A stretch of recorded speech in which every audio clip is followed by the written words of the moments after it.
Chapter 1. The Late Arriving System. In the M78 Nebula, the land of light, the cosmic arena, the sounds of radiant beams filled the entire arena. The Ultramen in training, aged between 4,000 to 5,000 years, were now exerting their utmost in releasing beams towards the assessment devices. On the periphery of the arena, a blue giant patted the shoulder of a silver giant. Beside him, there's nothing to worry about. Terrace, this is only your second attempt. I, on the other hand, have failed 17 times in a row and have yet to give up upon hearing the words of comfort from this future archvillain. Terrace turned his head. Tolekia, destined to be seduced by darkness and become one of the formidable antagonists Terrace had traversed here for thousands of years, devoid of a grandfather or system. He was now 8,000 years old, 8 millennia. Who knows how he managed to survive as a transmigrator? It felt like an utter failure, alas, Terrace sighed. As members of the Cosmic Patrol, the Ultramen frequently traversed the universe, rescuing various planets, yet their land of light often faced invasions from external foes, and each time, there was a major villain leading the charge. Had it not been for Terrace's skillful concealment, he might not have lived to see his 8,000th year. Moreover, this future archvillain Tolekia had inexplicably become his close comrade. What a predicament! What if, in the future, he unwittingly fell victim to this fellow's ambitions? That would be truly unfortunate. Alternatively, perhaps he could succumb to darkness and become a villain himself, possibly achieving fame in the land of light. However, with the enigmatic for guardians present, that path seemed exceedingly perilous. Oh well, regardless of the path taken, strength is essential. One must possess the might to command respect. Regrettably, reality had not aligned with his aspirations. After 8,000 years, he had yet to meet the standard of a reserve warrior. Damn. This body was utterly pathetic. Warrior tiers. Reserve lower, intermediate, advanced, elite, near legendary, legendary next, prepare for aura. Terrace's thoughts were interrupted, and upon regaining focus, he shook his head, saying, "You go ahead, I'll sit this one out." Tolekia responded, "All right then, take this opportunity to adjust yourself. I'll head over now. Warriors never lose heart." The future archvillain made a gesture of encouragement and turned towards the assessment square. Alas, I can't imagine that even the impressive Tolekia has been eliminated 17 times. Perhaps I should just endure patiently. As Terrace prepared to turn away, an inexplicable voice resonated in his mind. Data, reading complete, initiating pirate summoning system. System 12050 activated system. Terrace's voice trembled. After 8,000 years, I'm overwhelmed with emotion. You've finally arrived. Congratulations, host system binding complete. You have received a novice gift package. However, what does this pirate summoning system entail? Terrace pondered within system prompt. The host can summon the abilities of any pirate character or the powers of devil fruits for personal use. Wow, impressive. Truly the pirate king of the stars. Terrace shuddered, his eyes gleaming with excitement. Come forth. I have long been thirsting for the summoning of the devil fruit. Terrace assumed a posture of readiness. System notification. Summoning is not permitted. The host must complete specified tasks to obtain summoning rights. Moments later, a voice echoed within Terrace's mind, elucidating the system's conditions. Damn. I knew it wouldn't be that easy. System, issue the task. Task issued. The host must demonstrate a heart of justice and gain the recognition of others. Seriously? Do I really have to be this ridiculous? Although I am indeed a passionate young citizen of the new society, I must hasten to join the Cosmic Guards. He pondered. Terrace couldn't help but chuckle wryly. He had initially prepared himself to lead a life of leisure. Who could have anticipated that this troublesome system had been dormant for 8 millennia? Warrior assessment point. You have passed the warrior assessment. Achieving excellence. Congratulations, Aura. The silver-clad mentor regarded the female warrior before him with a subtle smile. Aura nodded silently before turning to leave. At this moment, Tolekia felt a flutter of anxiety as his turn approached as he observed the passing female Ultraman. His expression grew earnest. Aura was naturally endowed with exceptional lineage. Once a nurse for the Silver Cross, she had forsaken her path in nursing after the loss of a dear friend, choosing instead to join the front lines as a warrior.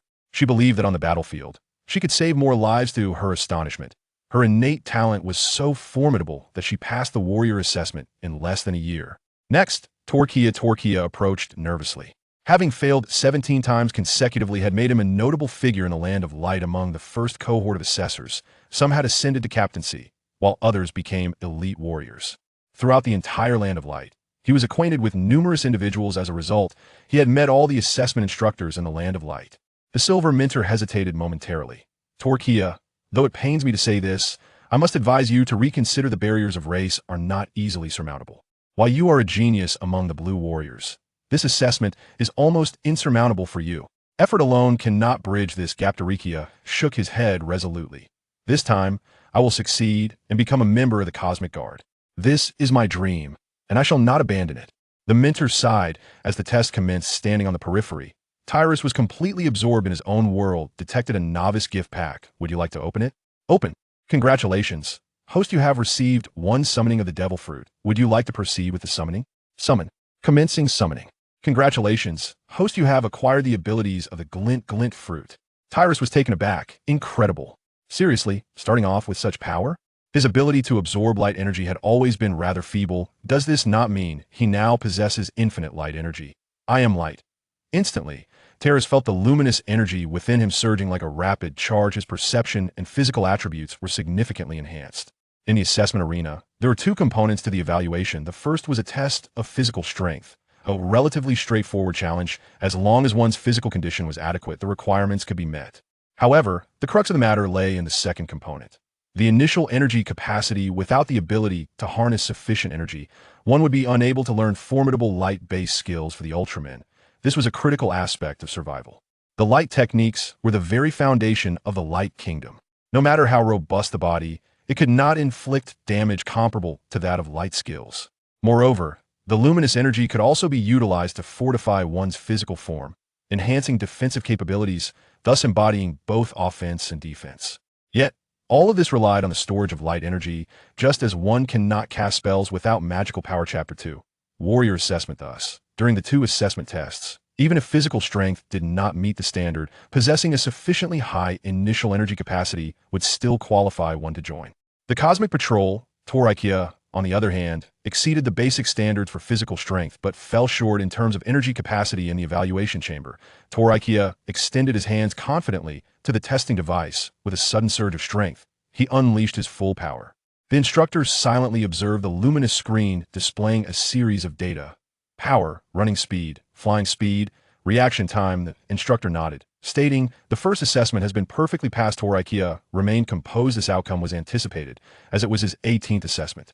He was merely stuck at the second stage. Commencing the second assessment. Initial energy capacity, the instructor announced, placing a chip upon Tolekia's body. The chip emitted faint currents that coursed throughout Tolekia. Moments later, a soft glow emanated from him, only to dissipate, leaving him feeling somewhat weakened, a consequence of the energy surge. However, in his quest to pass the assessment, he disregarded his condition and eagerly looked toward the instructor. The instructor remained silent. With a sigh, he declared, "Initial energy capacity, 07 failure." For a warrior, the minimum energy unit required was 1. Failing to meet this threshold meant one could not learn light techniques, as the lowest energy unit necessary for skill activation was also 1. If one could achieve an energy unit of 1 or higher, gradual training could increase the capacity. Otherwise, there would be no opportunity for training at all. And now, Tolekia was still 0.3 units shy of meeting this criterion. This was an inherent limitation, unchangeable by any means. Tolekia stood frozen, his complexion paling. Why did it always turn out this way? Why did all his efforts seem futile? And at that moment he spotted Oula, who had not departed. His heart sank once more. It seemed that innate talent truly held significant sway in the face of such gifts. Diligence appeared to be utterly futile. Whispers and murmurs surged through the crowd, and skepticism surrounded Tolekia's resolve. This only deepened Tolekia's confusion. He began to question whether his steadfastness was indeed misguided. "Are you still not giving up, Talas?" Upon hearing this voice, Tolekia looked up. Talas had somehow positioned himself among the candidates. Oula approached Talas' side.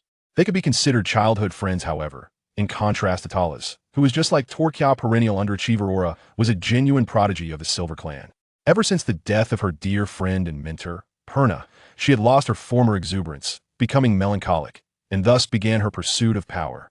She resigned from her position as a nurse in the Silver Cross and subsequently passed the warrior assessment. She had but one goal: to shield those around her from harm or death and to exact revenge with her own hands. Although Aura's demeanor had seemingly transformed entirely during this period, one thing remained unchanged. Her bond with Talas had become the most significant person in Aura's heart. Their relationship had, unbeknownst to them, sparked a certain chemistry. "Talas, relinquish the assessment. I must protect you. I do not wish to lose you one day as well." Aura's voice was tinged with melancholy. Talas glanced at Oura and offered a reassuring smile. "Do not worry, perhaps it will be I who protects you." "Next, Femo." "Talas, prepare." The examiner's voice resonated. "It's nearly my turn," Talas remarked as he gazed ahead. Femo trembled, every muscle tense, and his hands were frantically exerting energy. My goodness, Femo is remarkable. Who would have thought Femo could exhibit such prowess? No wonder he has recently gained such fame as a genius indeed. As the crowd erupted in cheers, declaring Femo's score to be the highest of the day, he could no longer endure the exertion and collapsed onto the ground, his chest heaving violently. That last effort had drained nearly all the energy from his body. Femo is truly extraordinary. A chorus of admiration and envy erupted around him, particularly from the female elite warriors, who gazed at him with hearts in their eyes. Talas, you may take the stage now. The instructor assisted Femo and called out to Talas. Talas, you must strive hard and achieve an excellent score. Femo, supported by the instructor, regarded Talas with a satisfied expression, but he did not forget to give Talas a reassuring fist pump. Talas returned a smile and made his way directly to the assessment platform. Are you ready? Ready, Minter. The instructor held a positive impression of him and viewed Talas as an aspiring junior, yet he felt a twinge of regret, as it seemed Talas had yet to awaken. The first test was of physical strength. A mentor's eyes sparkled with astonishment. He had not anticipated such a remarkable enhancement in his abilities. It appeared that Talas had indeed exerted considerable effort. Let us commence the second assessment, he announced, following the established procedure. It wasn't long before a faint luminescence began to emanate from Talas, gradually intensifying. In no time, it transformed into an unparalleled brilliance. What is this? The assessment mentor gasped in surprise, as the surrounding crowd erupted in astonishment. This was only the second time they had witnessed such a phenomenon. The first occasion had featured the illustrious Mebius. However, Mebius had been a prodigy since birth, while Talas was not. Prior to this moment, Talas had merely been an ordinary member of the Silver Clan, having failed twice without any sign of talent, and his prospects of passing the assessment seemed exceedingly bleak. The mentor quickly glanced at the display screen. The initial energy cap has reached an astonishing 63. Wait, why are these energy fluctuations so unstable?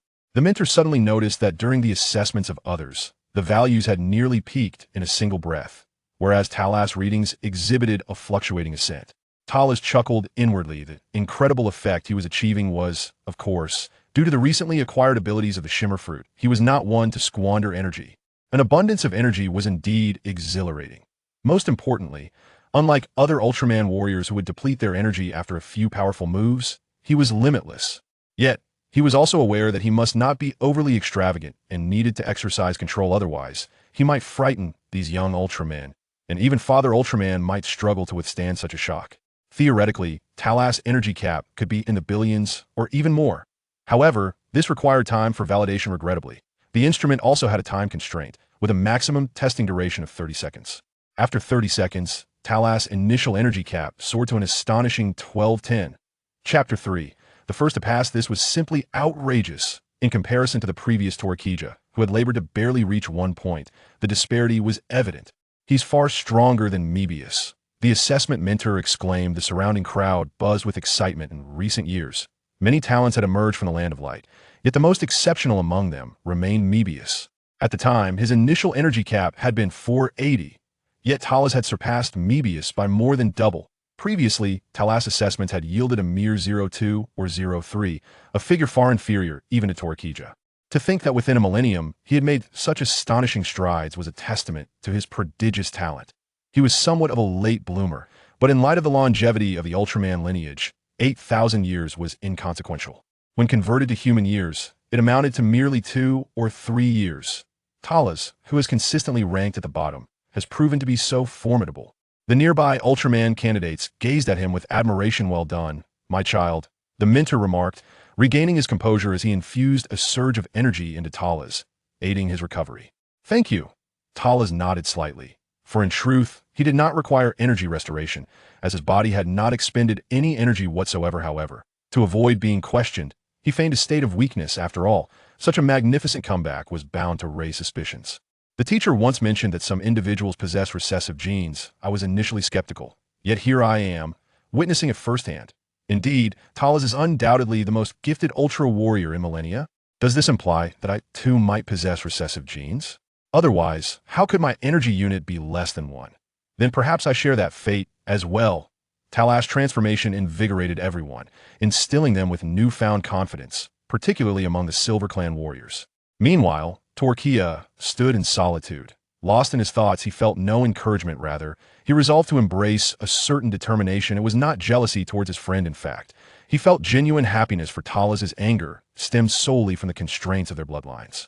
The success of Talas once again reaffirmed the words of his mentor. Innate talent cannot be compensated for. The lineage of the blue race left him devoid of any hope. Not far away, Oura was utterly astonished. She could not fathom why Talas had suddenly become so formidable. Throughout the crowd, Oura was the only one who did not share in Talas's joy. At that moment, Tolekia approached. "Congratulations, Talas. I am genuinely pleased for you. I must take my leave now." Before the words had fully escaped his lips, he turned and departed. Taras gazed at the forlorn silhouette of Tolekia, his eyes narrowing slightly. He sensed that something was amiss with Tolekia's current state. Indeed, must they revert to the original narrative? Talas felt a tinge of melancholy. His friend of several millennia, Tolekia, was destined to embark upon a path of darkness. "Talas, I never anticipated your prowess," Femin remarked as he approached, regarding Talas with a gaze akin to that one might reserve for a marvel. "Indeed, Talas, you are truly a hidden gem." The other Ultramen gathered around, and this time, only Femin, Oula, and Talas had passed the assessment. "Henceforth, I shall assign you to the security team, and I hope you will exhibit even greater performance," the assessment instructor said, a smile gracing his face as he looked at the trio. Oula nodded silently in agreement. "I shall," Femin replied. Taras nodded in agreement. Possessing boundless energy, he believed that even if he could not defeat his opponents outright, he could outlast them, unless he were vanquished in an instant. "I shall ensure that you are paired with suitable mentors." The title of the perennial underachiever, Taras, truly took him by surprise. Immediately, the assessment mentor announced the results in a booming voice, simultaneously producing a gleaming golden notebook from his pocket and gently placing it in Taras's hand. "Congratulations to the host for achieving first place in the assessment, earning a summon of a devil fruit." "Splendid." The reward arrived with remarkable swiftness. Taras murmured, "Summon." Commencing the summoning. "Congratulations, host, you have acquired the meatball fruit." Meatball fruit. This remarkable fruit enables the host to propel any material away at light speed, akin to instantaneous teleportation, directing the substance to any location of the host's choosing. Furthermore, this ability allows for the compression of space, facilitating spatial relocation for the host. Goodness! Is this not akin to possessing the invincible skill of escape, much like that of Bartholomew Kuma? Taras was completely frozen. "My dear child, you seem excessively excited," remarked the mentor, gently patting his shoulder. "How could the once underdog, now suddenly the top contender, not be exhilarated?" "It's quite all right, teacher," Taras promptly responded, the voice of the system still echoing in his mind. Light speed strikes, instantaneous transfers, spatial compression. Whether in terms of offensive or defensive capabilities, this was simply extraordinary. At this moment, Talas was somewhat impatient to witness the powers of this fruit. Meanwhile, information regarding Femin, Talas, and Oura had been sent to the Father of Ultra. Oura possessed over 300 energy points. Remarkable, nearing 400. Femin was also commendable. At just 5,000 years old, he had amassed over 100 energy points. As for Talas, his initial energy limit exceeded 1,000. He must be observed closely, as he may very well become a beacon of light for the Ultra in the future. The Father of Ultra glanced over the materials with a hint of surprise, remarking that these three juniors were indeed exceptional. He had heard of Oura's situation. Her current mental state was unstable and required proper guidance. Regarding the young man named Talas, he advised that he be monitored closely and receive enhanced instruction within safe parameters. As for Femin, he should be encouraged to proceed steadily, considering his youth. By the way, what was the situation with this Talas before? The Father of Ultra turned to a nearby silver warrior. This silver warrior was none other than Zafi, the captain of the Cosmic Patrol and frontline commander. "I know a bit about this lad. He hails from the silver race as a commoner and shares a good relationship with Thrashes. However, both were unable to pass their assessments due to their insufficient energy. Thrashes has now failed 19 times, while Talas had failed twice prior, but for some unknown reason, he has suddenly acquired such immense energy." Upon hearing this, the Father of Ultra was momentarily taken aback. How could one who had failed twice suddenly reach 1,000 energy points? He had heard of Thrashes and felt a sense of nostalgia. He was well aware of Thrashes' unwavering dedication to his dreams. It seemed he must have awakened his genes. Such data was indeed understandable. The Father of Ultra spoke, acknowledging that although he was not a pure-blood silver, he possessed the dominant genes of the silver race. He was well aware of the innate capabilities of the Silver race. They were all natural fighters with the common trait, exceptionally high energy limits. Tolekia exhibited advantages aligned remarkably with the dominant traits of the Silver genes, albeit his awakening had come later than others. After all, others had become warriors at 5,000 years, and many could stand alone by 8,000. Dryambius, at this age, had already emerged as an outstanding advanced warrior. Sophie, I entrust this Talus to you. Aura's matter shall be handled by Bess, while let Ace take charge of Phyman. The Father of Ultra contemplated for a moment. They were all the future of the Land of Light. Their rapid growth was essential. The peace of the universe required the contributions of more individuals. Otherwise, it would be impossible to intimidate those malevolent forces. Sophie declared solemnly, leave it to me. Typically, newly qualified trainees would be guided by ordinary soldiers. However, at this moment, Ultra Father has entrusted Commander Sophie with the personal mentorship of Terrace. This clearly signifies the high regard he holds for Terrace. Evidently, he hopes to witness the emergence of another warrior as exceptional as Mebius. Tyrus gazed at Sophie in astonishment. The commander is my mentor? Has someone paved the way for me? He was merely a novice who had just passed his assessments. The disparity was considerable, completely beyond his expectations. Was this the privilege of a prodigy? Noticing Tyrus's bewilderment, Sophie smiled gently. Surprised, are we? Indeed, it is quite astonishing. Do not overthink it. After all, your talent is exceptional. The current state of affairs in the cosmos is precarious, and we require more gifted warriors to join our ranks. In order to cultivate stronger fighters in the shortest possible time, I have been entrusted with your guidance. So take it easy. Tyrus came to his senses, realizing that he could soon acquire Sophie's extraordinary skills. Sophie's M87 beam attack is renowned as the most formidable single-target beam in this era. This ability is perfectly suited for his current limitless blue buff. I shall impart all that I know to you. The extent of your learning will depend on your aptitude. Even Mebius learned from me. However, despite his remarkable talent, his understanding of light-based skills remains insufficient, Sophie remarked with a significant expression. Tyrus was suddenly enlightened. It occurred to him that Dream Beasts had, for some reason, been unable to master the M87 beam. This was, of course, entirely understandable.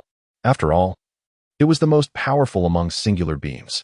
Had it been accessible to everyone, the forces of all hostile Ultra clans across the universe would likely have been eradicated by now. However, he was not concerned. After all, he was merely a support character. Whether or not he learned such skills was of little consequence. Tyrus, follow me, Sophie declared before turning to depart. Tyrus promptly followed in his wake. Before long, Sophie led Tyrus to the cosmic arena, where the new generation of warriors engaged in various combat training. The air was alive with the dazzling display of light and shadow skills. Each individual radiated an overwhelming force. At that moment, Sophie stood upon the arena, gazing at Tyrus. Given the vast energy you possess, I shall now teach you your first light-based skill. I hope you can harness this power to safeguard what is most precious to you and stay true to your essence. With that, Sophie crossed his hands. In an instant, a lightning-like brilliance shot forth from him. This was the Z-Ray, one of Sophie's mastered light abilities, renowned alongside the M87. Its primary function is to inflict potent electric damage upon foes, while also delivering penetrating harm. After all, this serves as a unique capacity to substitute for the M87 ray, ensuring it is far from weak. Once you have mastered it, I shall then impart the M87 ray to you. To wield the Z-Ray, one must first convert light energy into electrical energy, activating it through the repulsion of positive and negative charges. It is crucial to maintain the stability of the energy to avoid self-harm. The electric damage is secondary. The true lethality lies in the energy's penetration. Once you grasp the fundamentals, it can generate over 1 billion volts of electrical energy, with the kinetic energy of the energy shockwave exceeding 100,000 horsepower. Although the destructive capacity of the Z-Ray is not excessively formidable, it serves as an excellent foundational skill. As many beam attacks are launched following the activation method of the Z-Ray. As he spoke, Sophie patted Tyrus on the shoulder, encouraging him to persevere. Given the recent increase in hostilities, I shall take you to the front lines tomorrow. Only through the baptism of war can one become a true warrior. With that, he departed alone. Subsequently, Tyrus began to operate as Sophie had instructed, while he would eventually summon Enel's Rumble fruit. Being able to freely convert the energy within him into electrical energy in advance would also be advantageous. Soon, arcs of electricity began to flicker around his hands. With a forward thrust, a resounding boom echoed through the arena. The energy in Terrace's hands suddenly dissipated, causing him to be hurled backward. He crashed heavily onto the ground, shaking the very earth beneath him. What a shock! Had he failed? Talas rose from the ground, his expression one of utter disarray. However, he was suddenly greeted by the voice of the system, declaring, "Congratulations, host, on the successful conversion of energy for the first time. You have been rewarded with the Thunderfruit." Thunderfruit. This remarkable fruit enables the host to wield lightning attacks, transform into lightning itself, become immune to physical damage, and even move with the swiftness of a bolt. I exclaimed, "Really? This is quite excessive, system." Such a halo of power might provoke the ire of the readers. Tyrus couldn't help but chuckle in amazement at the formidable capabilities of the system. He had begun to grasp its essence. As long as one mastered the fundamental principles of skills, the system would automatically record them, thereby enhancing the probability of summoning fruits of the same attribute or providing direct rewards. The reputation of the system's prowess was indeed well-deserved. It was, without a doubt, a glitch. Shortly thereafter, he discovered that the energy within him had surged dramatically, perhaps more than threefold. Both the shimmering fruit and the thunderous fruit belonged to the realm of light abilities, and now they had effectively doubled their enhancement upon him. The system was truly remarkable. Now, he needed to swiftly familiarize himself with the control of his body, lest his eyes learn to harness their power while his body protested with a resounding no. "I refuse." That would certainly be an awkward predicament. Tyrus began to gradually harness his power, meticulously controlling the electric energy within him. Before long, a violent surge of electricity erupted from his hands, crackling ominously. As the energy continued to coalesce, a peculiar magnetic force manifested around him. The electromagnetic field swiftly attracted the surrounding metallic elements, merging them with the explosive lightning emanating from Tyrus's hands. In an instant, he swung his arms with fervor, unleashing a bolt of lightning that shot forth with breathtaking speed. The fearsome electricity surged wildly as the nearby metallic particles rapidly converged towards the lightning. Ultimately, the blue-violet lightning intertwined with various metallic elements, transforming into a blinding crimson hue. This phenomenon signified the melting of metals under extreme heat. The beam accurately struck the suspended testing platform, resulting in a tremendous explosion. With a resounding crash, the remarkably sturdy platform shattered into countless pieces. Tyrus was momentarily taken aback, exclaiming, "Is this truly the extent of its power?" At that moment, the arena had been reduced to a molten state. This clearly indicated that the temperature of the lightning had soared to several 100,000 degrees. Such an intensity was utterly astonishing. Simultaneously, he realized that the current he had just unleashed had generated an electromagnetic field, with a voltage surpassing 10 billion volts. Such voltage could likely overwhelm even the most formidable creatures in the cosmos. Moreover, this electromagnetic force was merely an auxiliary to his assault. The mutated Zire would undoubtedly leave Zoffy bewildered. Fortunately, he had acquired the shining fruit beforehand. Otherwise, the previous strike could have rendered him utterly incapacitated. He couldn't shake the feeling that he was being orchestrated by some system. Everything seemed too coincidental. Nevertheless, he dismissed the thought, as long as it granted him power. Perhaps one day, he would ascend to the enigmatic level of the four archangels, or even surpass them. The following day, before the headquarters of the Cosmic Patrol, Talas waited for an extended period before Zoffy finally arrived. Just moments ago, Zoffy received alarming news from the front lines. The situation was exceedingly tense. In the realm of the Land of Light, a cosmic force was launching a series of minor offensives. "How is your training with the Zire progressing?" Zoffy inquired nonchalantly. "It's going reasonably well," came the reply. Terras responded calmly, "Do not lose heart. Any exceptional light technique requires meticulous refinement. It is not an endeavor of a single day." "Wait, what do you mean by it's all right? Have you mastered it?" Zoffy regarded Terras with astonishment. "Indeed, I have mastered it," Terras affirmed with a nod. Zoffy gazed at him skeptically. "You learned it in just one day?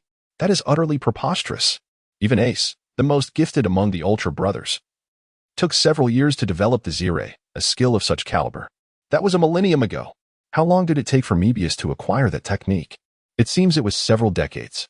It will soon prove useful," Zoffy pondered, believing that Terras's claim of mastery likely referred to the sporadic success of the technique, sometimes effective, sometimes not. There was even the possibility of it spiraling out of control and causing harm to himself. Mebius had encountered such a scenario before. Now was the time to embrace the crucible of battle. The Leo constellation was besieged by a monstrous legion composed of magma aliens. The magma aliens had obliterated L-77. Arus had perished. Over the years, countless civilizations had been annihilated by them.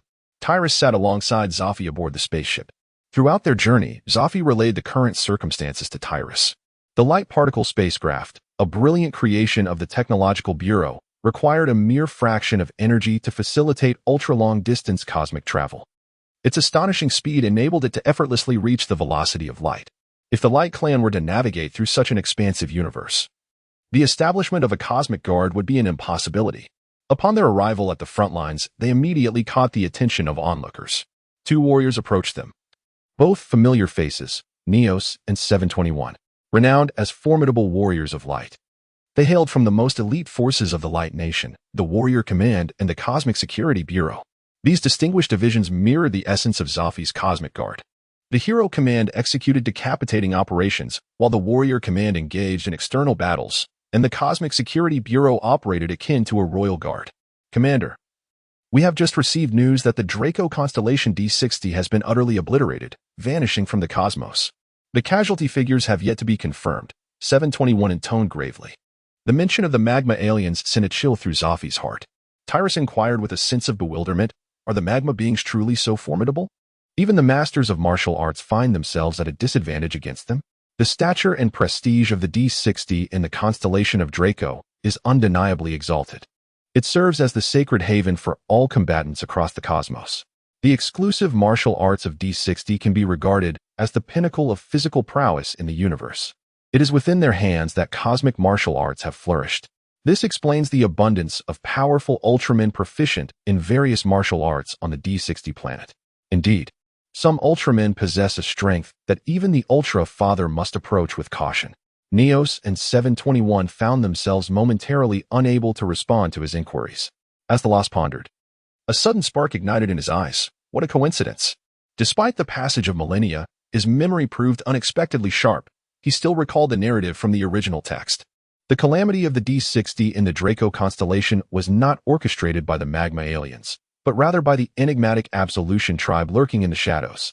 Once a disciple in the Draco constellation, the Absolution's young bull had mastered the phantom beast fist, yet tragically. He had slain his own master and annihilated the entire D60 planet. Furthermore, he had imprisoned Leo's companion, Regulus. The mere thought of this sent a wave of anxiety through the loss.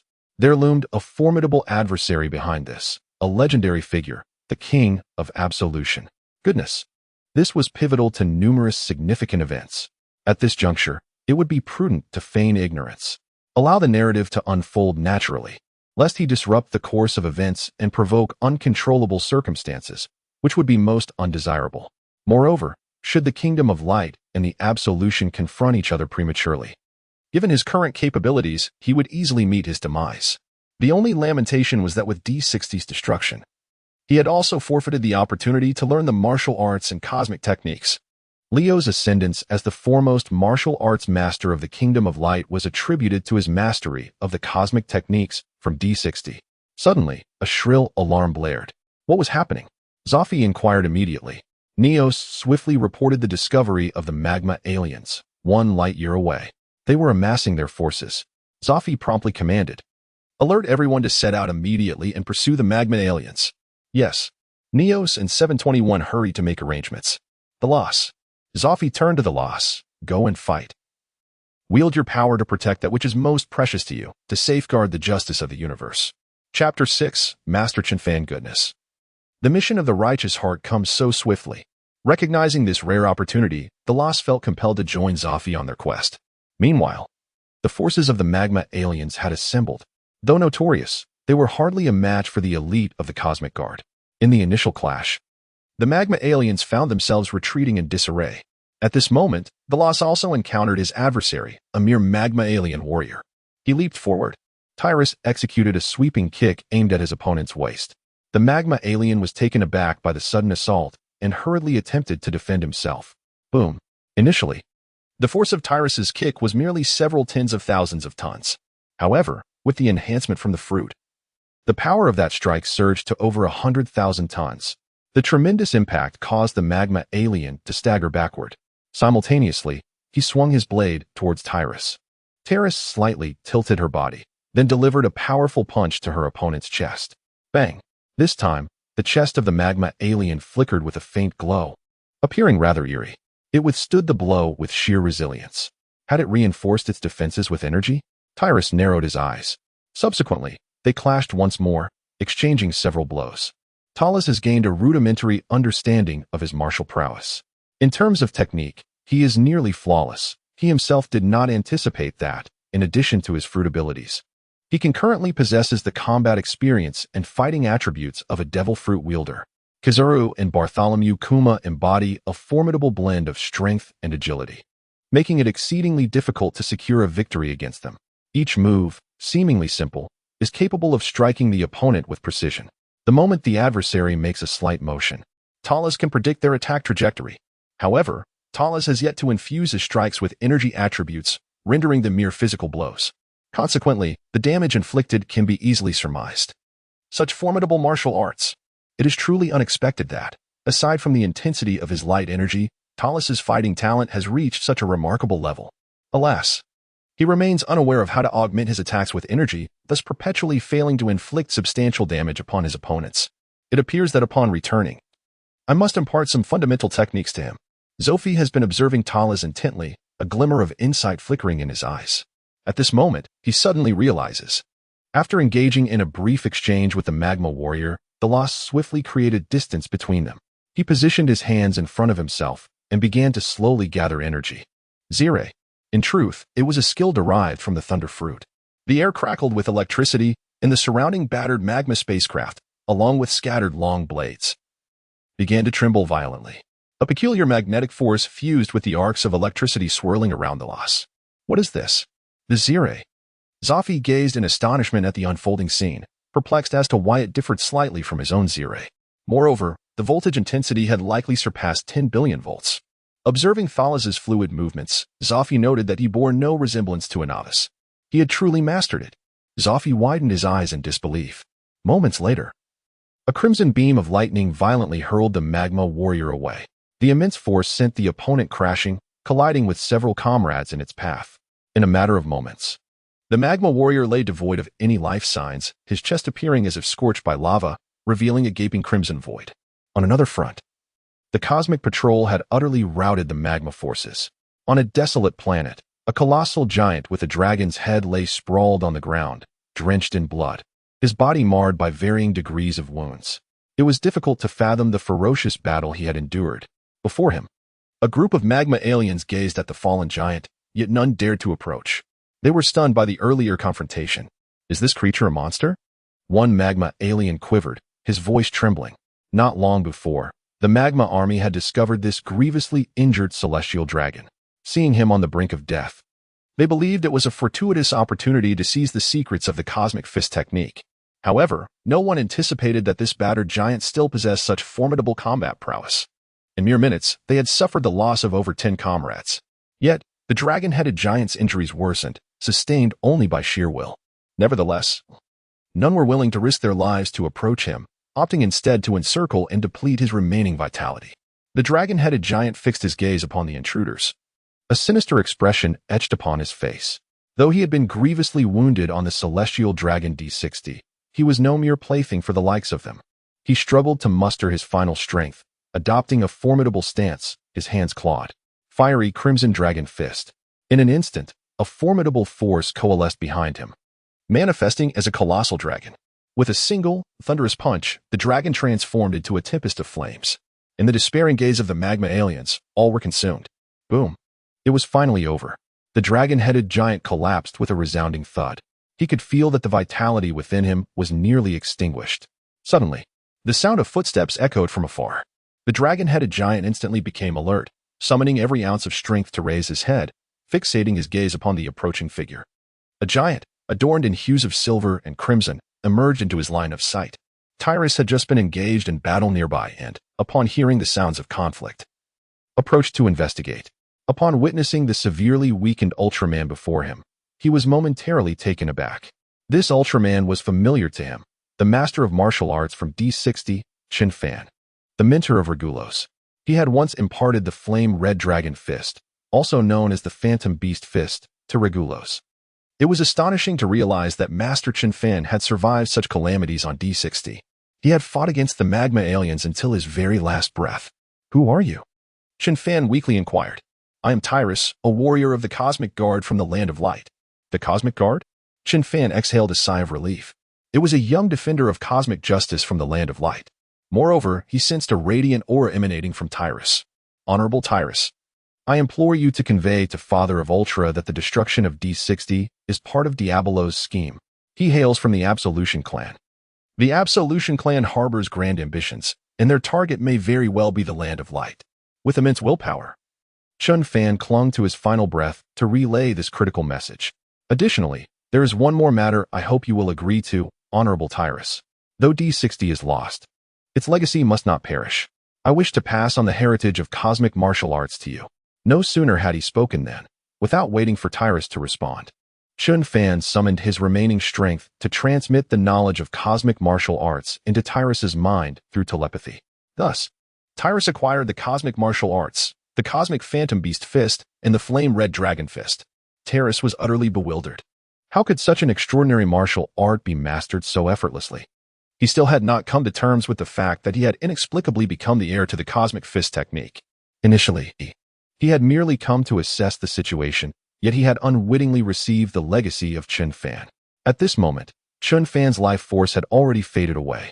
Talus sighed, his finger pointing as a beam of light struck the ground, creating a vast pit. Subsequently, he interred the corpse of Chen Fan within it.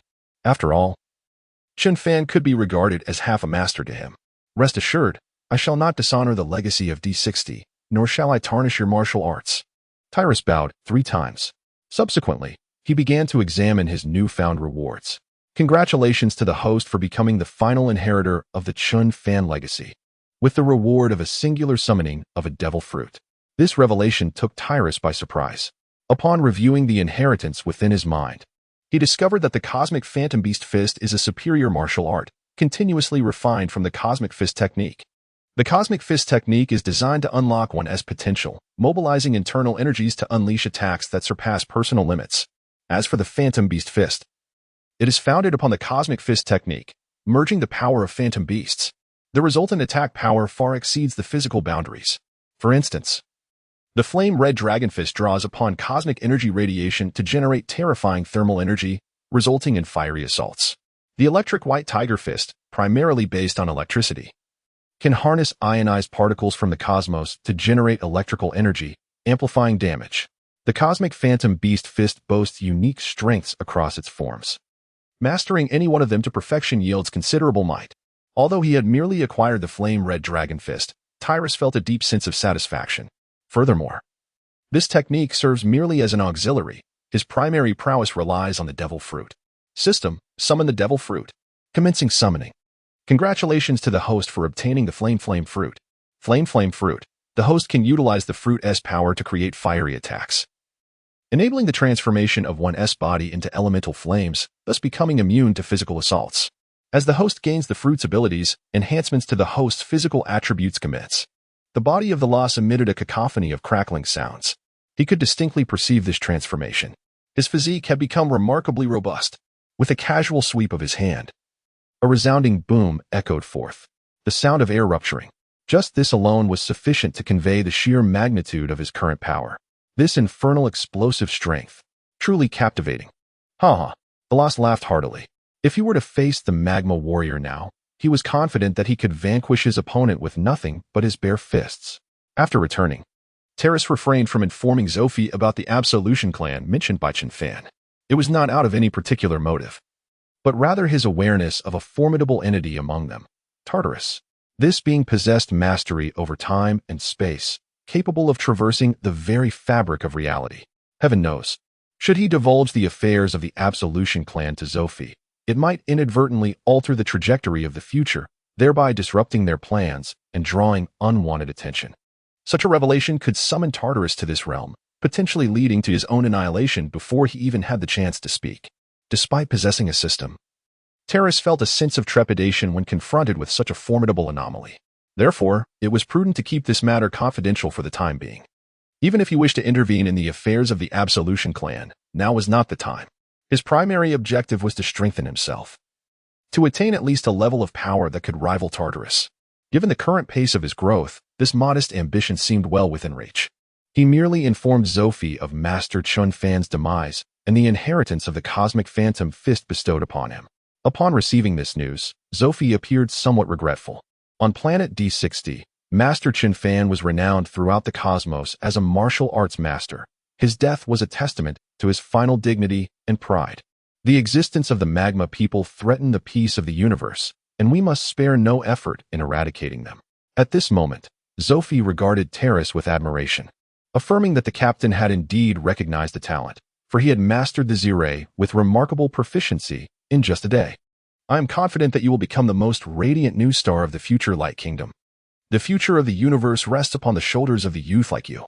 Once Zophie concluded, he adopted a serious demeanor, stating, "Now, let us address your shortcomings. You must have realized your limitations.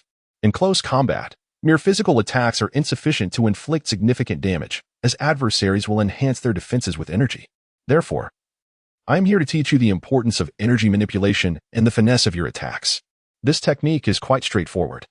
You simply need to activate the light energy within you and envelop your skin with it to bolster your defenses. Concentrate this energy in your fists and legs to amplify your striking power. However, this requires precise control over the energy.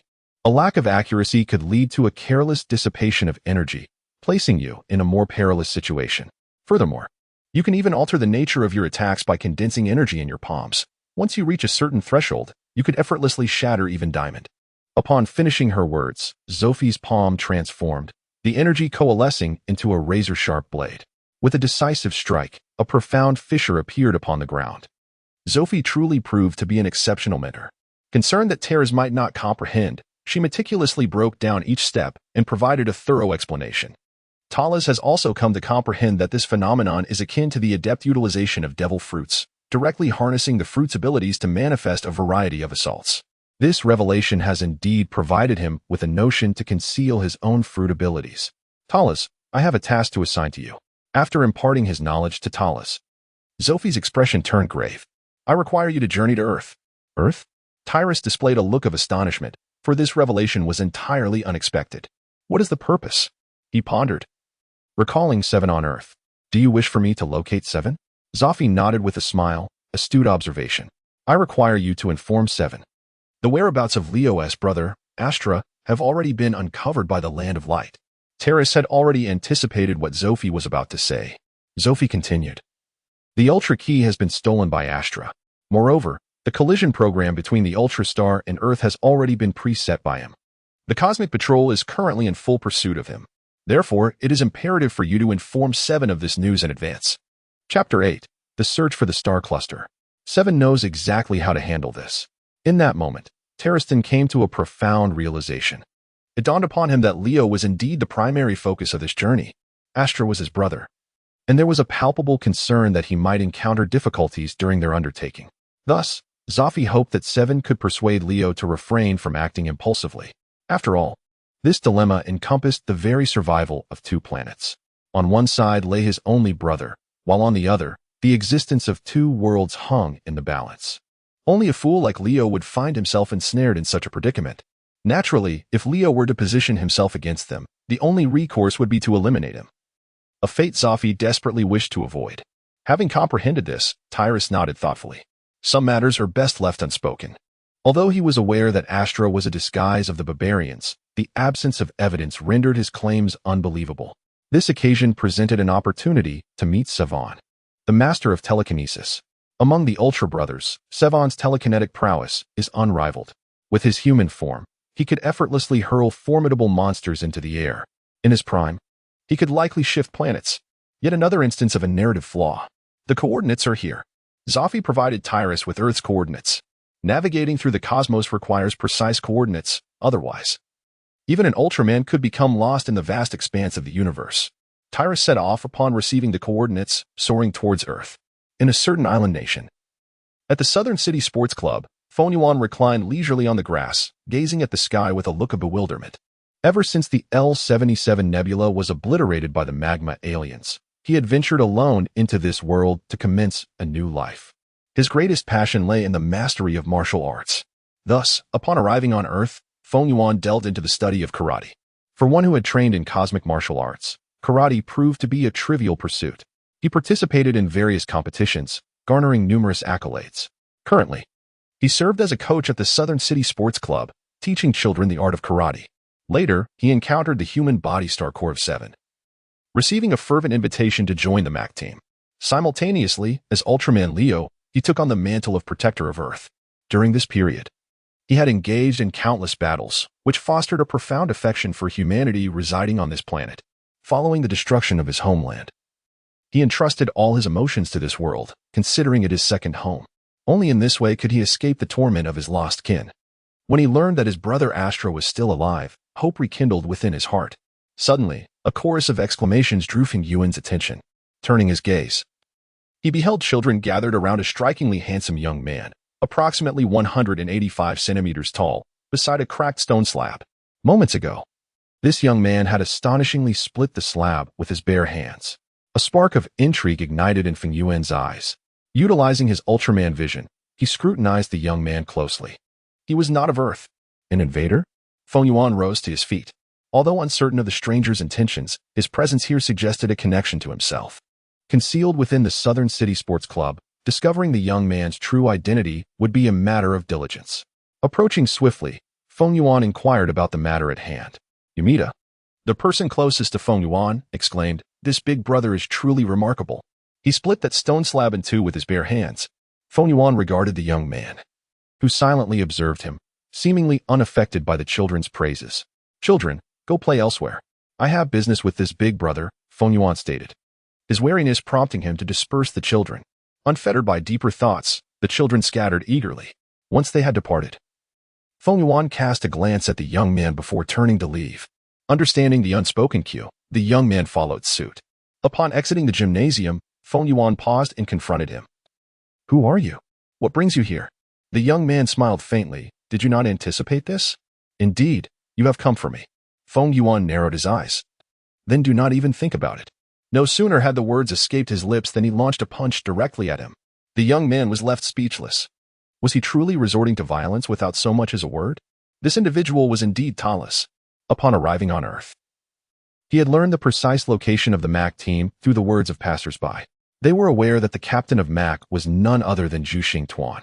Thus, he had made his way to the MAC team, only to discover that this organization, dedicated to the protection of Earth, was a fortified military stronghold.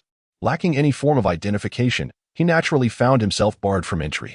Consequently, he sought to leverage his connection with Feng Yuan, a member of MAC, to locate Zhu Tuan. Initially, he had perceived Feng Yuan's approach to him as a fortuitous development. However, the other party did not even afford him the opportunity to explain. Faced with the oncoming fist, in a moment of desperation, Talis was compelled to retaliate. To his discerning eye, Feng Yuan was rife with vulnerabilities. With a swift motion of his left arm, he struck Feng Yuan's wrist, dissipating the force behind his punch. Following this, he unleashed another powerful blow. A resounding thud echoed in the air as Feng Yuan experienced a sudden, excruciating pain in his chest, as though his bones were shattering. He was sent hurtling several meters away. Fortunately, his combat instincts were sharp. As he landed, he executed a roll, mitigating the overwhelming impact. Nevertheless, blood had already begun to seep through the fabric of his empty-handed martial arts uniform. Such formidable strength. Feng Yuan was taken aback by Talis's prowess, especially the might behind that punch, which seemed capable of splitting mountains and shattering stone. The opponent's casual push left him with the sensation of having no time to react. Tyrus gazed silently at Feng Yuan, refraining from uttering a word. In truth, Feng Yuan possessed formidable strength, as the human form could inherit a fraction of the giant's abilities. Leo, by nature, was a violent maniac, thus wielding terrifying power even in his human state. Despite Tyrus experiencing significant enhancements to his physique, he still paled in comparison to a beast like Leo, with his well-developed limbs. Feng Yuan's expression grew grave. Before him stood an individual he had never encountered, a formidable adversary capable of overshadowing him in martial prowess. He had braced himself for battle when, suddenly, the communicator at his waist began to emit a sound. Zhu Tuan's voice instructed, "Return to base immediately. The enemy is approaching."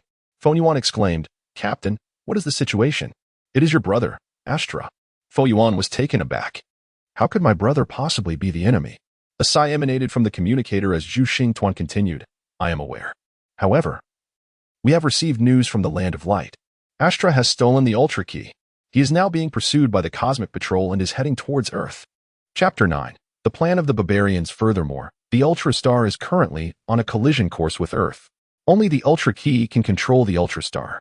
Zhu Xingtuan did not elaborate further, but the implication was clear.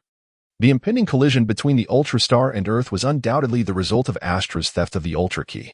Feng Yuan's pupils constricted. How could this happen? Why would Astra do such a thing? His mind was a tempest of confusion. He forcibly suppressed his doubts, aware that he was in the presence of an unidentified extraterrestrial.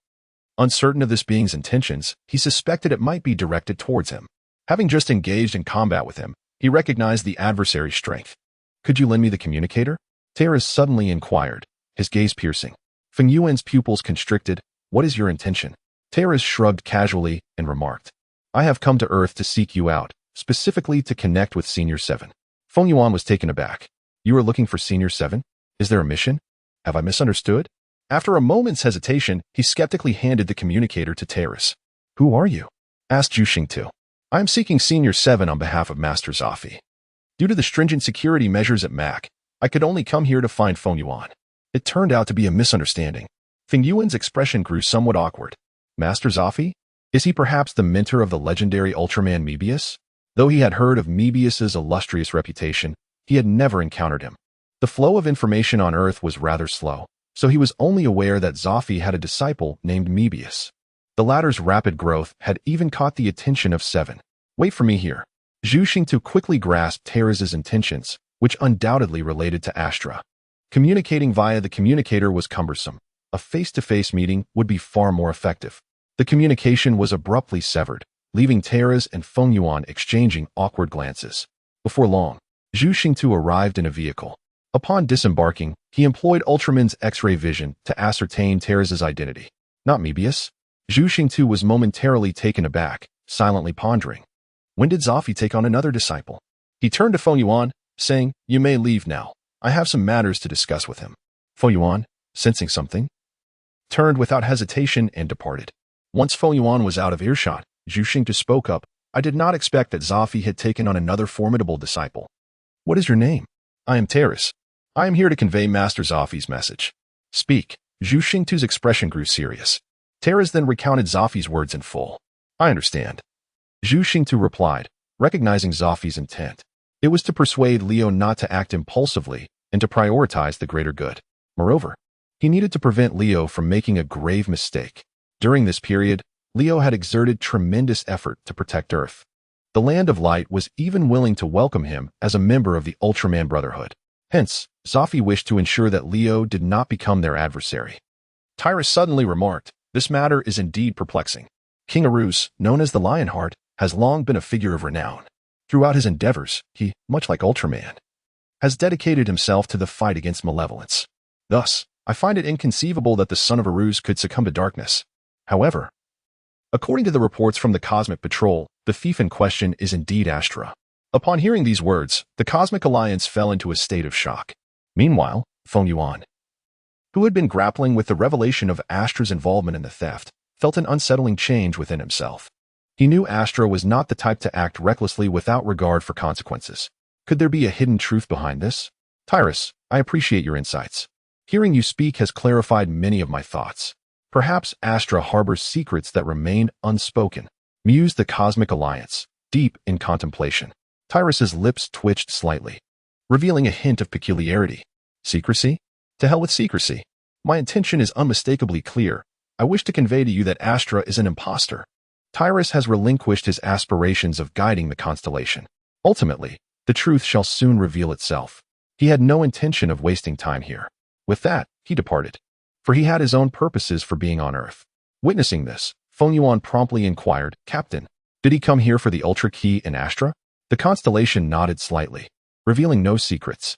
Indeed, the Land of Light requires me to monitor you, and if necessary, to intervene and prevent you. They believe that Astra's soul has been tainted by darkness and may endanger you.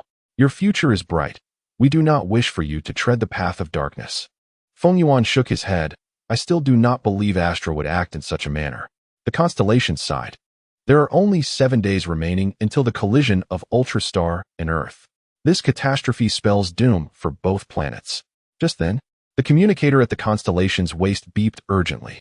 He quickly answered, "Captain, there is a strong energy fluctuation descending upon Earth. It is likely a powerful entity from the cosmos." Upon hearing this, both men immediately raised their heads to the sky. Utilizing the Ultra's X-ray vision, they effortlessly pierced through the atmosphere. A crimson figure descended from above. "Astra!" The constellation exclaimed in astonishment. In that moment, the Babylonians erupted into joyous laughter. His scheme had succeeded, successfully sowing discord between the Land of Light and the Leo brothers. The Ultra Key was now in his possession. This key not only governs the entire operation of the Land of Light, but also serves as an immensely powerful weapon. Long ago, Ultra Father utilized it to obliterate a devilish planet. That was a first-rate planet, one of the brightest and most powerful in the entire universe. Yet, this devilish world was reduced to mere fragments by the Ultra Key, demonstrating its devastating power. This time, not only would he rid himself of the bothersome entities of the Land of Light and Leo, but he would also acquire such a formidable weapon. The path to cosmic domination was about to unfold. With this thought, a triumphant smile graced his lips. 7 Leo? Upon landing, the Babylonians spotted the two, a gleam of cunning flashing in his eyes. Not far away, the constellation and Feng Yuan were also observing him. The identities of 7 and Leo on Earth had long been uncovered by him. He raised the Ultra Key, intending first to eliminate the constellation. In his plan, there was no doubt that 7 posed the greatest obstacle. Even in human form, he could unleash terrifying telekinesis. Upon witnessing this scene, the Star Clan scoffed disdainfully. With arms crossed over his chest, Ultraman activated his telekinetic powers. A powerful force instantaneously pinned Astra in place. Chapter 10. The foolish Leo. The Star Clan exerted every ounce of their telekinetic energy, urgently calling out to Feng Yuan, "Hurry and reclaim the Ultraman key." "Nissan, why are you treating me this way? What have I done wrong?" Astra, transformed from a Babel alien, pleaded in terror. The might of 7's telekinesis left him astounded, and he immediately assumed a fearful and aggrieved demeanor, desperately seeking help from Feng Yuan. The cries unsettled Feng Yuan's heart, rendering him distraught. Astra, stop. Please, cease at once." Feng Yuan's anxiety mounted. In a sudden burst of desperation, he forcefully propelled 7 away. The Star Clan rose to their feet, gazing at Leo with incredulity. "Do you realize what you are doing?" For a long time, they had been teacher and student, as well as friends. He believed their bond was strong, yet now, Leo, influenced by Astra's words, had turned against him. Moreover, it was merely a binding telekinesis, inflicting no harm upon Astra whatsoever. Feng Yuan appeared taken aback by his own actions, though he could no longer afford to ponder. "Astra, hand over the Ultraman key at once." Suddenly, a low voice reverberated from the sky. It was the cosmic police force pursuing the Babel aliens, led by Zophi, accompanied by the original Ultraman, Jack, and Ace, 4 of the Ultraman brothers. Upon witnessing this, the Babel alien felt a chill of fear and retreated repeatedly, a look of terror etched across his face. Feng Yuan watched this unfold, his heart racing with urgency. He yearned to transform and assist his brother. The Star Clan furiously obstructed him, declaring, "Feng Yuan, calm yourself. I understand your feelings, but the foremost priority is to reclaim the Ultraman key. As for our misunderstandings with Astra, we shall address them once the crisis facing Earth and the Land of Light is resolved. The fates of both planets rest in your hands. Have you not declared that Earth is your second homeland? Can you bear to witness its destruction once more?" Feng Yuan was taken aback. On one side lay the survival of the Land of Light and Earth. On the other, the safety of his brother. How should he choose? "Nissan, help me, Leo Nissan." The calm thoughts Feng Yuan had finally managed to gather were once again thrown into disarray. Ultimately, reason succumbed to emotion. With a sudden force, he pushed the Star Clan aside, ready to transform. "Damn it!" Zhu Xingtuan, consumed by rage, struck Feng Yuan down with his cane. However, this had no effect on Feng Yuan, who, without hesitation, retaliated against Zhu Xingtuan. Naturally, Zhu Xingtuan, armed with his cane, was no match for him. In just 3 moves, he was brought to the ground by Feng Yuan. Subsequently, Feng Yuan transformed immediately. What a swift change. In the distance, Tyrus also noticed the situation at hand. He turned his gaze towards Leo, who was engaged in battle with the Ultra brothers. It was evident that Zophie and the others were not using their full strength. For Leo is regarded as a valiant ally by the Ultra Brothers. Their sole objective was Astra. Thus, the four were merely employing physical techniques to attack Leo. However, in terms of physical prowess, they appeared rather ordinary compared to Leo. After all, the Silver Tribe excels not in physical combat, but in various light-based abilities. Despite their use of energy enhancement and various techniques, they remained utterly defenseless against Leo's cosmic martial arts. How foolish could Leo be, unable to discern such clumsy performances? Talas expressed his disdain, with just a few words. The barbarians have led Leo to disregard the fates of 2 planets and directly engage in war with the Kingdom of Light. Leaving aside the moral implications of such a decision, one must question whether Leo can withstand the onslaught. He would be reduced to mere rubble by the Ultraman. What use is physical prowess in such a scenario? In truth, what the Ultraman brothers desire most is the Ultraman key to resolve the imminent crisis. Once the Ultraman key is secured, entrusting Astra's management to Leo would pose no issue. However, Leo is different, constantly referring to others as Nissan in a manner that is quite infuriating. In my previous life as a citizen of Huaxia, only beautiful maidens were permitted to address me in such a manner. Anyone else daring to do so would face my wrath. In this upcoming confrontation, the anger of the Ultraman brothers is on the verge of eruption. It seems fitting to utilize the recently acquired legacy to practice against Leo. Tyrus cast a glance at the barball alien hiding behind Leo, a cold smirk tugging at the corners of his mouth. After expending considerable energy, Leo gradually regained his composure and hastily gestured, "Hold on. Wait. Allow me to handle this matter." Zophie and the others exchanged glances, pausing their actions. "Astra." Leo turned around. "Why did you steal the Ultra Key and attempt to collide the 2 planets?" The barball alien feigned ignorance, pretending to know nothing. "Hurry and give me the Ultra Key." Leo bellowed in anger. The barball alien shook his head in silence, concealing the Ultra Key behind him. Disappointment washed over Leo's face as he prepared to teach this foolish brother a lesson. Zophie and the others turned their attention to the approaching Ultra Star, the situation becoming increasingly urgent. Ace was the first to lose his patience, exclaiming, "Leo, I shall take Astra's life." Hold on. Leo interjected. Zophie asserted, "Astra must be punished." "Wait a moment," Leo shouted. The Ultra Brothers had granted him a chance, but now time was of the essence, leaving no room for delay. Consequently, Zophie and the first generation engaged Leo, while Jack and Ace focused on seizing the Ultra Key. Leo, filled with fury, unleashed his formidable physical prowess, entering a fierce struggle with the Ultra Brothers. Leo, the despondent eyes of 7, unable to transform, reflected his despair. This was the last scene he wished to witness. Senior 7, a voice emerged from beside him. The cosmic group turned to see Tyrus. "You haven't left?" Tala spoke softly. "I possess a means to thwart Leo." The members of the Star Clan furrowed their brows. "What method do you propose?" "Teach me Leo's flying kick. With that, I shall contend with Leo." He continued. "Then we must urge Mentor Zophie and the others to swiftly reclaim the Ultra Key. The longer we delay, the greater the peril we face." Surely, the Elder harbors profound feelings for Earth, and his bond with Leo is strong. If Mentor Zophie and the others do not retrieve the Ultra Key within mere minutes, Leo and his brethren will surely meet their demise. However, if I can master Leo's flying kick, I am confident I can subdue him, reducing the situation to its barest minimum. Upon the conclusion of Talas's words, a pang of sorrow struck the heart of the Celestial Alliance. Earth was truly his home. For the sake of humanity, he would even go so far as to obliterate the planet Ultra. Without planet Ultra, the Light Clan could survive, migrating to other celestial bodies. Yet for the humans of Earth, there would be no escape from annihilation. However, the prowess of Talas left the Celestial Alliance with lingering doubts. Though he had resided on Earth for some time, in reality, his absence from the Land of Light had been brief, merely a few years. This indicated that Talas had not been a member of the Cosmic Patrol for long. In such a short span, even if he were a prodigy, how much could he truly advance? Could he suppress Leo? It was easier said than done. The Leo he trained had achieved unparalleled mastery in combat techniques. 7 was acutely aware of this fact. The only viable option was to employ light-based skills. However, Talas aimed to subdue Leo rather than eliminate him.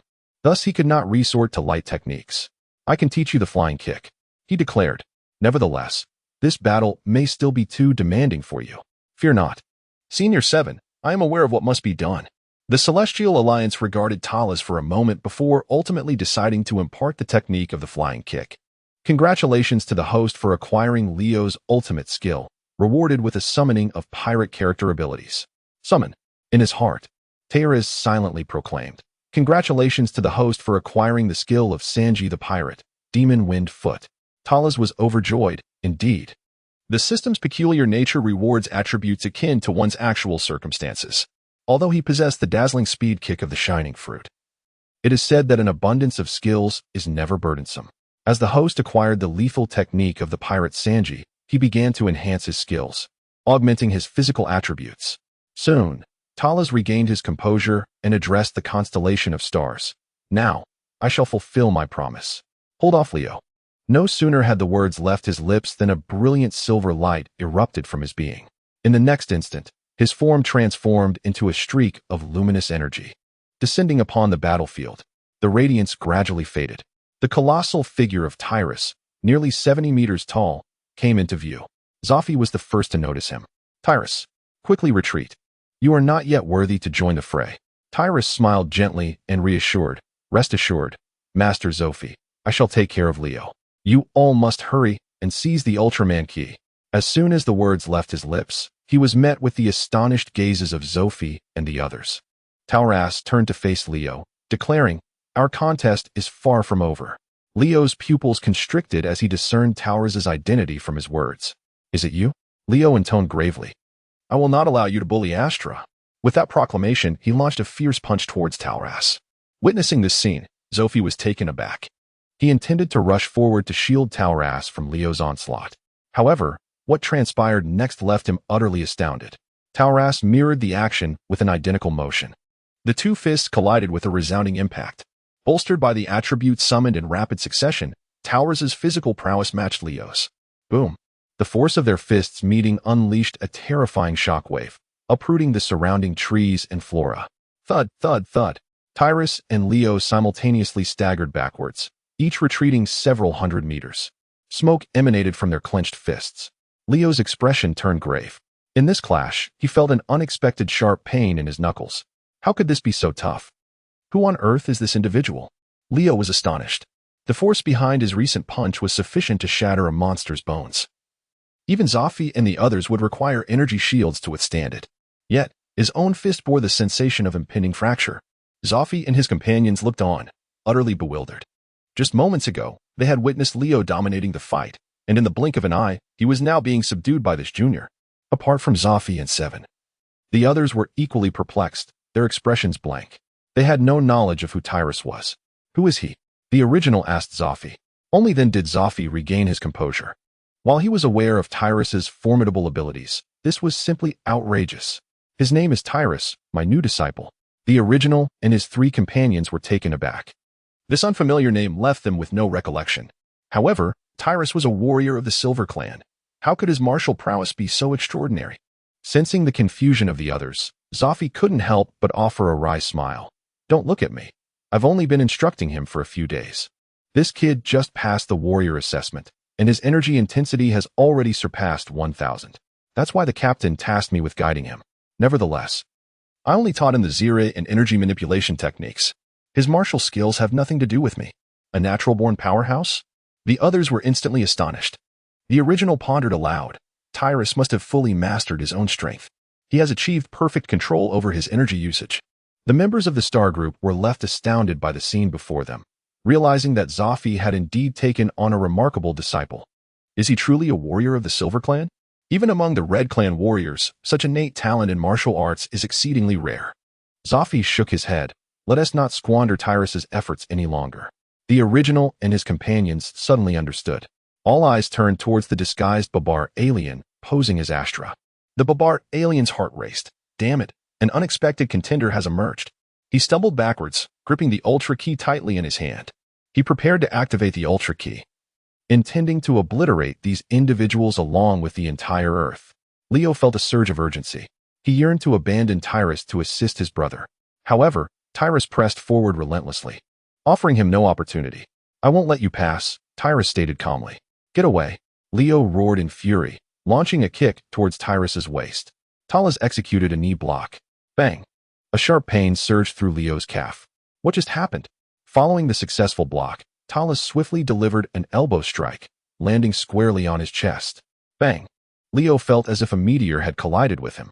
The immense force, coupled with excruciating pain, caused him to stagger back several steps. Leo's expression darkened. This is the cosmic fist technique. He wields the cosmic fist technique. Moreover, his mastery of it far surpasses my own. How could you possibly possess the cosmic fist technique? Leo gazed at Talus, his eyes filled with astonishment. Tyrus cast a glance at him, and immediately, he unleashed a move that Leo was all too familiar with. It was the initial stance of the cosmic fist technique. Indeed, it was as he feared. Leo's heart sank to the depths of despair. The pressure exerted by Tyrus was overwhelmingly immense. Nissen, Leo Nissen, please help. Upon hearing Astra's desperate cry, Leo charged forward once more. With a powerful front kick, he aimed for his opponent. However, Tyrus's reflexes were astonishingly swift. With a single deft maneuver, he neutralized Leo's strike entirely. At that moment, Tyrus's high whip kick darted towards Leo's face with lightning speed. Leo barely had time to raise his arms in defense. Yet he was still sent hurtling hundreds of meters away. As he performed a somersault, he managed to regain his footing, but his arms and legs trembled slightly. With each collision, Leo felt as though he had collided with an ultra-dense alloy. Chapter 12. The King of Ao's Ambitions. No, we must give it our all. At that moment, the energy within Leo began to coalesce. Observing this, Terrace's hands transformed into claws. What is this? Leo felt an ominous premonition creeping in. Flame-red dragon fist. On the arms of Thalus, peculiar dragon patterns seemed to come to life. Leo was struck with astonishment. Had this individual undergone training at D60? Why did I have no recollection of this? The dragon patterns roared as Thalus forcefully pushed forward. Instantly, an energy storm erupted around them. With a thunderous crash, Leo was propelled away, his chest scorched black. He struggled to rise from the ground. Meanwhile, Ace had already captured Barber, beginning the struggle for the key to the Ultra. How infuriating. Leo leaped thousands of meters into the air, one foot engulfed in blazing flames, and fiercely kicked toward Thalus. What the hell? Are you trying to kill me? Tyrus was rendered speechless. This fellow actually executed the Leo flying kick. If it were anyone else, the instinctive reaction would be to evade. However, Tyrus resolved to conquer magic with magic. Simultaneously, flames erupted fiercely around his feet. The demon wind kick. The flames beneath Talus are more formidable than those of Leo, engulfing him entirely. Meanwhile, the spectators from the constellation are left in a state of astonishment. Talus was merely informed by Leo about the technique and application of the flying kick. What kind of anomaly is this? They begin to question their existence. It took Leo considerable time to master this technique, yet Talus, after a single explanation, executes it flawlessly. Moreover, it appears that Talus's kick is even more powerful than Leo's. Boom. The two flying kicks collide mid-air, unleashing a terrifying energy storm. The shockwave tears apart the clouds above. Fortunately, they are in the sky. Had this occurred in the city, that singular strike would have likely reduced it to ruins. Simultaneously, even the Ultraman brothers besieging the barbarians are affected. What is happening with those two? Ace exclaims in shock. In that moment, he witnesses the sheer power of a pure martial arts clash, capable of shattering a small asteroid. He has a dreadful premonition that should he be struck directly by such a blow, it would surely result in death or severe injury.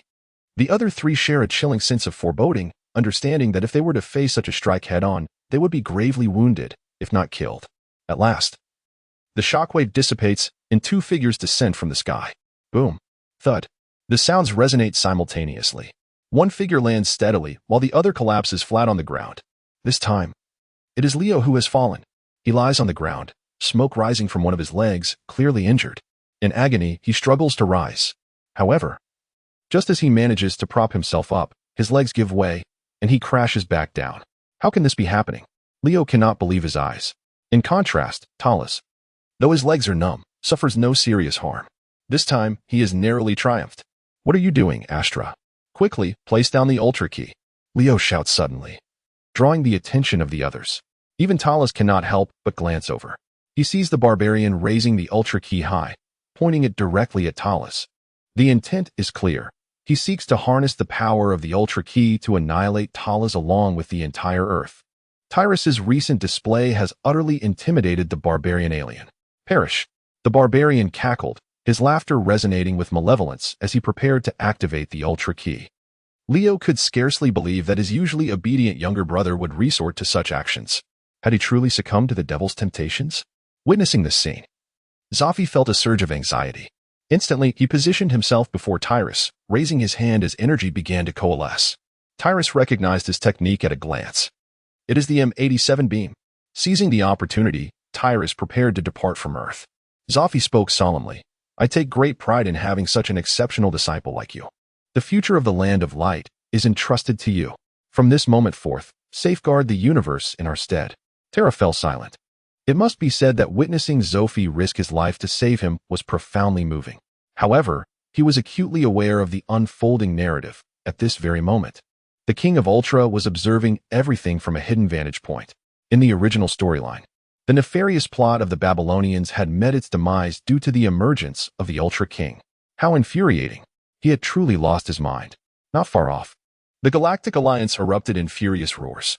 Terra understood the immense power of the Ultra Key all too well.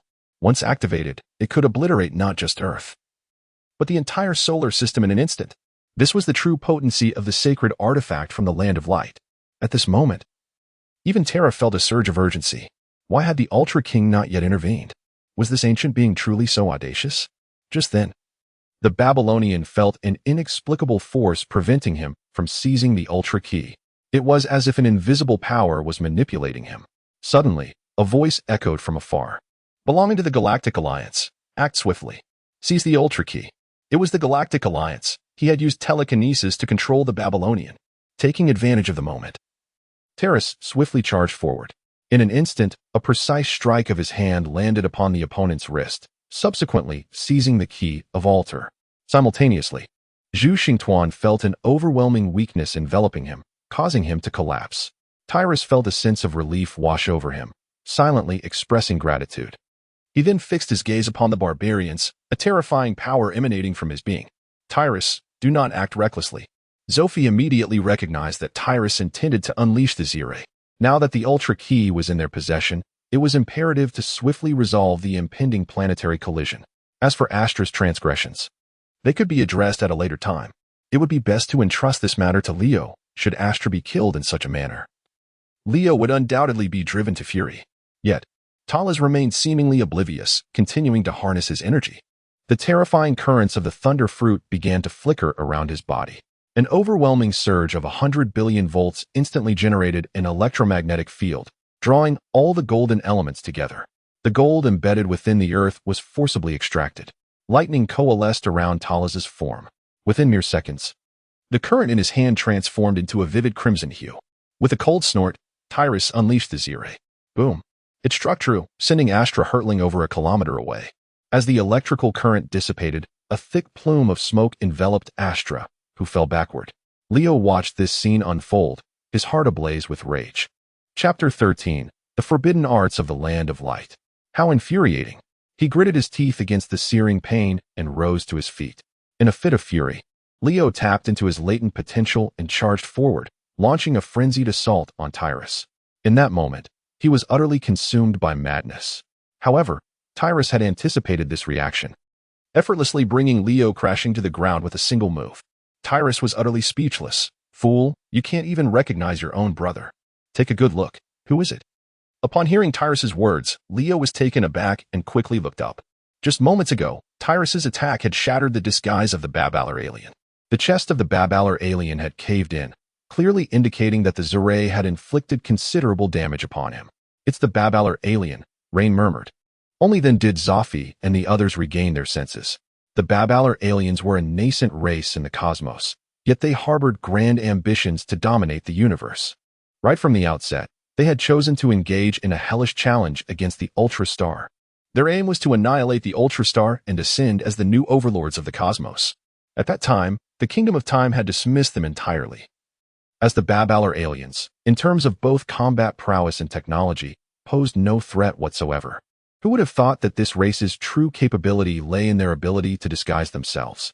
The four Ultra Brothers glared fiercely at the Babalar alien.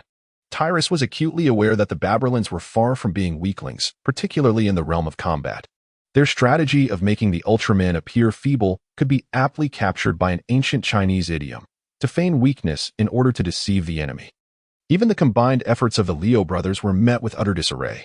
With a fierce roar, Leo unleashed a terrifying kick that landed squarely on his opponent, producing a thunderous sound accompanied by anguished cries. Thus, the life of the Babberlin came to an abrupt end. At that moment, a tempest arose, dark clouds swirling ominously in the sky. Suddenly, a giant clad in a silver cloak, with eyes aflame in crimson and adorned with purple and gold stripes, descended from the heavens. Tyrus was rendered speechless. Goodness, that old man was just watching a play moments ago. The emergence of the King of Ultra left everyone in a state of shock. He immediately addressed Leo, saying that the barbarians had captured Astra, but rather than taking his life, they had merely encased him in ice. Leo finally exhaled in relief. The King of Ultra then turned to Tyrus, expressing gratitude towards the young man for enabling their escape from peril. From this day forth, Leo, you shall be a member of the Ultra Brothers, he declared. Let this farce come to an end. The king paused momentarily before directing his gaze back to Tyrus, inquiring, how did you uncover the true identity of the barbarians? Tyrus maintained his composure, having already devised an excuse. It was the barbarian aliens who had inadvertently revealed themselves. He consistently guided Leo, both intentionally and unintentionally. If she were truly Astra, she would have fought alongside her brother rather than leaving him to face peril alone. The King of Ultra regarded him with surprise, the meaning between them unspoken yet clear. When faced with danger, Talas remarkably maintained his composure, which took him by surprise, for this is an essential quality of a leader. The King of Ultra nodded, filled with a multitude of reflections. It seems this young man is destined for greatness. One cannot deny the extraordinary prowess of the barbarian's disguise. Leo and Astra had grown up together, their essences intimately familiar to one another. The barbarians did not merely disguise Astra's appearance. They even masked her very aura. This is how they managed to deceive Leo. Time is of the essence. The King of Ultra lifted his gaze towards the heavens, where destruction loomed ever closer. Talas. Let us proceed, Zophis said, patting Talas on the shoulder, his heart brimming with satisfaction. Tyrus nodded slightly, then turned his gaze towards the unconscious constellation. It seemed that there was no time left for him to learn his telekinesis skills. However, he was aware that it would not be long before Seven returned to the Land of Light. He would have to wait until then to acquire that knowledge. At that moment, Zophis' voice resonated. You have demonstrated great reliability. I shall teach you that technique upon our return. That technique? Tyrus suddenly realized. M87. The king has departed, vanishing without a trace from Earth. Now, the fates of the two planets are of utmost importance. Before leaving, Leo lifted his gaze toward Tyrus, his eyes brimming with curiosity. Although he still bore a listless demeanor, there was a spark of intensity in his gaze. He fixed his stare on Tyrus and declared solemnly, when we meet again, I shall undoubtedly prevail. Prevail over whom? Tyrus cast a bemused glance at Leo. Although he was aware that the Mac team was destined for utter annihilation, leaving Leo as a solitary hero, he calmly remarked, I shall await the outcome with bated breath. With that, he followed Zophis and departed. Leo silently observed Tyrus and his companions, gradually reverting to his true form, despite having been soundly beaten by Tyrus earlier. It was indeed Tyrus who had unveiled the true nature of the barbarians. He had been utterly powerless to intervene. Fortunately, this time he had not committed any grave errors. Otherwise, all the friends and allies he had come to know in this world would vanish, a thought that filled him with trepidation. As Tyrus departed from Earth, he felt an unsettling chill creep over him, an ominous premonition that sent a shiver down his spine. However, he swiftly dismissed the thought from his mind. Subsequently, the group hurried towards the Land of Light. The Ultra Key was inserted into the control center. At last, the Land of Light was restored to its rightful trajectory. On a desolate planet, Zophis cast a glance at Tyrus, remarking that the M87 beam is an extraordinarily potent light technique. I hope that once you master it, you will exercise caution in its use. Tyrus nodded slightly. He understood that the beam from M87 was exceedingly potent. It was indeed a forbidden technique of the Light Kingdom. Tyrus, deep in thought, contemplated the boundless radiance bestowed upon him by the shimmering fruit, pondering the feasibility of wielding the M87 ray. Yet, he remained uncertain about the abilities the system would bestow upon him. Zophis meticulously elucidated the principles behind the M87 ray's emission before raising his hand towards a specific direction. A silver stream of light erupted from his palm, hurtling towards a Death Star far larger than Earth. Under Tyrus's watchful gaze, that colossal celestial body shattered with a resounding explosion, the shockwave of energy reverberating across dozens of light years. Remarkably, this was merely a demonstration of 50% of its destructive capacity. Simultaneously, the system detected the host's mastery of the M87 skill and inquired whether to initiate a skill exchange with the pirate abilities. Goodness! Such an extraordinary skill, could it truly rival that of the pirates? Tyrus internally complained. The system announced, all summons have undergone dimensional enhancement, with skills and attributes elevated to 100-fold of the maximum strength in this realm. The system truly excels, 100-fold. It would be foolish not to take advantage of this. Within his heart, Tyrus silently invoked, Skill Exchange. Chapter 14, A Proposal for a Good Friend. The exchange for the M87 skill commenced. With success in the exchange, congratulations to the host for acquiring the skill, Kaido's Dragon Breath. The host's physical attributes began to be enhanced by the power of the dragon. In that moment, he felt an immense surge of energy within him. A torrent of strength coursed through his body. He realized that his physical attributes had increased by at least 5-fold. Tyrus. Zophie's voice brought Tyrus back to reality. Have you mastered it? Tyrus nodded, declaring, I understand. Zophie, astonished, replied, You really grasped it? This boy's comprehension is truly extraordinary. His mastery over energy is nothing short of remarkable. In the Ultra Arena, Tolekia momentarily halted his training, panting heavily as he took a brief respite. This is the path of cultivation for the Ultra clan. Through extreme training, one continually extracts their latent potential. However, as a descendant of the Blue Tribe, Tolekia's efforts are exponentially greater than those of ordinary individuals. Yet, the results have been far from satisfactory. At this juncture, Tyrus's reputation had spread throughout the Land of Light, and he had ascended to the rank of a mid-level warrior. A weighty gloom settled upon him. Why, after all this time, does he still struggle? The goal seems so near, yet remains painfully distant. He could sense that his internal energy limit had not seen significant enhancement. In a moment of frustration, Tolekia struck the arena floor with a fist. Is Tyrus truly a mid-level warrior now? And I can't even make it into the reserves. Is the chasm between our races truly insurmountable? He recalled his friend Taro, with whom he had once shared a heartfelt wish to become messengers of light together. Taro has indeed manifested an astonishing talent that leaves others in awe. Yet, he can only watch helplessly as he gazes at his friend's receding figure, the distance between them growing ever wider. Today, Taro is celebrated as the most formidable warrior among the Ultra Brothers. Subsequently, he encountered Talus, and together they inspired one another, training side by side until just recently. The rise of the loss. He found himself utterly alone once more. Silently, he observed as each of his friends drifted further away from him. Doubt began to creep in. Tolekia, it has been an eternity. A familiar voice pulled Tolekia's scattered thoughts back into focus. He turned to look. The loss. A flicker of surprise glimmered in Tolekia's eyes. Congratulations, the loss. You have now surpassed Drembius. Tyrus was not taken aback by Tolekia's reaction. It was evident that Tolekia had reached a critical juncture, poised on the brink of darkness. Perhaps this was the final moment of their friendship. Let it go, Tolekia, Tyrus suddenly said, his expression darkening. Tolekia froze. Tyrus, do you truly believe my dreams are mere empty words?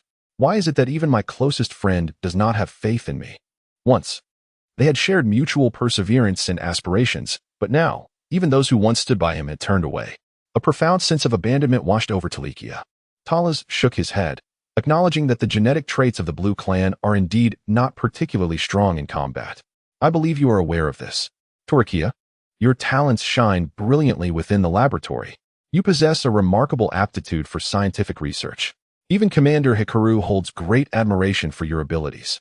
Rather than denying your research aptitude, it would be more prudent to embrace it. Although we cannot choose the genes we inherit, I firmly believe that with your formidable scientific prowess combined with your diligence, you can indeed alter this reality. Replicating the combat data of others should not pose a significant challenge, should it?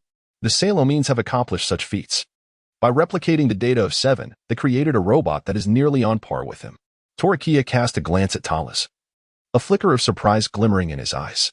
He seemed taken aback by Talus's proposition, a notion he had never contemplated. This was unprecedented, as no one had ventured such an endeavor before.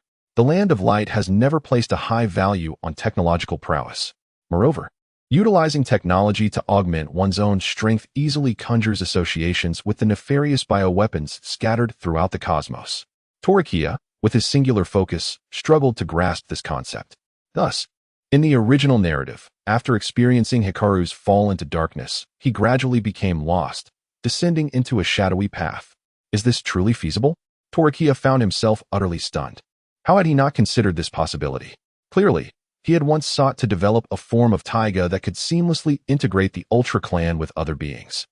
Following this line of thought, he could safely innovate, merging the combat data and energies of other warriors to enhance his own power. Tolekia stood there, astonished. Could I really do this? Thrashes confidently asserted. Others may falter, but I am certain that you can succeed. Tolekia, your aspiration is to become a harbinger of light, not to emulate me or anyone else. Is it not sufficient to simply become the strongest? This approach not only empowers you with formidable strength, but also conserves your training time. With an ample repository of warrior data, one can ascend to greatness in a remarkably brief period. Of course, this method does entail a drawback. To perpetually enhance your abilities, you must continuously gather data from the powerful. Tolekia, however, remains unfazed by this. After years of relentless effort, he is determined to exert every ounce of his strength to achieve his goals, provided there exists a viable method to do so. Having endured numerous setbacks, he has gained a clear understanding of his own circumstances. Though the Blue Tribe may not excel in combat, it possesses its own unique advantages. Indeed, Thrashes is correct.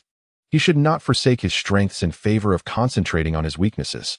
Within the entirety of the Blue Tribe, he undeniably ranks as a prodigy, second only to Hikaru.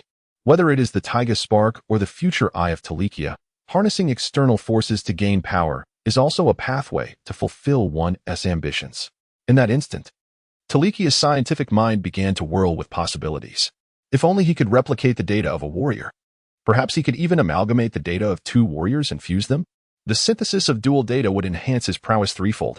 At this moment, Tolekia's mind was ablaze with inspiration. Gradually, his heart ignited with fervor.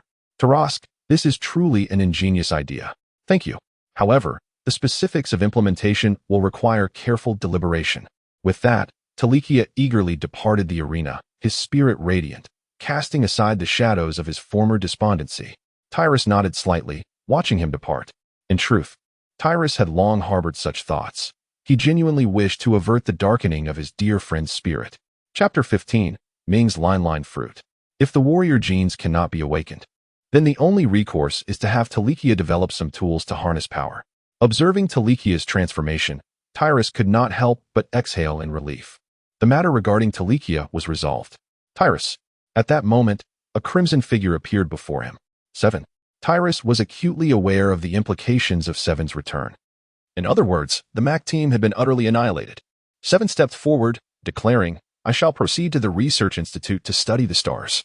Thrashes nodded, fully aware that at this moment, Seven must be experiencing tremendous emotional turmoil.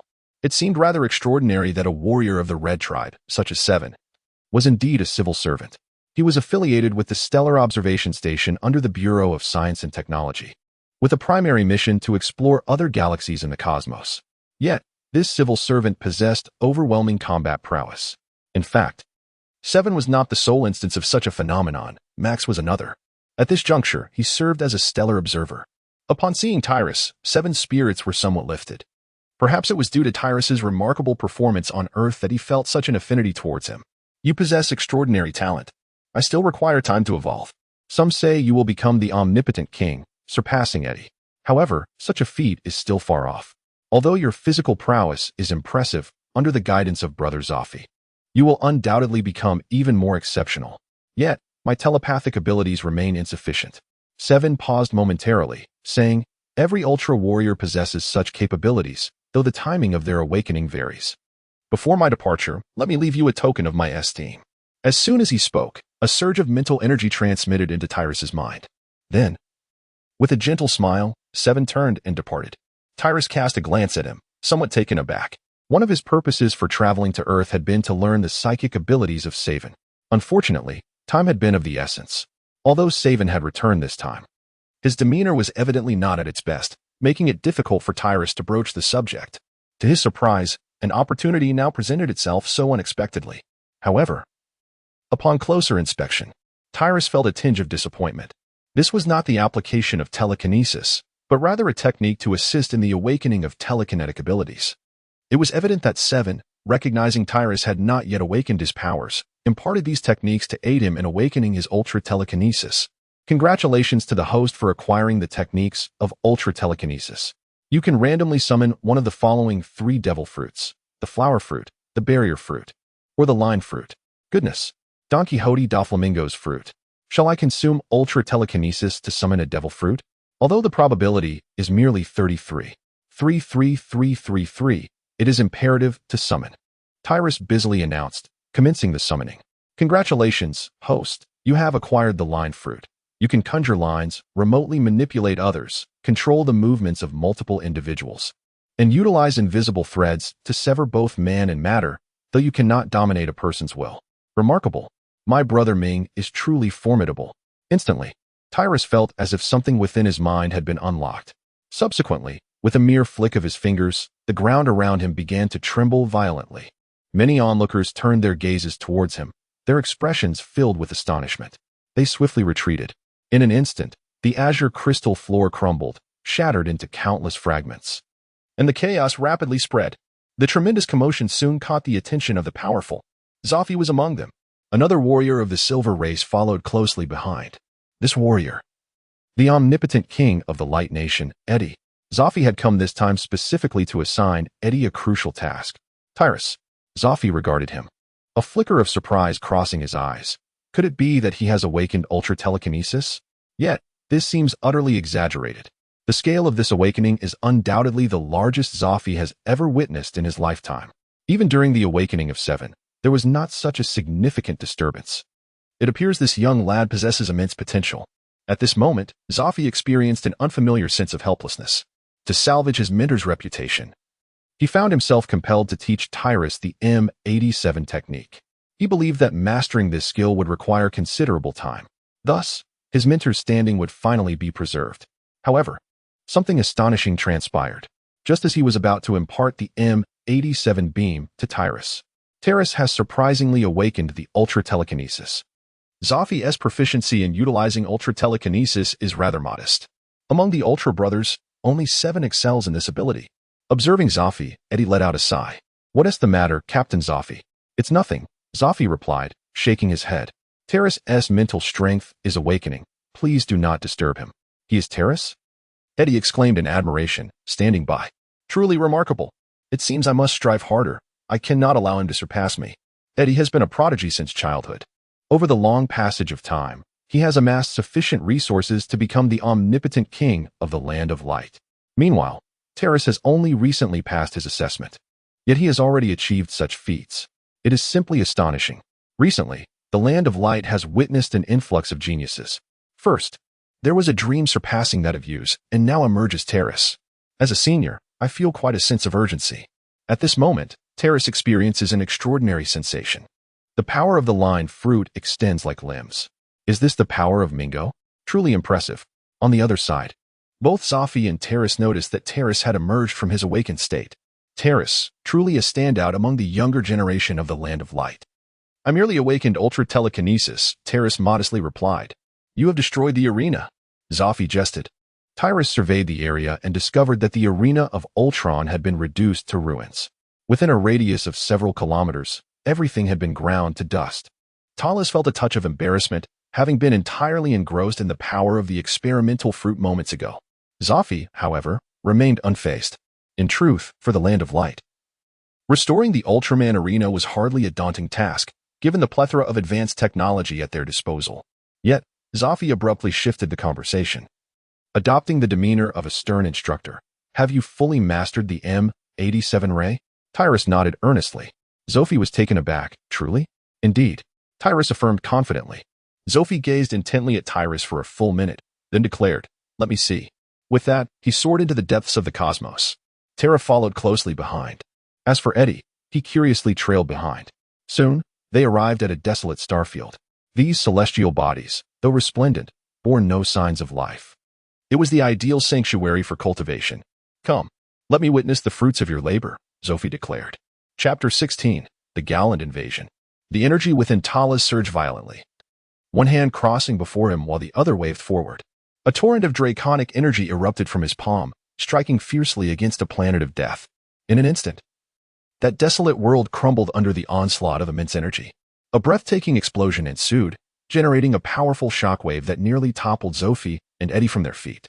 Witnessing this spectacle, Zophie was taken aback. He had truly mastered it. In merely a day, he had grasped the M87 beam. Yet, something seemed amiss with the temperature. And why was it golden? Unbeknownst to him, this was not his M87, it was Kaido's dragon breath. Could it be that the M87 beam had evolved? Such a formidable power, surpassing even Ace. In that moment, Zophie felt a tingling sensation coursing through his body. Even Eddie, not far away, appeared dazed. He recognized the sheer might of Tala's abilities. After all, he had witnessed Zophie's M87 beam on more than one occasion. The disparity between the two was glaringly apparent. Zophie remained silent for a prolonged period. A light year away, a fleet was advancing towards the Land of Light. Our king, Gartan. The Land of Light shall be crushed by the invincible fleet of King Gartan, boasted a voice from a flagship. Yet, scarcely had the words left his lips when a terrifying energy storm engulfed the entire battlefield. Gartan's fleet was assailed by an alien energy, leading to a series of collisions under the storm's impact. This strike cost him nearly half his forces. King Gartan stared, dumbfounded. Suddenly, a nearby planet erupted. "This is an energy storm caused by a planetary explosion," reported one of his subordinates. King Gartan felt a wave of frustration. "Damn it, accursed Land of Light. Your Majesty, this cannot possibly be the work of Ultraman, can it?" His subordinate timidly inquired. "No." King Gartan's gaze sharpened. "I suffered a great loss in my campaign against the Land of Light. They must bear the consequences."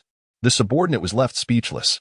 Not long before, after exchanging greetings with Eddie, Zophie ventured alone towards Earth. Furthermore, Talas had received news that Leo had no intention of returning to the Land of Light to join his Ultraman brethren for quite some time, choosing instead to wander on Earth. Leo was indeed a formidable character. To eliminate future threats, he had obliterated the entire Black Planet. As for the Black Planet, it was the realm of the Disc creatures. Leo's strength had surged dramatically. He was now a high-ranking warrior. Millions of miles away, he shattered the Black Planet with a beam of light.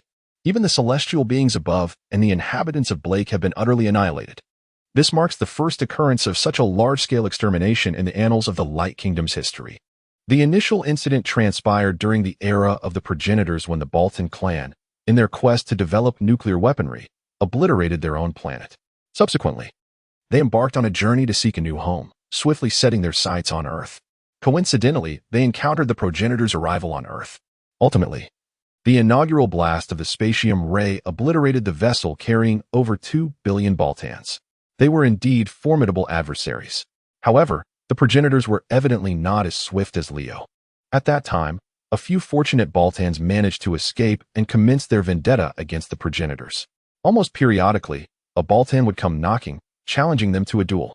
Although they invariably met their demise, they remained undeterred, showcasing the indomitable spirit of the Baltan clan. Finally, Zophie cleared his throat.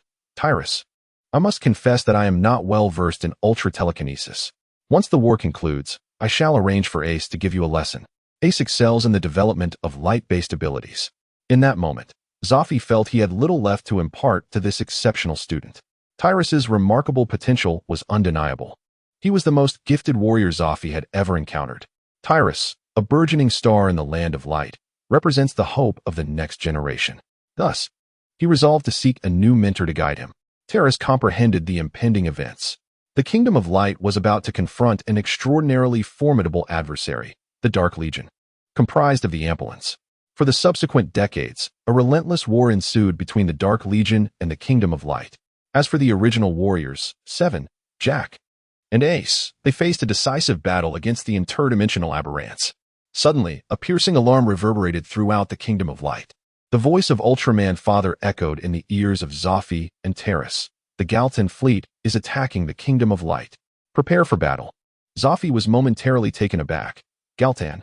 Tyrus recalled the events concerning King Galtan, a notorious antagonist from the Eddie series.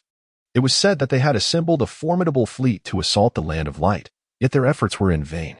Tragically, even his own son perished at the hands of the Land of Light. Enraged and humiliated, King Galan resolved to journey to Earth and eliminate the solitary Eddie. With a sinister grin, King Galan commanded, "Fire. Today, I shall obliterate the Land of Light, and let all know that I, King Galan, am the sovereign of the universe." At that moment, his armada of ships and war vessels unleashed a torrential barrage of cannon fire, akin to a torrential rain. However, at that instant, Ultraman had already soared into the skies, numbering in the thousands. A captain among the warriors issued a command, and all simultaneously activated the Ultraman barrier. The barriers merged instantly, with tens of thousands joining forces to create a colossal energy shield that deflected all incoming attacks.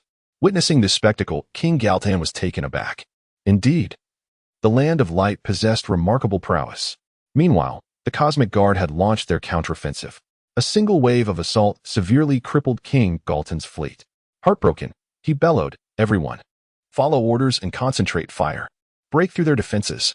Suddenly, from the corner of the warship, emerged a cosmic being resembling King Galan, clutching a massive alloy battle blade. Standing at a height of 62 meters, he declared, "I carry your legacy. Defeating the Light Clan will be a trivial task." "Ah, my son, I am proud of you," King Galan replied with satisfaction. "Then go and teach those worthless foes a lesson." The hatch of the spaceship slowly opened, and Galtan's son launched himself into the fray, brandishing his enormous battle blade as he charged toward the Light Clan. The guard squad fired a beam at him, but it struck nothing but air. As the invading being approached, the warriors finally regained their senses. Yet, it was too late. With a swift swing of his blade, several Ultraman warriors were wounded. At this sight, King Gal erupted into laughter, his prior frustration dissipating like mist. The invader's excitement grew with each swing of his battle blade. Suddenly, he felt his weapon collide with something extraordinarily hard. Upon closer inspection, he beheld a silver warrior, nearly 70 meters tall, standing before him, matching his own stature. Tyrus caught the blade with his bare hands. How could this be? The opponent's strength astonished him. "Are you Galtan?" Casually, the Loss inquired. "King Gal is my father." Realization dawned upon him. With that, the Loss tightened his grip. Cracks appeared on the alloy battle blade of the invaders, spreading across the entire blade like a spider's web. Boom. The once indomitable alloy weapon was instantly shattered into fragments. Through various enhancements of fruits and skills, Thalas's palm had become exceptionally hard. With the added strength of the Cosmic Fist technique, his grip was potent enough to crush even cosmic alloys. How is this possible? The invader exclaimed in horror as he gazed at the Loss. This is high-density cosmic alloy. However, the Loss had no intention of conversing further. He delivered a swift chop to the opponent's forehead.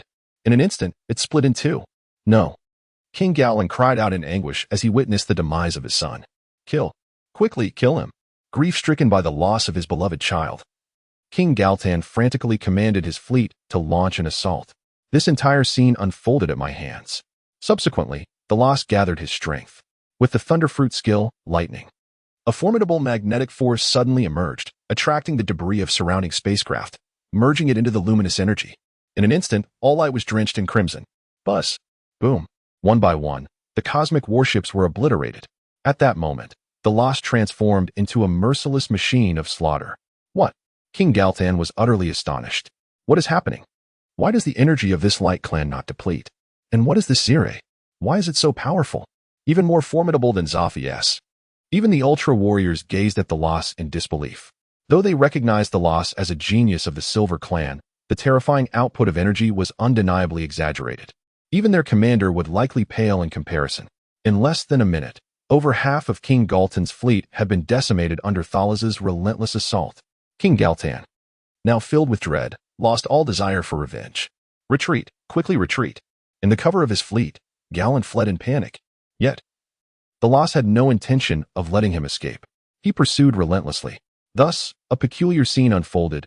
A vast fleet fled in disarray, while a solitary figure relentlessly chased after them. The Loss, Zophi, commanding the battlefield, finally emerged from his shock. He had not anticipated that the Loss had trained the Zire to such extraordinary strength. He hastily communicated with the Loss. "The Loss, do not act impulsively. Galtan is but a minor character, unworthy of such exertion. News has just arrived that the Dark Legion intends to launch an assault against us. We must preserve our finest forces to confront the Dark Legion."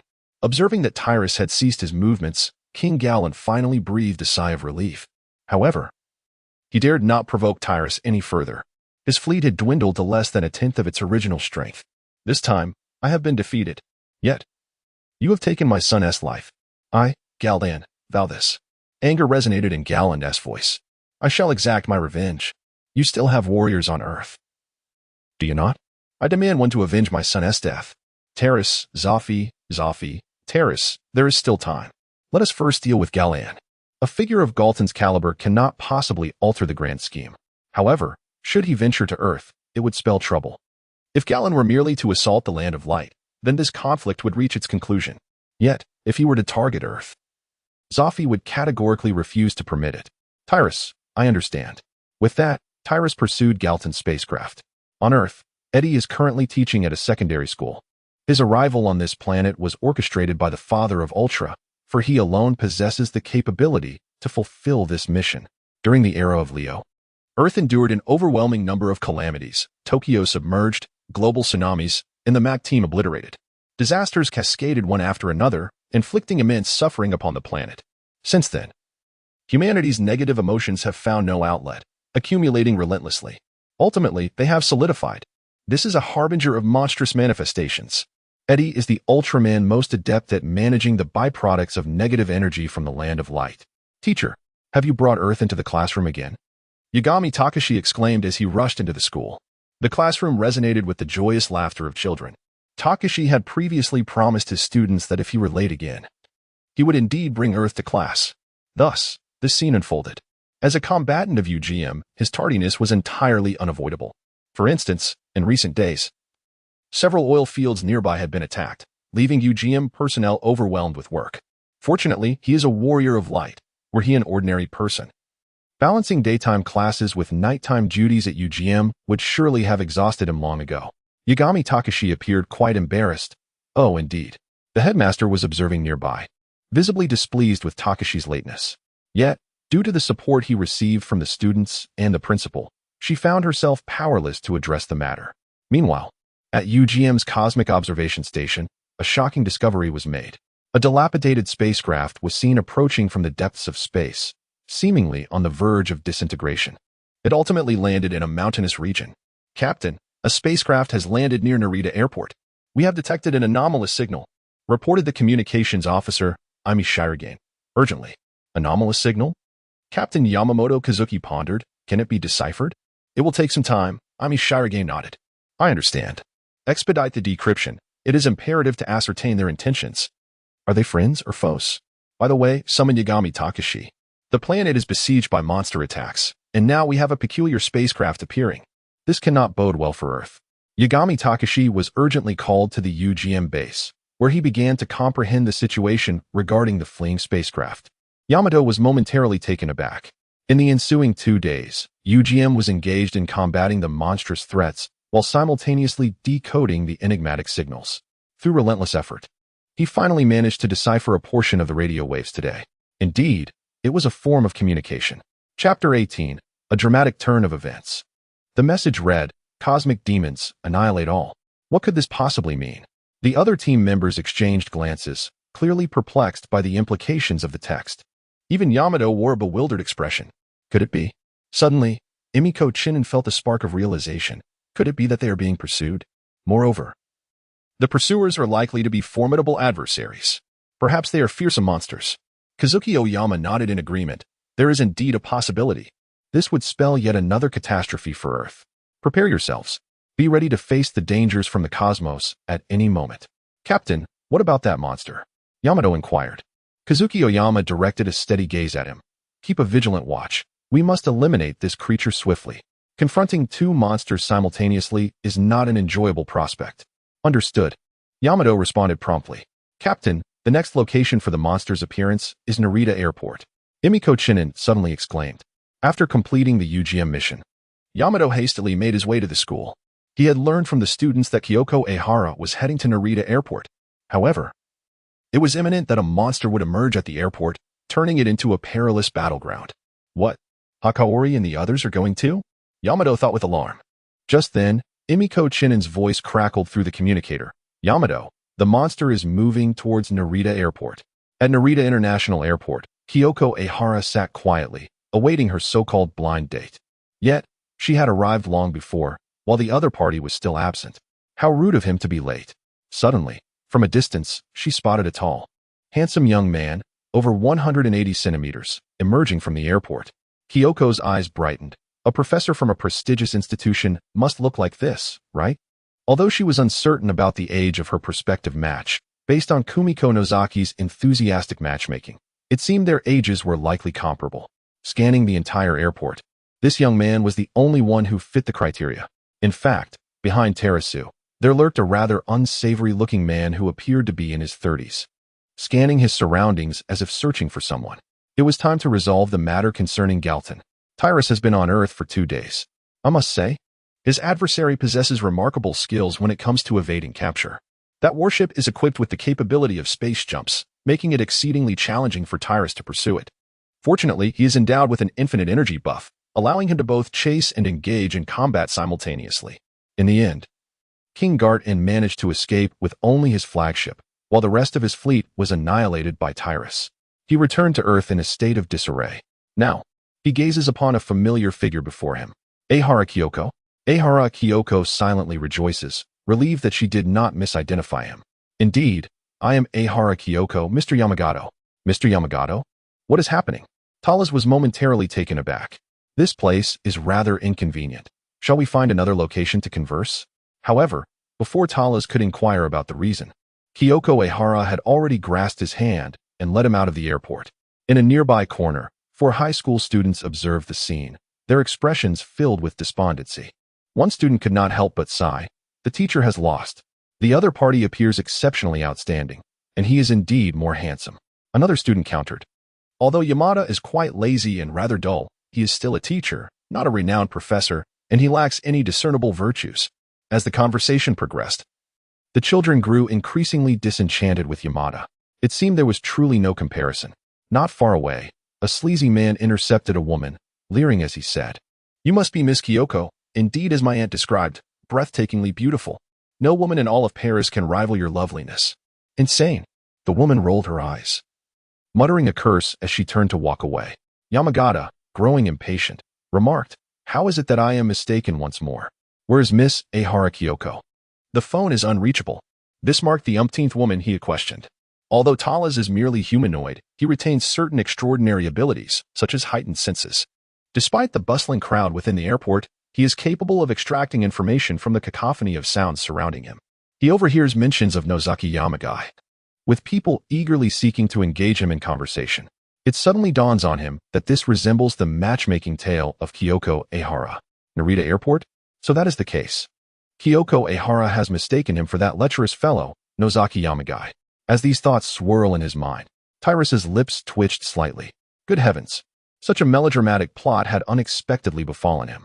Just as Kyuko Sakahara was about to inquire about certain matters, the entire airport suddenly began to tremble. A glimmer of insight flickered in Terrace's eyes. With the aid of his extraordinary vision, he discerned an immense creature stirring near the airport. A monster? Terrace suddenly realized that Narita Airport was, in the narrative, a lair for monsters. "Ah!" Kyoko Ayura suddenly exclaimed. A shadow descended from the heavens, and the airport walls could no longer withstand the pressure, crashing down. In a fleeting moment, Talas unleashed a powerful punch. With a resounding crash, the massive wall was shattered into 2 halves. Beside him, Kyoko Ehara's eyes widened in astonishment. Her heart stirred with emotion. Faced with peril, he did not seek to evade danger, but rather bravely sought to protect her. She examined Talas's hands and found them remarkably smooth, devoid of any scars. In that instant, amidst the bustling crowd, Kyoko Ehara emerged from the airport, escorted by Talas. Though she felt a sense of having survived a harrowing ordeal, her gaze lingered on Talas. Filled with tenderness, this overwhelming sense of security he exuded was precisely what she yearned for. Tyrus furrowed his brow even more tightly, contemplating whether to transform and confront the monstrous creature. However, Yada Takashi, accompanied by 4 middle school students, came rushing towards him. "Kyoko-sensei." Upon seeing Ehara Kyoko unharmed, Yada's anxiety began to dissipate. Nevertheless, he couldn't suppress his urge to verify her safety. "No, I'm fine." Ehara Kyoko quickly waved her hand, adding, "It was Mr. Yamagata who saved me." "Mr. Yamagata?" Yada's gaze shifted towards Tyrus, and at the sight of him, his pupils suddenly constricted. Tyrus always evoked a sense of familiarity within him. However, he soon found himself utterly deflated upon witnessing Tyrus' outstanding demeanor and striking beauty. He now harbored a tinge of regret, realizing that when he transformed into human form, he ought to have given more thought to his outward appearance.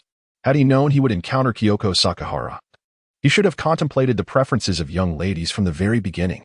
Tyrus gazed at Eddie, who appeared utterly despondent, and his lips curled slightly. Chapter 19. The Mysterious Ultraman. Although 8,000 years have elapsed, Tyrus still vividly recalls Eddie's tale. From a young age, Eddie had numerous childhood friends. Moreover, with the addition of other women on Earth, at least 4 of whom shared an ambiguous relationship with Yagami, one could only lament the plight of the other unfortunate male protagonists. Yagami's fortune seems unparalleled. It is perplexing how such a steadfast man could become a heartthrob, surrounded by so many enchanting confidants. My sincerest apologies, Miss Kyoko, but you have mistaken me for someone else. Tyrus helplessly pointed to a disreputable man not far away, stating, "He is Mr. Shangan."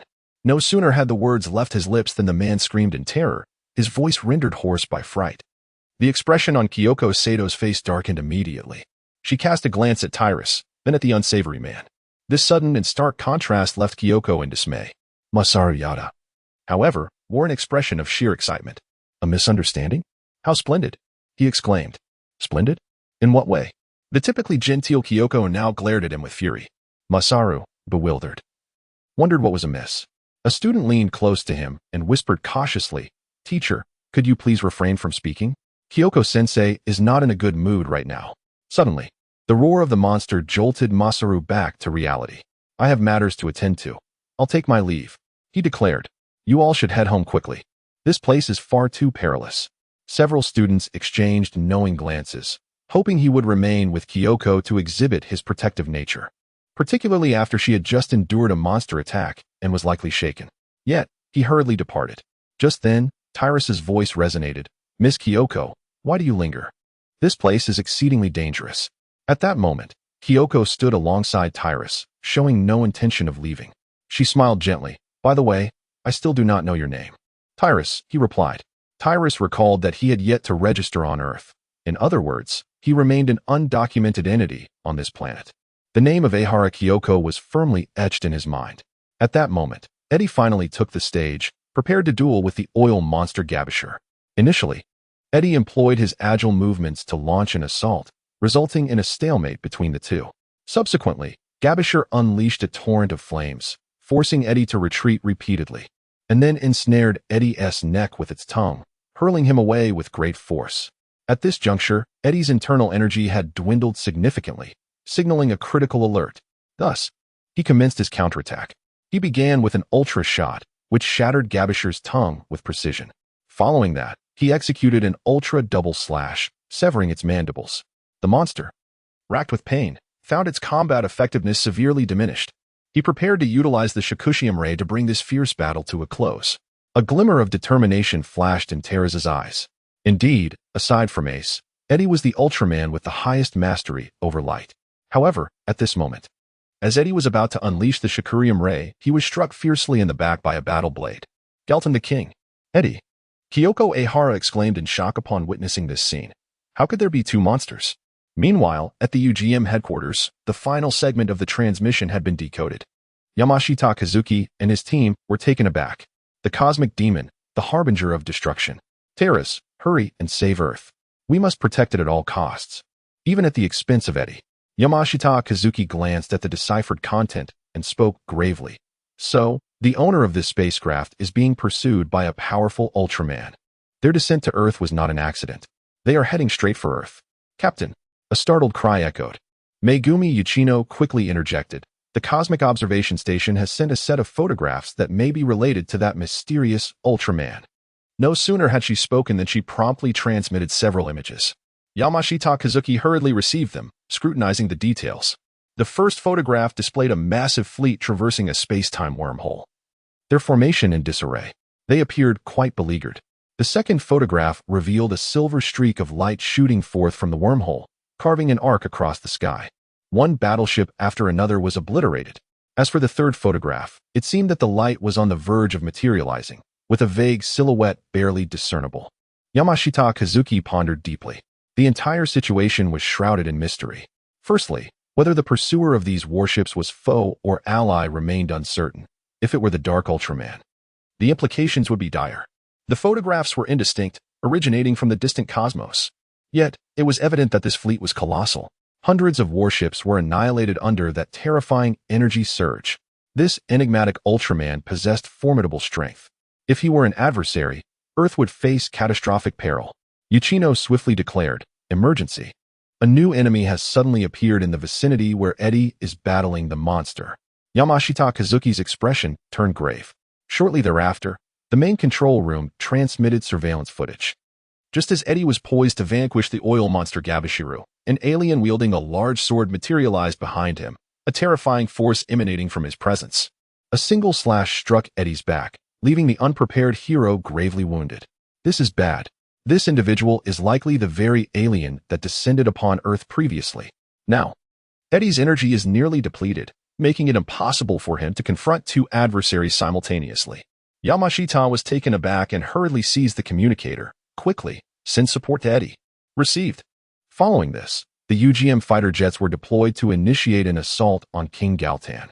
However, King Galtan paid no heed to the attacks from these aircraft. With a swift sweep of his blade, waves of crimson energy surged outward in all directions. The fighter jets were swiftly obliterated. Upon arriving on Earth, King Galtan had been lurking in the shadows to avoid detection by Tyrus. Only when he realized Tyrus was absent did he exhale in relief. Thus, as Eddie engaged in battle with the monster, a surprise attack ensued from behind. King Galtan glanced at the fallen Eddie, his previous frustrations dissipating. "You killed my son, today. I shall end Eddie's life, and you shall regret your actions." He dared not retaliate against Tyrus. Having been relentlessly pursued, King Galtan was already terrified, engulfed in despair. He could not bear to experience such a fate again. He had merely uttered a threat, yet was hunted down to this extent. Moreover, the creature's energy seemed boundless. Chapter 20, 1v2 Instant Kill. He truly did not wish to relive such an ordeal. Unable to contend with Tyrus, how could he possibly handle Eddie? Damn it. Eddie was caught off guard by the sudden assault, left in a state of disarray. "Repent, Eddie, for the sake of my son, for the vengeance of the Luminary clan. You must die." King Gal interrupted in laughter, brandishing his great sword, seizing every opportunity to strike at Eddie. The oil monster was relentlessly attacking Eddie. "Eddie is in grave danger," expressed Kuranoemi with concern. Yamashita glanced at the deciphered message, quickly grasping the situation. The individual named Tyrus was now their only hope. With the UGM fighter jets annihilated, humanity was powerless. Yamashita's spirits were low. He understood that whether it was Eddie or Tyrus, humanity should not place their hopes on extraterrestrial beings. Alas, humanity is not yet strong enough. I thought you would continue to remain hidden.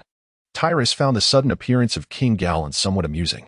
King Galan had arrived on Earth and instantly concealed himself. Talas had presumed that his opponent would not dare to reveal himself. To his utter astonishment, he never anticipated that the adversary would actually partake in the hunt for Eddie.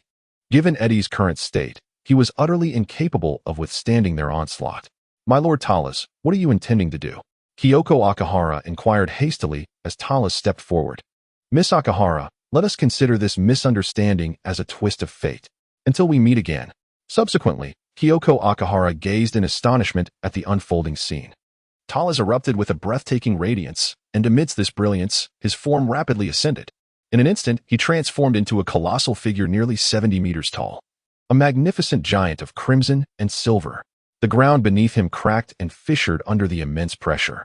The emergence of Teras left everyone utterly astonished. At the UGM headquarters, Aimi Shiroya and Kazuki Oyama gazed in disbelief at the unfolding scene. Suddenly, Aimi let out a gasp and quickly summoned the footage of Teras on Earth. To their astonishment, the screen displayed a battle between Teras and Leo.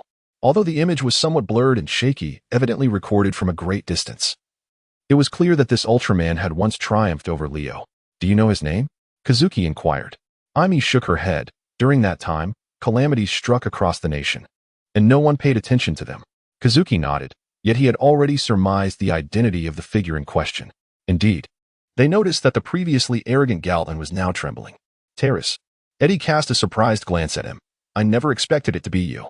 However, he quickly fell into a state of dismay. How did Tyrus manage that?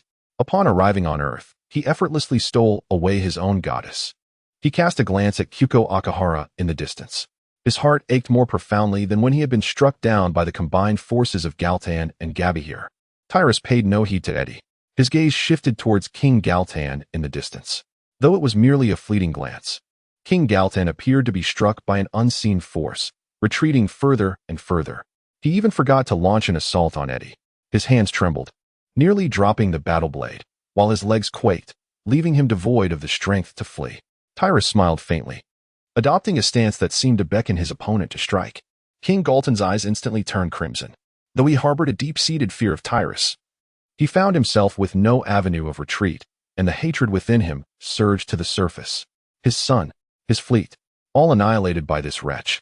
This fiend not only slaughtered his sole family member, but also shattered his aspirations of cosmic dominance. With a fierce swing of his battle blade, he aimed a direct strike at Tyrus. Clang!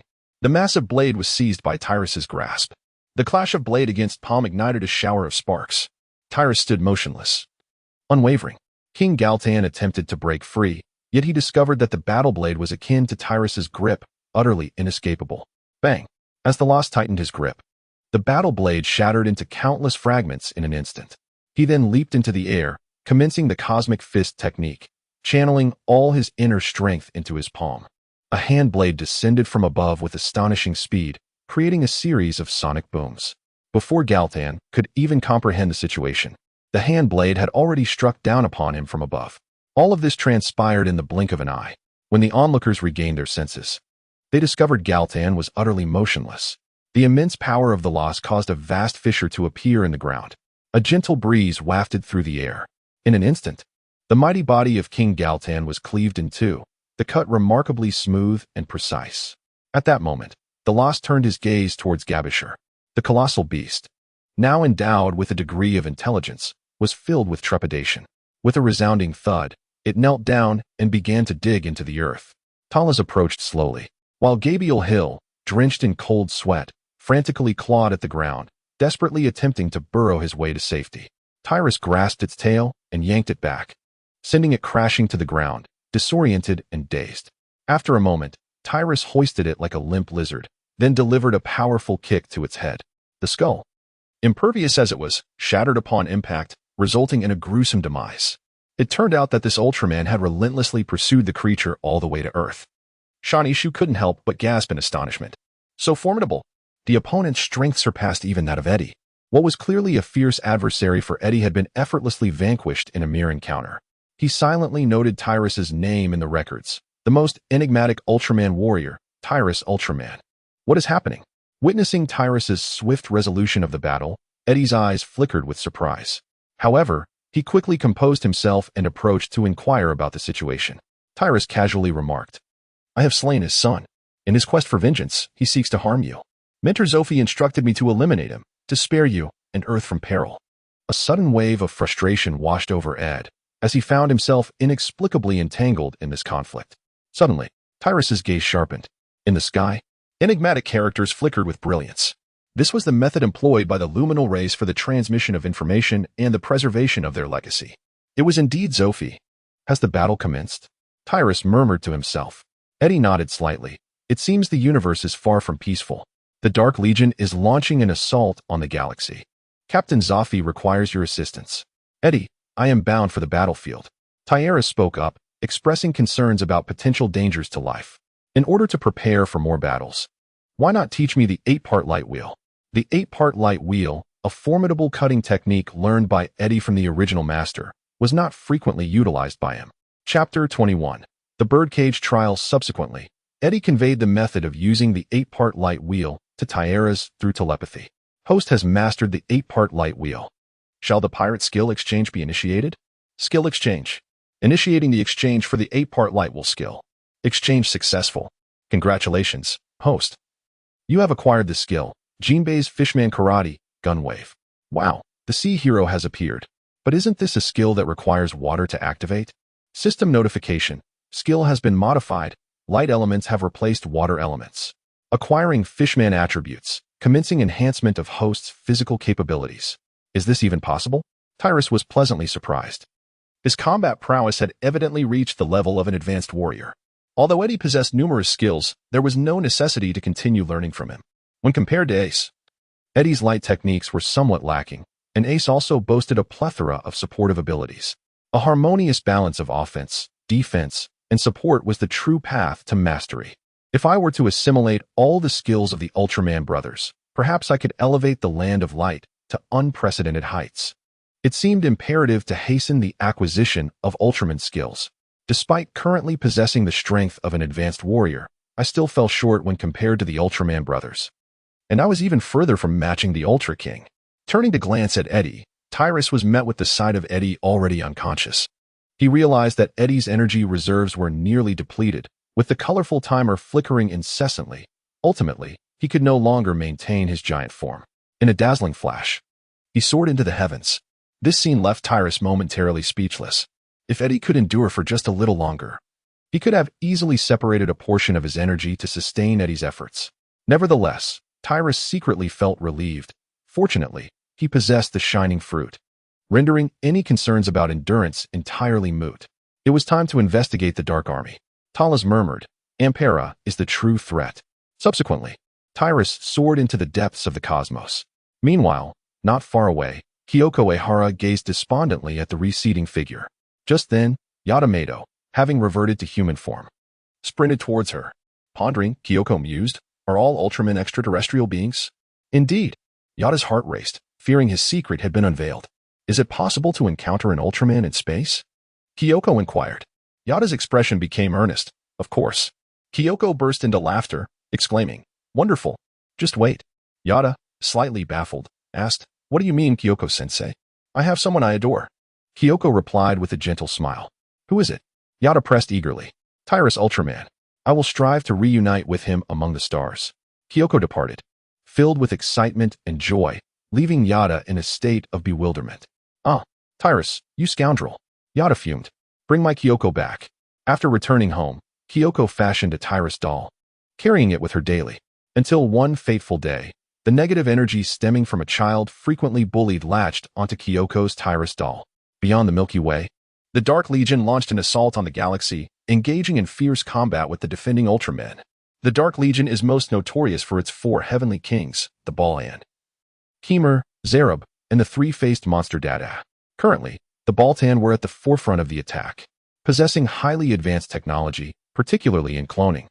The Balan utilized this method not only for the continuation of their species but also as a primary source of military might. Following the destruction of Baltan Star by the first Ultraman, the few survivors managed to develop a formidable army through cloning. At this moment, the Baltan-led forces were relentlessly assaulting the Ultraman warriors guarding the front lines. The disparity in combat power led to the swift annihilation of this defensive squad, leaving only one Ultraman to narrowly escape and hide. Now, the Dark Legion scoured the vicinity for this elusive survivor. Behind a meteorite, Oula concealed herself from enemy searches. She too had joined the fray, unexpectedly facing the Balan's Dark Legion in her debut battle. Yet, her thoughts were not on her own safety, but rather on another individual. "Terrace, please do not encounter any mishaps. Following Captain Zophie should ensure your safety, should it not? Lord Barilu, we have detected a luminous elemental reaction at the edge of the galaxy. It could potentially be a solitary Ultraman approaching us," a cosmic envoy reported. "Solitary?" Barilu paused, then erupted in laughter. "Is he seeking his own demise?" "Ha ha." The envoy hastily interjected, "My lord, he is here." Barilu brandished his pincers, laughing heartily. "Let us show him what despair truly means." As the words left his lips, he led his fleet to encircle the approaching Ultraman. In the void, a silver and crimson Ultraman quietly observed the surrounding fleet. Telas found himself in a state of bewilderment. The situation before him was entirely unforeseen. To his astonishment, he was intercepted midway. Moreover, the leading force was none other than the Baltan tribe. How fortuitous. The warrior of light. Barilu laughed heartily, proclaiming, "Repent for the sins of your past. There is no escape for you." As his words resonated, he brandished his pincers, commanding the surrounding warships to commence their assault. Tyrus gazed calmly at the unfolding scene, an invisible force emanating from his being. Tyrus spoke slowly, "Just in time, let us test Ming's skills." As soon as the words left his lips, the birdcage activated. In an instant, countless cosmic warships were reduced to mere fragments. What sort of ability is this? Barilu was taken aback, completely stunned. He was engulfed in terror as the invisible threads drew nearer, mercilessly tearing his body apart. The Dark Legion is engaged in battle? The tremendous explosion immediately caught Aura's attention. Hiding thousands of kilometers behind an asteroid, she turned just in time to witness a small asteroid being silently shattered into pieces. Her eyes widened in astonishment. At that moment, a voice resonated behind her. Aura? Startled, Aura whirled around, only to find Tyrus had mysteriously appeared at her back. Now enhanced with various attributes, Tyrus possessed formidable perceptive abilities. Upon arriving, he had sensed Aura's presence. Tyrus, Aura exclaimed in surprise. Weren't you training with Captain Zophi? Thinking of the Dark Legion, she anxiously urged. They are pursuing me. You must escape at once.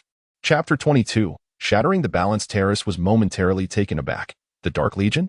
Indeed, the Baltan alien Baralura replied with palpable tension. Terrace uttered a soft gasp. They are no more. Oula was momentarily taken aback, but swiftly soared forward to investigate. The battlefield lay in utter chaos, strewn with the wreckage of warships, the remnants of the Baldan race, and the lifeless body of Baralu. In mere minutes, Baralu and his fleet had been utterly annihilated. How could this be? As Oula beheld the scene, she found herself in a state of shock. Finally, she turned her gaze towards Terrace. Tyrus casually remarked, I have annihilated them. Completely eradicated? Aura responded, her face a mask of astonishment. Tyrus smiled faintly, remarking that they were merely insignificant minions and easily dealt with. He felt no inclination to explain, nor could he, and then inquired about the current state of the battle. Ola's eyes revealed a deep anguish as he sighed, conveying a grim outlook. The Dark Legion had fabricated numerous weapons and summoned the interdimensional abyssal beings. That ambitious individual had unleashed a vast army of super beasts. The elite forces of the Kingdom of Light were entirely preoccupied by the Dark Legion. The outcome of this conflict now rested upon the shoulders of the intermediate and novice warriors. Tyrus suddenly came to a profound realization. Although the Ultramen of the Land of Light possess formidable individual combat capabilities, their numbers remain woefully insufficient. Unless the Ultraman brothers can transcend to become elite warriors, the situation will inevitably tilt in one direction. Henceforth, it shall depend on whose mid-tier and lower-tier combat strength proves superior. Therefore, is it not the case that shattering the equilibrium is the key to turning the tide of battle? Tyrus inquired. Oula nodded. In theory, indeed. That settles it then. Subsequently, Tyrus posed a rather perplexing question to Oula. Oula, as a member of the Silver Cross, you must possess not only healing abilities but also fundamental skills, correct? Oula found Tyrus's inquiry quite bewildering. Yes, it is an essential quality that every warrior and medical personnel must possess. Then teach me the fundamental skills you know along with those of the Silver Cross. Oula immediately furrowed his brow. I can certainly teach you. But do you have the time for it now? Tyrus shrugged nonchalantly, exuding an air of self-assurance. It's fine, just teach. Then, I shall let you witness the miracle unfold. Subsequently, Aura, without further ado, transmitted her foundational and healing skills to Tyrus through a mental link. Immediately thereafter, Tyrus was suddenly greeted by a series of system notifications. It was revealed that the host had mastered the Ultra Spray, which could be exchanged for the Smoke Fruit. The discovery of the host's mastery over the Ultra Barrier allowed for the exchange of the Barrier Fruit. Furthermore, the host had acquired the Ultra Vision, enabling the exchange for the skill, Golden Emperor Tezelo's Golden Divine Flame. The host's command over the Healing Ray and Restoration Wave permitted the exchange for the Healing Fruit. Goodness gracious, characters from the narrative have come to life. What an astonishing turn of events. Tyrus immediately murmured, complete transmutation. The transmutation commenced, and with success. Congratulations were in order as the host acquired the Smoke Fruit, Barrier Fruit, Golden Divine Flame, and Healing Fruit. Attribute enhancements were bestowed, initiating the fortification of the host's physical attributes in an instant. Tyrus sensed a multitude of inexplicable and formidable energies surging within him. An overwhelming force emanated from his being. What? Aura was astounded by Tyrus's unusual state, taken aback beyond measure. Tyrus smiled faintly and said, Thank you, Aura, I have learned. Aura, taken aback, responded. Have you truly mastered it? This cannot be possible. Surely, you jest. Tyrus cast a glance at Aura, his body marred by numerous scars from the previous battle, and his strength visibly waning. He raised his hand, and a surge of energy emanated from his palm, penetrating Aura's being. Instantly, she felt a tremendous vitality coursing through her, healing her wounds and restoring her to her prime condition. What is this? Aura gazed at Tyrus, her eyes wide with astonishment. The restorative light wave, could it truly replenish mental strength? While theoretically plausible, it had never been achieved before. How did you accomplish this? At that moment, Aura felt her long-held beliefs crumbling. She could not comprehend why Tyrus had advanced so rapidly in such a brief span of time. What an extraordinary rate of growth. Aura even began to doubt whether the individual before her was indeed the childhood companion she had known all her life, Tyrus. She knew that despite Tyrus's relentless efforts, his abilities had remained stagnant for nearly 2 millennia. However, everything shifted from the day he passed the warrior's examination. The rate of growth exhibited by the loss has surpassed that of any warrior of light in history. Remarkably, within a short span from the evaluation to the present, he has evolved into a formidable warrior capable of single-handedly dismantling an entire cosmic fleet. Such power has now positioned him to join the ranks of the Ultra Brothers. Allow me to shatter this precarious equilibrium. As Talas soared towards the cosmic battlefield, Aura, somewhat bewildered, followed suit. At that very moment, in a corner of Orion, Bess was leading a small squad to thwart the onslaught of the Dark Legion's warships and robots. Surrounded by 3 Baltan aliens, Bess found herself in a dire predicament. The disparity in numbers was overwhelming, and they had already suffered significant losses. The invasion by the Dark Legion had inflicted severe casualties upon the Land of Light. Each surviving member bore wounds, their energy waning perilously. If this continued, annihilation was imminent.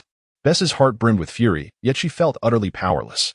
A beam of granium energy was unleashed, but the 3 Baltan aliens effortlessly evaded it using their teleportation abilities.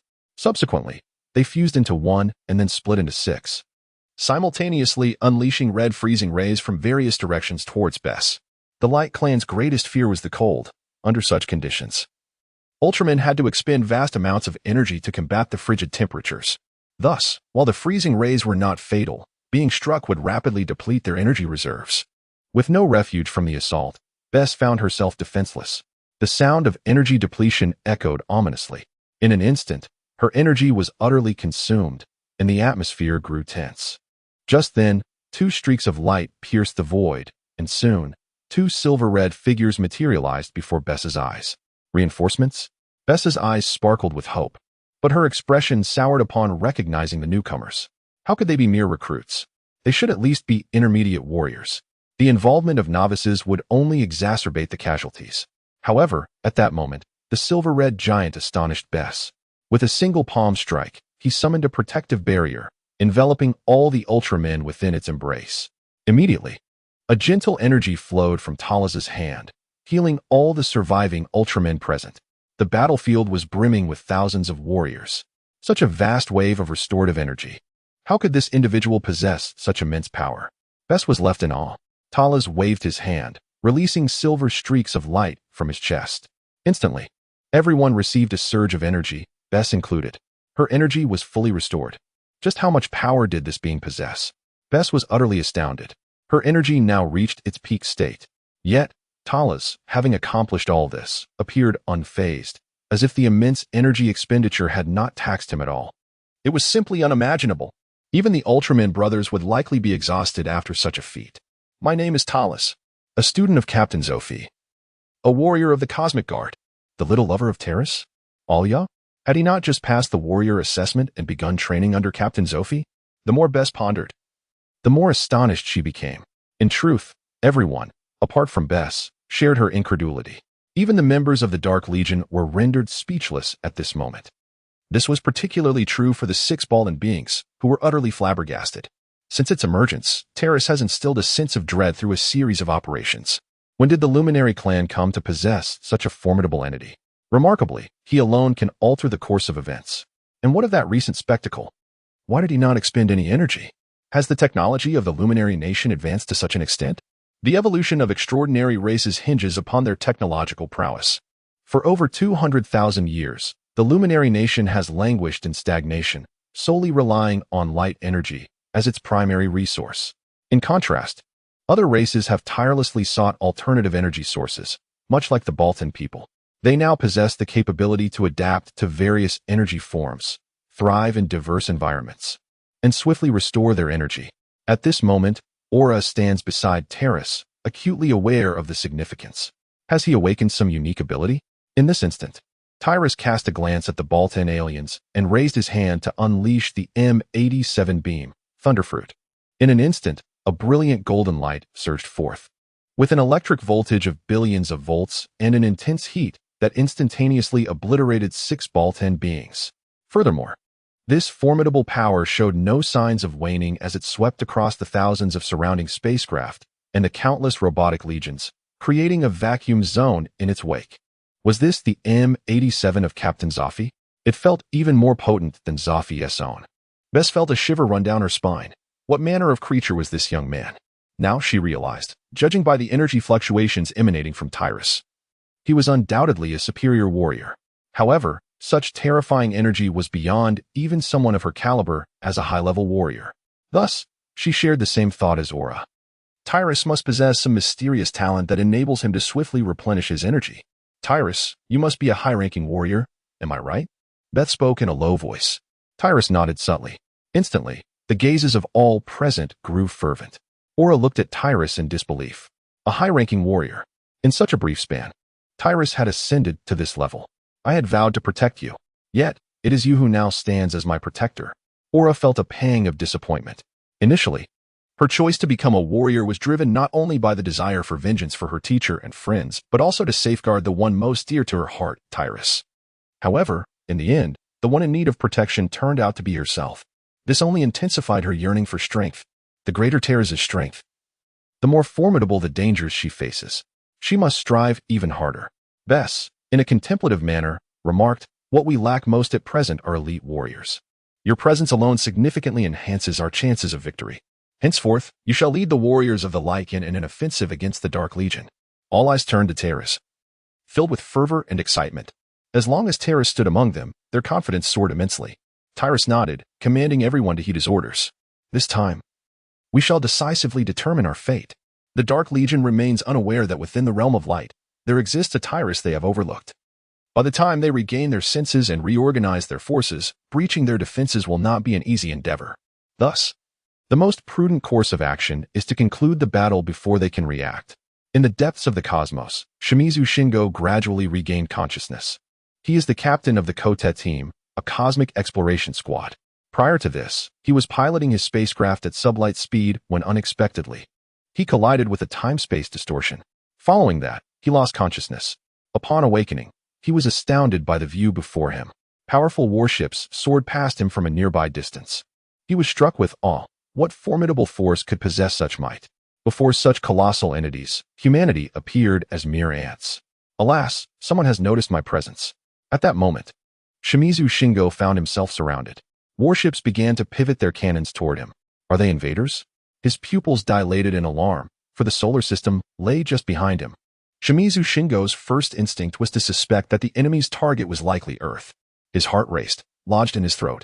His spacecraft bore no weapons with which to retaliate. After all, it was not a battleship.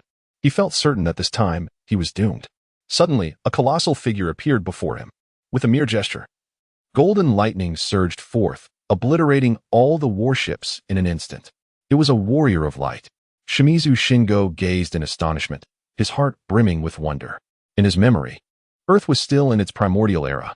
He recalled that Ultraman had once graced the Earth, battling powerful monsters and extraterrestrials to protect humanity. So, it seems that humanity has been safeguarded by the warriors of light all along. At this moment, Shimizu Shingo's heart swelled with gratitude. After the annihilation of the cosmic fleet, the immense silver-red figure turned its gaze toward him. Talas gazed at the vessel, recognizing its occupant. It was none other than the captain and director of GURS from the era of Mebius. He had embarked on a cosmic expedition, ultimately becoming lost in the currents of time. Upon returning to Earth, he discovered that 4 decades had elapsed, yet his appearance had scarcely changed. Suddenly, Talaris felt a surge of inspiration and declared, "Human, you may address me as Father Ultraman." Before humanity ventured into the cosmos, the warriors of light were forever the strongest shield for the people of Earth. Pasui Shinwu was taken aback. So it is. One day, humanity will repay the hearts of our Ultraman warriors. After speaking, Pasui Shinwu seemed to make a resolute decision and then piloted his vessel away. He had to complete his mission expeditiously and return to Earth. Chapter 24. The arch-rival of Leo. Only after Pasui Shinwu departed did he regain his senses. Weiss and the others soon arrived. Earthlings? Weiss exclaimed in astonishment. Can humanity now traverse the cosmos? It seems the goal of the Light Tribe is nearing fruition. Terrace shook his head, exclaiming that they were far from achieving their goals. He understood that it was only after the era of Driambius that humanity on Earth gradually became reliant on extraterrestrial technology, which spurred technological advancement. However, at present, they were merely traveling at subliminal speeds, which nearly caused Raku Mizuno to become lost in the fabric of time and space. It was fortunate for him that he alone survived among the entire team. In the depths of the cosmos, Zophi led the Ultraman brothers and the main forces of the Cosmic Patrol in a fierce battle against the dimensional wave beings and the Dark Legion. Although the Ultramen found themselves embroiled in a strenuous fight, they were not yet in peril, as the Warriors of Light excelled in collaborative combat. Yet, the Ultraman brothers felt somewhat constrained, for they faced the most formidable entity among all Super Beast weaponry, Samulus, the Ultraman killer, imbued with the resentment of the wave beings. This creation was crafted by the wave beings specifically to combat the Ultraman brothers. Currently, the First, Seven, Jack, and Ace were uniting their strengths to confront this terrifying adversary. Zophi's mood was heavy, as the situation was dire. The M87 beam surged forth from Zophi's hand, a terrifying stream of light that obliterated all super beasts and spacecraft in its path. Regrettably, despite the immense power of the M87, its consumption was equally substantial. This assault, while equalizing their numbers, left Zophi devoid of combat ability, leaving him with a profound sense of emptiness. He realized that, in the short term, a victor would be hard to determine. Thus, he began to direct the others in battle, for they were the most elite warriors of the Land of Light. However, this was merely the first wave of the Dark Legion's invasion. Their scheme was likely devised to ensure the ultimate triumph of the ambulance. They had to hold the line. Leo, Astra, this is your moment. Once Seven and the others discern the outcome of their conflict, victory will be within our grasp, Zophi declared solemnly. After Terrace departed, Leo and Astra became members of the Ultra Brothers. It is fortunate that they did, for otherwise, the Cosmic Patrol would have been utterly incapable of withstanding this assault. At this moment, a beam of light descended from the cosmos, revealing a line of text before Zophi. Terrace? Zophi was momentarily taken aback. After reading it, he fell silent. A glimmer of determination sparked in Leo's eyes. Terrace is also joining the fray? This time, I shall not be defeated by him. Zophi chuckled wryly. Upon arriving in the Land of Light, Leo had been clamoring for a spar with Terrace, only to find that Terrace was absent. Terrace has now ascended to the rank of a senior warrior, Zophi remarked. How could this young man progress so rapidly? Leo felt utterly disheartened, even beginning to harbor doubts. Could Terrace inadvertently become the Father of Ultra? Zophi suddenly burst into laughter, astonished that he had become the pivotal figure determining the outcome. Terrace had already concluded battles in several other locations, and the various commanders unanimously elected him as the temporary commander. Now, he had successfully repelled the Dark Legion. Although Leo felt reluctant, he could not help but feel elated for Terrace. This fellow truly did not disappoint me. Leo chuckled, exclaiming, Indeed, he is my worthy rival. It appears this time, victory is ours. Meanwhile, Astra listened quietly, aware of Terrace's significance. It was thanks to Terrace that he had cleared the Barbal aliens of their unjust accusations, and thus, he felt a deep sense of gratitude towards him. The Mephiles, frontline commander of the Dark Legion, received alarming news. Terrace, accompanied by the Warriors of Light, had obliterated their fleets at several other locations. How could they have overlooked a high-ranking warrior from the Land of Light? Moreover, he had annihilated our Dark Legion. The total combat power loss exceeded 60%. How could this happen? The intelligence department had made such a foolish error? The Mephiles was both astonished and furious, unleashing a torrent of curses. A Nacral, renowned for his prowess in intelligence gathering, had previously utilized his exceptional skills to cultivate a monster like Black King to contend with Jack. Under the scrutiny of the Mephiles, a smile crept across his face as he stated, We have calculated all combat powers. Even the Leo brothers were not overlooked. This unexpectedly emerged high-ranking warrior seems to have appeared out of thin air. The Mephiles opened the battle footage of Terrace. Who is he? The Nacral paused momentarily. He appears to be Zophi's student. Zophi's student? That Dreambeat? The Mephiles queried. Isn't he just a mid-level warrior? How could he possibly possess the strength of a high-ranking warrior? No, he is not Dreambeat, the Nacral quickly replied. He is a newly recruited student of Zophi, having just joined the Cosmic Patrol. It turned out they had underestimated him, leading me to believe he was merely an inconsequential character. The Mephiles narrowed his eyes. Unexpectedly, Zophi had a backup plan? Could it be that all of this had been orchestrated from the very beginning? Zophi is truly formidable. As time ticked away, the tension grew. Tyrus, accompanied by Bess, Oula, and other Ultramen, launched a fervent counterattack against the Dark Legion, achieving victory after victory. The integrated forces continued to grow in number, with the likes of Scott, Chuck, Plart, and Grey joining Tyrus's ranks. Now, the invaders scattered throughout the galaxy have been largely eradicated. It is time to rendezvous with Master Zophi and the others. Tyrus exclaimed, Lord Mephiles, our other forces have been annihilated by the armies of the Land of Light, and they are now consolidating their troops and advancing towards us. Once they unite with Zophi's forces, our fate will be sealed. The Mephiles alien was taken aback. Was it that fellow Tyrus? So soon? He had just received the news. How could they be attacking already? Do these Ultramen not require time to recharge their energy? Thanks to Tyrus, these Ultramen need not fear the issue of energy depletion. With a mere wave, they could fully energize their entire battalion. A battle that was originally assured to be victorious had suddenly turned to defeat. The Mephiles alien fell silent for a moment before stating, It appears we must resort to our final means sooner than anticipated. Dispatch forces to staunchly resist the Ultraman's assault. And do not forget to bring that individual along. Give me a little more time, and we shall extinguish the main forces of the Land of Light along with Zophi and his comrades. If Zophi and his allies perish, victory will be ours. Chapter 25. On distinguishing between different types of giant monsters, the purpose of this wave of invasion is to eliminate the Ultra Brothers. Only they pose a genuine threat to the Dark Legion. By vanquishing the Ultra Brothers, the Ampelins will secure their ultimate triumph. Gazing at the ravaged star domain, Tyrus understood that the main battlefield lay just ahead. Amidst the ruins, countless fallen warriors of light, their radiance extinguished, littered the ground. In the vastness of the cosmos, Ultramen were not invincible. They too could meet their demise and face death. Suddenly, the fabric of space warped ever so slightly. In an instant, colossal battleships materialized. The energy from this spatial leap was unlike anything seen before. These ships were a stark contrast to their predecessors. The immense planet-destroying cannons instilled a sense of dread. They were fearsome beasts capable of obliterating planets with a single shot. Buzzing, the planet-destroying cannons aboard the ships began to activate. Within mere seconds, they were fully charged. One by one, the cannons unleashed their firepower, bombarding Tyrus and the warriors of light behind him. The tremendous shockwaves even caused rifts to appear in the very space itself. Fusion beam! Tyrus shouted loudly, immediately beginning to gather his strength. A powerful blue-golden radiance burst forth from his hands. Everyone else combined their energy, merging their light-based skills into Tyrus's assault. In an instant, a colossal beam of energy surged forth, colliding with the formidable energies of numerous battleships. Ultimately, Ultraman's combined light beam emerged victorious, crashing through the ranks of the Star Destroyers and obliterating them in its wake. A tremendous explosion unleashed shockwaves that rippled across light years.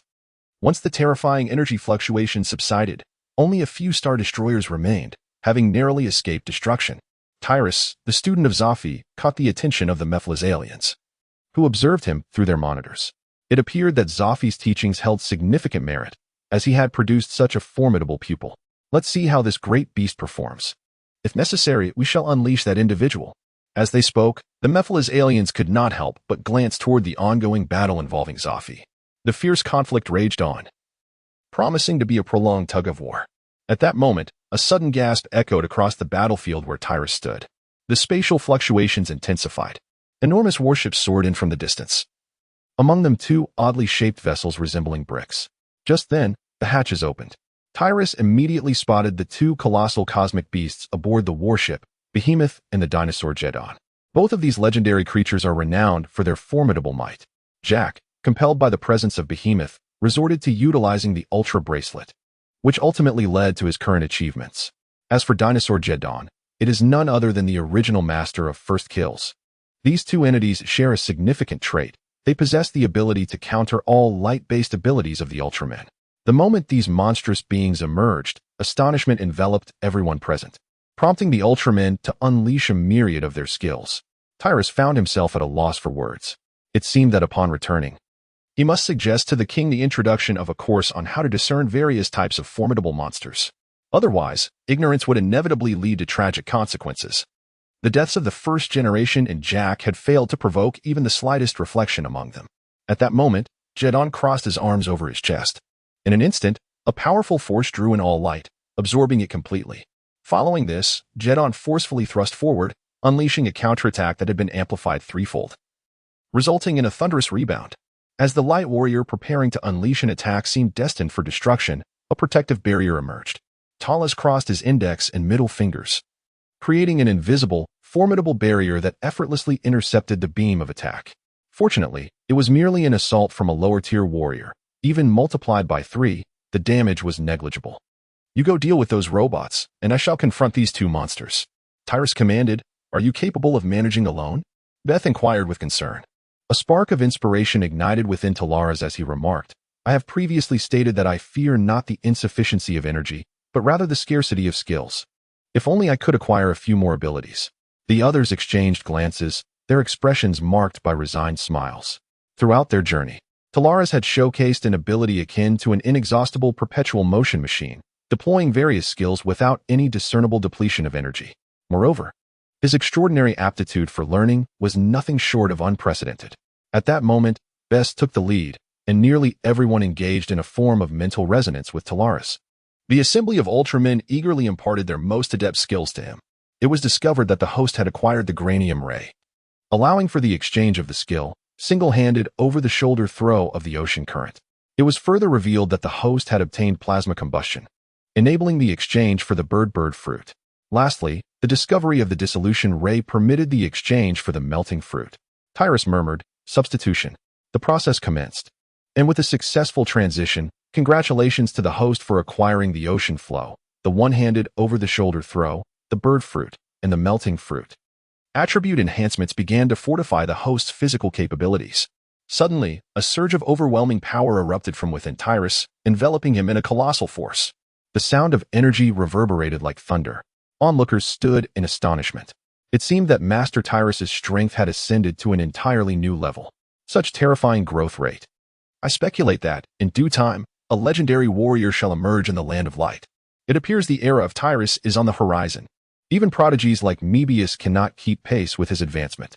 Awe filled the hearts of the crowd, including Bess, who was equally transfixed by the spectacle before him. This individual is truly extraordinary. Is his ascent not too effortless? At that moment, everyone was convinced that Tyrus was the future of the Light Clan. Given sufficient time, he would undoubtedly surpass the Ultra Father and become the true sovereign of the universe, ushering in the long-desired peace for all. No wonder he has attracted the attention of the captain. Bess quickly regained his composure. The present situation demanded vigilance. It was not a time for reflection. There could be no hindrance to Tyrus' progress. Those two monsters are formidable. It is imperative to ensure that Tyrus remains unaffected by any external forces, allowing him to concentrate fully on the battle. Meanwhile, Tyrus had begun to glide toward the two fearsome beasts, pondering whether his current strength could annihilate them in an instant. Defeat was not an option. He now held confidence that he surpassed any of the Ultra Brothers. The shimmering fruit's laser beam. In an instant, two beams of light surged toward Jedon and Beemanson. Jedon activated his defensive barrier at once. The 360-degree shield effortlessly absorbed the impact of the assault. A thunderous explosion erupted. Incredible. It didn't break. Chapter 26. Impreza. Tyrus gazed at Jaden with a hint of surprise. These two colossal beasts indeed possess a certain degree of strength. As for Beemanson, it goes without saying. Its maw, resembling a black hole, contorted space itself, absorbing laser beams and swiftly converting them into its own energy. Can it absorb the powers of fruits as well? It seems that any form of light element is susceptible to its absorption. Tyrus gazed at Beemanson, a flicker of astonishment crossing his eyes. Such words. The demonic wind footsteps. Tyrus leaped into the air, transforming into a radiant silhouette. His legs engulfed in roaring flames as he fiercely struck towards Beemanson. With a thunderous roar, a brilliant light erupted, sending shockwaves reverberating through the surroundings. Tyrus felt as though he had struck a steel plate. Is this the sensation that Leo referred to? In an instant, he was utterly bewildered. Had these two colossal beasts been augmented? They shouldn't possess such formidable prowess. As he pondered this, the radiant light dissipated, revealing that the great dinosaur, Jaden, had teleported directly in front of Behemoth. Utilizing a defensive barrier, he absorbed the force of the impending kick. Crackling sounds echoed as fractures spread forth. The so-called impenetrable shield erupted with a thunderous roar, shattering into innumerable fragments that vanished into the void. Talas astonishingly shattered it with a single kick. Thud. The colossal form of Jaden, the dinosaur, was sent soaring for thousands of meters. Alas, the brunt of the force had been effectively mitigated by the absolute defense. Thus Jaden remained unscathed. Tyrus nodded, acknowledging the formidable nature of the absolute defense. Suddenly, he recalled that Dream Bias had once utilized a method of friction to ignite a fire, successfully breaching Jaden's defenses. The force behind his own kick was undoubtedly far superior to that of Dream Bias. Had Dream Bias aimed at the true Jaden rather than a mere replica, he surely would have been unable to penetrate this absolute defense. At that moment, a series of golden energy orbs unexpectedly shot forth from a small corner above Baymonston, unleashing yellow destructive projectiles. Tyrus exhibited no intention of evasion whatsoever. With a mere lift of his hand, a defensive barrier materialized, effortlessly absorbing the entirety of the incoming assault. Simultaneously, Jaden teleported behind Tyrus, delivering a powerful punch aimed directly at his head. A glint of ruthlessness flickered in Tyrus's eyes. He turned and, with a swift lash of his leg, sent Jaden hurtling through the air. With a resounding crash, Jaden collided heavily with a meteorite, shattering it to pieces. Seizing the moment of vulnerability, Beeman seized Tyrus, restraining him. Simultaneously, an overwhelming force of devouring energy emanated from Beeman's abdomen, as if it sought to consume Tyrus entirely. You wish to devour me? Do not fear, it may very well be your undoing. Tyrus let out a cold snort, and his entire body immediately resonated with a thunderous roar. The power of the thunder fruit unleashed a tremendous bolt of lightning from within, propelling Baymonston away. With a resounding crash, the colossal creature's hands were obliterated, and its eyes were seared blind by the electric force. Baymonston emitted a pitiful shriek, frantically fleeing in a panic, only to be struck by a barrage of meteors, leaving it bloodied and battered. Tyrus was poised to deliver the finishing blow when an ominous sense of danger surged from behind him. As he turned, he beheld a barrage of fiery orbs hurtling towards him, each one a searing 1,000,000 degrees. With a single sweep of his hand, Tyrus conjured a protective barrier before him. Bang! A resounding crash echoed as the barrier shattered.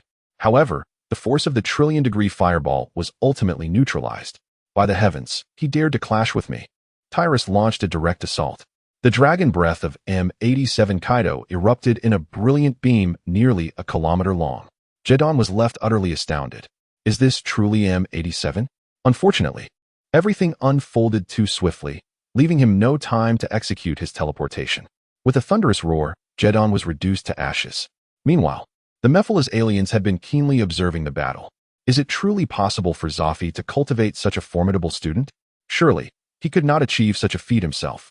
The Mephiles aliens were acutely aware that even among the Ultra Brothers, none could nurture a student of such extraordinary strength. The notion that a master could produce an exceptional disciple seemed implausible.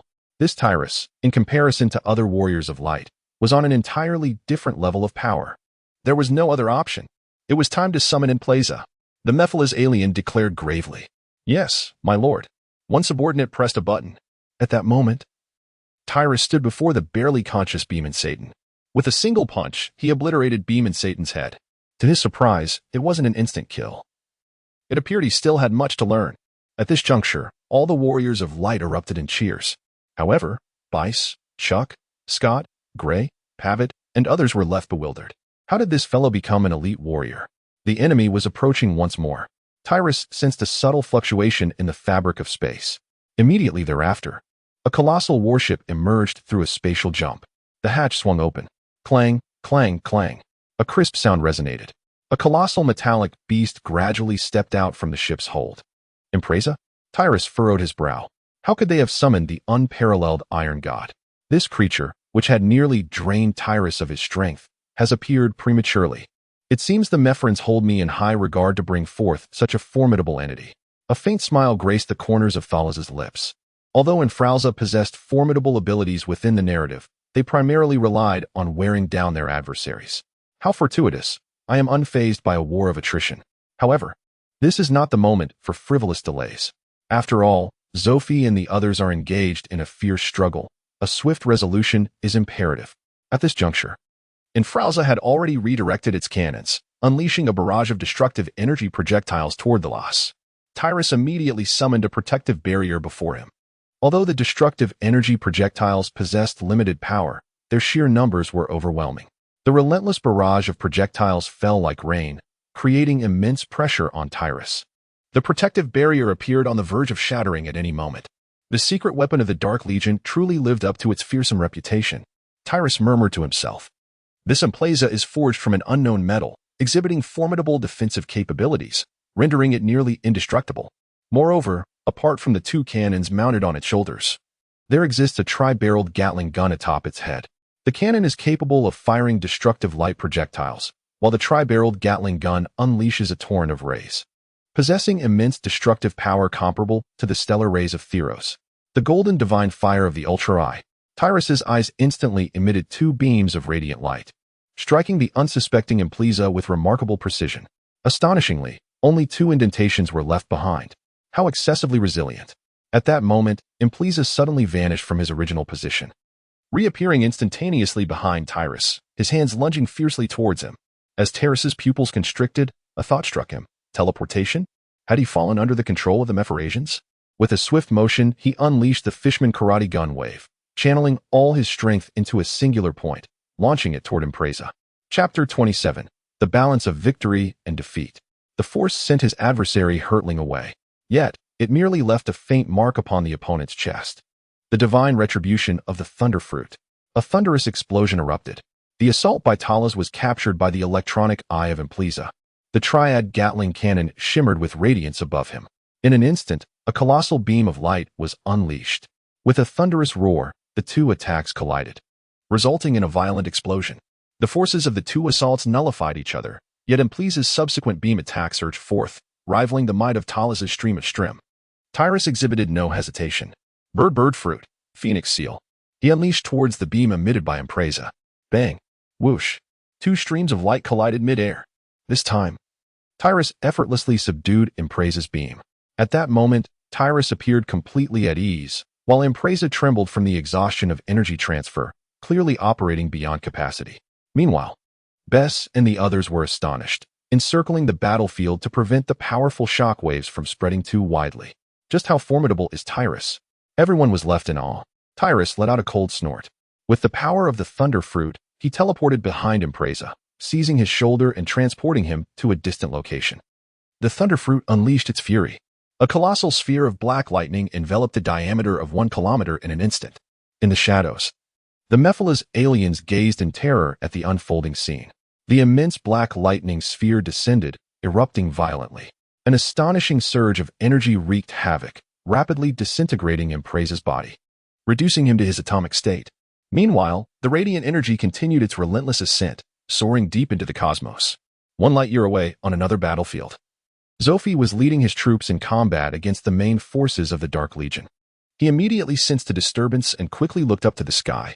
Has Tyrus truly grown to this extent? Others, equally astonished, beheld the spectacle. Such formidable power of light, Tyrus. It could only be him. The rate of Tyrus's growth was nothing short of astonishing. The Mephala's aliens were left in shock as they witnessed this display. Despite having battled Zophi for so long, this was the first time they felt genuine fear of his cunning. The revelation of such a terrifying trump card had decisively influenced the outcome of this battle. Tyrus's timing was impeccable, and his movements were executed with such swiftness that it left them no time to react. Had they not brought embleza this time, they might have met their demise without even realizing it. The Mephala's aliens contemplated in dread.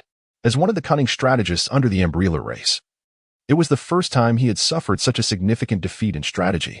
Moreover, this opponent was none other than the underestimated Zophi. He began to suspect that Zophi had been playing the role of the fool all along, biding his time until the decisive moment to reveal his true ferocity. Although he was uncertain of the specific skill Tyrus had employed, he was certain that he had unleashed energy at maximum capacity, leaving him now in a state of vulnerability. This presented an opportune moment to eliminate Tyrus, this unpredictable factor. As he contemplated this, he prepared to issue the command to eradicate Tyrus. Tyrus, however, displayed not a trace of fatigue. His energy gauge remained fully charged. He then cast a glance around him. Suddenly, placing his hand upon his chest, he began to separate and condense his energy into a luminous sphere measuring several dozen meters in diameter. Subsequently, Tyrus hurled it forth. In the next instant, the energy orb promptly dissipated, showering the area like a rain of energy. Beams of light illuminated the colorful timers on the chests of each warrior. Those warriors, previously flickering red due to severe energy depletion, instantly restored to full capacity. The Mephiles aliens were left in utter astonishment. Could this individual be a monster? How could he possess such an abundance of energy? Their worldview was shaken. Before they could fully comprehend this marvel, they witnessed Taleris unleashing a collective healing beam, enveloping all the light warriors present and swiftly mending their injuries. The Mephiles aliens were utterly bewildered. Had the technology of the Land of Light advanced to such an extraordinary level? Or had they discovered methods to harness various energy sources? No, that couldn't be right. If that were the case, it would surely benefit more than just Taleris. All the Ultra warriors should be gaining from it. Was it possible that this individual possessed some extraordinary innate ability? Finally, the Mephiles aliens arrived at a seemingly plausible explanation. They recalled that some light warriors indeed possessed the talent to rapidly absorb light energy and convert it into power, with 7 being one of them. However, such an ability imposed a significant burden on the body, consuming one's latent potential. Even 7 would only resort to this power in dire circumstances. Upon realizing this, the Mephiles aliens felt a sense of relief. He chuckled softly. How reckless. To deplete one's own potential in pursuit of victory in this war. If that is the case, what harm is there in conceding this triumph to you? Such extravagance will only stifle your growth potential. Initially, he had feared that Taleris would become a formidable obstacle to the Emperor. Now it seemed he had been overly concerned. The Mephiles alien had come to terms with this. Feeling reassured, Taleris had demonstrated formidable combat prowess, but his greatest fear was not the outcome of this battle. Rather, it was the changes Taleris might bring to the future. After all, such a rate of growth was indeed terrifying. Now, he felt that this concern was perhaps unwarranted. How fared Zafi on the other side? The Mephiles alien inquired with a sense of ease. A fellow extraterrestrial quickly replied. The stalemate continues, with both sides sustaining casualties. If this army joins the fray, we are certain to lose. Let us retreat. The Mephiles alien spoke, while the extraterrestrials gazed in astonishment at the Mephiles being before them. They appeared to be quite relieved by the decision made by the Mephiles alien. The combat prowess displayed by Thallas was evident to all. It was clear to anyone who wasn't a fool. With Thallas and the numerous forces of the Light Clan joining the fray, the outcome of this war seemed predetermined. In the Land of Light, the headquarters of the Cosmic Patrol, stood a young warrior before the Father of Ultra, Mebius. Is the intelligence accurate? The Father of Ultra inquired slowly. Mebius nodded. According to the observations of our intelligence agency, the ultimate goal of the Dark Legion appears to be Earth. Earth? The Father of Ultra pondered deeply before finally speaking. Is it to exact revenge upon our Light Clan that they intend to invade the world we protect? Suddenly, he turned his gaze towards Mebius. Mebius, a great war is unfolding in the universe. The finest warriors are on the battlefield. Leaving our ranks in the Land of Light thin, there are no better candidates to send to Earth. The situation is urgent. You are the most suitable for this mission. Mebius was taken aback. Me? I will heed the captain's orders. He responded solemnly. The Father of Ultra nodded with relief. In truth, he felt trapped. Although Mebius was still a step away from becoming a high-ranking warrior, those elite fighters previously sent to Earth had encountered numerous dangers. Several of the Ultra Brothers had nearly lost their lives on Earth. This crisis was even greater, the invasion of the Ampelarians. Logically, a more distinguished warrior should have been dispatched to Earth for this task. However, the ongoing war instigated by the Dark Legion had constrained their options. Thus, the Father of Ultra reluctantly chose Mebius for the mission. Almost all the exceptional warriors in the Land of Light had been deployed to the cosmic battlefield to confront the Dark Legion's main forces. Now, the only viable candidate left was Mebius. Meanwhile, the Father of Ultra needed to remain in the Land of Light. Just then, a thought struck him. There was also Thallas, a student of Zafi, whose talents surpassed even those of Mebius. Perhaps if they both journeyed to Earth together, their chances of success would be greater. He could ask Zafi to arrange Thallas' deployment to Earth. Importantly, Thallas exhibited a steadiness that Mebius lacked. This was evident from his handling of the situation with the Leo brothers on Earth. If Thallas could accompany him, it would ease the Father of Ultra's concerns significantly.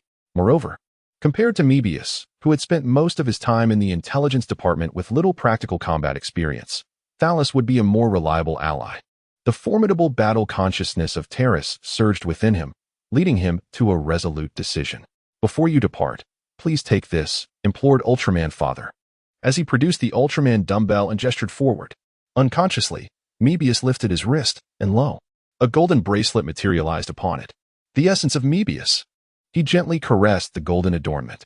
Meanwhile, on the cosmic battlefield, the Mephala's aliens were preparing to retreat. Zophi unleashed the M87 ray. Yet, just as the beam was poised to obliterate the command ship, a shroud of dark energy surged forth from the depths of the universe, enveloping the Mephala's command vessel and shielding it from the M87 assault. Zophi's body trembled slightly, the Emperor of the Dark Universe. He understood that only the unfathomable Emperor of the Dark Universe could so effortlessly deflect the M87 ray, although he had never beheld the true visage of this legendary monarch. The invasion of the Ampelans had transpired long before Zophi's birth, leaving an indelible mark upon the Land of Light with their notorious reputation. This profoundly impacted Zophi's perception of the Emperor. The Land of Light, once resplendent, had suffered grievously due to the Ampelon incursion, leading to devastating losses and a significant weakening of its vitality. That battle marked the darkest hour for the Land of Light. Even though Ultraman Father had wielded the true power to repel the Ampelans, he had emerged gravely wounded. Contemplating this, Zophi's expression grew somber as he gazed at the astonishing dark energy that shielded the Mephalas. What, then, were the ambitions of the Emperor of the Dark Universe? Just then, countless beams of light traversed from the cosmic depths, coalescing into familiar figures nearby. Has Terrace arrived? A smile crept upon Zophi's face, for he recognized that the retreat of the Mephalas was intricately linked to Terrace's timely arrival. In that moment, Terrace stood proudly amidst the void, surrounded by warriors who rallied around him, exuding an aura of leadership. This young man, Zophi chuckled inwardly. He has indeed grown considerably. After some time apart, witnessing the emergence of this promising new leader filled him with hope for the future. Terrace gazed upwards at the command ship of the Mephala's aliens, preparing to unleash a fusion beam assault. Tyrus issued a direct command, prompting the warriors to gather their energy without a hint of hesitation. Zophi gazed in astonishment at the scene before her. What was happening? Had they not just endured a fierce battle? How could they still be at full capacity? As Zophi pondered this perplexity, all the warriors collectively unleashed their respective light skills towards the heavens. Simultaneously, Tyrus harnessed the maximum energy output of the Shimmer Fruit, merging it into the attack. A torrent of luminous energy surged forth, striking the flagship of the Mephala's aliens with tremendous force. In the midst of that terrifying stream of light, the ship appeared as a mere leaf adrift on a vast ocean. Though shielded by dark energy, it teetered precariously, as if it could be obliterated at any moment. Suddenly, Tyrus sensed an impending danger. A colossal psychic force was bearing down upon him. His gaze sharpened as he summoned the barrier fruit's protective sphere. With a resounding boom, an earth-shattering impact reverberated through the air, sending shockwaves that flung some nearby warriors away. Tyrus remains unscathed. His barrier sphere successfully nullified the telepathic assault from the Amperla aliens. This recent attack originated from a distant star domain, merely a collision across countless light years. Hardly qualifying as an encounter, one can only anticipate whether a true battle will unfold upon their next meeting. In the depths of Talas's mind, a thought emerged. Talas, are you all right? Zophi approached anxiously, promptly inquiring. It's nothing, he replied.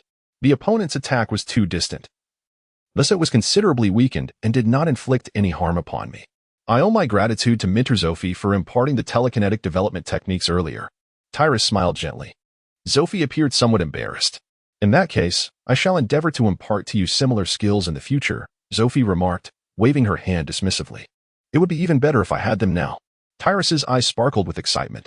As long as the fruits of exchange and skills were abundant, surpassing that Dark Emperor would pose no challenge. Zophi was taken aback.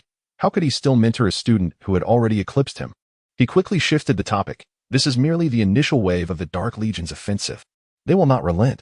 What follows will be an unceasing series of conflicts.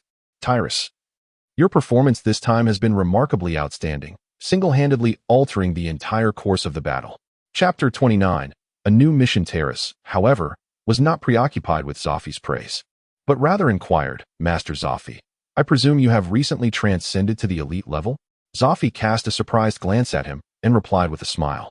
I have just managed to break through, thanks to the pressure exerted by the Mephala's aliens. Through the continuous use of the M87 beam, I have finally taken that last crucial step.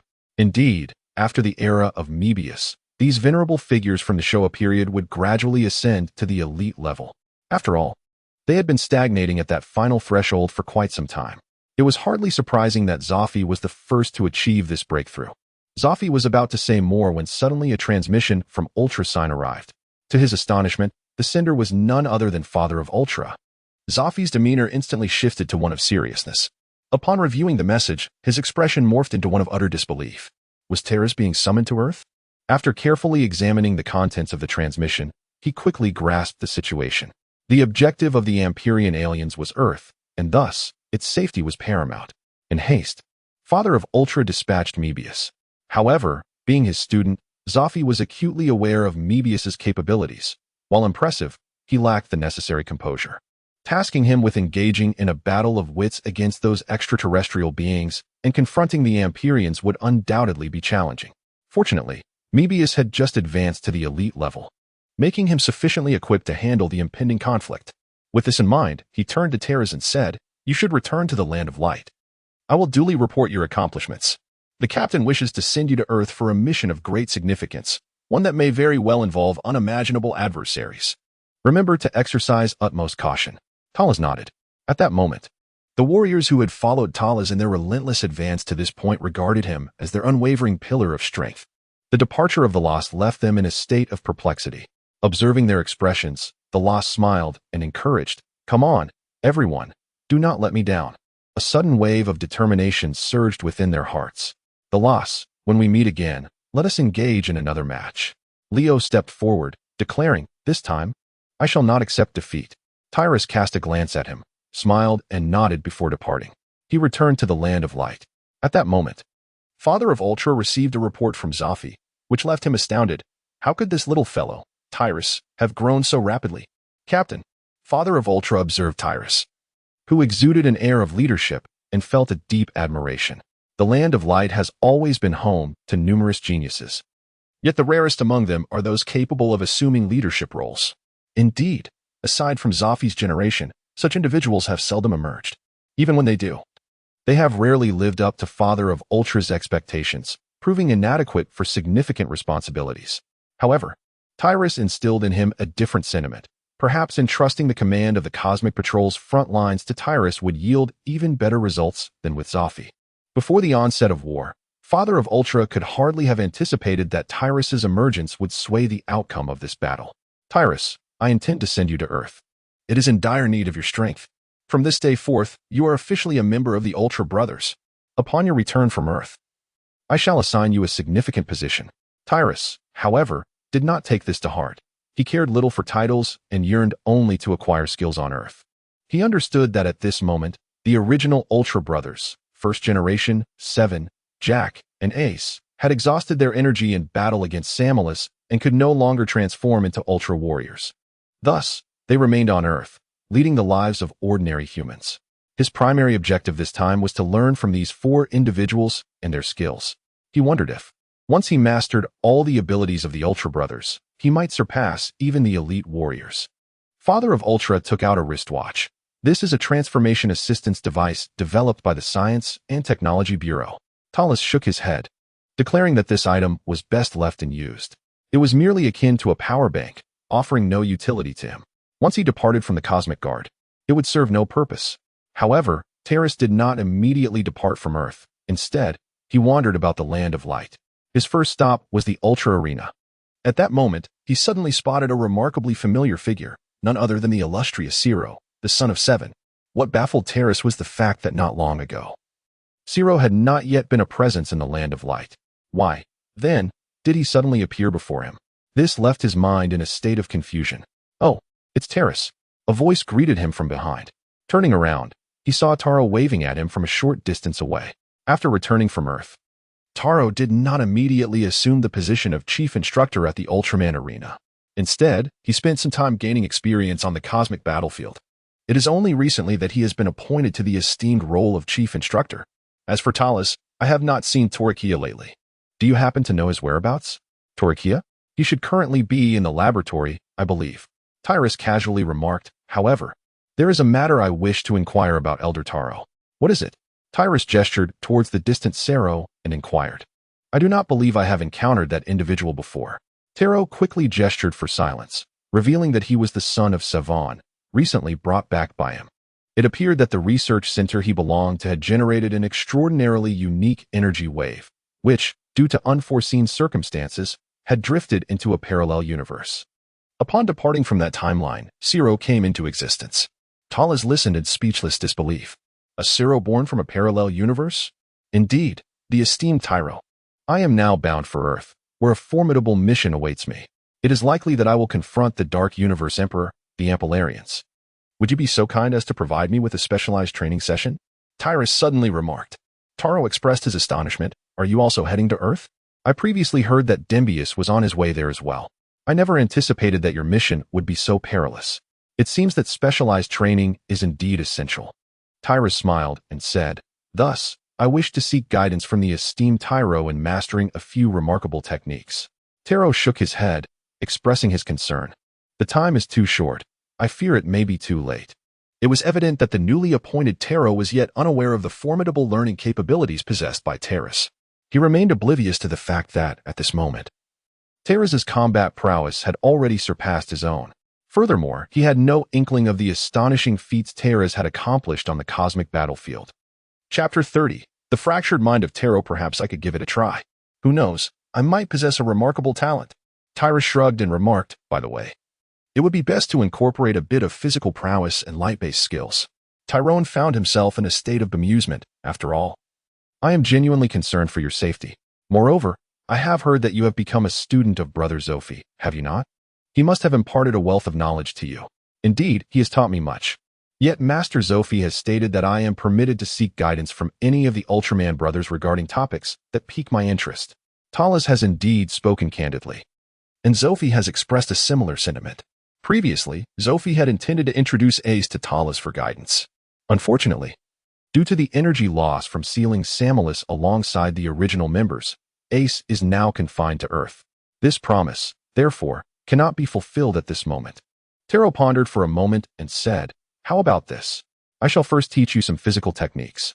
Compared to light-based skills, physical techniques may be more accessible. Very well, responded the Loss, welcoming the opportunity. Taro's martial arts possess a certain finesse, establishing him as a distinguished figure among the Ultra brothers. Compared to his counterparts, he shines remarkably, being heralded as the warrior with the most formidable overall capabilities. Notably, Taro possesses a technique that left a lasting impression on Taras, the atomic punch. I have a move called the swallow flying kick, Taro proclaimed as he began to demonstrate, like this. It was then revealed that the host had acquired the skill swallow flying kick, which could be exchanged for the skill transcendent swan fist. A flicker of inspiration ignited within Tai Lassi's heart. It was time for a transformation. The process commenced, and with great success. The host was congratulated on acquiring the unique technique of the human demon fist, explosive swan. In the next instant, Tyrus distinctly sensed a mysterious power manifesting within him, bestowing him with enhanced skills and augmenting his physical attributes. Subsequently, he leaped effortlessly into the sky, soaring to a height of 1,000 meters. As he spun gracefully in midair, he executed a powerful kick upon descending. To his astonishment, the emerald crystal ground beneath him caved in instantly, creating a deep pit of several dozen meters in diameter at his feet. Such might surpass even that of Taro. How astonishing! Taro was utterly bewildered. Is this my yin-style flying kick? And how did he master it so swiftly? In that moment, he was completely perplexed, gazing at Taro with an expression that suggested profound existential doubt. Tyrus chuckled, recalling the esteemed Taro's technique, the atomic fist, if I am not mistaken. Indeed, it exists. Taro pondered for a moment before ultimately revealing to him the method of utilizing atomic boxing. It was discovered that the host had acquired the skill of atomic boxing, which could be exchanged for the skill Elizabethus Kingly Fist. Exchange successful. Congratulations to the host for obtaining Elizabethus Kingly Fist. With the acquisition of this skill, the host's physical attributes were enhanced. A surge of formidable energy immediately surged into Talas's body. Then, before Taro's very eyes, he struck the ground with a single fist. Under his watchful gaze, a deep pit was directly created in the green crystal surface. At that moment, Taro looked at Talas as if he were gazing upon a monster. Talas rose and suggested, Shall we attempt to experiment with the light skill? Taro, well, let us commence with the stellar beam. The host has acquired the skill stellar beam, which can replace the skill Frankie laser cannon. Replacement successful. The host's physical attributes have been enhanced. Subsequently, Talaris attempted another attack. Taro stood by, utterly astonished. His worldview had completely shattered. Why was this individual learning so rapidly, and moreover, unleashing enhanced versions of skills? It felt as though he had become the pupil, while Talas assumed the role of the master. Senior Taro, you still have. Taro's composure shattered, and he promptly interrupted. Wait, hold on, please. I need a moment of tranquility. Subsequently, Taras bid farewell to the reclusive Taro and soared beyond the atmosphere of the Land of Light, embarking on a journey toward Earth. Uncertain of how much time remained before the narrative commenced, he thought of Earth. At that moment, Driambius had already arrived on the planet, acquiring a human identity with the assistance of Shingo Hakusui. Firstly, one cannot attend school on an empty stomach. Secondly, one must dry the bedding in good weather. Thirdly, one must be cautious of oncoming traffic when crossing the street. Ryu Asakura stood by the railing, loudly reciting the 5 great vows of Ultraman to the distance. Fourthly, one must not rely on the strength of others. At that moment, a voice echoed from behind. Ryu turned around and exchanged a smile with the individual.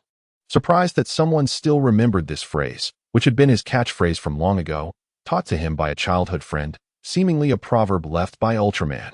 The newcomer was Mirai Hibino, who nodded in agreement, saying, Yes, I have heard of it too. Ryu chuckled. That's hilarious. Ultraman has long since become a legend, hasn't it? On this planet, we must protect it ourselves. As he spoke, he tightened his grip on the guy's badge adorning his chest, seemingly dismissive of the Ultraman legend. Who knows what Ultraman is doing now, or where he is?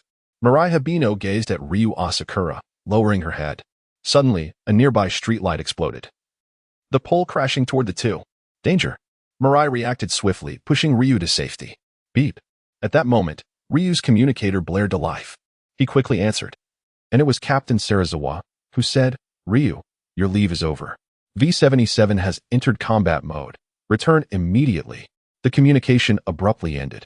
A sense of foreboding washed over Ryu, and he turned to Mirai, saying, It seems we shall meet again. He hurriedly departed.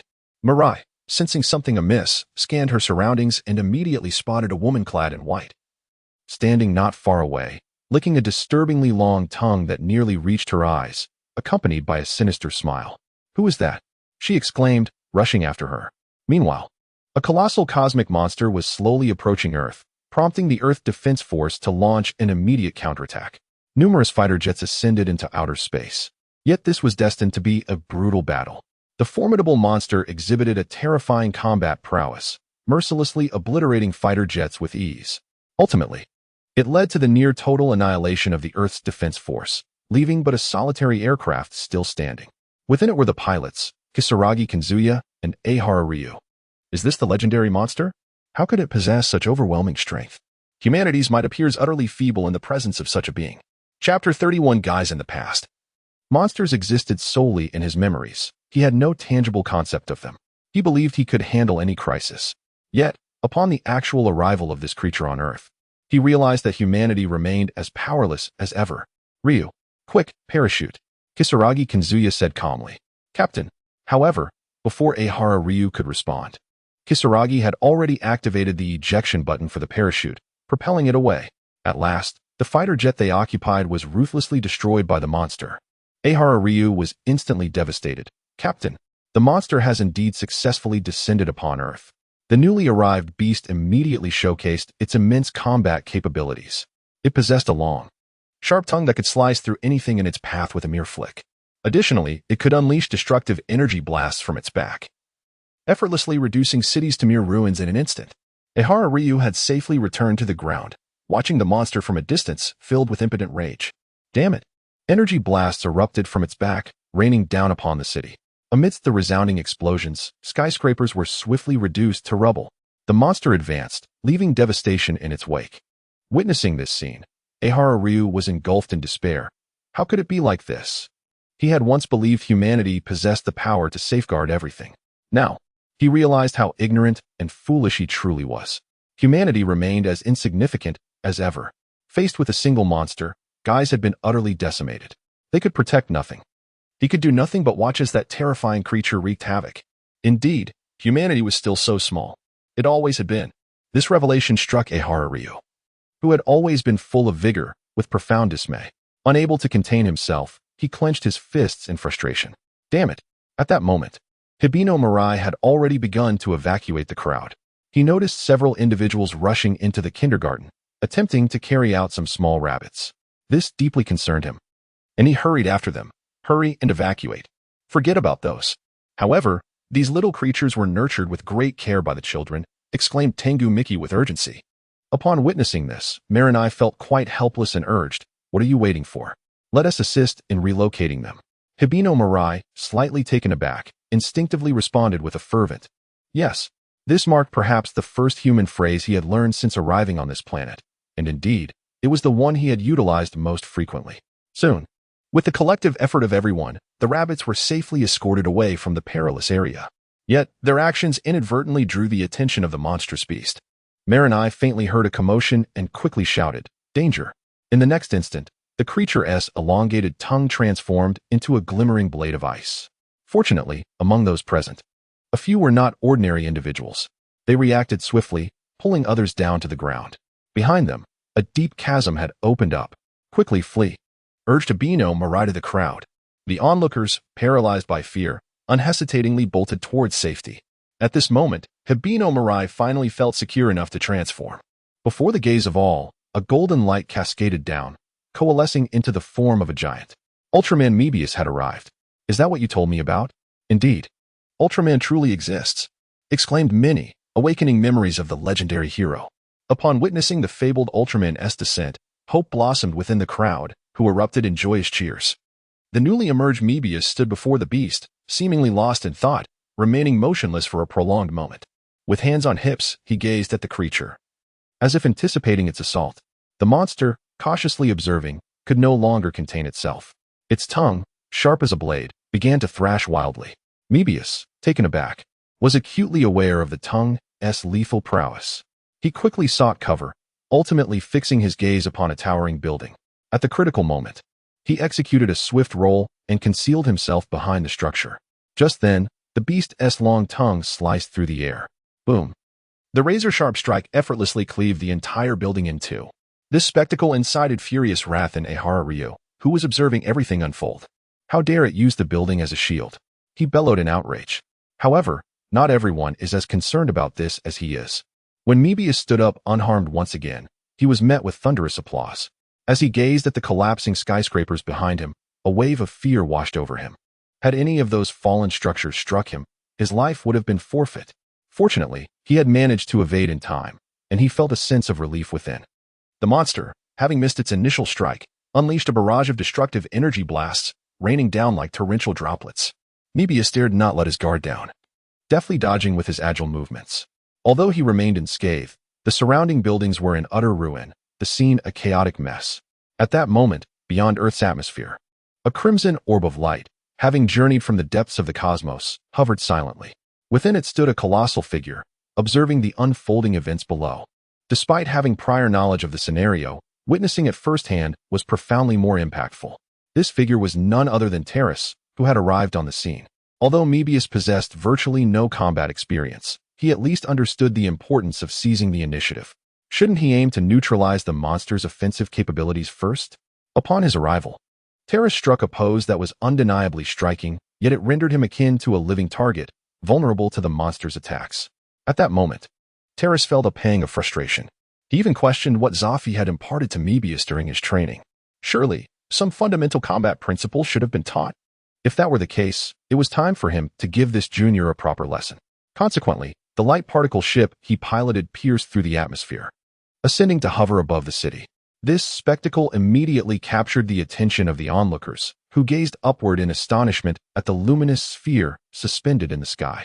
Mebius, sensing something amiss, quickly looked up to investigate. A light particle ship? Who else had come to Earth? He was taken aback, for the technology of the light particle ship was unique to the Land of Light. Whoever could navigate such a vessel must surely be from the Land of Light. Chapter 32. On-site instruction, however. Was there not a conflict occurring in the universe? Who could possibly arrive on Earth? This revelation left Mebius astounded. He recalled the words of Ultraman Father, who had once stated that aside from himself, no other warriors from the Land of Light were capable of undertaking combat missions. That was why he had been dispatched to Earth. He had even prepared himself for a solitary battle. Yet, to his surprise, mere moments after his arrival, individuals from the Land of Light had descended upon this planet. At this moment, the monstrous creature seemed to sense a looming threat. Its elongated tongue began to quiver slightly before transforming into a slashing strike, aimed directly at the luminous particle vessel. Upon witnessing this, Driambius felt a sudden tightening in his chest. Caution was imperative. He had experienced the ferocity of such an attack before. The towering structure behind him bore witness to its might. Yet, the strike appeared to collide with an invisible barrier, producing a muffled thud as it was abruptly suspended in midair. This perplexed the creature, which tilted its head in bewilderment, attempting to comprehend this enigmatic force. Just then, the luminous sphere emitted a blinding radiance, and soon a colossal figure emerged from within the glow. As the brilliance subsided, the onlookers beheld a magnificent giant, adorned in silver and crimson, standing resolutely. It exuded an overwhelming aura, exerting pressure upon the creature before it and the surrounding crowd. The emergence of this figure was a stark contrast to the earlier arrival of Driambius, evoking entirely different sensations. The creature before them found itself inexplicably trembling. Another Ultraman had appeared. Who could have anticipated that, after a span of 25 years, two Ultramen would descend upon Earth simultaneously? This was indeed a moment of salvation for the planet. It seemed that humanity truly required the guardianship of Ultramen. For some inexplicable reason, the newly arrived Ultraman evoked a sense of familiarity within me, as if I had encountered him before. After a few seconds of being awestruck, the ordinary onlookers erupted into jubilant cheers. Another Ultraman had emerged. This was nothing short of a celebration marking a new era. In the past 25 years, there had been no sightings of monsters or Ultramen. Yet, on this very day, two Ultramen had graced the Earth. Perhaps influenced by the tales of Ultraman heroics I had absorbed since childhood, I felt a wave of relief wash over me upon witnessing the arrival of the two Ultramen. With their presence, the mere monsters posed no threat. In both stories and legends, they were inevitably destined to be vanquished by Ultramen. Driambius gazed in astonishment at the figure of Terras before him. He did not recognize Terras. Having spent little time in the Land of Light while working in the intelligence department, he had merely heard whispers that Zophi had taken on a new pupil named Terras, noted for his exceptional talent, perhaps even surpassing Driambius himself. However, he had never laid eyes on him before. "Who are you?" Driambius could not help but inquire. However, Terras merely cast a fleeting glance his way before diverting his attention to the monstrous creature not far off. The cosmic iron-cutting beast, Dinosaur, a creature summoned by the high-dimensional predator, Baguju. In an instant, he recalled the identity of this beast. Its most formidable weapon was the 10,000-meter-long tongue that protruded from its mouth, capable of unleashing a cutting beam that could sever anything in its path. Additionally, it could fire high-temperature projectiles from the hardened shell on its back, enabling wide-ranging bombardments. The creature's power level could be likened to that of a lower-tier warrior, though its attack methods were rather peculiar, particularly the cutting beam, which proved to be quite troublesome. Tyrus moved with a deliberate grace before coming to a standstill. Dream Beast observed this. It seemed to be the very position he had occupied upon his initial entrance. At this moment, Tyrus's gaze was as icy as steel. With a swift gesture, a barrage of radiant beams erupted forth, striking with precision against the head of Dinosaurus. The sound of impact echoed, bang, bang, bang. The dazzling rays of the sparkling fruit rained down upon his opponent's head, inflicting minimal damage yet delivering a profound sense of humiliation. Enraged in an instant, Dinosaurus extended his elongated tongue, vibrating at an astonishing frequency, transforming it into a lethal strike aimed directly at Tyrus. At this moment, Terras unleashed the meticulously prepared beams of light. With a graceful sweep of his hands, several rays surged forth to meet the oncoming slashes of the blade-like energy. Clang, clang. In the next instant, it was as if time stood still. Then came the resounding thuds of heavy objects hitting the ground. It became evident that the seemingly thread-like tongue had been severed into several pieces, cascading to the earth below. Despite its diminutive size, this tongue bore an extraordinary weight, its density surpassing that of high-density alloys. Otherwise, it would not have been able to cleave through steel or other metallic compounds. Upon its descent, it crushed the ground beneath it. Meanwhile, among the spectators, a deafening cheer erupted, filled with exhilaration. Although only the monster's tongue had been rendered useless, it felt akin to achieving victory. In that moment, the oppressive aura exuded by Terras effortlessly captivated the hearts of the Earthlings. After all, it was a stark contrast to the earlier scene where Dreambealus stood motionless, pursued and battered by the beast. Tyrus's actions undeniably invigorated them. With a mere gesture, He delivered a decisive blow, effortlessly severing the monster's tongue, which could easily slice through buildings, and in an instant, gained the upper hand. The stark contrast between the two was immediately evident. One appeared as a seasoned warrior, calculating every move of his opponent, while the other failed to seize the opportunity, revealing numerous vulnerabilities, and was left to awkwardly evade the monster's onslaught. It was clear that Dreambows felt somewhat embarrassed, as he too recognized the disparity. At that moment, Tyrus stood at the very spot where he had first descended, silently conveying the essence of true combat to him. Talus seized the initiative from the very beginning, skillfully disrupting the rhythm of the beast and preparing for the subsequent course of action. He now comprehended that if he could possess such a wealth of combat experience as Talus, he would not have found himself in such a dire predicament moments ago. Everything that Terrace is currently engaged in has made him acutely aware of the superfluity of his previous actions. The severed tongue of Dimnosauru sent waves of excruciating pain coursing through him, igniting an uncontrollable fury. His body trembled slightly as it unleashed a barrage of scorching bullets, hurtling towards the direction of Terrace. Tyrus effortlessly conjured a barrier to deflect the adversary's assault. While maintaining the shield, he advanced toward the beast. Chapter 33. Farewell, Kyoko Sakura. Soon, he found himself face to face with the creature. It was evident that Dinosaur was not particularly adept at close combat. Upon noticing Tyrus' approach, it became visibly flustered, crouching low before lunging towards him in a panic. Terrace, unfazed, struck the beast with a single punch. Instantly, the creature's resilient back shattered, revealing the vulnerable flesh beneath. After enduring numerous enhancements of various attributes, Tyrus's hands are undoubtedly more formidable than any cosmic alloy. He is now capable of effortlessly shattering any robust celestial metal, let alone the defenses of an Empyrean Zoril. The beast howls in agony, its elongated tail striking towards Tyrus. Unfortunately, this slender appendage possesses a rather inadequate menacing presence. Talus couldn't even be bothered to lift his gaze, casually delivering a swift strike with his hand, which landed upon the tail of Dinosauru. With a resounding crash, Dinosauru's tail severed, eliciting another anguished cry. At that moment, Tyrus removed the barrier and seized the creature by its neck, effortlessly lifting Dinosaurs before hurling it into the sky with great force. He then began to gather energy. In the next moment, he thrust his hands forward. Frankie laser cannon. Is that the Strim beam? The violent energy instantly pierced through Dinosaur's body, exploding midair. The terrifying heat shattered the monster-esque form into fragments. Throughout the battle, Tyrus maintained complete control, not even exerting his full strength. Had he done so, that recent close encounter would have been sufficient to crush Dinosaurs to death. After the confrontation, Tyrus cast a glance at Mebius before departing. He had no intention of engaging with Mebius at that moment, as he had his own matters to attend to. Moreover, should he connect with Mebius, there was a chance he might be drawn into guise or similar affiliations. Witnessing Tyrus's departure, Mebius wished to retain him but failed to act in time, standing amidst the ruins, reflecting on Tyrus's combat style. It seemed that a light had dawned upon him. After all, he was a genius. He quickly comprehended the lesson Tyrus intended to convey, feeling a twinge of shame. Indeed, he realized he was still too young. The captain had been absolutely right.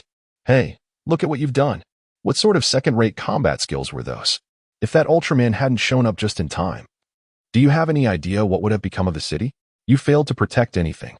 Just like me, you safeguarded nothing. From atop a building, Saito roared at Mebius, seemingly addressing both him and himself. His heart was filled with mixed emotions as he finally witnessed the legendary power that belonged to Ultraman. It was undeniably formidable. At least the combat prowess displayed by Tyrus upon his arrival was indeed unparalleled by humanity. Faced with monsters, humanity was easily crushed, unable to even resist. Yet, the arrival of such a being completely turned the tide.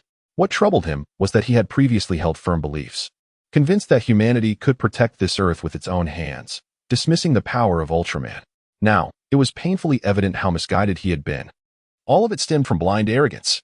At least at this stage, humanity lacked the capacity for self-preservation, relying solely on Ultraman and the very power he had once resisted. Indeed, was that just now the true level of an Ultraman?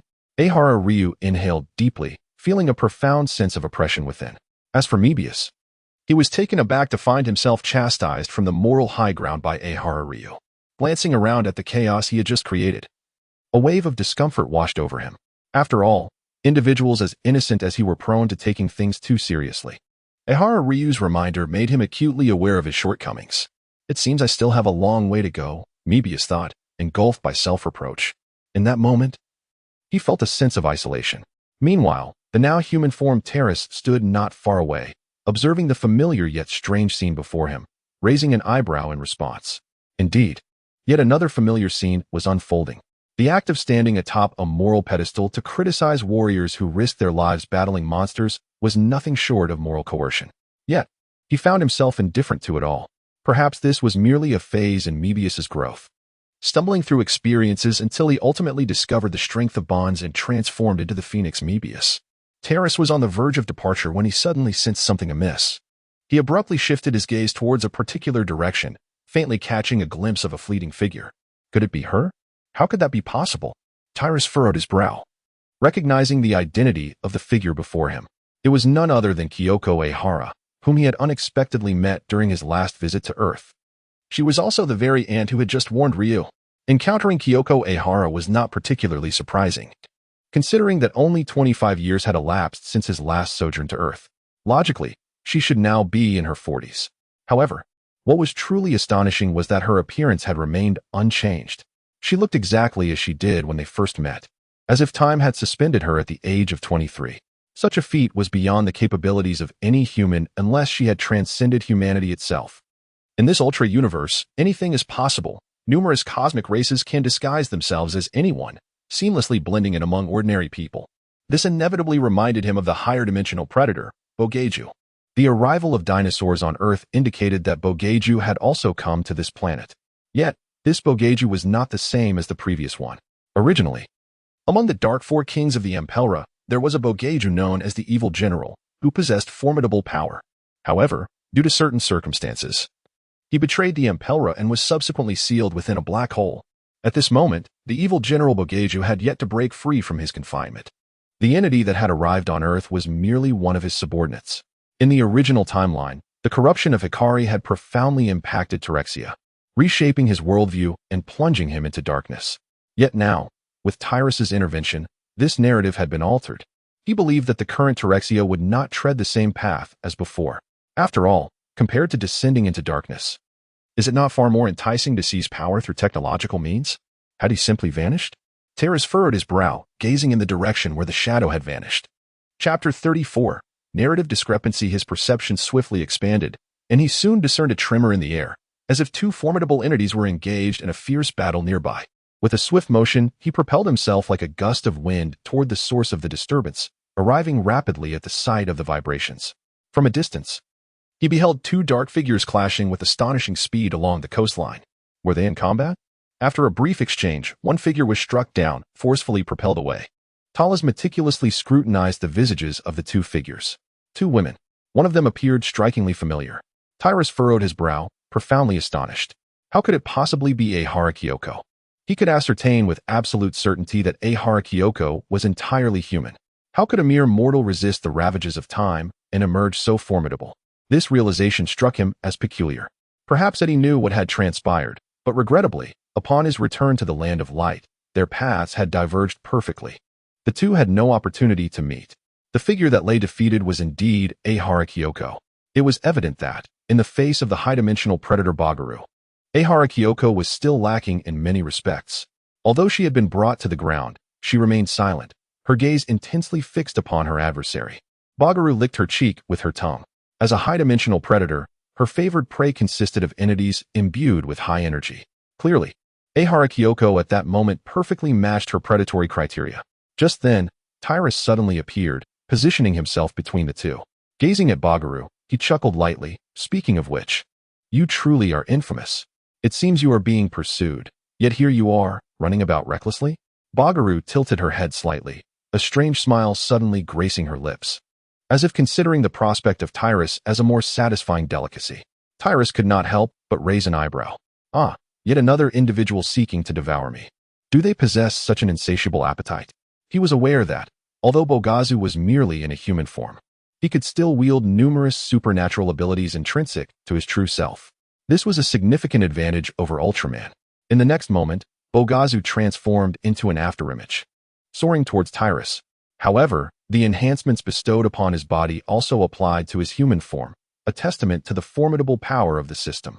Thus, for Tyrus, the sole purpose of transformation was to conceal his human identity. Tyrus stood still, motionless, quietly awaiting the approach of his adversary. Just as the opponent reached his front, poised to strike, Tyrus sprang into action, executing a lightning-fast palm strike. Yet, Bagaru's figure inexplicably vanished. In the next heartbeat, he materialized behind Tyrus, employing instantaneous movement. Talus turned around with an air of composure, gazing at Bagaru before him and remarking, "Your speed remains insufficient." Bagaru slowly lowered his head. Fixating on the long gash that had appeared on his arm, a rare expression of deep concern etched upon his face.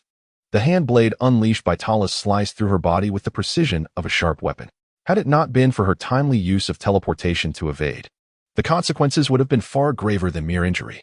Bagaru once again revealed a sinister smile, and then, using her elongated tongue, she licked the wound on her arm. With a swift application of her teleportation ability, she vanished from her original position in an instant. Upon witnessing her departure, the Lost shook his head. If it weren't for Kyoko Ehara's presence, how could someone like Bagaru possibly escape from his grasp? Once he sensed that Bagaru had indeed departed, the Lost gradually relaxed his vigilance. Upon turning around, he was startled to discover that Kyoko Ehara had mysteriously vanished. Teras could not help but furrow his brow. My goodness, where did it all go awry? How could there be such a significant narrative discrepancy? He rubbed his temples, ultimately deciding to set aside these troubling thoughts for the time being. However, just moments ago, he sensed a familiar energy fluctuation emanating from Ehara Kyoko, an unsettling wave of negative energy. This indicated that Kyoko's current transformation might indeed be linked to this negative force. As night fell, Ehara Ryu sat vacantly on a bench, gazing at the distant coastline, lost in contemplation. Suddenly, a figure approached from behind him. So you really came here? Hibiya Mirai observed quietly. Ryu slowly lifted his gaze, surprise etched on his face. Have you joined, guys? Mirai nodded slowly, resolutely stating, "Please allow me to fight alongside you. I yearn to battle by your side. Do not present yourself with such fervor. Guys is no longer needed," Ryu exclaimed. Rising abruptly and addressing Mirai with urgency, his heart was heavy with anguish. As a human, he felt utterly powerless to protect anything. Ultimately, it was only through Ultraman's strength that monsters could be vanquished. Why then should they engage in such futile endeavors? At that moment, Ryu began to question his beliefs. He contemplated casting his communicator into the sea, but hesitated at the last moment. "Let us go together to the Guy's base. There are those awaiting your arrival," Mirai gently urged. A new Guise had been established, with the formidable Shingo Maku as its captain. Observing this newly formed Guise, along with a couple of small kittens among them, Mirai resolved to seek out new members. He had already identified a few candidates, the likes of Marinia and others. From these individuals, he perceived love and courage. He firmly believed that with their inclusion, the new Guys would become an invincible team. Regrettably, it was evident that many held little faith in the new Guys. With Ultraman's presence, did Guys really hold any necessity? Was it not true that any foe could be resolved by Ultraman? This was the rationale presented by all. They believed that since Ultraman already existed, what purpose did Guys serve? After all, in the end, it was Ultraman who vanquished the ultimate adversary. Humanity's weapons could not contend with the monsters. The organization known as Guys, hailed as Earth's defense force, had just been obliterated. Was this not the fate of all previous Earth defense teams? However, ultimately, through the unwavering efforts of Hinata Mirai and a heart full of sincerity, they finally managed to touch their hearts. Upon entering Guys, they gazed at the nascent Earth Defense Guys team, momentarily taken aback. They had not anticipated that, despite the arrival of two Ultramen, these individuals were indeed so full of vigor and determination to rejuvenate Guys. "Where are the uniforms? We're here to assist." The scene fell silent for a few seconds before Marina removed her outer coat and inquired. Subsequently, everyone began painting the new GUIS combat aircraft. After nearly a day's labor, they finally completed this monumental task. Hinata Mirai looked at the aircraft before him and smiled. "This is our wing." His words moved many. Suddenly, the base alarm rang out. The group rushed to the control room. On the monitor in the control room, a monster with whip-like arms was emerging from the ground. "Is it Gooden? The one that attacked East Japan 34 years ago?" exclaimed Hisashi Kurai, who had a profound understanding of monsters and Ultramen. The others looked at him in bewilderment. "You all don't know?" Hisashi Kurai gazed at them with surprise, as if this were common knowledge. "Deploy," commanded Shingo Hazamizu with gravity. Immediately, the combatants Hinata Mirai, Ehara Ryu, Ikegami George, and Marina sprang into action. Meanwhile, in the control room, Hisashi Kurai reflected, monsters are appearing with increasing frequency. With that Ultraman around, Earth should be safe, right? That Ultraman? Shingo Hazamiza glanced at him. Indeed, Ultraman Taro. Hisashi Kurai spoke with enthusiasm. What did you say, Taro? Hinata Mirai's voice immediately echoed through the communicator. Even Shingo Hazamiza was somewhat shaken. He naturally knew who Hisashi Kurai was referring to, the Ultraman he had encountered in space, now gracing Earth with his presence. In fact, when Taro first appeared, he had already recognized him. Yet, he was unaware of Taro's name. This was due to the rarity of Taro's visits to Earth, which resulted in scant records. If it weren't for Hisashi Kurai, the monster expert who had nearly memorized the entirety of Ultraman and monster history, he would be aware that Taro had once visited Earth. Do you truly not know? Jiolai Ping gazed at Pishui Zhenwu with a hint of surprise. Logically, as an official member of Guys, shouldn't he possess a clearer understanding than he did? Pishui Zhenwu shook his head. At that moment, Ri Bai Yi Lai spoke through the communicator, urging, please, do proceed swiftly. A tempest of turmoil surged within Ri Bai Yi Lai's heart. The other student accepted by Zophie was right before him. Despite having trained under Zophie first, why was he so significantly weaker? Doubts began to creep in, making him question whether he truly possessed the talent to be a warrior at all. Pishui Zhenwu murmured, I see. His name is Terras, isn't it? Jiolai Ping inquired with curiosity. You all are unaware? I recall he visited Earth twice. The first time Terra's Ultraman came to Earth was during the Mac era. At that time, due to the barbarian aliens, he took on the form of Astra, the brother of Leo.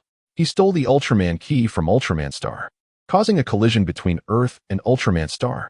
The Ultraman brothers pursued Astra to Earth to reclaim the Ultraman key, thus igniting a war between the Ultraman brothers and the Leo brothers. Upon hearing this, everyone displayed astonishment. Tian Gumuji Mei, in particular, exclaimed, there was indeed a civil war among the Ultramen? Well, it seems, Jiolai Ping scratched his head, that the Leo brothers and the Ultraman brothers had some misunderstandings? Akihara Long urged impatiently, let's set aside the details for now. Tell me the outcome.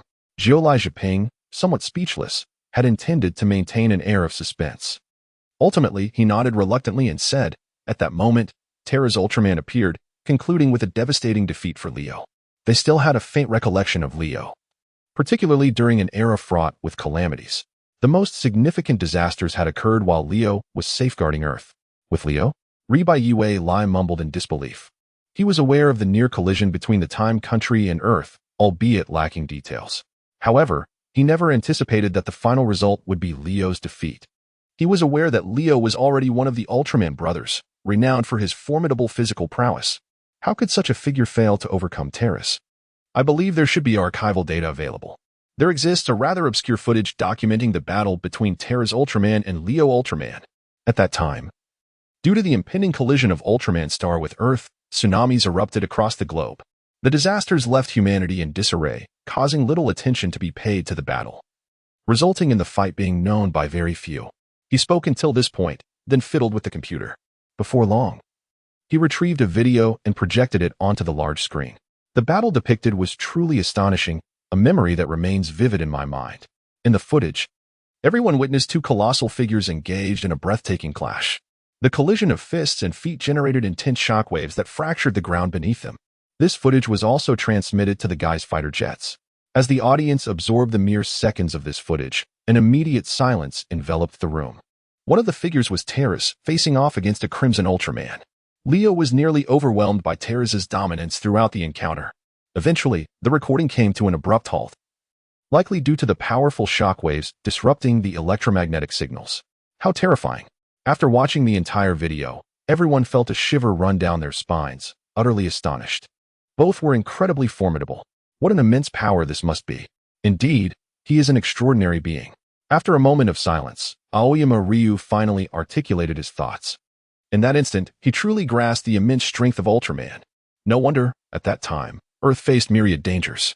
Whether from monsters originating on Earth or invaders from the cosmos, they were always able to fend off threats, allowing humanity to enjoy peace to this day. Ultraman's contributions are indeed invaluable. Without the protection of these powerful Ultramen, how could humanity have survived to this point? Especially after the recent arrival of dinosaur on Earth. Chapter 36, Meteor Technology, He became acutely aware of this reality. Yet, the thought of his own insignificance made him clench his fists. No, humanity cannot rely solely on others. Indeed, it was him. Hashimizu Shingo nodded in agreement. He had already witnessed Terra's strength during their time in space, where Terra's displayed even greater power. He had once personally witnessed Terra's using the M87 beam to effortlessly vaporize an endless fleet of cosmic battleships. That spectacle was far more breathtaking than mere physical confrontations. This is our shield as humanity, Hashimizu Shingo reflected. Truly, Terra's is deserving of such admiration. Taniguchi Miki was exhilarated. However, due to the incomplete data this time, Terra's Ultraman's name was not recorded in this instance. It was only during his second visit to Earth that Terra's Ultraman's name was officially documented. Suddenly, Nagai Tetsuhei remarked, and this time was during the UGM era. UGM? 25 years ago. The public remained quite aware of these events, as there were no further indications of the monster's return at that time, leading to the disbandment of UGNM. Thus commenced a peaceful era lasting 25 years. Until the emergence of Guys. It is said that Ultraman Taro visited Earth to pursue a nefarious extraterrestrial being known as King Galtan, a potential tyrant of the cosmos, commanding a multitude of interstellar warships. At that time, Ultraman Taro chased them from the far reaches of the universe to our planet. In a quest for vengeance, King Galtan sought to eliminate Eddie on Earth. Seizing the moment when Eddie was nearly exhausted from battling the monsters, he launched a surprise attack from behind.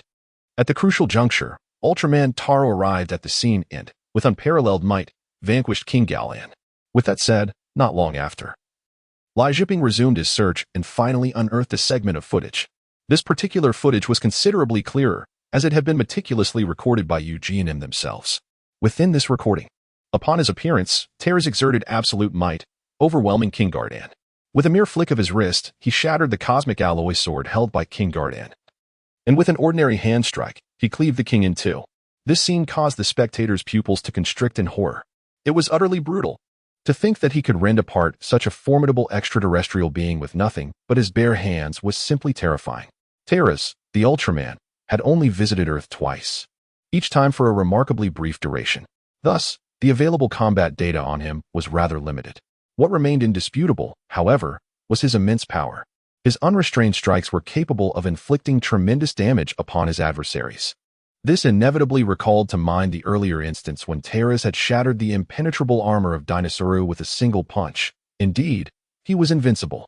Yet, within the recorded archives, Terra, too, primarily employs physical techniques, seemingly pursuing a combat style that emphasizes striking with force, reminiscent of Leo's fighting approach. However, during this visit to Earth, the exhibited fighting style has undergone a remarkable transformation. Instead, the primary means of attack has shifted to light-based abilities. Were it not for the preserved footage, one might question the authenticity of such news. It appears that Ultraman Terra is a warrior of unfathomable versatility. Shingo Hakusui concluded, and the others nodded in agreement. Assistant Noriyama, brimming with excitement, exclaimed, "With such a powerful Ultraman safeguarding our Earth, we can finally feel at ease." "What are you all talking about?" Riehara retorted, unwilling to concede. "How can humanity rely on Ultraman for protection indefinitely? Is it truly what we need to exist under the guardianship of Ultraman? If one day Ultraman were to vanish from Earth, would we not be left vulnerable? Shouldn't humanity strive to protect this planet with its own hands?" His words resonated deeply, stirring a sense of reflection among the crowd, particularly inspiring those like Marina, who had recently joined. At that moment, they finally arrived at the target location for their mission. Below, Gooden was wielding a pair of whips, advancing towards the city. The atmosphere grew tense. "Let's employ meteor technology, Captain," suggested Mirai Hibino. Shingo Hakusui nodded in agreement. Indeed, meteor technology is an advanced extraterrestrial technology derived from the wreckage of spaceships left behind by the invading aliens, surpassing current Earth technology. By utilizing the enemy's technology to enhance our armaments, humanity has finally gained the capability to confront monsters. As meteor technology made its debut, it swiftly bewildered Gooden. Alas, the duration of its use was merely 1 minute. During the process, Marina fainted due to her insufficient physical constitution. Ultimately, they were unable to defeat Gooden. It was finally time for Mebius to make his entrance. However, this iteration of Mebius had evidently improved significantly. He strategically chose the battleground and endeavored to maintain the initiative, drawing Gooden into his rhythm of combat. With the collaboration of Guys, they successfully subdued Gooden. Ding, ding. The colorful timer on Mebius' chest flickered rapidly, signaling that his time in battle was running short. Just as Mebius was about to deliver the final blow to Gooden, an unexpected turn of events unfolded. Suddenly, a dazzling blue and white radiance pierced through the air, rendering the onlookers momentarily blind. As the brilliance gradually subsided, they were astounded to discover a colossal figure standing not far from Ultraman Mebius. Upon witnessing this silhouette, a wave of clarity washed over them. It was he, Ultraman Taro. Remarkably, he had also arrived. At that moment, the aura of Taro overshadowed Mebius, relegating him to a mere supporting role, despite Mebius currently aiding them in combating the monsters. Yet, they soon found themselves in a state of bewilderment. Was the battle nearing its conclusion? Why had Ultraman Taro appeared? Their realization began to dawn upon them. The appearance of Terrace Ultraman seems to be ill-timed, prompting the observers to scrutinize his movements. However, after a brief moment of observation, they began to sense something amiss. From the instant Terrace descended, an air of strangeness enveloped the scene. Chapter 37. The brutal assault on Morabius at last. They identified the peculiarities. The Terrace now present appeared distinctly different from their last encounter. Firstly, his overall hue was rather dim. The once silver sheen had faded to a silvery gray, and the red stripes on his body had transformed into a dark crimson. Most strikingly, his eyes had turned blue. They distinctly recalled that the last time they beheld Terrace Ultraman, his eyes were silver. Moreover, they had just watched 2 videos of Terrace, making it impossible for them to be mistaken. Even more unsettling was the blue tear-like streak extending from beneath his eyes down to his jaw, adding an eerie quality to his visage. Was this truly Terrace Ultraman? Tetsahira, in a daze, gazed at this figure, pondering why his aura had changed so drastically. Previously, Terrace Ultraman exuded a majestic and gentle presence. Now, he emanated an overwhelming chill. It was as though he were an entirely different being. Shingo Hajui, furrowing his brow, shared this sentiment. Facing Terrace, Morabius felt the same confusion. Although the figure before him undeniably resembled Terrace, the feeling he evoked was utterly transformed. Terrace? Morabius finally uttered, unable to restrain his need for confirmation. Yet, the Terrace before him offered no reply, instead directing his gaze toward the vigilant monster, Gooden, who was watching him intently. He approached Gooden slowly, who sensed the impending danger and brandished a whip in warning. Upon observing that Terrace remained unfazed, Gooden let out a roar and lashed out with his dual whips. In a swift motion, Terrace grasped the whips, abruptly stepping back and pulling them toward him. Instantly, Gooden's frail form tilted forward, collapsing to the ground. Terrace pivoted at the waist, seizing Gooden's whips, and began to spin. The immense force lifted Gooden, who was then hurled away after several rotations. Thud! The massive body crashed violently against the ground, sending tremors throughout the earth. Cracks resembling spider webs radiated outward as the ground sank beneath the impact. Gooden, dazed and disoriented, struggled to rise, his fragile appearance betraying a sense of helplessness. At that moment, Tyeras appeared before him like a bolt of lightning, his fists radiating a brilliant blue-white light. With tremendous force, he struck the creature's head. A sickening sound resonated as the punch landed, shattering the skull of Guduen and causing its body to convulse violently before it ultimately ceased to breathe. Witnessing this brutal scene, the onlookers could not help but draw a sharp breath, filled with trepidation. Could this truly be Tyeras? In their memories, only Tyeras possessed the might to crush a beast's skull with mere fists. Yet, why did he appear so oddly different at this moment? Shipping, what on earth is happening? Do you have any answers?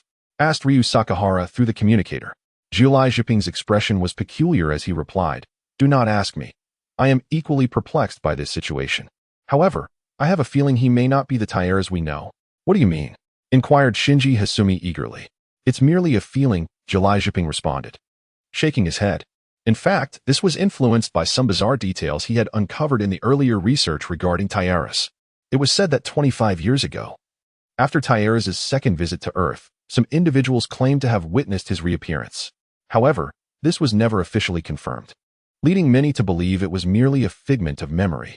Yet, according to the eyewitnesses, the Tyeras they saw was entirely different from the accounts in the records. He had blue eyes and a much darker hue, exuding a completely different aura. "Wait, what is happening?" At that moment, Kazama Marina exclaimed. "He seems to have set his sights on another Ultraman." The crowd's expressions shifted dramatically as they hurriedly directed their gazes towards the location of Mebius. Indeed, Tyeras was slowly advancing toward Mebius, his steps heavy with an imposing presence. Mebius sensed that the atmosphere was decidedly unsettling. The identity of this Thyerras raised doubts within him, prompting him to become increasingly vigilant. Suddenly, Thyerras leapt into the air, delivering a powerful flying kick.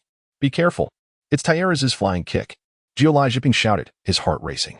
The Terrace flying kick was indeed featured in the previous footage. When the Loss and Leo clashed, the flying kick technique employed was not something Jiaolai could accurately name.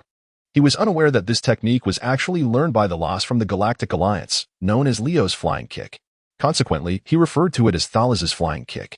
The crowd was taken aback and couldn't help but feel a surge of anxiety for Mebius. In the recorded footage, the Loss nearly incapacitated Leo with a single kick, and the explosion generated was comparable to that of a nuclear bomb. Mebius seemed to recall this moment, and a chill ran down his spine. He quickly performed a roll to evade. Thud! That kick struck the ground fiercely, causing half of Thalas's foot to sink into the earth. Yet, in comparison to the power witnessed in the recording, this seemed significantly diminished. At that moment, everyone was left in bewilderment. What was happening? Was this not the Thalas's flying kick? They distinctly remembered that during the clash, Thalas's kick ignited flames through the friction with the air, enveloping him entirely. The resulting explosion had even pierced through the clouds. However, this kick now appeared rather mundane. Although it seemed formidable, it paled in comparison to the force of Leo's counterattack, highlighting a stark contrast between heaven and earth. Just as the crowd was engulfed in confusion, the Loss suddenly waved his hand. Beams of light instantly shot from his palm, hurtling toward Mebius. Mebius hurriedly dodged, yet he was still grazed by one of the beams on his arm. The intense pain caused his body to momentarily stiffen. At that moment, the Loss unleashed an energy slash. In the next instant, two light blades sliced through the air at an uncanny angle towards Mebius. Chapter 38. Friend or foe? Everyone was fixated on this scene. They vividly remembered that the Loss had used this very technique to sever the tongue of Dimnosaru into several segments. This meant that this move was even sharper than Dimnosaru's tongue. Mebius activated his defensive ring, a defensive measure he had developed based on the theory of the Ultra Shield. The defensive effect was quite remarkable. Since he could not withstand the attack directly, he had no choice but to rely on passive defense. Swoosh! Swoosh! The two light blades astonishingly bypassed the defensive ring, cutting into Mebius's shoulders. Dream Mephisto instantly felt a sharp pain, causing his defensive ring to dissipate. However, the slicing effect of the two light blades was not as terrifying as he had envisioned. Though he was indeed in pain and wounded, the injuries were not as severe as he had feared. His arms remained intact. Gritting his teeth against the agony, he lifted his gaze towards the Loss. Although he could not ascertain whether the figure before him was truly the Loss, he understood that failing to retaliate would lead him to certain demise. With this thought, he swiftly wiped his hand across the Dream Beam aura and unleashed a Dream Beam slash. The Loss, however, did not flinch or evade. With his palm radiating a shimmering blue-white light, he executed a precise hand strike, shattering the Dream Beam slash into countless fragments that dissipated into the air. This individual, Dream Mephisto's gaze sharpened slightly. Merely using his palm, he had deflected the Dream Beam slash? Was the disparity truly so vast? Although the attack power of the Dream Beam slash was not particularly formidable, it was nonetheless an energy assault. This inevitably reminded him of the footage he had seen. The clash of martial prowess between Thyerras and Leo unfolded, culminating in the catastrophic shattering of a colossal blade forged from cosmic alloy. In a moment of sheer astonishment, Thyerras effortlessly cleaved King Galtan in twain with a mere flick of his hand. Yet, amidst this display of power, a flicker of trepidation coursed through him. It was only when confronted by such a formidable adversary that he truly comprehended the terror they embodied. In that instant of dawning fear, Thyerras vaulted into the air, executing a swift hand strike aimed directly at his position. The velocity was astounding. Dreambeast's heart raced as he instinctively rolled to evade the impending blow. Crash! The hand strike, radiating a brilliant blue-white luminescence, struck the ground with tremendous force, leaving a vast chasm in its wake. Witnessing this, Dreambeast felt an overwhelming dread. Had he been caught in the direct path of that assault, he would have surely faced severe devastation, if not death itself. In a flash of resolve, Dreambeast began to gather energy, unleashing a golden lightning stream towards Thyerras, hoping to create distance between them.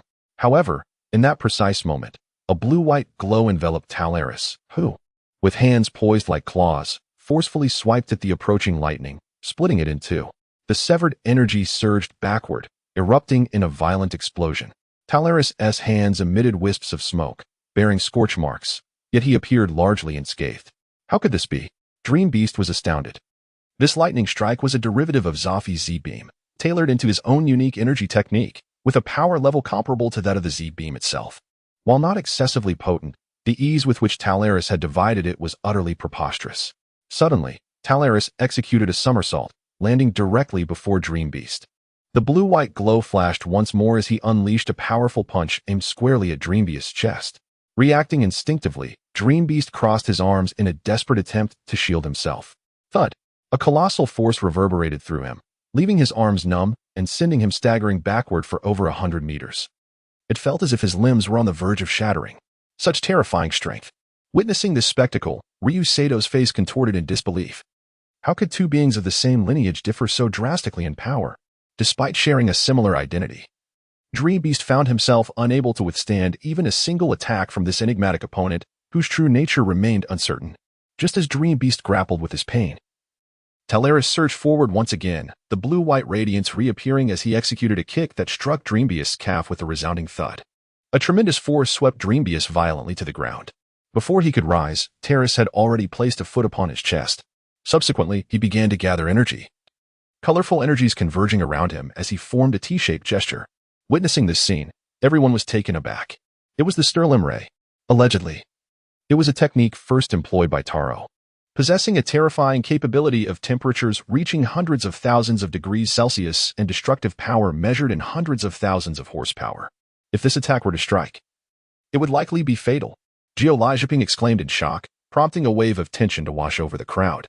Although Dreambeus had only appeared twice, they understood that his arrival on Earth was undoubtedly to safeguard its peace. If he were to perish before their very eyes, they would be overwhelmed with guilt, knowing they should have intervened. Yet, uncertainty lingered. They could not ascertain whether this was a conflict between Ultramen. If the opponent were a monster or another invader, they would not hesitate to act. However, if it were an internal strife among Ultramen, their involvement would be inappropriate. Thus, they could only watch helplessly, their anxiety mounting. Especially for the members of guys present at the scene, who felt particularly at a loss. A mere diversionary attack could save Dreambeus' life, but the identity of the other party remained unclear. If the ally was indeed Kazama Marina, who once piloted the same fighter as Hibino Mirai. Having fainted from the forced use of meteor technology, she had just regained consciousness. Their aircraft had landed on the ground, yet Mirai, the pilot, was nowhere to be found. Captivated by the intense scene before her, she could not help but voice her concern. Are we truly going to stand by and watch? Thus, this Terrace could not be the genuine Terrace Ultraman, could he? Might he, like Astra before, be a pretender from another universe? The crowd considered her words, finding some merit in her reasoning. Yet, without absolute certainty, they could not act impulsively. A slight misjudgment could lead to significant consequences. All they could do now was wait. Kazama Marina shook her head, fully aware of the gravity of the situation. But could they truly stand idly by, witnessing a life in peril? Logically, if this were indeed an imposter, the real Terrace should appear to confirm his identity. Shouldn't he? Would they really allow such a charlatan to wreak havoc? Suddenly, her gaze flickered, and she noticed a figure in the distance, muttering to himself as he approached. The content of his murmurs remained elusive, but his frequent gestures of tapping his forehead suggested a deep-seated frustration. He was a tall and handsome man, exuding an aura of gentleness.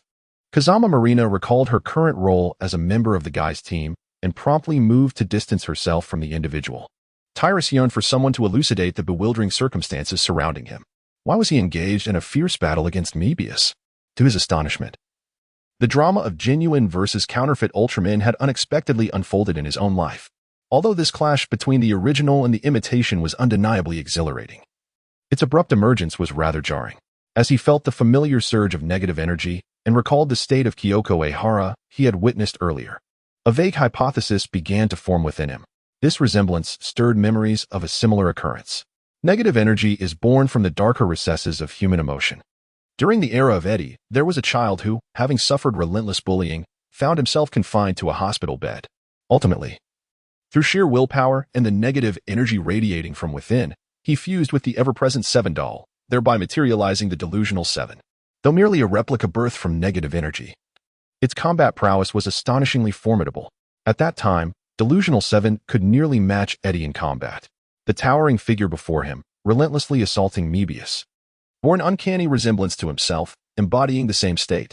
Manifested through the power of negative energy, it was the delusional Tyrus, possessing a portion of the abilities he had displayed on Earth.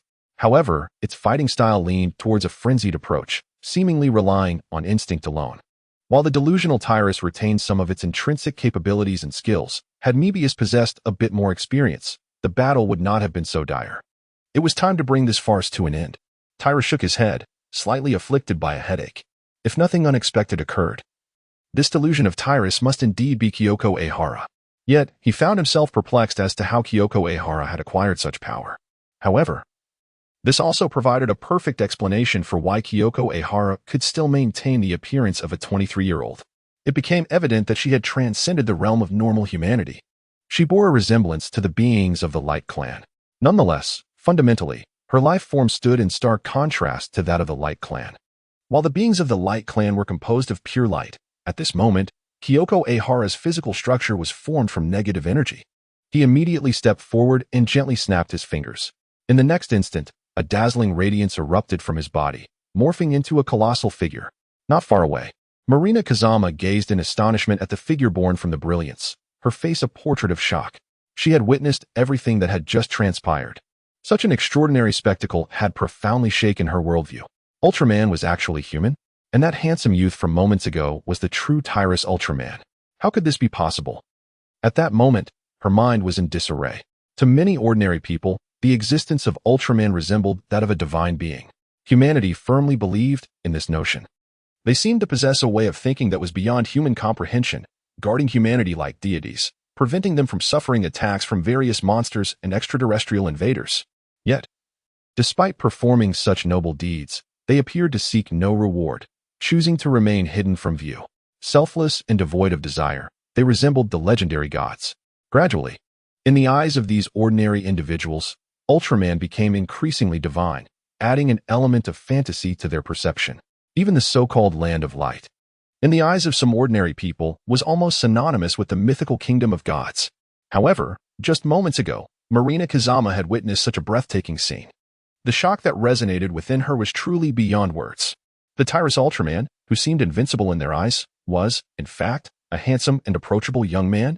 Did this imply that these Ultramen had always been concealed among ordinary people, only to emerge as saviors when the Earth faced various crises?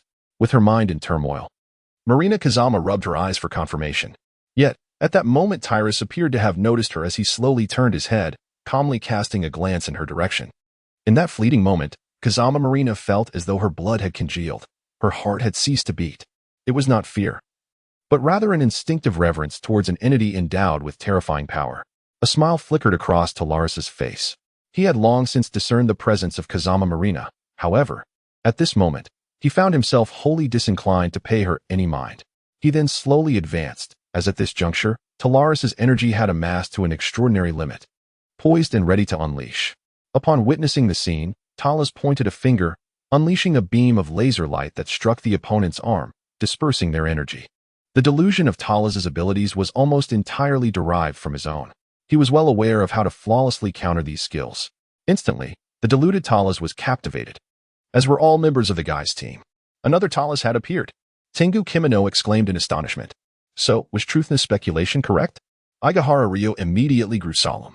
The simultaneous emergence of two Talases implied that one must be a counterfeit. Considering the preceding events, the answer was unmistakable. The first Talas to appear was undoubtedly the imposter. Hisanai Tetsuhira pondered aloud. It seems the legend holds true. There indeed exists a second Talas.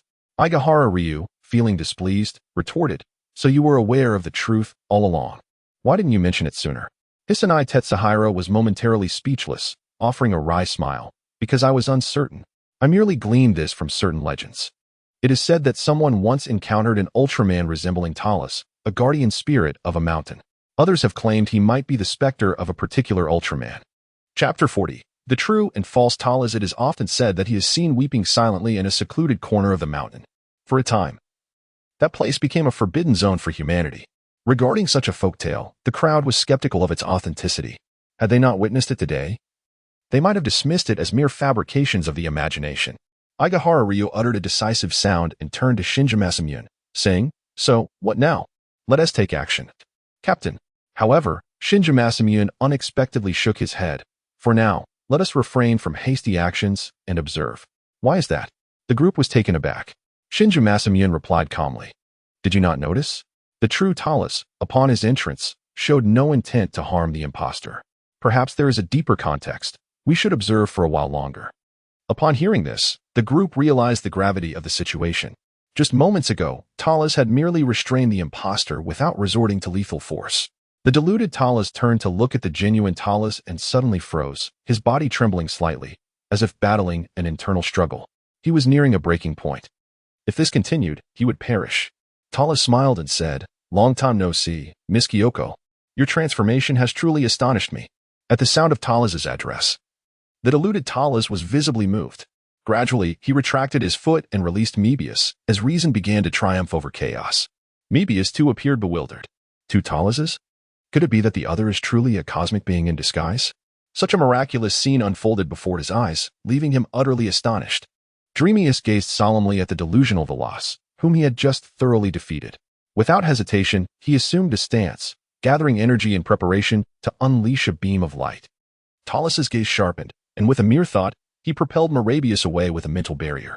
"You are too impulsive, Merabius," Talus's voice echoed. "There are matters I must clarify." Merabius, bewildered once more, pondered, "Why am I being attacked again? Who is the true one?" The members of Team Guys, witnessing this spectacle, were equally perplexed. What on earth? Why is this Ultraman always the one getting hurt? Both had launched their assaults. Could it be that yet another impostor had arrived? Kyuko Saito gazed at Talus's familiar visage. Her heart stirred profoundly. Her consciousness gradually became clearer.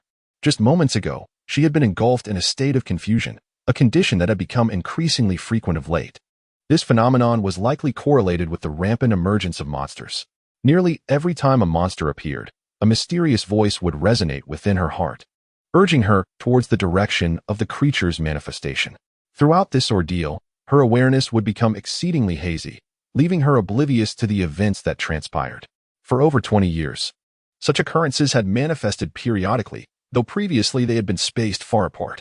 In times past, due to her understanding of the pattern, she would seclude herself in the mountains during the predicted intervals, only re-emerging when she had fully regained her clarity. All of this could be traced back to a fateful day 25 years ago. On that day, Ultraman 7 suddenly went berserk in the streets, seemingly intent on annihilating the humans nearby. The UGM was dispatched in haste, but since the target was Ultraman 7, they refrained from direct confrontation. Before long, Eddie made his appearance, initiating combat. However, it was then that Eddie discovered this Ultraman 7 was merely a puppet, materialized from the amalgamation of human negative energy and souls. A fierce battle ensued, culminating in Eddie dispersing the negative energy within by utilizing the belt's light. At that moment, nearby, Kyuko Sato's cherished Talus doll was besieged by this negative energy, resulting in certain transformations. Unbeknownst to Kyuko at the time, from that day forward, she sensed a shift in her physical form. First, her strength began to amplify, surpassing the limits of an ordinary human. Once merely a gymnastics instructor, she now effortlessly executed routines that she had once deemed impossible. Occasionally, with a mere exertion of effort, she would inadvertently distort the gymnastics apparatus. Then, one day, she began experiencing bouts of fogginess in her mind every few days. Upon regaining her senses, she would discover two enormous footprints beneath her. Everything around her seemed to be shattered by a mysterious force. In that moment, she was engulfed by fear, even believing that she had fallen victim to a demonic curse. As these feelings grew increasingly frequent, she found herself lost more often. Gradually, she desired to isolate herself and resigned from her position as a gymnastics instructor. However, one fateful day, while Eddie vanquished a creature of negative energy, she stood nearby. In the creature's final moments, the negative energy emanating from its demise was unexpectedly absorbed by the Talaris doll she always carried with her. From that point onward, she noticed a significant delay in the time she spent feeling lost. Following this experience, in order to maintain her sanity, she began to frequently appear at the locations where Eddie was defeating monsters, until Eddie returned to the Land of Light. She discovered that she could sustain her composure for extended periods. Simultaneously, her strength became immensely powerful, even in her human form. She could effortlessly lift objects weighing over 1,000 kilograms, akin to a superhero. Her running speed reached astonishing velocities of 300 to 400 kilometers per hour. Her vision and hearing also improved remarkably, allowing her to discern objects several kilometers away and hear sounds from great distances. As her strength continued to grow, She realized she could transform into a manifestation of Tolaris, thanks to the doll.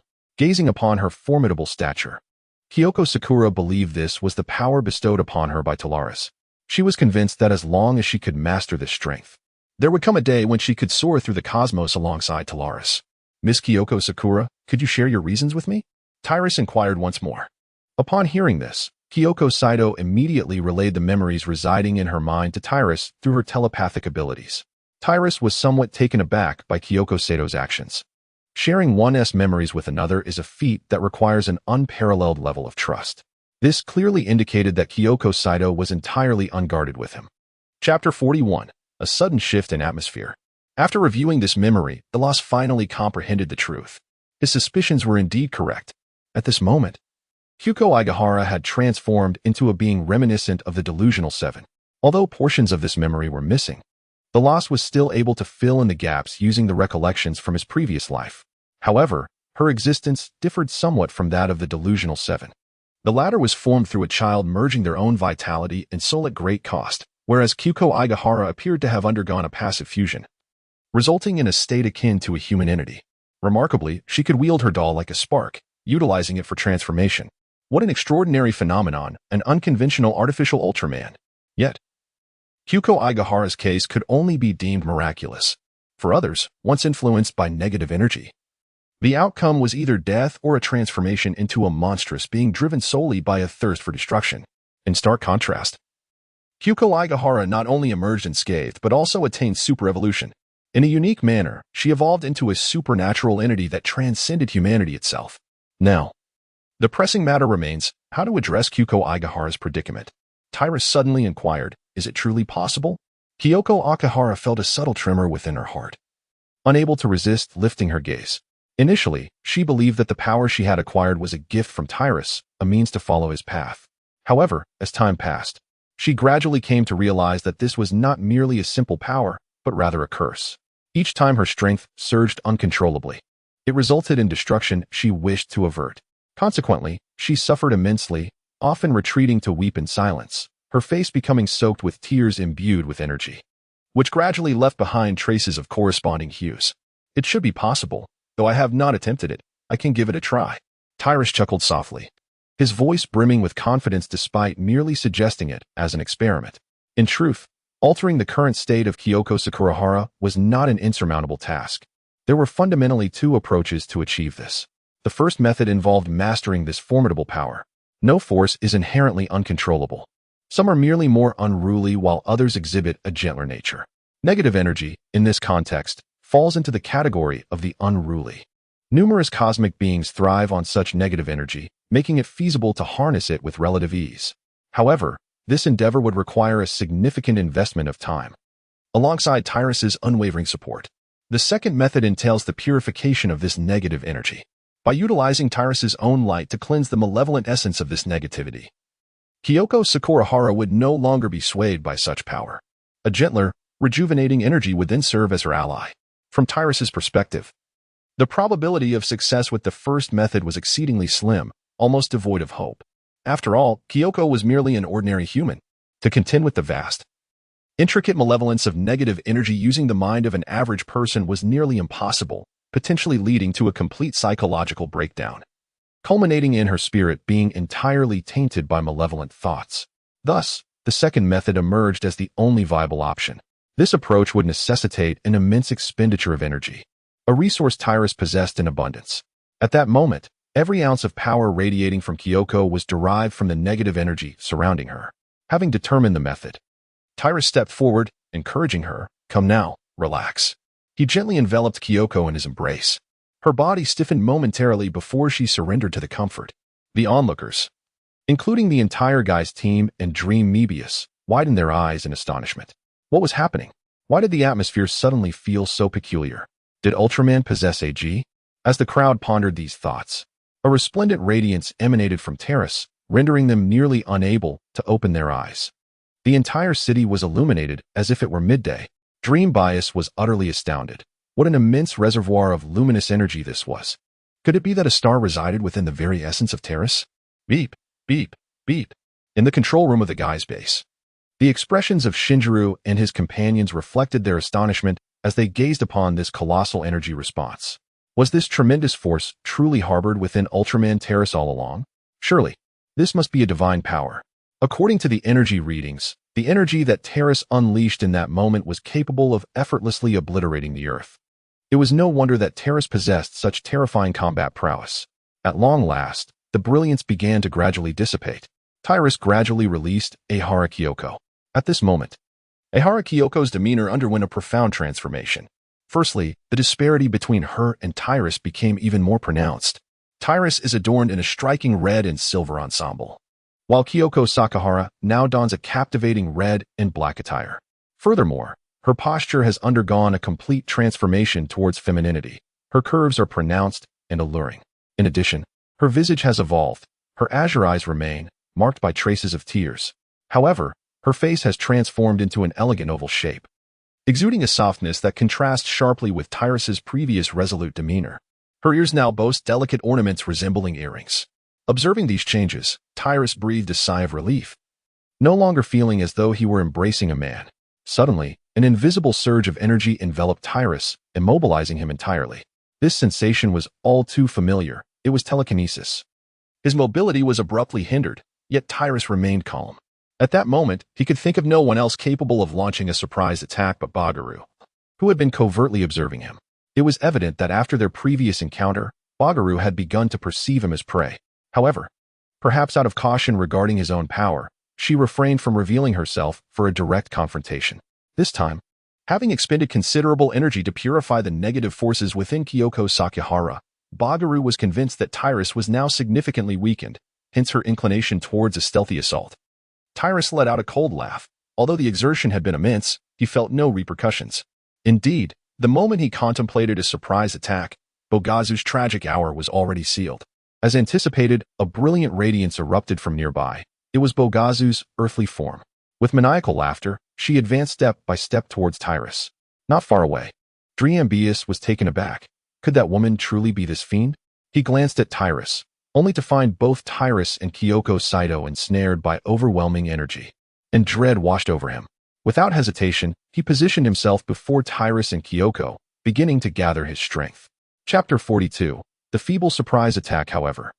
Bogaza regarded Driambius with disdain. With a tremor of her body, she unleashed a destructive energy orb, striking Driambius squarely. Boom! Accompanied by a resounding explosion. Driambius was violently thrown to the ground. At this moment, his energy reserves were nearly depleted, rendering him no match for Bogazu. Moreover, even if his energy were not exhausted, his lack of combat experience as a novice would preclude any hope of overcoming Bogazu. Desperately, Driambius attempted to rise, but soon another destructive orb struck him. And just as he prepared to stand, he was once again blasted to the ground. Ding! Ding! The colorful timer on his chest flickered rapidly, signaling that Driambius was on the verge of his limits. It was the energy indicator. Kurozai Tetsahira exclaimed, "What happens if that thing stops flashing?" The voice of Saito Ryu echoed through the communicator. The energy indicator not only represented Ultraman's active time, but also their vitality. If it ceased to flicker, it would signify death. Kurozai Tetsahira spoke gravely. Everyone was stunned. If Kurozai Tetsahira knew this, did it not imply that Ultraman had once perished? How could that be? Such a divine being could not possibly meet their end. Tyrannus gazed at the fallen Mebius with a sense of helplessness. Although Mebius's intentions stemmed from goodwill, he remained oblivious to the true nature of the situation. How could Tyrannus allow himself to be ensnared by such trivial matters? Terrace trembled slightly, effortlessly breaking free from Borgia's telekinetic restraints. One cannot help but admire your courage. Terrace's gaze was icy. Boharu, do you truly believe that I am unaware of your arrival? As he spoke, Terrace moved his hand away from in front of him, revealing a colorful timer still flickering with a blue glow. Upon witnessing this scene, Bagaru was momentarily stunned. Full energy? How could this be possible? With her extraordinary intellect, she found her mind struggling to comprehend the situation. It was utterly inconceivable. After unleashing such immense energy, he still maintained a state of peak vitality. Just how vast is the energy residing within Terrace, the Ultraman? Hisashi Kurai, an expert with profound knowledge of Ultraman history, was equally astounded. The other members of Guy shared his sentiments. As for Mebius, he became even more convinced that within Terrace dwelled a star. At that moment, Hisashi Kurai also noticed the changes in Kyoko Sakura's demeanor. Amano Mizuki conducted an analysis on the computer, ultimately concluding that Terras had just utilized a tremendous amount of energy to undergo a metamorphosis, resulting in a fundamental transformation. The Ultraman now appeared to be closer to the essence of true Ultraman. Shingo Hajui, standing nearby, nodded in agreement, stating thus, "It seems the reason this Ultraman attacked Mebius may not have stemmed from his own volition, but rather from the influence of his unique energy, rendering him uncontrollable." He felt relieved that he had refrained from impulsively issuing an attack order moments ago. Otherwise, the outcome could have been dire. Hisashi Kurai nodded, echoing the sentiment. However, after reflecting on Shingo Hajui's words, he sensed an underlying issue that remained elusive for the moment. "Mebius?" Assistant Officer Toriyama inquired curiously, looking at Shingo Hajui. "Did you just mention the name of that unknown Ultraman? When was this established, and why was I, as an assistant officer, not informed?" Shingo Hajui cleared his throat. Realizing he had let slip an important detail, and quickly remedied, "It was just recently confirmed. I simply hadn't had the chance to inform everyone yet." The group did not dwell on this oversight. Having established the Ultraman's name made communication more straightforward. "Hey, what are you all fussing over such trivial matters for? Have you not considered where this monster came from? This creature may have been lurking nearby, waiting for the opportunity to ambush several Ultramen." Sakura expressed his frustration. The group fell silent, recognizing the gravity of his words. It was evident that this monster had set its sights on the Ultraman. "Attack! Assist the Ultraman in confronting this beast," Shingo Hajui declared with seriousness. "Excellent." Ryuto Akahara was suddenly filled with exhilaration. At last, there was an adversary to confront. After a prolonged period of merely spectating, he felt a surge of impatience. Just then, within the scene, Terras had assumed a combat stance. This posture caught the keen eye of Tetsuhira, as it was unmistakably a martial technique. Would Terras Ultraman finally unveil his distinctive combat prowess? All present widened their eyes in anticipation. At that moment, with a sudden push against the ground, Talas propelled himself forward like an arrow released from its bow, launching a fierce kick towards Bogarju.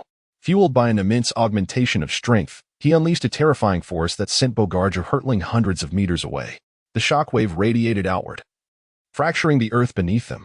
As for Bogarju's form, it twisted grotesquely, his side caved in deeply, suggesting that his internal organs had been subjected to a violent impact. The excruciating pain jolted Bogarju back to reality, and he gazed at Talas with a mixture of astonishment and dread. Realizing the sheer magnitude of the martial prowess he had just encountered. What manner of creature is this? It was evident that Bogarju lacked a thorough understanding of Talas, which had emboldened him to challenge such a formidable opponent.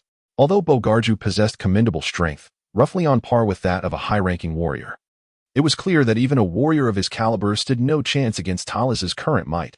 At that moment, Tyrus charged once more, delivering a powerful strike. Boom! Bogaru raised his arm in defense. This time, he augmented the strength of his arm with energy, barely managing to fend off the attack. Yet, even so, he could feel his innards quaking. Moreover, a portion of his arm was shattered by Tyrus's blow. Suddenly, Tyrus switched tactics, delivering a fierce elbow strike directly to Bogaru's chest. Crack! Bogaru barely had time to reinforce his body with energy before witnessing his chest cave in dramatically. It felt as though his ribcage had been fractured. Bogaru was filled with both astonishment and fury. He could not comprehend why Tyrus, as a member of the Light Clan, exhibited no signs of energy depletion while maintaining such formidable combat prowess. Chapter 43: The Utter Domination of Bogaru. Was this level of physical strength not somewhat grotesque? In his rage, he lunged forward, using his back, reminiscent of wings, to envelop Tyrus, intent on swallowing him whole. Upon witnessing this, Tyrus's gaze was devoid of emotion as he delivered a swift kick to Bogazu's calf, causing him to lose his balance. The sound of cracking echoed ominously as a piece of Bogazu's leg was struck away. Subsequently, a flurry of attacks, fists, legs, knees, and elbows, rained down upon Bogazu. In both technique and strength, Tyrus exhibited an overwhelming superiority over his adversary. Ultimately, he delivered a decisive blow to the left side of Bogazu's mouthpart. The impact was swift. The wing-like appendage was severed in an instant. The excruciating pain forced Bogazu to stagger backward, his legs giving way as he collapsed to the ground, crimson blood staining the earth beneath him. Moments later, Bogazu, somewhat disheveled, managed to rise unsteadily, his eyes filled with terror as he gazed upon Tyrus. In a desperate attempt to impede Tyrus's advance, he unleashed a barrage of destructive orbs. However, Tyrus merely reached out and crushed them effortlessly. At this moment, Tyrus began to gather his strength, preparing to deliver a devastating Tyrus flying kick to completely vanquish Bogazu. Suddenly, a surge of blue and white light surged forth, threatening to engulf both Tyrus and Bogazu. Tyrus's gaze sharpened, and he swiftly turned to deliver a powerful strike, cleaving the beam of light in twain, resulting in a violent explosion on either side. Upon closer inspection, the figure was revealed to be a blue silhouette clad in armor, the Hunter Knight's sword. The very beam that had just been unleashed by the adversary was indeed the Knight's ray. The emergence of this blue giant immediately captured the attention of the guy's team, who were already numb from the plethora of recent unforeseen events. They had scarcely processed the previous occurrences when yet another blue giant made its appearance. They did not perceive this entity as Ultraman, for there were no similarities in physical features. Moreover, history had never recorded the arrival of a blue Ultraman. In their recollection, Ultramen were predominantly red or adorned in red and silver hues. However, this blue giant audaciously launched an assault on Tyrus Ultraman. At that moment, they found themselves at a loss for words. Tyrus is certainly not as easy to provoke as Dimbius. This is the formidable Ultraman who once nearly incapacitated Leo with a single kick and pursued a cosmic overlord from the far reaches of the universe to Earth. They have almost foreseen the fate that awaits this blue giant. Out of humanitarian concern, they cannot help but feel a cold sweat for this newly emerged blue giant. It is evident that Hunter Knight Kin is equally taken aback by Tyrus's actions. Merely employing his palm, he astonishingly cleaved through Kin's nightly beam. His worldview was instantaneously shaken.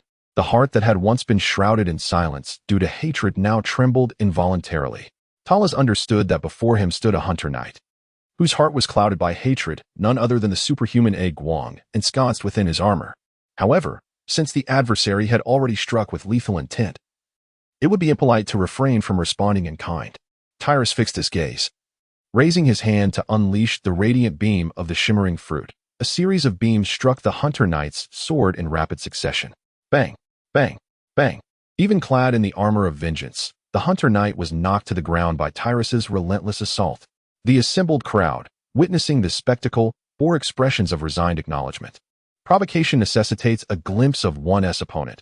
Not all adversaries are akin to Mebius. At this moment, Mebius gazed intently at the form of the Hunter Knight's sword. Lost in contemplation, for reasons unknown, he felt an uncanny familiarity towards the Hunter Knight's sword before him. It emanated a radiant aura. Yet, this brilliance, which ought to be free and unrestrained, seemed shrouded in darkness at this instant. This bizarre sensation left him uncertain whether this blue giant might be one of his kin. Suddenly, from a distance, the severely wounded Borja appeared to seize an opportunity for counterattack.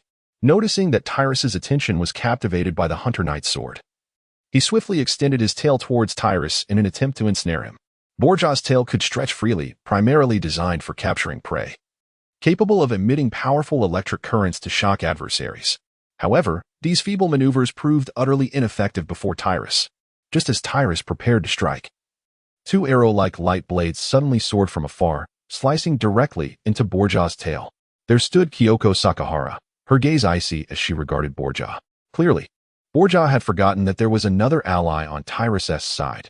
Although Mebius, due to excessive energy expenditure, was left with little combat capability, Kyoko Sakahara, having been invigorated by Tyrus's prowess, remained at full energy. Yet, her skills, though potent, were somewhat lacking, merely interrupting the opponent's assault. Tyrus smiled faintly, as radiant light coalesced in his hands. The shimmering fruit, the heavenly sword of the clouds. Whoosh! Bagaru's tail was instantly severed into 3 pieces. Roar! The intensity of pain elicited a fierce cry from Bagaru, who hastily stumbled backward, dragging its body in retreat. Such a splendid opportunity would not be squandered by Tyrus against this formidable beast. He suddenly leaped into the sky, his entire being engulfed in flames. The sacred fire of the burning fruit, unbeknownst fire. Sizzle! Talas's hands transformed into claws, piercing directly through Bojala's chest. A colossal pillar of fire erupted from Bojala's back, painting half the sky a vivid crimson. In an instant, Bojala's body was engulfed in a violent explosion, disintegrating into countless fragments scattered across the heavens. A case of the golden cicada shedding its shell? Teraz's gaze flickered. He has escaped. Bagaru momentarily left behind a decoy, while his true form swiftly teleported away. Such a troublesome ability. What kind of skill is this? I have never witnessed such power, This is the true strength of Terra's Ultraman. Jiu was profoundly shaken, his heart brimming with excitement. The others shared his sentiments. At that moment, Knight's sword had just risen from the ground and saw Terra's approaching him. This instantly made him solemn. He had sensed Terra's formidable might. He was now utterly no match for Terra's. Meanwhile, Hikari was engulfed in a fervent obsession. In his relentless quest to annihilate Bagaru and avenge the lives of planet Arbo, he was willing to sacrifice everything. Perhaps in Hikari's eyes, Terra's was merely an obstacle to his vengeance. Chapter 44. A body full of flaws as long as he could eliminate Bagaru. Hikari was indifferent to the loss of all life on Earth.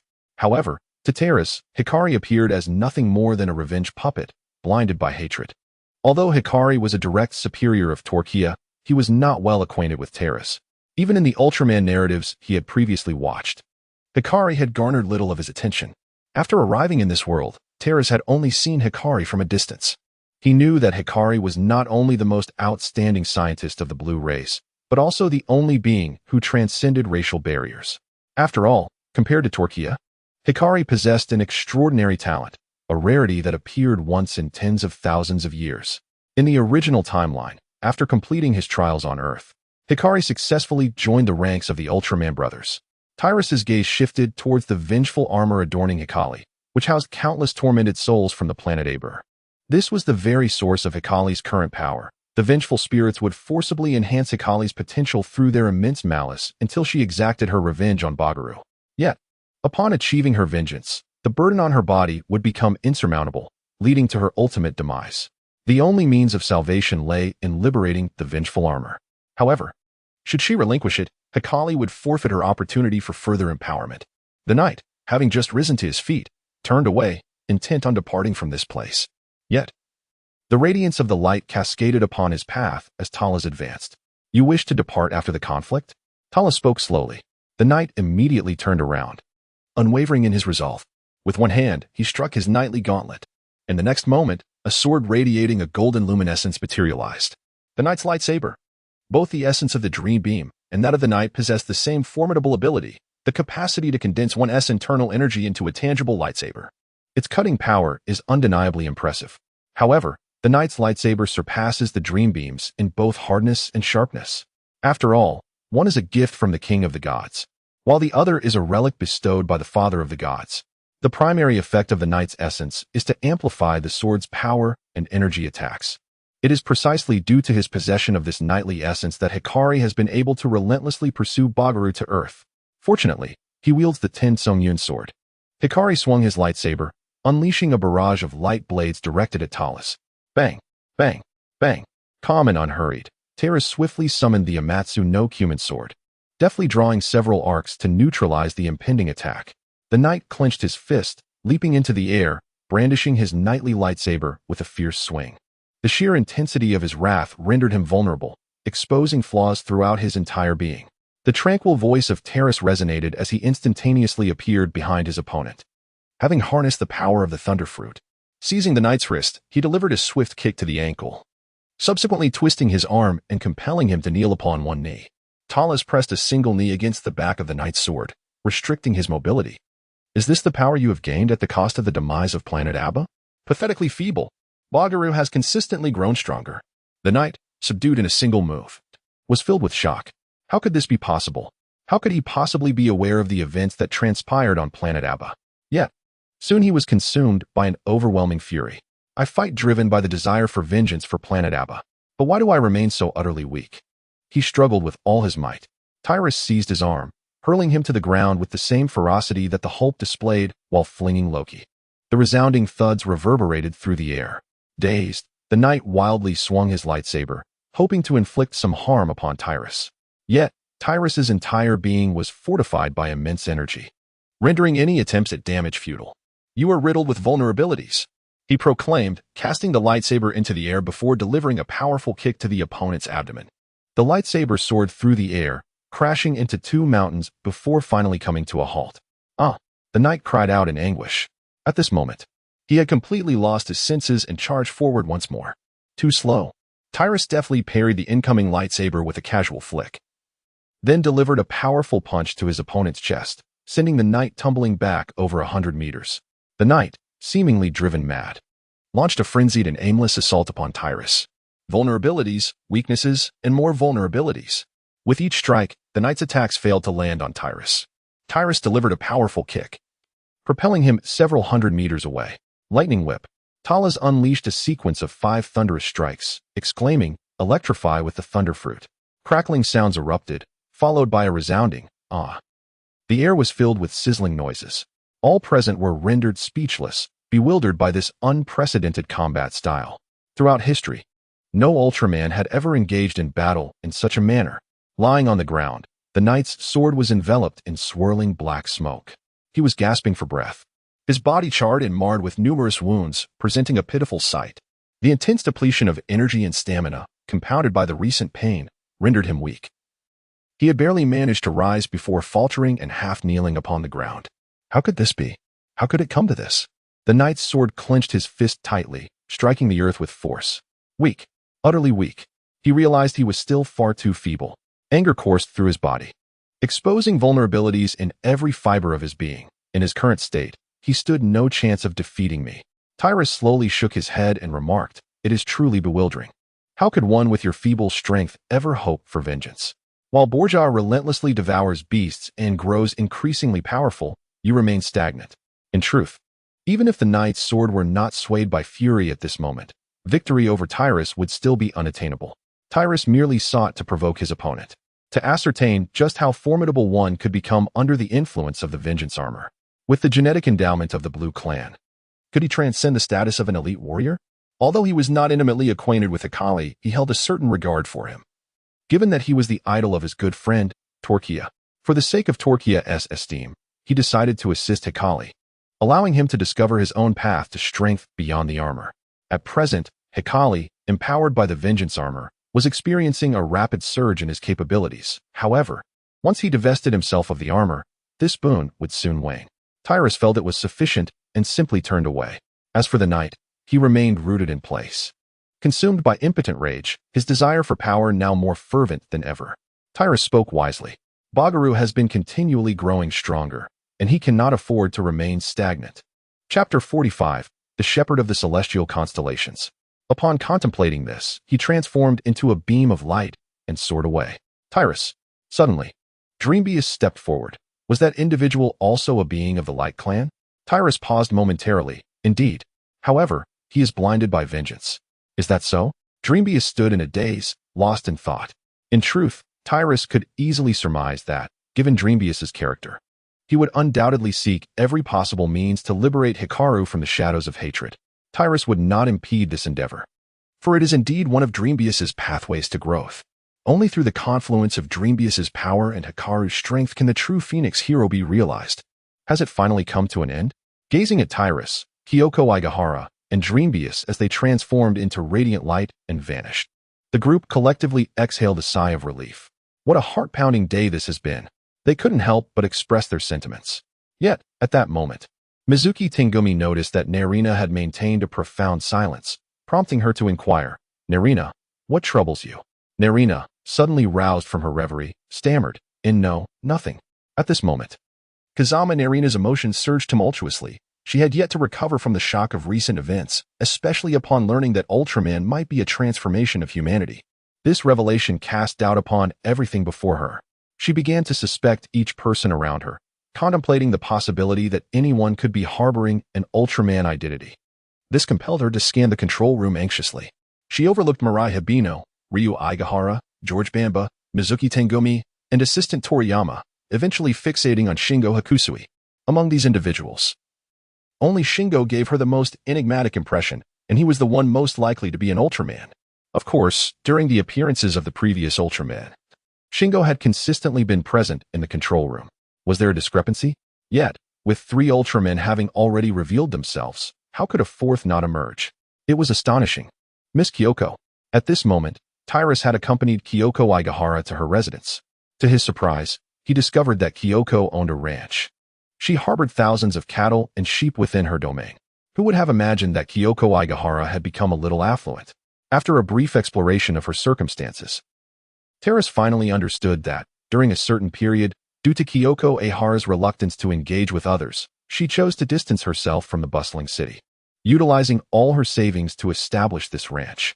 Of course, Kyoko Ehara merely sought to sustain her livelihood. However, she unexpectedly discovered a remarkable assistant, which allowed her ranch to flourish beyond her expectations. This individual seemed to be deeply committed to every aspect of the work, exhibiting exceptional skills and business acumen, an extraordinary talent. His name was Tsubohoshi Dan. How could Tsubohoshi Dan, a mysterious figure who had vanished for over a decade, possibly excel in business? Terrace was utterly bewildered. To his astonishment, the Ultraman brothers he had been searching for all along were right here. The human form of Seven, Jingit Tsuburaya, was actually working on Kyoko Ehara's ranch. Upon reflection, he recalled that Seven's first appearance in Mebius indeed took place on a ranch, where he was seen feeding sheep. What a serendipitous discovery. As if he had traversed countless miles only to find that which required no effort at all. Terraston was in high spirits at that moment. He had long harbored the intention of seeking out the Ultra brothers, yet he had not yet begun the preparations. To his surprise, an opportunity had now presented itself at his doorstep. Tyrus pondered the rewards that might accompany the repetitive mastery of the same skill. Kyoko Sagihara furrowed her brow. Expressing her discontent with Tyrus referring to her as Miss, she preferred to be addressed simply as Kyoko.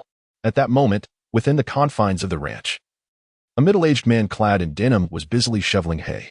As he gazed upon the flock of sheep before him, a look of deep satisfaction graced his features. It's better for them to gain some weight. The price of mutton will soon rise. Senpai Siwon, I never anticipated we would meet again. A familiar voice echoed, prompting the starry-eyed Tsuburaya to halt his actions and lift his head in astonishment.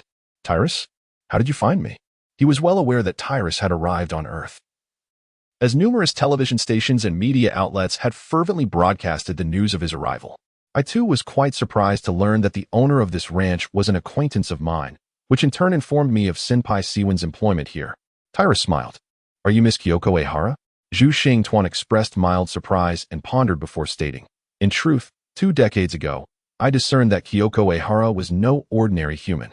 She is exceptionally unique, possessing an extraordinary evolution as a seemingly average individual. Tyrus found no astonishment in Zhu Xingtuan's ability to perceive Kyoko Ehara's transformation. After all, despite Zhu Xingtuan's diminished state, his insight remained intact. I had merely known Kyoko before. It was only during this visit to Earth that I became aware of the changes she has undergone. Zhu Xingtuan nodded, gazing at Tyrus, his mind drifting into reminiscence. 2 decades prior, the Ultra brothers had exhausted all their energy to seal the Ultra killer, Solace, rendering them unable to transform ever since. They possessed only a faint remnant of energy to maintain their human forms, and once that dwindled, their lives would reach their inevitable conclusion. Over these 20 years, they lived as ordinary humans, nearly embracing true humanity, albeit with slightly superior physicality that kept illness at bay. Within the confines of their limited time, they toiled and found fulfillment in their labors, almost forgetting their identity as Ultras. The arrival of Tyrus, however, has thoroughly awakened the memories of his Ultra heritage. Yet, this revelation alters little. He finds himself powerless, his vitality waning. If it were merely a matter of energy, restoration would be possible. However, once life energy is depleted, self-recovery becomes an impossibility. To force a transformation would lead to self-destruction. The other Ultra brothers do not wish to return to the land of light. They simply lack the capacity to do so. Upon meeting Zhu Xingtuan, Tyrus began contemplating how to articulate a valid reason to learn telekinetic skills. Ultimately, he decided to speak candidly. 7. Are you aware that Earth faces threats far beyond Solace? The Dark Universe Emperor has also set his sights on this planet. Teleris spoke earnestly. Chapter 46. The Awakening of the Fruit. The star cluster was taken aback. What did you just say? Talas nodded and stated. The Emperor of the Dark Universe intends to annihilate Earth, thereby destroying something of great significance to the Light Clan as an act of vengeance. I have been dispatched to Earth precisely to thwart his plans. The assembly of stars gazed at Talas in disbelief. But with your capabilities, can you truly stop the Emperor of the Dark Universe? It was not that 7 doubted Talas, but rather that the Ampelra were overwhelmingly powerful. Although he had never encountered this Emperor, the various legends were sufficient to surmise that the adversary's might was at least comparable to that of the Father of Ultra. He could only marvel that you and Mebius had come to Earth with the purpose of confronting the Ampelra. The assembly gravely remarked, were we not rendered incapacitated? We would never allow you young ones to take such risks. With a fierce thrust, the assembly drove their trident into the ground. In fact, The situation can be resolved quite easily. Talus suddenly interjected. The assembly paused, asking, "What do you mean?" "What I mean is that the Ampelra are not insurmountable.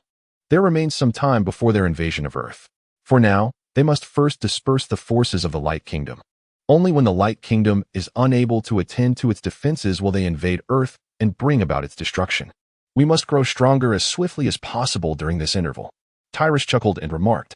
The Constellation group gazed at Tyrus in disbelief. "Do you even comprehend what you are saying? How could one possibly grow to be as powerful as that cosmic emperor in such a brief span of time? Are you aware of the kind of strength that Ampela possesses?"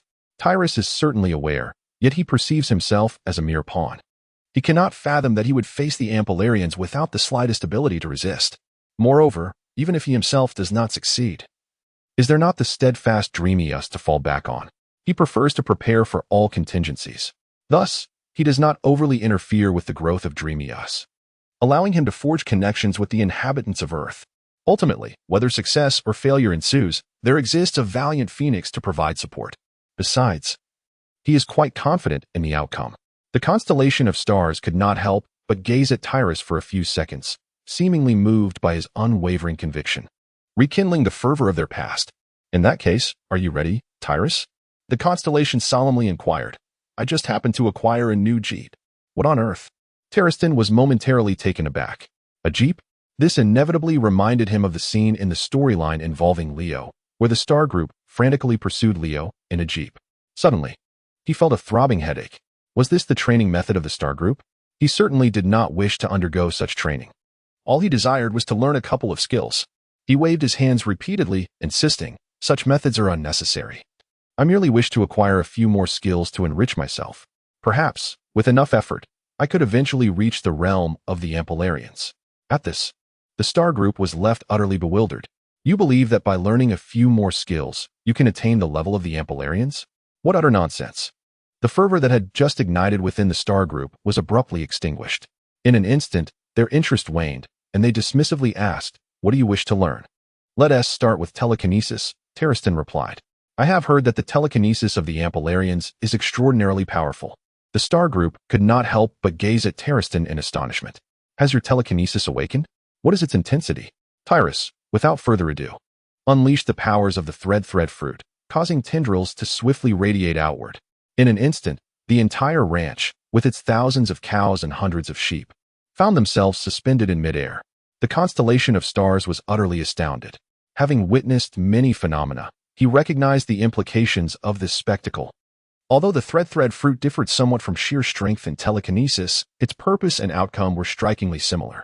Currently, if Tylus were to fully harness the powers of the string fruit, he could potentially reach the level of a fixed planet or even cleave through one. Moreover, even without utilizing the string fruit, his psychic abilities have ascended to the tier of 2 substar levels following the enhancement from 10 devil fruits. This illustrates the sheer magnitude of Tylus's innate talent. However, the Celestial Collective soon sighed, acknowledging, "Although your abilities are indeed formidable, they remain insufficient. It is said that the psychic prowess of the Ampelrans has already reached stellar levels. There remains a vast chasm between us. Not only you, but even I fall considerably short." These were individuals who, in the past, nearly obliterated the Kingdom of Light single-handedly. Their strength is unfathomable. The Celestial Collective does not believe that merely persisting and honing ultra-psychic abilities could enable one to contend with them. Furthermore, in this universe, few can rival the Ampelrans in pure psychic manipulation. Even if Tylus were to master all their techniques, it would be impossible for him to stand against the Ampelrans. Whether success is attainable or not, one must first endeavor to ascertain. Tyrus gazed resolutely at the constellation. Indeed, the stellar prowess was formidable, yet it was not devoid of opportunities. The constellation furrowed its brow and declared, "Very well, since you are so insistent, allow me to impart my knowledge."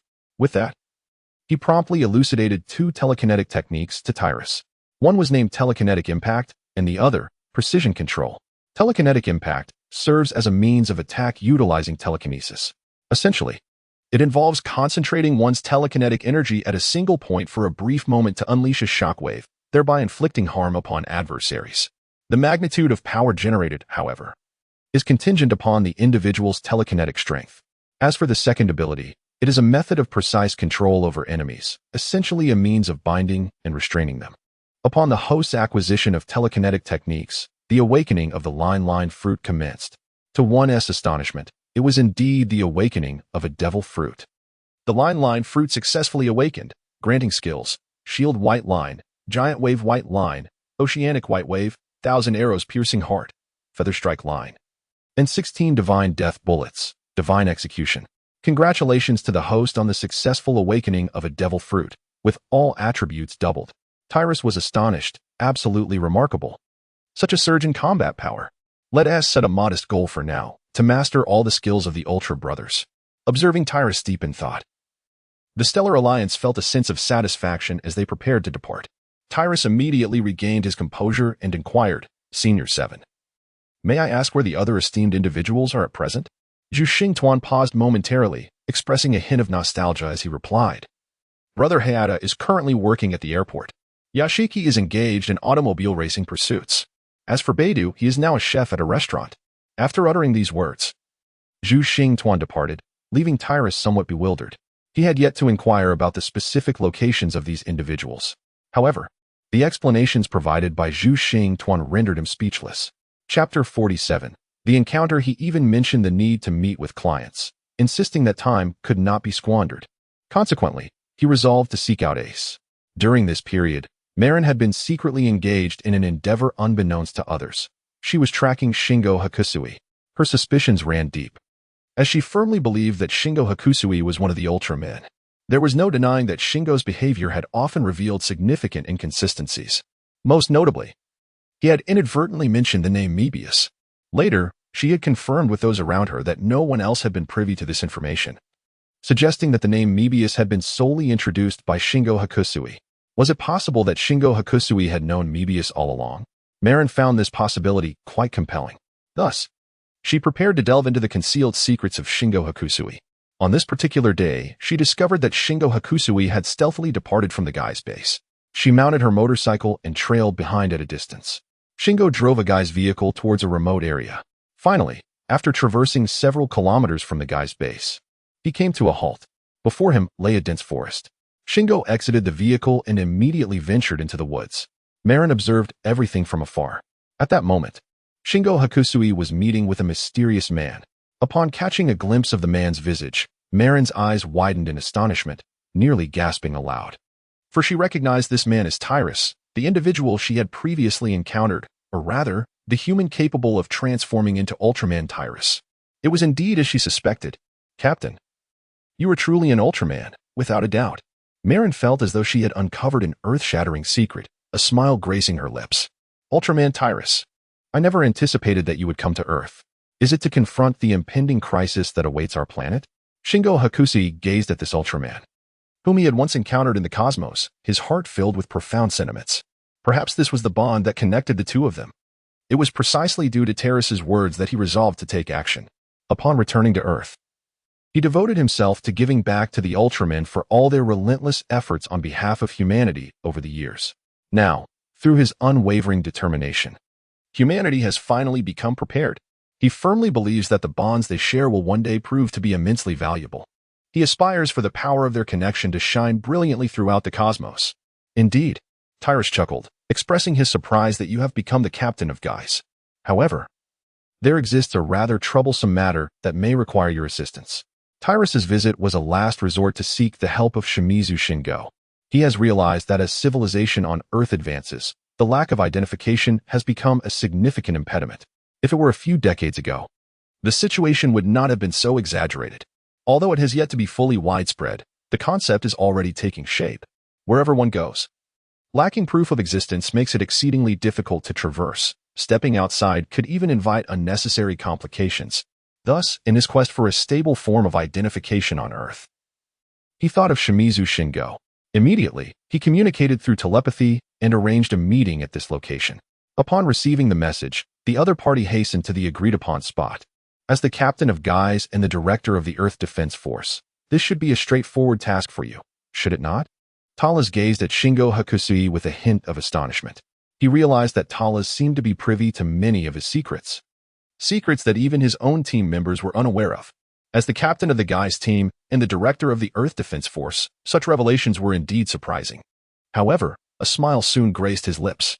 He felt that for Talus, the most enigmatic of all Ultraman, possessing omniscience was hardly astonishing. This assessment of Talus as the most mysterious Ultraman was not merely his own, but echoed the sentiments of the former Earth Defense Force, UGM's captain. Previously, upon learning of Talus's name, he had delved into the archives concerning him, only to uncover fragments of records, most of which were comments from Kazuki Yamashita, who had designated Talus as the most enigmatic among Ultramen.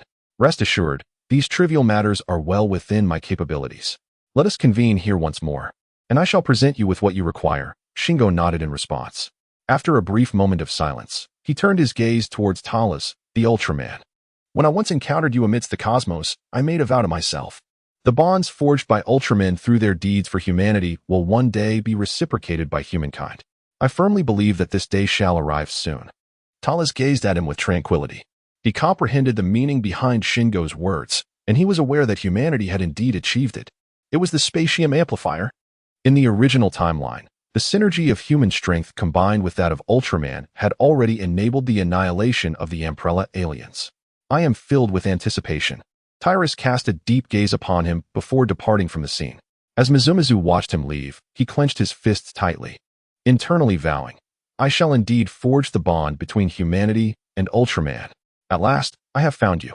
Noticing Tyrus moving in a particular direction, Marina swiftly donned her helmet and mounted her motorcycle, stealthily trailing him from a distance. Suddenly, a bird soared through the sky, startling her and causing her focus to waver. When she resumed her search for Tyrus, she discovered that he had vanished without a trace. Frustration welled up within her as she lamented, I've lost him. How shameful it is to stealthily follow another. Such actions are unbecoming of a Guise member who fights for justice. At that moment, a voice resonated from behind Marina. She stiffly turned to see the tall figure of Tyrus, leaning against a great tree, quietly observing her. Instantly, she felt her hands and feet tremble with anxiety. She was apprehensive, for she recognized that the strikingly handsome and affable man before her was the very Ultraman capable of vanquishing monsters with his bare fists. As documented in the files, this is a misunderstanding. I am not one to follow others indiscriminately. Under Tyrus's calm gaze, Marina faltered and hastily denied the accusation. Yet, Tyrus did not grant her an opportunity to explain herself, stating, You must have seen my true form, haven't you? In that instant, Marina's body stiffened slightly as images flooded her mind. Memories of Tyrus transforming into a giant amidst radiant light, even casting a glance back at her. With her vivid imagination, she began to conjure various dramatic scenarios of those who were silenced to protect secrets. Indeed, the very next moment, the voice of Talus grew colder. In that case, to preserve the secret, I shall have no choice but to eliminate you. After all, only the dead can truly safeguard this secret. Trithina was nearly brought to tears, filled with regret for her impulsive decision to follow Masamizu into this wretched place.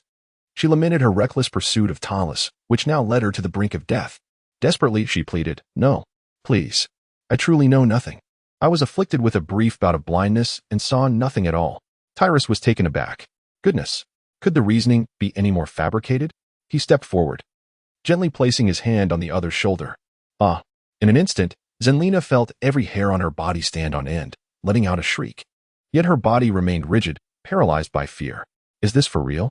The voice of judgment, akin to that of a devil, echoed ominously. Zenlina felt her blood racing, her heart nearly leaping from her chest. I shan't frighten you any longer. So, it turns out I am truly terrifying in your eyes? Tyrus withdrew his hand and reassured her, Do not worry, it is but a trivial matter. My purpose has always been to safeguard humanity. Why would I contemplate harming you? Truth suddenly found herself at a loss for words. In that instant, she comprehended that she had been deceived. Unable to contain her emotions any longer, she began to weep in frustration, exclaiming, Oh, you frightened me to death. Tyrus, with a tone of exasperation, remarked, Curiosity may indeed prove fatal for cats. I advise you to temper your inquisitiveness. Should you encounter others next time, you may not be so fortunate. With that, he waved his hand and prepared to depart. He was rather indifferent to the exposure of his identity. Furthermore, once this era passes, Earth will possess the capability to venture into the stars. The question of exposure holds little significance. After all, even Driambius ultimately revealed his true identity. Watching Tyrus leave, Trithna wiped the traces of tears from her face. After a moment's hesitation, she steeled herself and followed suit, wondering aloud, Are all Ultramen truly human? Tyrus turned his head in astonishment to gaze at her. What peculiar logic is this? He shook his head and remarked, Miss Marina, it appears you have reversed the order of events. Ultraman assumes a human form solely for the convenience of traversing the human world. It is not humanity that transforms into Ultraman. Ultraman are beings from the cosmos. In that moment, Marina experienced a sudden clarity, as if the perplexities that had long plagued her mind had finally been resolved. She seemed poised to inquire further. Tyrus furrowed his brow. Subsequently, with a flick of his mental prowess, he silenced her ability to speak. At that moment, a marathon team was racing past him. Meanwhile, in the depths of the cosmos, under the renewed onslaught of the Dark Legion, the Kingdom of Light could only begin to mitigate its losses, deploying a substantial military force. This inevitably led to a weakening of defenses within the galaxy. It is noteworthy that the previous defenses of the galaxy were exceedingly stringent. Each of the 9 planets in the solar system had established planetary patrol officers, ensuring that formidable cosmic beasts were thwarted before they could even approach Earth, thus preventing catastrophic damage to the planet. However, since the conclusion of the Taro era, military deployments in this region had undergone significant changes. Furthermore, following the large-scale incursions of the Dark Legion into the territories of the Kingdom of Light, the available military strength had dwindled considerably. During this period, the Dark Legion frequently instigated warfare, and the Kingdom of Light realized that the defensive capabilities in the universe had become insufficient. Consequently, there was no opportunity to reinforce their forces in this region. Seizing this window of vulnerability, several extraterrestrial beings stealthily infiltrated the solar system, preparing to launch an assault on Earth. These beings included the Empire Star People, the Gasians, the Nakirans, and the Zarabians. Upon gathering, they discovered that their common objective was Earth, which led to mutual dissatisfaction and hostility among them, culminating in an all-out brawl beyond the solar system. Each faction aspired to seize Earth exclusively, yet none were willing to concede, inevitably resulting in a conflict. However, they soon realized that each possessed considerable strength, and if their skirmishes continued, they would likely exhaust each other before even reaching Earth. Even if one faction emerged victorious, the toll would be so great that they would lack the necessary power to mount an offensive against Earth. Thus, amidst their clashes, they eventually ceased hostilities. Out of mutual caution, they began discussions. After a brief deliberation, they arrived at a consensus that satisfied the majority. What if we join forces this time? Proposed the Gasian. We must remember that there are still light warriors on Earth. The Zarabian chuckled sinisterly. According to reliable information, indeed 2 light warriors have recently appeared. However, I believe I can handle them alone. This time, I shall demonstrate the might of the Zarabians. The Nakiran scoffed, but there are not merely 2 Ultramen on Earth. The original Ultraman, along with 7, Jack, Ace, and other Ultraman brothers, still exists. 20 years ago, they descended upon Earth to confront the formidable Zap aliens. According to reliable sources, they devoted their entire life force to seal away the Ultraman killer of the Zap. At this moment, they are living among humans on Earth. Upon hearing this, the Gat's alien chuckled and remarked, I indeed have a plan, but before proceeding, we must first gather data on Earth's Ultraman. Terra contemplated for a moment, ultimately deciding to venture forth and perhaps discover unexpected rewards. I recall that the members of GAIS possess their own training facility, do they not? Talus suddenly posed a question to Zenrina, who appeared momentarily taken aback by his inquiry. Although she was uncertain of Talus's intentions, she nodded in response. After all, her ability to vocalize had been sealed by Talus, rendering her unable to speak. Observing her predicament, Talus gently snapped his fingers, and at once, Zenrina regained her power of speech. However, she could not help but voice her discontent, exclaiming, Could you possibly show a bit more gentleness towards girls? Chapter 49. Fundamental Training. Tyrus gazed calmly at her, causing a shiver to run through Marinai's heart. She hastily waved her hand, exclaiming, I am truly intimidated by you. However, I can take you to the training facility as a member of GAIS. It is equipped with professional training facilities and intelligent coaching, allowing you to learn whatever you desire. After experiencing Tyrus in person, Marinai found her fear diminishing. Perhaps it was the understanding that Tyrus would not harm her, coupled with her belief that as an Ultraman, he was indeed a hero of humanity. Fear seemed unwarranted. Although she now recognized Tyrus's true identity, she was acutely aware that this secret was best kept under wraps. After all, she understood that such heroes value the confidentiality of their identities. Should Tyrus's identity be revealed, It would undoubtedly attract a plethora of troubles, not only from humankind, but also from those who oppose Ultraman. Subsequently, Marinai led Tyrus to the guy's exclusive training center. At that moment, it was devoid of any presence. The training facility was expansive, featuring a swimming pool, a stadium, grassy fields, a gymnasium, and more, everything one could possibly need. Tyrus couldn't help but marvel. Truly, the defenders of the ball are deserving of such exceptional treatment. The vast training center is exclusively prepared for just a handful of individuals from guys, a testament to extravagance. In such a remarkable training environment, it is no wonder that these individuals from guys have ascended to the ranks of humanity's elite. Whether in physical prowess or skill, they are extraordinarily outstanding. Give this a try. Tyrus gestured towards a short sprint track within the athletic area. Here, a specialized intelligent program introduces Tyrus to various running techniques, elucidating how to employ diverse skills to achieve absolute perfection in running posture. For instance, it offers guidance on adjusting one's center of gravity, the force of takeoff, and the impact of landing, among other aspects. Tyrus observed for a while, endeavoring to master these movements. It was precisely at that moment that the system's notification echoed in his ears. Host has begun to learn fundamental human skills. Replacement is not possible. And Host's basic attributes have increased by 0.1. Terriston was taken aback, exclaiming in astonishment, "Goodness! Is it truly possible to do it this way?" In that fleeting moment, he felt as though he had uncovered a flaw within the system. This external enhancement to the system was utterly invincible. However, a meticulous plan was required to determine the precise course of action. Seizing the opportunity, he proceeded to engage in various other training projects: long-distance running, high jumping, rings, weightlifting, swimming, diving, and so forth. After a complete round of these endeavors, the results were indeed remarkable. The fundamental attributes of Tyrus have been augmented by 2.1. At this moment, a spacecraft is suspended in the vastness of space. They have gathered information regarding the recent battles that ensued on Earth following the appearances of Ultraman. Presently, a segment of battle footage is being displayed, depicting the confrontation between Tyrus and dinosaurs at the moment of Tyrus's arrival. Tyrus demonstrated formidable battlefield control, commanding the rhythm of the entire conflict.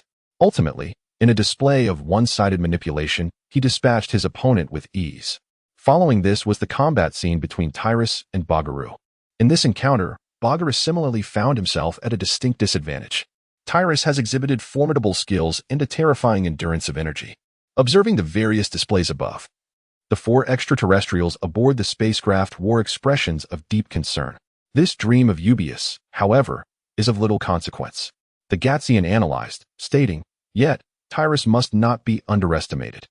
Our scheme involves leveraging the Ultraman brothers to unleash the Ultraman killer, Soras, utilizing it to realize our ambition of cosmic dominance. Prior to that, the other Ultramen displayed here serve as the most suitable bait. If we can devise a means to capture them, we can use them to draw out the beleaguered Ultraman brothers. However, based on the intelligence currently at hand, it is evident that Tyrus poses a significant obstacle." Upon reaching this conclusion, he once again summoned the battle footage from the Leo era, depicting Tyrus's descent upon Earth. This footage was meticulously retrieved from Guy's headquarters through his advanced scientific technology, showcasing Tyrus's extraordinary combat prowess.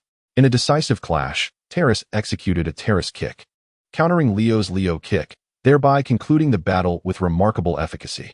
However, following that strike, Leo was left nearly incapacitated.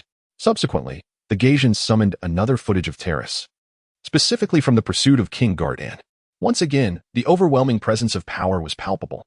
The fragmented scenes of combat revealed that his light abilities and martial prowess were formidable. At this juncture, Zareb commented gravely, suggesting that Tyrus seemed to possess the capacity to wield psychic powers. The Gasian nodded in agreement, acknowledging the complication this presented. It appeared that the plan would need to be postponed. He then turned his gaze towards the Imperial beings, inquiring about their perspectives. He was acutely aware that the Imperials were often characterized as brawny warriors, lacking reason to remain silent during such a critical juncture. However, one of the Imperial beings merely cleared his throat and stated, "You may deliberate as you wish. My expertise lies solely in combat." In truth, he was genuinely intimidated by the capabilities Tyrus had exhibited. He had mentally simulated numerous encounters with him, each time eliciting an inexplicable headache, as if his skull were cleaved in two by Tyrus's palm.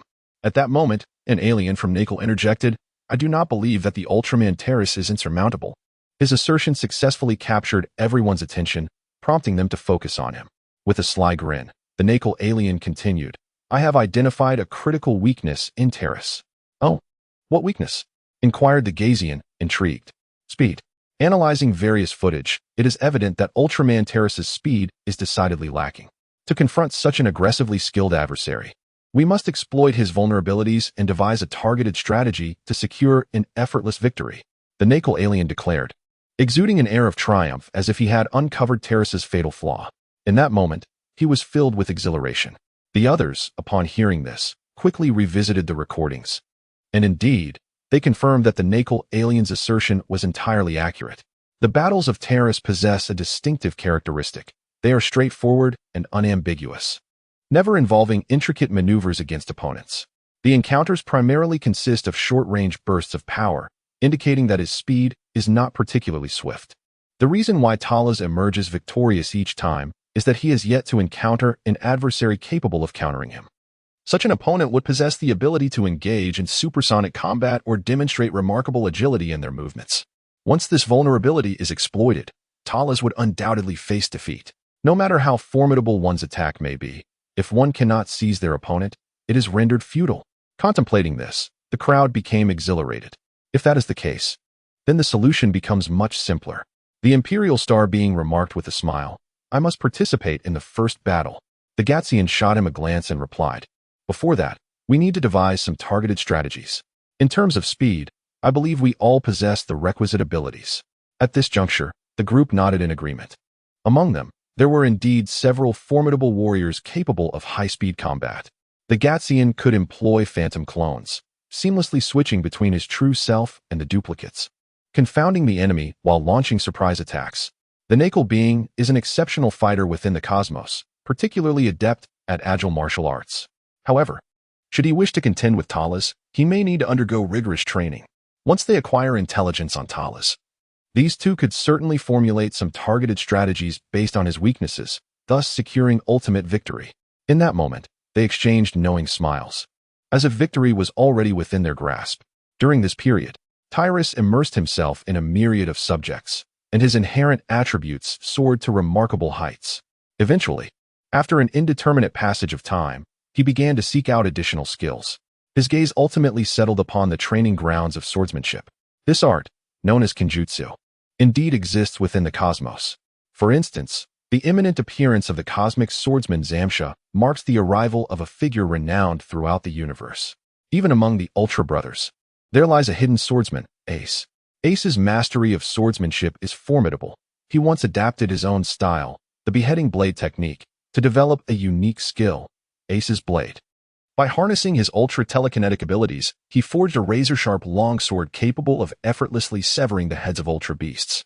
Tyrus even speculated whether Ace's exceptional swordsmanship inspired the creation of the beheading blade technique, born from his profound understanding of cutting techniques. Subsequently, guided by the explanations from the intelligent program, Tyrus learned the so-called techniques of swordsmanship. Indeed, he was met with a prompt from the system, revealing that as the host practiced swordsmanship, he could randomly acquire the skills of 3 individuals, Brooke the Whistler, Cavendish, and Kakunajo. To his astonishment, he realized that such possibilities existed. Tyrus immediately chanted, "Extract." Congratulations to the host for acquiring the skills. Cavendish's beautiful sword, Bluebird, beautiful sword, Swan Lake. Beautiful sword, Slash, Stardust Prince, beautiful sword, Round Table, beautiful sword, Azure, and the golden and silver twin axes. Quite impressive. The prowess of this noble gentleman is indeed formidable. With this in mind, he promptly activated the intelligent program to learn dual sword techniques. Upon discovering that the host had mastered the art of dual swordsmanship, he obtained the skill, Rorano Azaro, all-encompassing dual sword skills, Eagle Wave, Rhino Return, 2 slashes. 2 slashes, Ascend, 2 slashes, Should Ascend, 2 slashes, Flash, 2 slashes, Sand Pattern, 2 slashes, Demon Bear, Great Sword Strike, Iato, Rashoman, and 72 Disturbing Winds. Marvelous. Truly, these are Zoro's extraordinary skills. What a delight. Alas, this world lacks the technique of the 3-sword style. Nevertheless, it is more than sufficient. Subsequently, Tyrus brandished a bamboo sword and effortlessly struck a wooden stick. Swish. In the next instant, the stick was cleaved cleanly in two. The cut was smooth and even, as if severed by a genuine blade. Satisfied, Talas observed the scene before him. Nearby, Trinia gazed in astonishment. Could one truly cleave wood with a bamboo sword? Was such a feat even possible? Undoubtedly, only a being from the cosmos could accomplish it, Trinia mused. Suddenly, her communicator emitted a sharp tone. Was there a monster on the loose? The creature known as the volcanic bird, Barton, which had once claimed the life of Ultraman. As she pondered this, Trinia cautiously glanced at Talas. On the communicator, Tetsuhiro Kurai spoke gravely. Indeed, this creature has previously slain both Taro and Zafi. Moments ago, Mebius had engaged it in battle, only to be injured by its toxic venom. It is a truly fearsome beast. Trinia, incredulous, inquired, So, Ultraman can die? Is that true? Tetsuhiro fell silent. At that moment, Shingo Hasumi interjected, Trinia, Barton is currently heading towards the city. You must go lend your support. Could it be that such an invincible Ultraman could also face death? Understood. I will head there at once. Trinia replied, her expression grave. She approached Talas, exclaiming, a troublesome monster has appeared, the one that once killed Ultraman. The very beast that brought down Taro and Zafi. Mebius just fought it, but he was poisoned. I wonder how he is faring now. She observed Talas's demeanor. But to her surprise, there was no sign of fury. Instead, he appeared unexpectedly calm. It must be the volcanic bird, Barton, yes? The original Barton was indeed formidable. However, this version is still young and not as powerful. According to Talas's recollection, this current Barton was likely the offspring of the one that had slain Zafi and Taro. It was astonishing that, after several decades, it had grown to such a size. In truth, it could only be considered an adolescent. Despite the fact that monsters do not possess lifespans comparable to that of the Light Clan, they still typically live for millennia. This particular Barton might still be in its juvenile stage, thus it was not as formidable as one might imagine. Otherwise, how could a creature that once dominated Zafi and Taro be something that Mebius and Guys could contend with? Do you understand? Trinia asked. Certainly. But this beast is merely a child. It is not as terrifying as one might think, Talas replied, shaking his head. Trinia was momentarily bewildered. A child? Even at such a young age, it could overpower Ultraman Mebius to that extent? Truth and reason eluded Nato at that moment. The volcanic avian creature, Barton, was soaring toward the city. Meanwhile, at the Guys base, the group remained entangled in the dilemma concerning whether Ultraman could perish. Thus, does Ultraman possess but a single life? In the communicator, George, the pigeon, inquired. This remains rather unclear. However, based on historical records, it appears that after the demise of Zafi and Taro, Ultraman re-emerged. The conjecture that Ultraman may possess multiple lives cannot be dismissed, analyzed Tetsupe Kurai. Chapter 51, Seiji Hokuto. No, that is incorrect. Due to being poisoned and rendered a patient. Hibino Mirai had just entered the control room and immediately corrected the others, while Ultraman may, under certain circumstances, have the opportunity to regain a new life.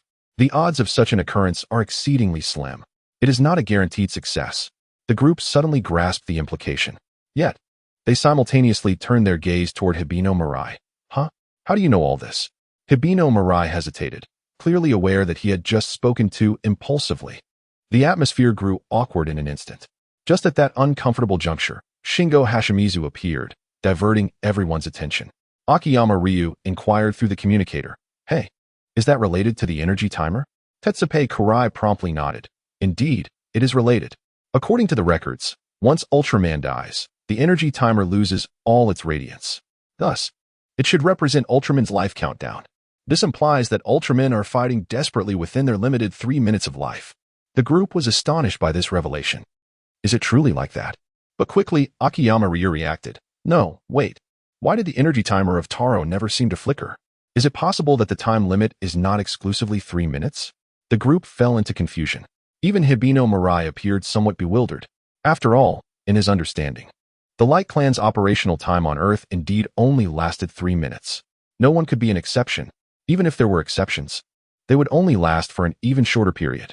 For instance, Leo and Astra, whose operational time was merely 2 minutes and 40 seconds. The primary reason for this is that these two are not from the Land of Light. They hail from L77.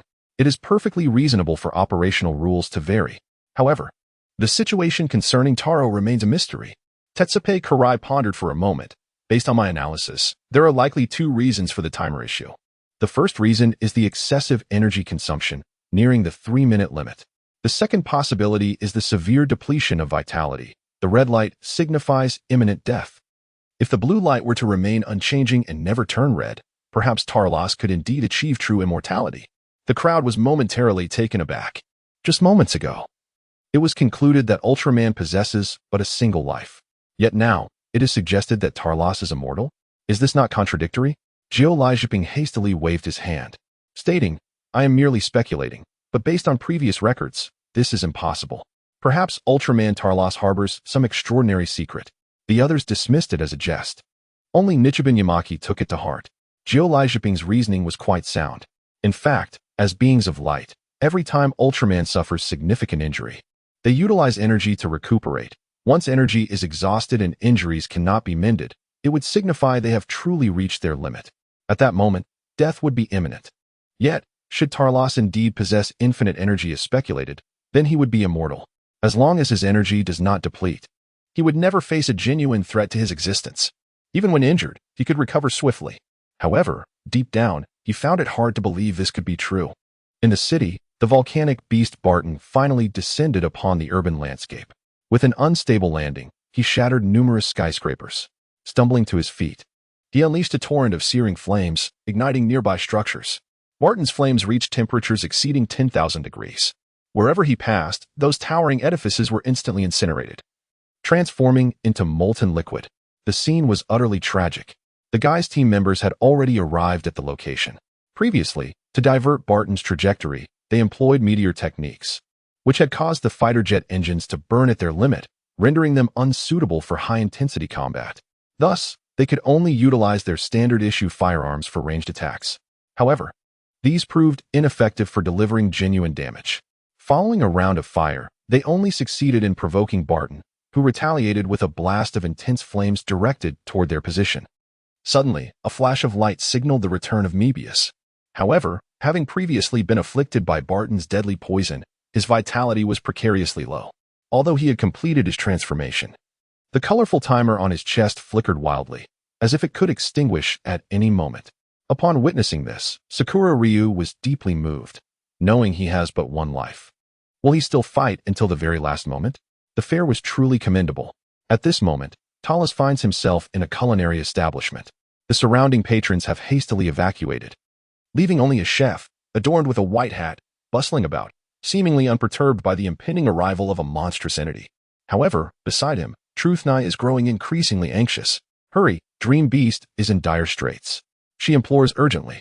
This situation arose due to the foreknowledge of Barton's emergence. In a bid for precaution, Truth Nai had persistently persuaded Talos to accompany her to the vicinity. To her astonishment, Talos chose instead to indulge in the delicacies offered. There's no need to rush. Tyrus knew that Dream Beast posed no real threat. His gaze remained fixed upon the chef before him, an individual he recognized all too well.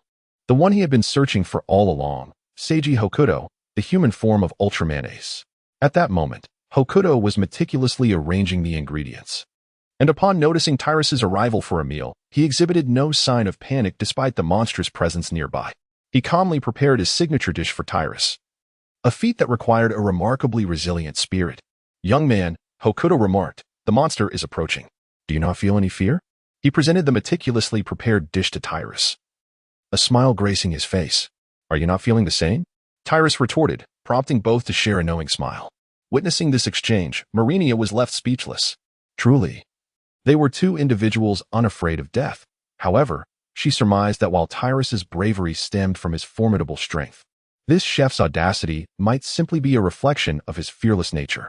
What a rare sight it is to encounter such a courageous young man. Hokuto exclaimed with a hint of nostalgia.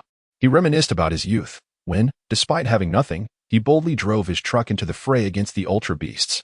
Chapter 52. With Dato Amanji indeed, had it not been for Ace's timely intervention and fusion with him, he might have met his demise. Yet, isn't the essence of youth defined by its vigor? You are members of Guys, are you not? Hokuto inquired once more. Tyrus swiftly polished off the dish before him. For the Lumens, the need for sustenance is virtually non-existent. In their barren realm of light, even the desire for food is rendered moot. Their sole source of nourishment derives from photonic energy. In essence, as long as they engage in photosynthesis, they can sustain their fundamental vital signs. The individual beside me is a formal member, whereas I am merely an ordinary person. Thank you for your generous hospitality, Senior Beidou. Tyrus rose to his feet. The expression of the North Star envoy shifted subtly. He was quite certain that he had not disclosed his name to the young man before him. And he was equally certain that he did not recognize the other at all. A humble chef like himself should not warrant such attention, should he? At that moment, however, his form suddenly stiffened, only to relax shortly thereafter, revealing a glimmer of understanding in his expression. Talas stood motionless, locked in a gaze with the peculiar figure before him. Zenlina felt an overwhelming headache from the absurdity of the situation. At such a crucial moment, why were they merely staring at each other? Their meal was finished. Shouldn't they be confronting Barton instead? Meanwhile, Talas and Beidou had already engaged in a telepathic exchange, connecting their minds in silent communication. Elder Ace. It has truly been a long time. Tyrus remarked. I have just encountered Senior 7. It appears that during this period, you have entirely embraced your existence as ordinary humans. Beidou, taken aback, responded. Who are you? Tyrus. Tyrus nodded slowly, realization dawning upon him. It turns out to be you. The North Star commander came to a sudden understanding. Previously, he had been following the news and was aware of the arrival of two Ultramen, Mebius and Tyrus. Their acquaintance was rather limited. They had only met a few times. And he was unfamiliar with Tyrus's human form. Hence, he failed to recognize him earlier. Speaking of which, Master Zoffi had once mentioned an opportunity for him to learn light skills alongside his senior, Ace. Unfortunately, the outbreak of the Cosmic War intervened, and the whereabouts of the illustrious predecessors, such as the First, 7, Jack, and Ace, remained unknown on Earth, leaving this matter temporarily shelved. Suddenly, Talas remarked, just in time. We are about to confront the volcanic creature, Barton. This is the very being that once claimed the lives of Mentor Zoffi and Senior Taro. Seizing this opportunity, why not? Senior Ace, share with me some of your formidable light skills. Beidou sighed, genuinely impressed by Talas's audacity. It was astonishing how he felt no embarrassment at all. Despite their recent acquaintance, without even the customary pleasantries, he directly sought to learn his signature techniques. Beidou couldn't help but chuckle wryly. You, my friend. I am well aware of your abilities. This creature, Barton, stands no chance against you. Your reasoning is rather superficial. Tyrus chuckled. Is that so? You've seen through me. The North Star Master, both exasperated and amused, replied, Your primary intention, I presume, is to learn the guillotine technique, is it not? Tyrus nodded. Indeed. This was his primary objective, but acquiring additional skills would only enhance his capabilities. Now that he had encountered Beidou, he could not let this opportunity slip by. In his eyes, Ace represented a veritable treasure trove. Among the known skills Ace possessed, there were nearly 79 distinct abilities. This included 32 light-based skills, 20 combat techniques, and approximately 27 unique abilities, while others relied on a limited repertoire, repeatedly showcasing the same few tricks. Ace dazzled in battle, unleashing an array of spectacular skills without repetition. He pondered how immensely powerful he might become if he could master all of Ace's techniques. However, the decapitating blade was not something one could simply learn at will. Beidou replied solemnly, First, you must master the way of the sword. The reason I developed the decapitating blade technique was entirely due to my insights into swordsmanship. The corners of Talas's mouth curled slightly. Isn't that a stroke of luck? His current swordsmanship is indeed exceptional. Senior Ace, what a coincidence it is. I have just recently delved into the way of the sword and have gained some insights. Tyrus subsequently remarked. Allow me to first acquire the forging method of the blade of ice. Following that, I shall employ the art of the sword to vanquish Barton. The North Star Master gazed at Tyrus in astonishment. Had he merely just begun to grasp the swordsmanship? It seemed far too soon for him to be confident. A sense of helplessness enveloped his heart. In an effort to dissuade Tyrus from his ambition, he reluctantly imparted the forging technique of the blade of ice. To master the blade of ice, one must first possess a significant degree of ultra-psychic force. Furthermore, one must transform the nature of energy to achieve its materialization. The North Star Master briefly elucidated the concept. He held no illusions that Tyrus would truly comprehend it, for he was acutely aware that the blade of ice intricately combined elements of the decapitating blade style, demanding an exceptional level of control over energy. Although Talas possesses remarkable talent, it is utterly impossible for him to master a technique merely by understanding its application. Mastery requires a solid foundation. Upon discovering that the host has acquired the Blade of Ace, should it be replaced with, and the Dawi character? The Dawi character, one of the 21 great swords. Astonishingly, is the companion blade of the ancient Kuna. Replace it. In his heart, Terrace silently thought, congratulations to the host for acquiring Rorinoa, Zoro's sword, Wad, Ikamanji. Ah, indeed. It now belongs to Zoro. Tyrus smiled, saying, then I shall take care of Barton. Without hesitation, he turned and departed from the restaurant. The urgency within Marina was palpable. Although she was unclear about the recent events, Tyrus's determination to confront Barton was indeed a positive development. Thus, she hurriedly followed suit. Beidou Xingzi could only nod in resignation. Suddenly his expression stiffened. Has this fellow not yet settled the bill? At this moment, Driambius was engaged in a fierce struggle with Barton. Despite being in a developmental phase, Barton dominated Driambius, pushing him into a strenuous battle. Moreover, Driambius was currently suffering from a lethal poison. Observing the scene before them, Ehara Ryu and the others could not help but silently worry for Driambius. Marina? Where have you gone? Just then, Marina rushed over. Upon seeing her, who had been missing for quite some time, their complaints erupted. Chapter 53. Improved? Marina hastily replied, I was delayed by some other matters. With that, she directed her gaze towards the battlefield. She was unaware of how Barton had managed to slay Zafi and Taro in the past. Although this beast was capable of overpowering Driambius, it didn't seem excessively formidable. Yet, thinking of its past victories, she felt a twinge of concern. Am I truly worried about him? After all, he had tormented me earlier. Marina quickly shook her head, dispelling her thoughts. There he is, Ultraman Tyrus. At last, he has arrived at a crucial moment. The crowd's spirits lifted as they beheld a radiant beam soaring into the sky. A colossal red and silver figure appeared before the volcanic beast Barton. Upon witnessing Tyrus's arrival, Driambius felt a wave of relief and collapsed to the ground. Barton, noticing yet another obstacle, was instantly enraged. It had been in slumber, only to be awakened by a mysterious force. Now, in its growth phase, it felt a pang of hunger. Thus, it had emerged to seek nourishment, humans, to replenish its strength. Little did it know, troublesome adversaries would always appear. This irritated it greatly. Forthwith, it unleashed a torrent of flames at Tyrus. As Tyrus extended his hand, a protective barrier materialized before him, effectively deflecting the assault. It was only after the adversary had exhausted their fiery breath that, suddenly, Tyrus thrust both hands forward, invoking the barrier fruit. Bull Rush. Barton felt an invisible shockwave violently collide with him, propelling him through the air. He executed a complete 720-degree roll before crashing heavily to the ground. The earth trembled beneath the weight of his massive form as he landed with a resounding thud. Dazed and disoriented from the impact, Barton staggered to his feet, only to discover a significant dent in his abdomen. Tyrus nodded in satisfaction. To avoid killing the formidable Barton before him, he exerted merely half of his strength. To his astonishment, he found that he had failed to inflict any harm on the resilient Barton. It must be acknowledged that, although Barton was still in his developmental stage, he had fully inherited the characteristics of his race, tough-skinned and remarkably defensive. In truth, it was his fiery assault that constituted Barton's most potent weapon. After all, he had ignited Zofi's head with his own flames, subjecting him to decades of humiliation with the moniker of Flamehead. The temperature of Barton's flames was secondary, however. They possessed a most peculiar trait, the ability to ignite any material. For the Lightborn, it is heat and light that pose the least threat. Therefore, mere thermal or elemental fire attacks seldom deliver immediate lethal damage, resulting only in injury. Yet, these injuries necessitate immense energy to counteract.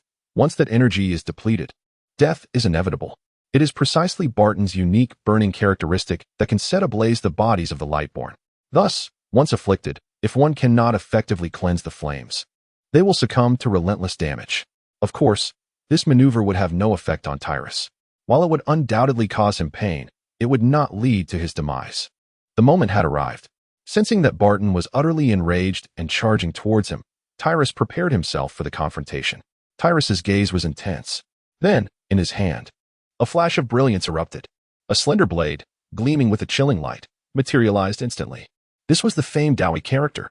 Upon the appearance of this long knife, Tyrus could even sense that its terrifying sharpness seemed capable of parting the very air itself.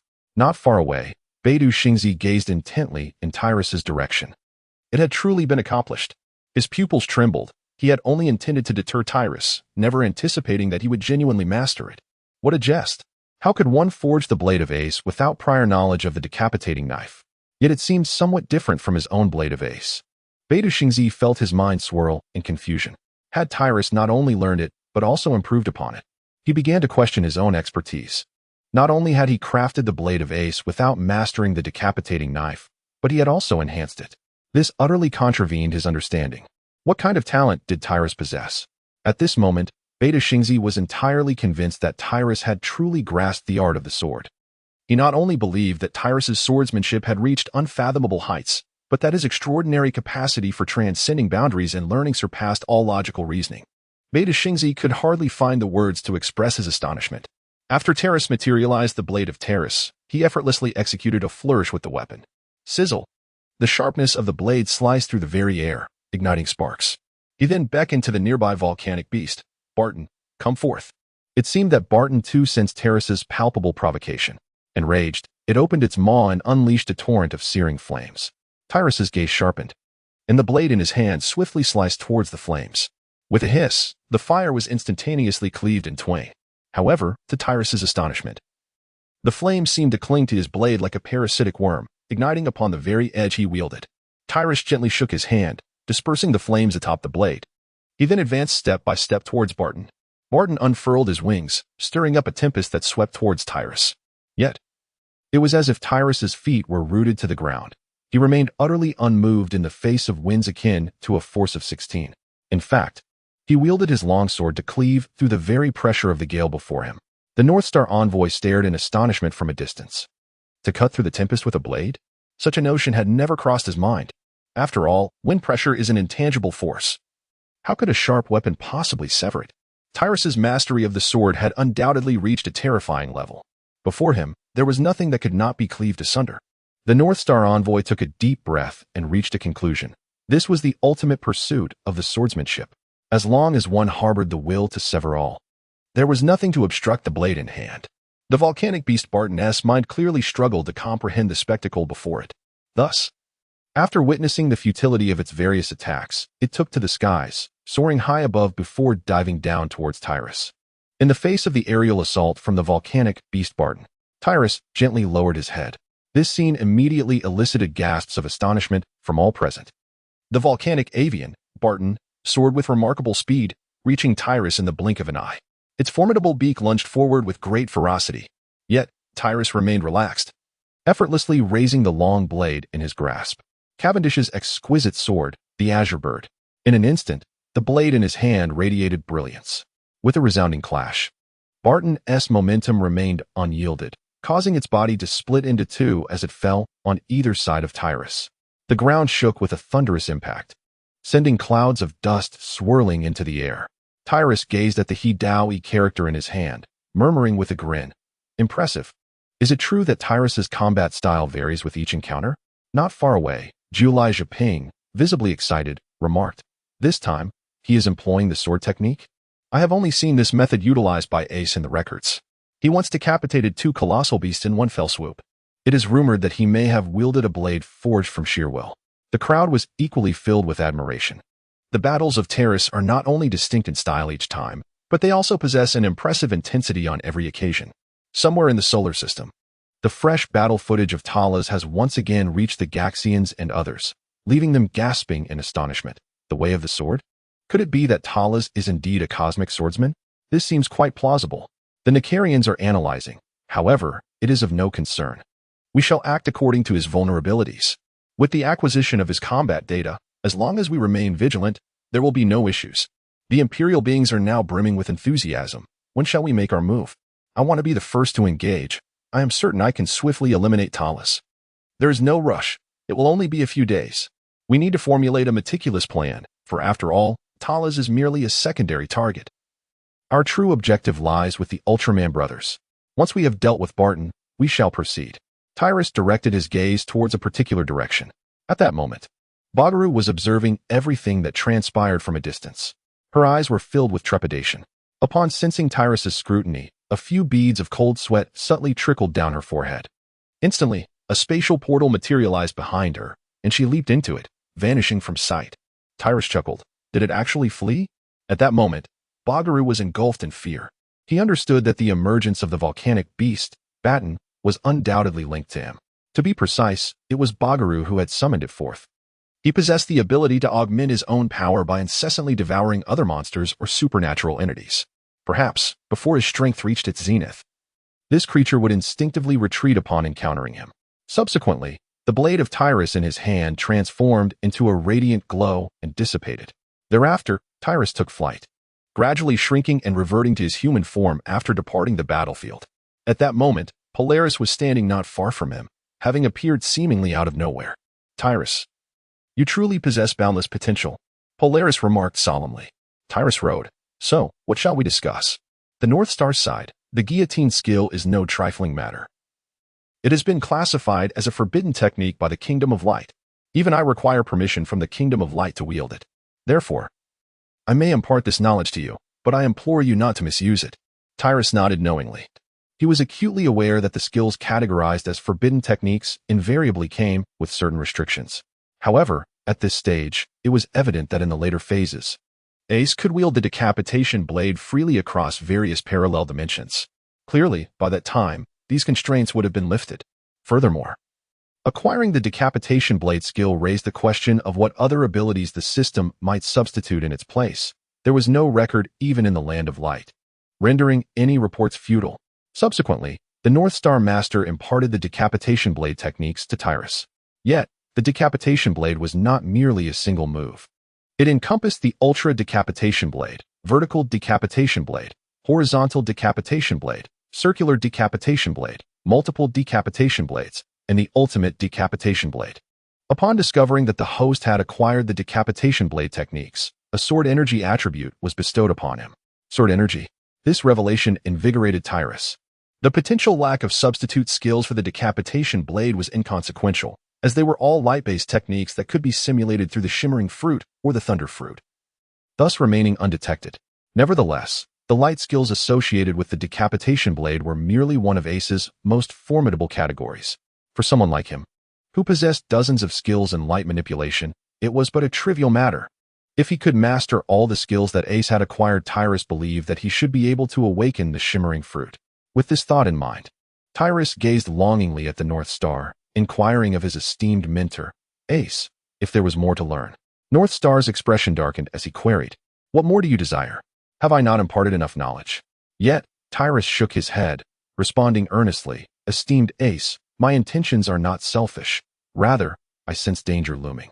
I must strengthen myself, for the Ampera aliens have set their sights on Earth. It is likely that soon, this planet will transform into a battleground for the Ampera. Our forces from the Land of Light are hindered by the Dark Legion in the cosmos. In the face of Ampera, it may only be Dreambeat and I who stand ready. Thus, I must elevate my strength as swiftly as possible." Upon hearing this, North Star's face reflected grave concern. No wonder the captain has dispatched you to Earth. Logically, given your potential, you should be at the front lines of the universe, where your chances of success would increase.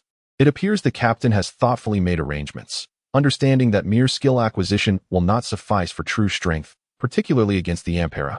Tyrus, you must seek your bonds. Only the power of protection is the ultimate strength. It is through the heart that harbors the desire to safeguard what is truly cherished that one can attain genuine might. Tyrus found himself at a loss for words. After all, he was not a genuine Ultraman, so what use was there in discussing bonds? Nevertheless, he adopted a posture of earnestness and remarked, "I understand the reasoning, but I wonder when Senior Ace will impart his wisdom to me?" Beta Shinxi felt a slight twitch at the corner of his mouth, but after a moment, he regained his composure. Reflecting on Tyrus's youth, he concluded that the latter was still too young to fully grasp his words. He recalled that in his own youth, he too had been resistant to such teachings. Yet, he held on to hope. Given that Tyrus had come to Earth, it was only a matter of time before he would discover his own connections. He believed that day would come swiftly. He had once been in the same position, finding the things he wished to protect and gradually maturing in the process. Thus, he spoke, "Surely, I cannot entrust everything to you. Moreover, while I may have developed certain light techniques, there are times when I myself struggle to recall them. Tyresu, then teach me the Meterim Ray first." Chapter 55, Bagaru's Ambition. This is one of Ace's most prized skills and his most frequently employed finishing move. Very well. After a moment's contemplation, Baidoxing finally nodded. The host has learned the Meterim Ray, enhancing the skill of the Shining Fruit, the Yada no Kagami. Not bad.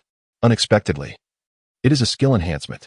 Among the light skills he currently possesses are the M87 Ray, the Spatium Ray, the Meterim Ray, and the Strim Ray. He is still in pursuit of collecting the light skills of the Ultra Six Brothers, needing either the Cluster Ray or the Amarim Ray, as well as the Hydra Ray. Once collected, there should be a chance to awaken the Shining Fruit.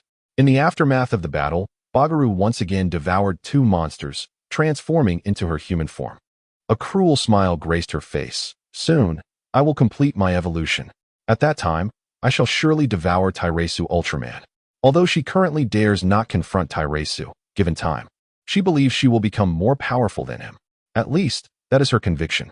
Once she acquires even greater strength, her first target will be Thrashes, for she can sense the nearly boundless power within him.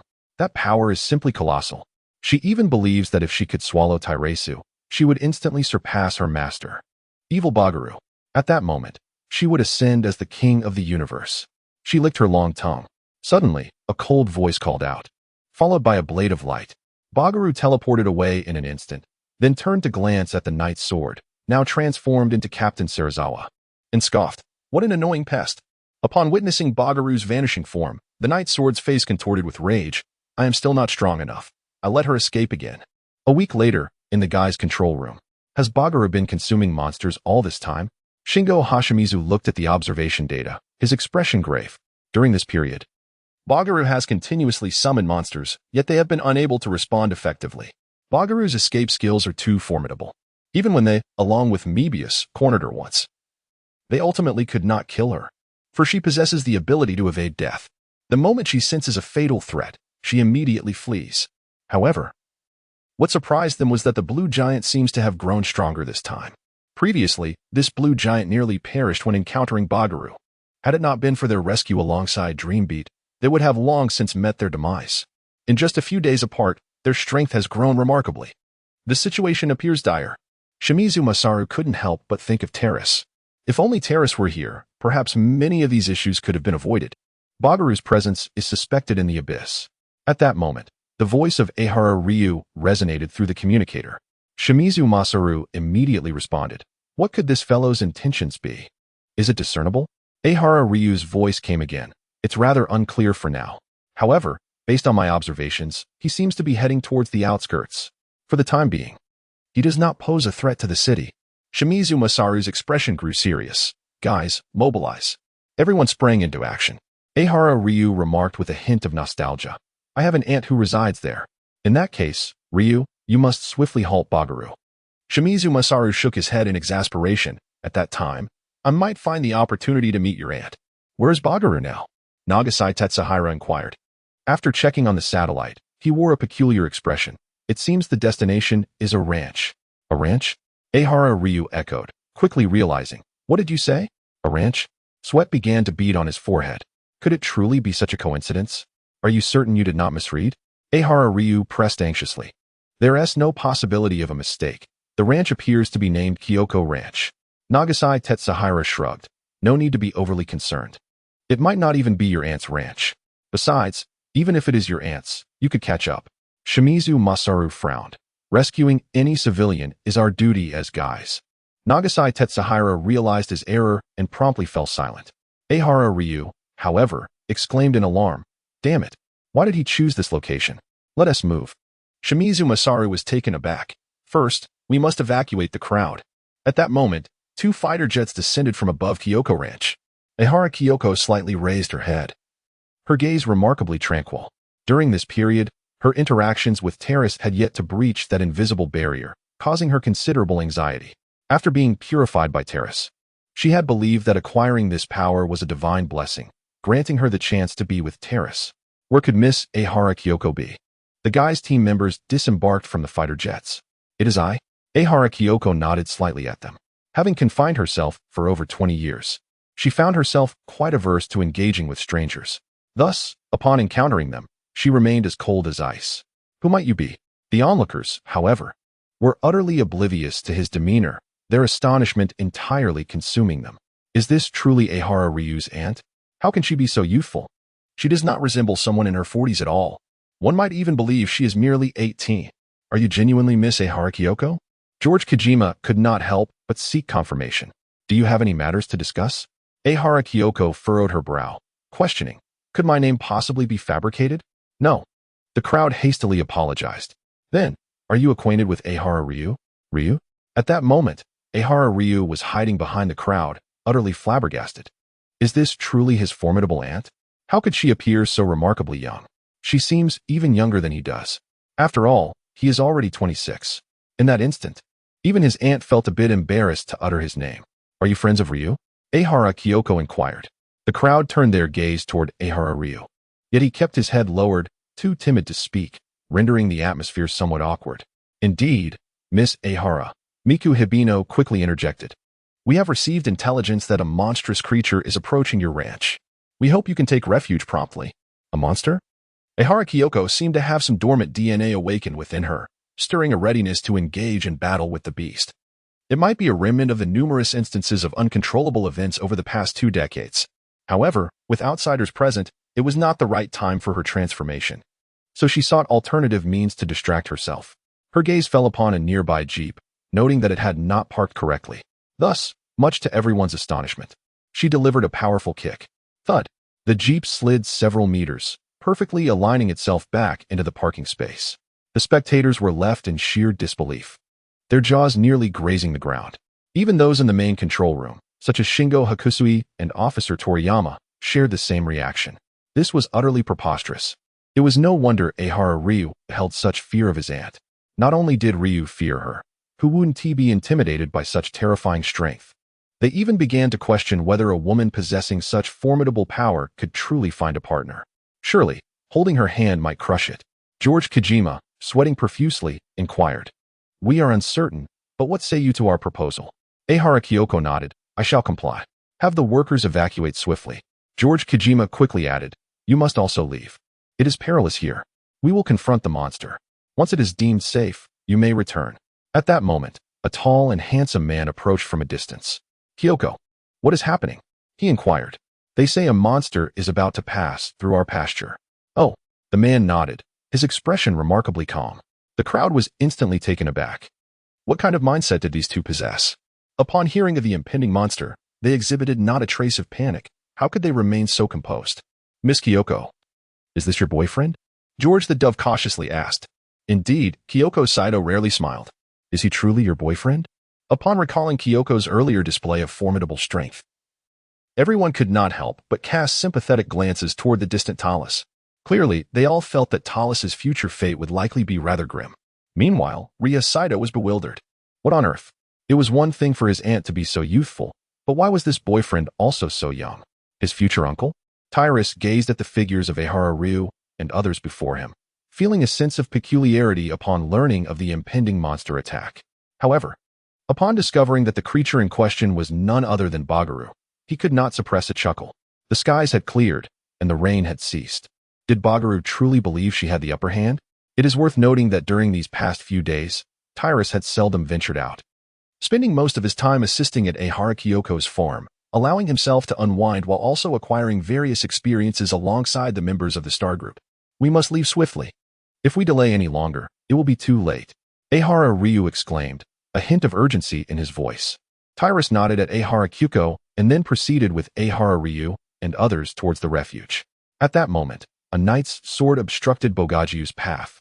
Bogajiu, this time I shall not let you escape. With these words, he summoned a light sword and charged forward. Bogajiu let out a cold laugh within. During this period, she had consumed no fewer than a dozen beasts, resulting in a substantial increase in her power. She now felt capable of obliterating anything. Therefore, when faced with the advancing knight's sword, she remained entirely unfazed. With a mere wave of her hand, she unleashed a destructive light orb. Boom. The terrifying blast force sent him staggering backward in disbelief. During this time, due to the earlier lesson imparted by Tyrus, he had been relentlessly tapping into his inner potential, achieving a remarkable doubling of his strength. The knight's sword was now an advanced warrior. This dramatic enhancement of his capabilities instilled within him an overwhelming confidence. He believed that this time, Bogajiu would surely be no match for him. However, he did not anticipate that, with their very first exchange, he would suffer such a significant setback. Just as the knight's sword regained his composure, a shadow suddenly struck. It was Bogajiu's tail. High-voltage electricity radiated from the tail, swiftly enveloping the knight's sword. Zzz. The knight's sword was instantly paralyzed and fell to the ground. Clearly, Bogajiu had little interest in him. Upon seeing the knight incapacitated, she kicked him away and turned her attention to the nearby pasture. Her primary objective for coming here was to devour Tyrus. During this time, she had observed that Tyrus had been residing in this pasture. Without delay, she set off towards the pasture where Tyrus was located. This time, she intended to win fairly. Tyrus had grievously injured her in the past, and she had expended considerable effort to recover from her wounds. Now that hope was within reach, she wished for Tyrus to experience the despair she once felt. Had the blue Ultraman been defeated? At this moment, the members of guys who were observing this scene grew solemn. The strength of the blue giant was evident. He was certainly stronger than the current dream bias. Yet, he could not even withstand a single round against the opponent. This clearly demonstrated the extent of Bogajiu's power increase. It should be noted that previously, there had been a back-and-forth struggle between Bogajiu and the blue giant. Although, overall, the blue giant had been at a disadvantage, the visible improvement in Bogajiu's strength was undeniable, growing more formidable by the day. Now, she had become utterly terrifying. Even the mighty blue giant could not withstand a single round against him. At this thought, a wave of astonishment swept through the hearts of the onlookers. They even began to doubt whether Taras could subdue Bagaru if he were to strike again. Suddenly, a brilliant flash illuminated the scene as Merabius made his entrance. The moment he appeared, he charged toward Bagaru. Witnessing this, the members of guys could not help but sigh. If even the blue giant had fallen, it was evident that Merabius would also prove no match for Bagaru. Among the three Ultramen, Merabius was undoubtedly the weakest. He had previously been bested by even the female Ultraman. As the crowd lamented, Merabius indeed fell under Bagaru's overwhelming dominance. Yet, to everyone's surprise, this time Merabius did not appear as weak as anticipated. He was not swiftly dispatched, but instead managed to hold his ground. He had grown stronger. All eyes widened in astonishment at Merabius. It seemed that not only Bagaru and the blue giant were becoming more formidable, but Merabius was also rapidly ascending in power. At that moment, Bagaru's strength surged dramatically, enhancing her physique to unimaginable levels of might. Yet, Merabius was able to withstand her onslaught. It was only when Bagaru unleashed a ray of energy that he was finally forced to retreat in disarray. Chapter 57. The attack of the Imperial Alien's Knight's sword seized the opportunity and unleashed the Night Ray towards Bagaru. It seemed as though she had eyes on the back of her head. Upon sensing the energy fluctuations behind her, she turned without hesitation, releasing a barrage of destructive energy orbs from her head. The violent clash of energies revealed that Knight's sword's attack was evidently lacking in power. The successive energy orbs shattered his assault, and the ensuing barrage struck him mercilessly. Knight's sword collapsed to the ground. Observing this, Merabius quickly leaped to Knight's sword's side. The red lights on Knight's sword flickered rapidly, indicating he had reached his limit. Merabius spoke gravely, "Do not let your hatred blind you. Such a path will inevitably lead you into darkness. True strength is not manifested in this manner." Previously, Merabius had encountered Knight's sword and learned of the tragic fate of Planet Arbor. Although he understood that Knight's sword had been consumed by hatred and was no longer his true self, he still sought to reach out. For his brothers had taught him that true strength lies in the protection of what is dear. Knight's sword, however, wore an expression of impatience. "Stop hindering me." Just as he was about to push Merabius away, he realized his energy reserves were nearly depleted and found himself restrained by Merabius. "You wretched fool." At that moment, Knight's sword realized that Driambius was indeed a warrior of remarkable caliber. It was evident that as he progressed, Driambius was also advancing in tandem. While his own evolution was fueled by the collective resentment of the entire planet of Arbor, what did his opponent possess? This contemplation led Knight's sword to reflect on the distinctions among the races within the Land of Light. Whether from the Silver Clan or the Red Clan, they were inherently warriors. The moment their genes awakened, the power they acquired far surpassed that of the Blue Clan. In that instant, Knight's sword felt as though he had underestimated Driambius. It was worth noting that previously, Knight's sword held Driambius in disdain. During past encounters while pursuing Bagaru, he had faced Driambius several times, only to emerge victorious in a crushing manner. To his astonishment, despite being overwhelmed multiple times, Driambius did not succumb to despair. Rather, he grew rapidly, truly astonishing. It could only be said that he was indeed a hybrid of the Silver and Red clans. Knight Sword mused silently. What was he doing? He had long believed that if he were to confront Talas now, he would not suffer such a dismal defeat. In fact, there was even a chance of victory. He had always regarded his obstacles as embodied by Talas, for if he wished to achieve something, no one other than Talas could impede him. Yet now it was apparent that he had overlooked one person, Driambius. Fortunately, Driambius was still not his match. Although he was advancing swiftly, he still lacked the necessary refinement. Just then, Bagaru unleashed a barrage of destructive energy blasts toward him. Driambius, straining himself, conjured a defensive ring, placing it before Knight's sword. In an instant, Driambius's shield was shattered, and he was struck repeatedly by the remaining energy blasts. In excruciating pain, Driambius did not budge an inch. He merely used his body as a shield to protect Knight's sword. You rascal! Knight's sword felt a surge of emotion, despite having previously attempted to kill this very individual. Why was he now so recklessly shielding him? Was this the essence of his resolve? Knight's sword's once closed heart began to waver. Bagaru's voice echoed, "What a nuisance these two are. If that's the case, before I consume Talas, let me first devour you both to enhance my power." A cloaked spaceship hovered invisibly in the sky, from which a boisterous voice emerged. These two have grown so much. They will surely become our impediments, won't they? The irate voice of the Imperial Star Being rang out. Let me deal with these two. He contemplated that before confronting Terrace, it would be prudent to eliminate Knight, Sword, and Mebius first, considering it a warm-up. However, the Gat's alien chuckled ominously, proclaiming, "They shall not impede our progress. Though they are elite warriors, they remain woefully inadequate. Nevertheless, we could gather data on them. It may prove useful." He then gestured towards the large screen, which displayed Kyoko Ayahara, who was currently relocating alongside Ryuga Sakamoto and others. If my instincts serve me correctly, she must hold significant importance to Ultraman Terrace. Capturing her first would provide us with a safeguard, should our plans encounter unforeseen complications. The others' eyes sparkled with realization, although they believed their strategy to be foolproof. Every endeavor carries its uncertainties. Should any errors arise, they could utilize Kyoko Ayahara as a shield, rendering Terrace powerless. Meanwhile, at the location where Mebius and Knight's Sword were engaged in battle with Bogarju, the two had joined forces to confront their formidable foe. This marked their rare collaboration, and their synergy was somewhat commendable, yet they still fell short against Bogarju, swiftly succumbing to defeat. Their color timers flashed erratically, as if on the brink of extinguishing. "Become my sustenance." Bogarju cackled coldly, then opened the maw on her back. Suddenly, an alarming signal surged through Bogarju's mind. A sense of danger enveloped her, and in an instant, she managed to roll to the side. Slicing through the air, a sharp sound echoed as a nearby mountain crumbled into two. Bogarju's pupils constricted, her heart racing with cold sweat as she swiftly turned her gaze to find Terrace observing her from a distance. At the guy's base, the commander reported, "According to our analysis, Bogarju has ingested a vast number of monsters, accumulating a terrifyingly high concentration of energy within her. Should she perish, it could obliterate everything within a radius of several hundred kilometers." "What?" Shingo Mikuchi gasped, instinctively directing his gaze towards the screen, fervently hoping that Terrace would recognize the impending threat.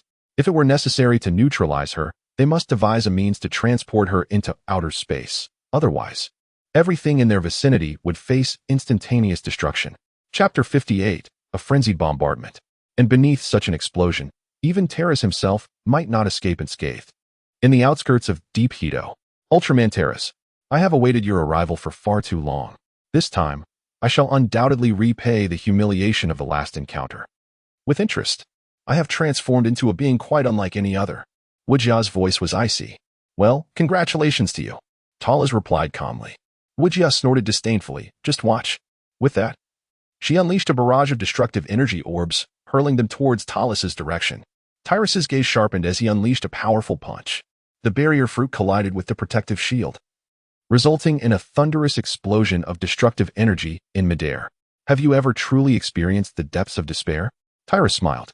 During his previous encounter with Bagaru, he had employed an oppressive combat style. This time, however, he intended to adopt a different approach, one characterized by technical finesse. Upon witnessing Tyrus effortlessly deflect his attack, Bagaru displayed no signs of astonishment. It had merely been a probing strike. Without hesitation, she charged towards Tyrus. determined to reclaim her honor in physical combat after their last duel, where she had suffered a setback. Now, with her enhanced strength, she was confident that she would not succumb to Tyrus again. Shimmering fruit laser beam. Tyrus unleashed a beam of light, striking toward Bagaru with an astonishing rapidity. Bagaru, taken aback, swiftly sidestepped, yet was a moment too late, resulting in one of her horns being shattered by the beam. With a piercing scream, she soared into the sky, unleashing a barrage of destructive light orbs aimed at Tyrus, her attacks enveloping the surroundings in chaos. Simultaneously, her tail emitted a powerful surge of high-voltage electricity, intending to impede Tyrus's movements. Observing this relentless assault, Tyrus smiled slightly. Barrier fruit, barrier sphere. This skill had been enhanced by Ace's barrier as well. The incoming destructive light orbs were instantly obstructed by the barrier, resulting in violent explosions. Once Bagaru's onslaught ceased, Tyrus's form was revealed anew. Thunder fruit, electric discharge, max 200 million volts.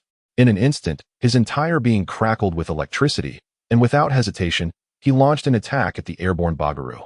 Feeling the overwhelming surge of energy, Bagaru's scalp prickled, compelling her to act swiftly. She attempted to counter with her destructive light orbs, but each orb disintegrated upon contact with the electric discharge. Ultimately, with no other recourse, Bagaru resorted to teleportation, vanishing from her original position. Boom!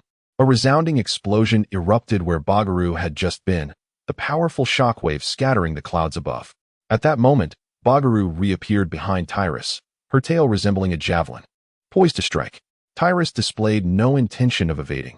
Instead, he gathered photons in his hand, turning to deliver a decisive blow. Sensing the imminent danger, Bagaru tried to retract her tail, but it was too late. With a single strike, the loss severed a portion of its tail. Bagaru cried out in agony, retreating repeatedly. At that moment, the loss appeared akin to a hedgehog, rendering any approach nearly impossible. Stationary, he transformed into a veritable light cannon, unleashing a dazzling array of beams from his hands, leaving her no opportunity for close combat. Although she had ceased her assault, Tyrus, however, afforded her no respite. A fierce flame ignited upon his hand. The burning fruit's fire fist unleashed a torrent of intense heat, directed towards the position of Borgia. She desperately attempted to evade. Yet the flames in Tyrus's grasp continued to erupt. The burning fruit's sunfire. The burning fruit's fire gun. The burning fruit's inferno. A colossal sea of flames isolated the battlefield of Borgia and Tyrus from the outside world. The terrifyingly high temperatures scorched the ground, with Tyrus's relentless barrage even rendering portions of the earth glassy. Borgia found herself fleeing like a cornered rodent, left with no choice but to ascend into the sky. Upon witnessing this, Tyrus thrust both hands forward. The meatball fruit unleashes a barrage of pressure cannons. In an instant, a multitude of bubbles surged towards Bogazu. This unprecedented assault left Bogazu no choice but to evade with utmost urgency.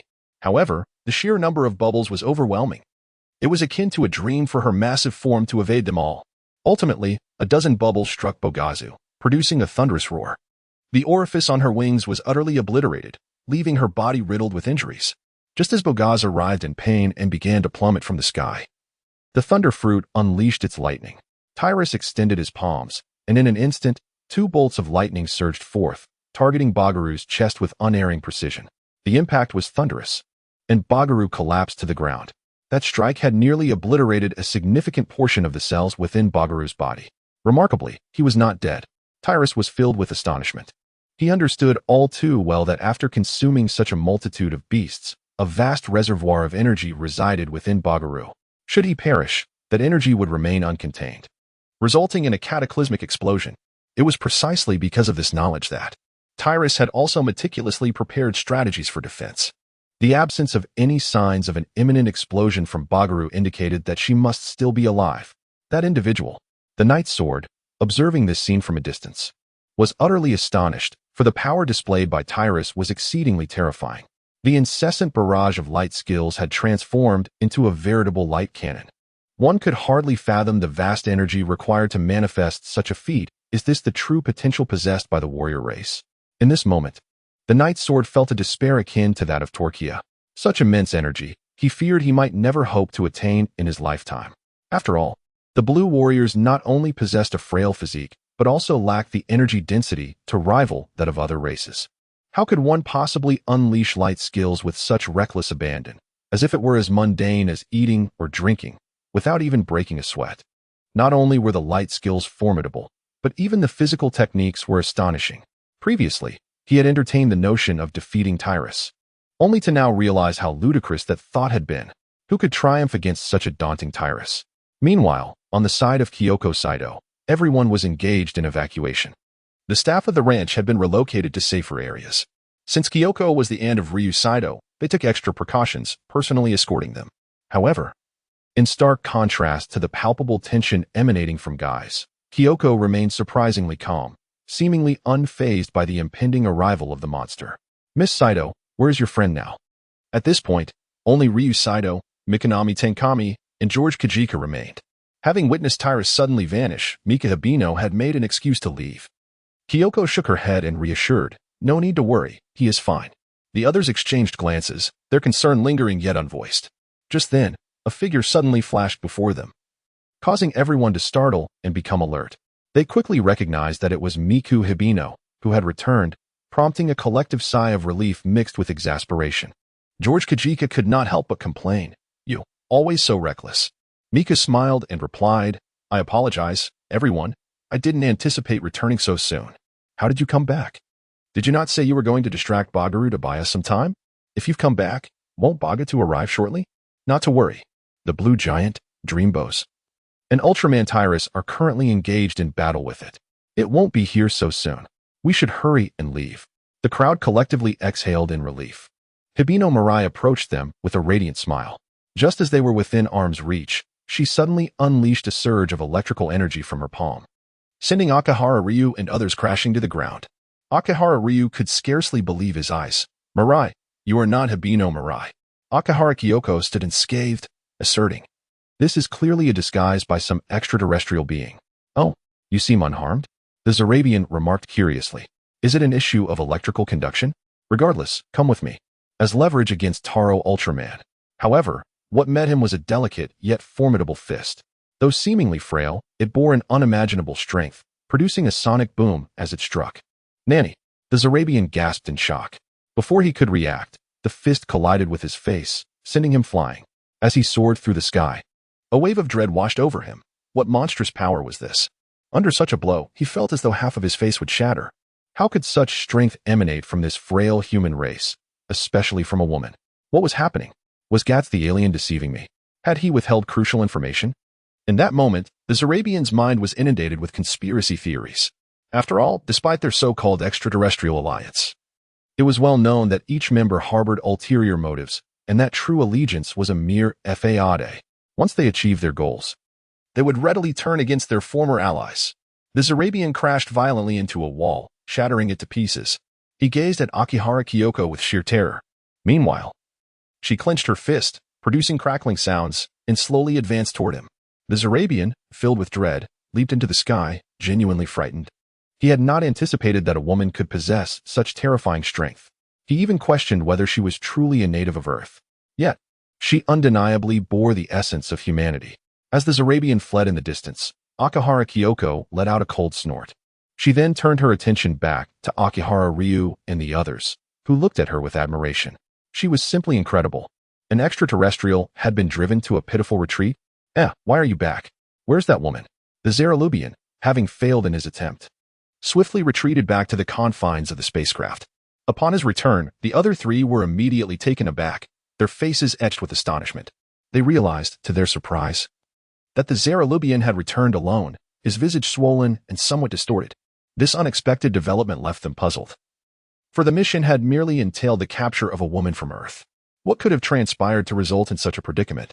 Have you lot been deliberately concealing something from me? The Zaralubian demanded angrily. The three were momentarily taken aback, bewildered by his words. Despite their individual schemes, they had not interfered in this particular matter. That woman is utterly terrifying. I cannot fathom her physical composition.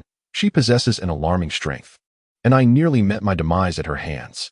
Seeing their incredulous expressions, the Zaralubian sensed that they were equally ignorant of the situation, which quelled his fury, prompting him to voice his grievances.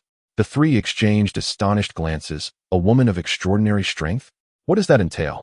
They were left in a state of confusion, contemplating the implications of a being so formidable that even a Zaralubian, an extraterrestrial entity, was taken aback. This was no mere display of brute force. The atmosphere grew tense.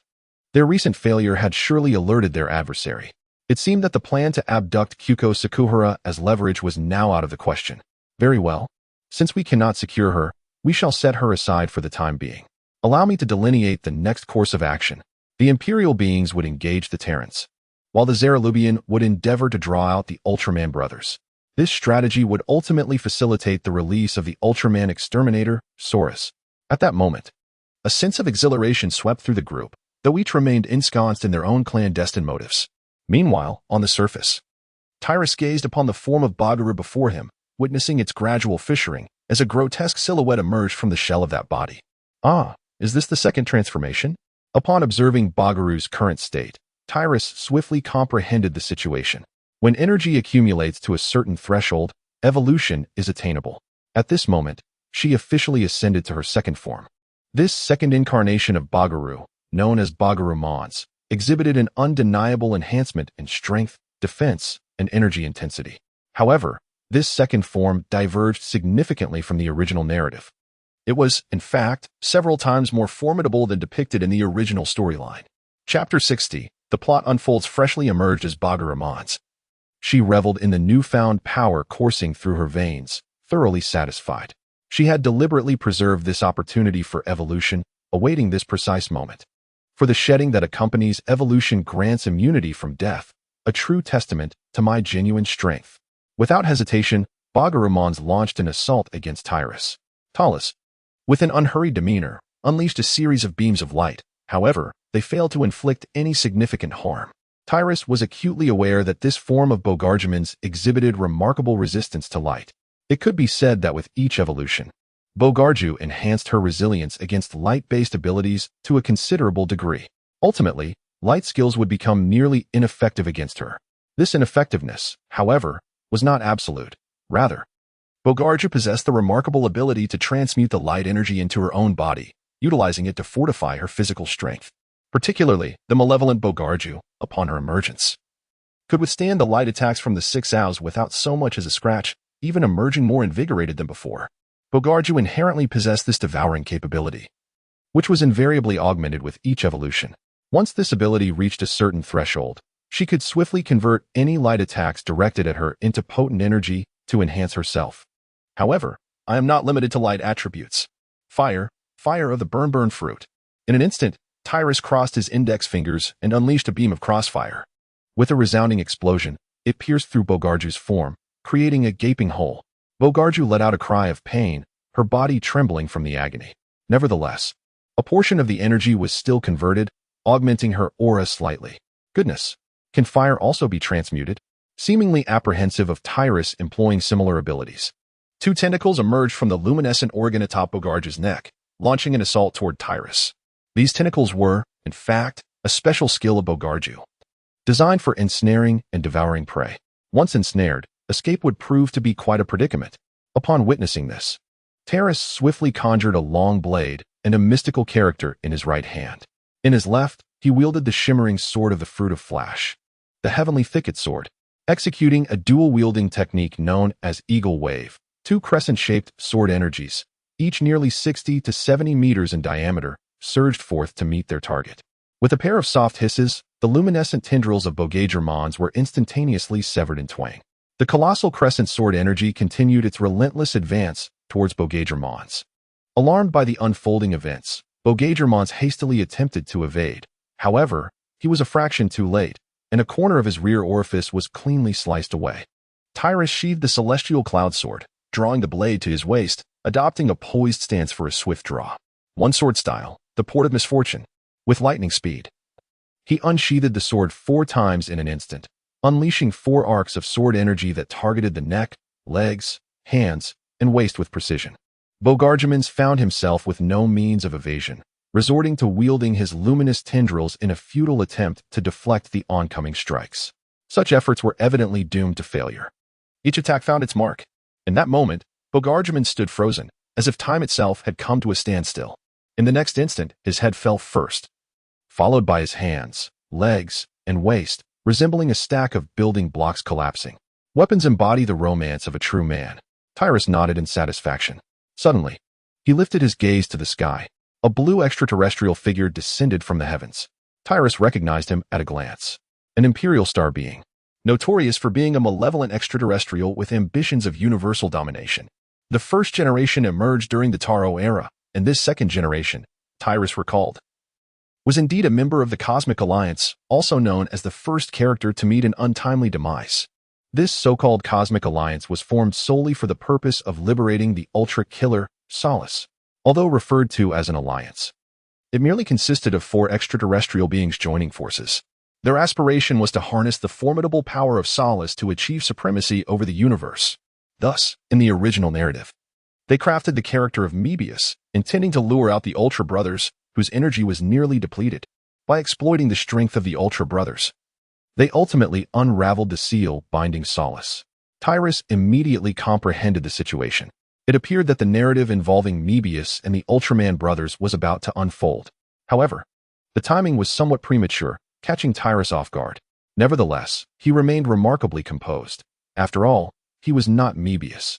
If one were to employ Mebius's tactics against him, it would only result in self-inflicted distress. Alas, it was the Empire aliens.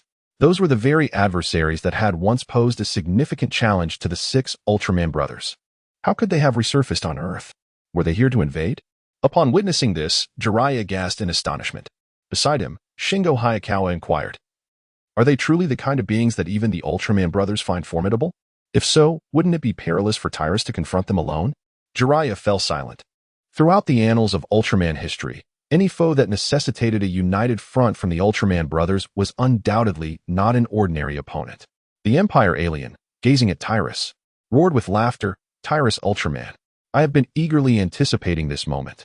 I yearn for an epic battle with you, to demonstrate who reigns supreme in the cosmos. Let it be known to all that we, the Empire aliens, are the most formidable warrior race in this universe." Talus found himself at a loss for words. Certain villains possess an affinity for delivering lengthy monologues, regardless of their actual prowess, always striving to present a facade of grandeur. However, Talus was not inclined to grant him such an opportunity, for he was acutely aware that the adversary had accomplices. With this realization, Talus unleashed a formidable wave of sword energy, slicing through the air. The immense blade of energy, spanning 70 to 80 meters, sent a shiver down the spine of the Imperial being. Fortunately, he had been prepared.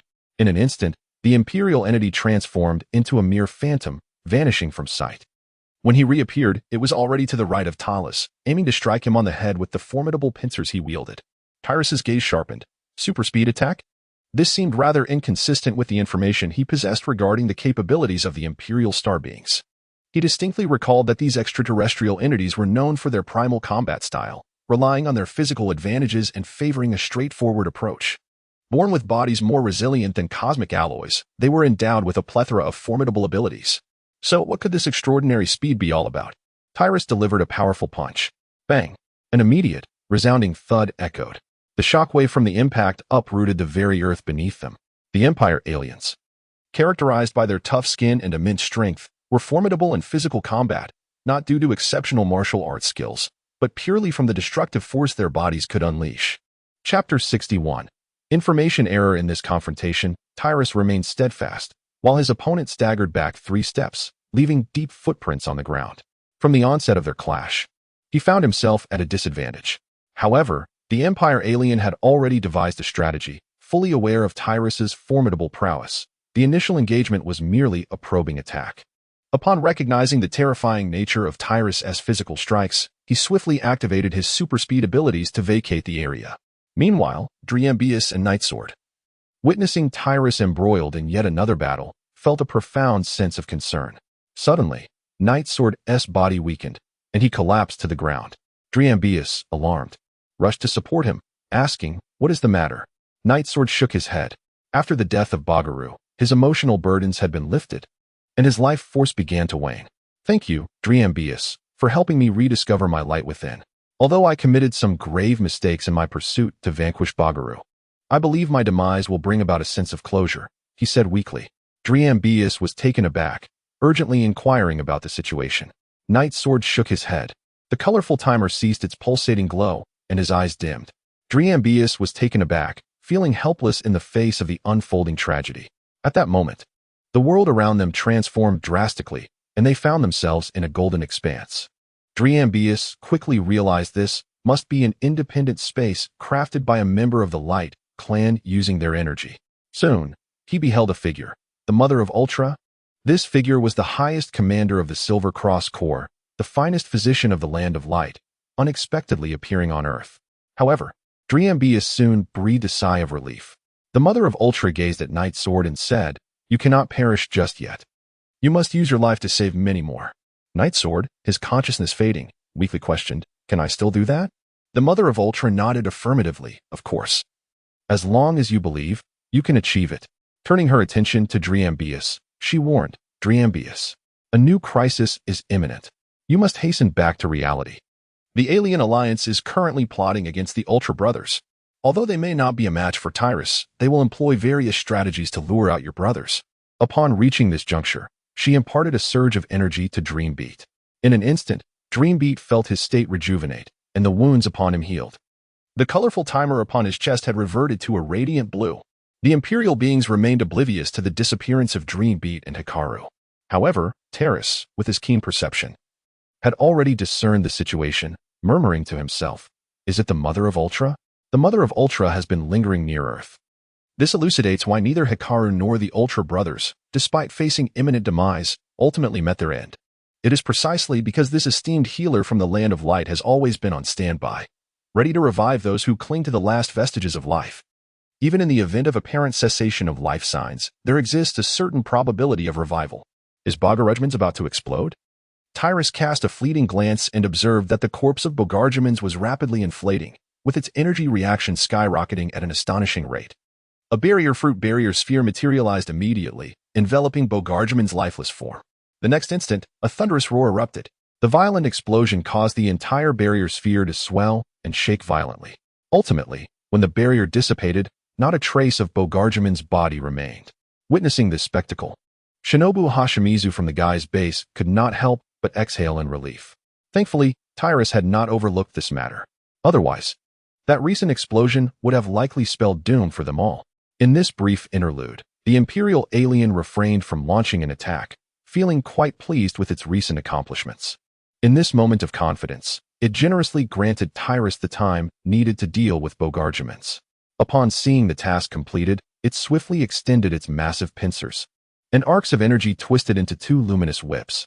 With a rapid flourish, it lashed these light whips across an area spanning thousands of meters, striking fiercely. The whips were incredibly sharp, capable not only of slicing through any object with ease, but also of generating violent explosions. Yet, Tyrus remained unfazed. With a flash of light, he grasped a long sword in his hand, invoking the power of the Way of One text. With a series of swift slashes, he effortlessly parried all incoming attacks. Observing the failure of its strike, the Imperial alien immediately unleashed its extraordinary speed. With a powerful push, it transformed into a blur, swiftly circling around Tyrus while simultaneously wielding its light whips to launch assaults from all directions. Tyrus adeptly countered every move, displaying remarkable agility. His speed was commendable. Yet before me, it felt sluggish. In the blink of an eye, Tyrus vanished from sight. The Imperial alien, spinning in confusion, was momentarily taken aback as its target inexplicably disappeared. Where did it go? Suddenly, it felt a sharp pain in its hand and looked down to find its massive pincers had fallen to the ground, the severed edges impeccably smooth.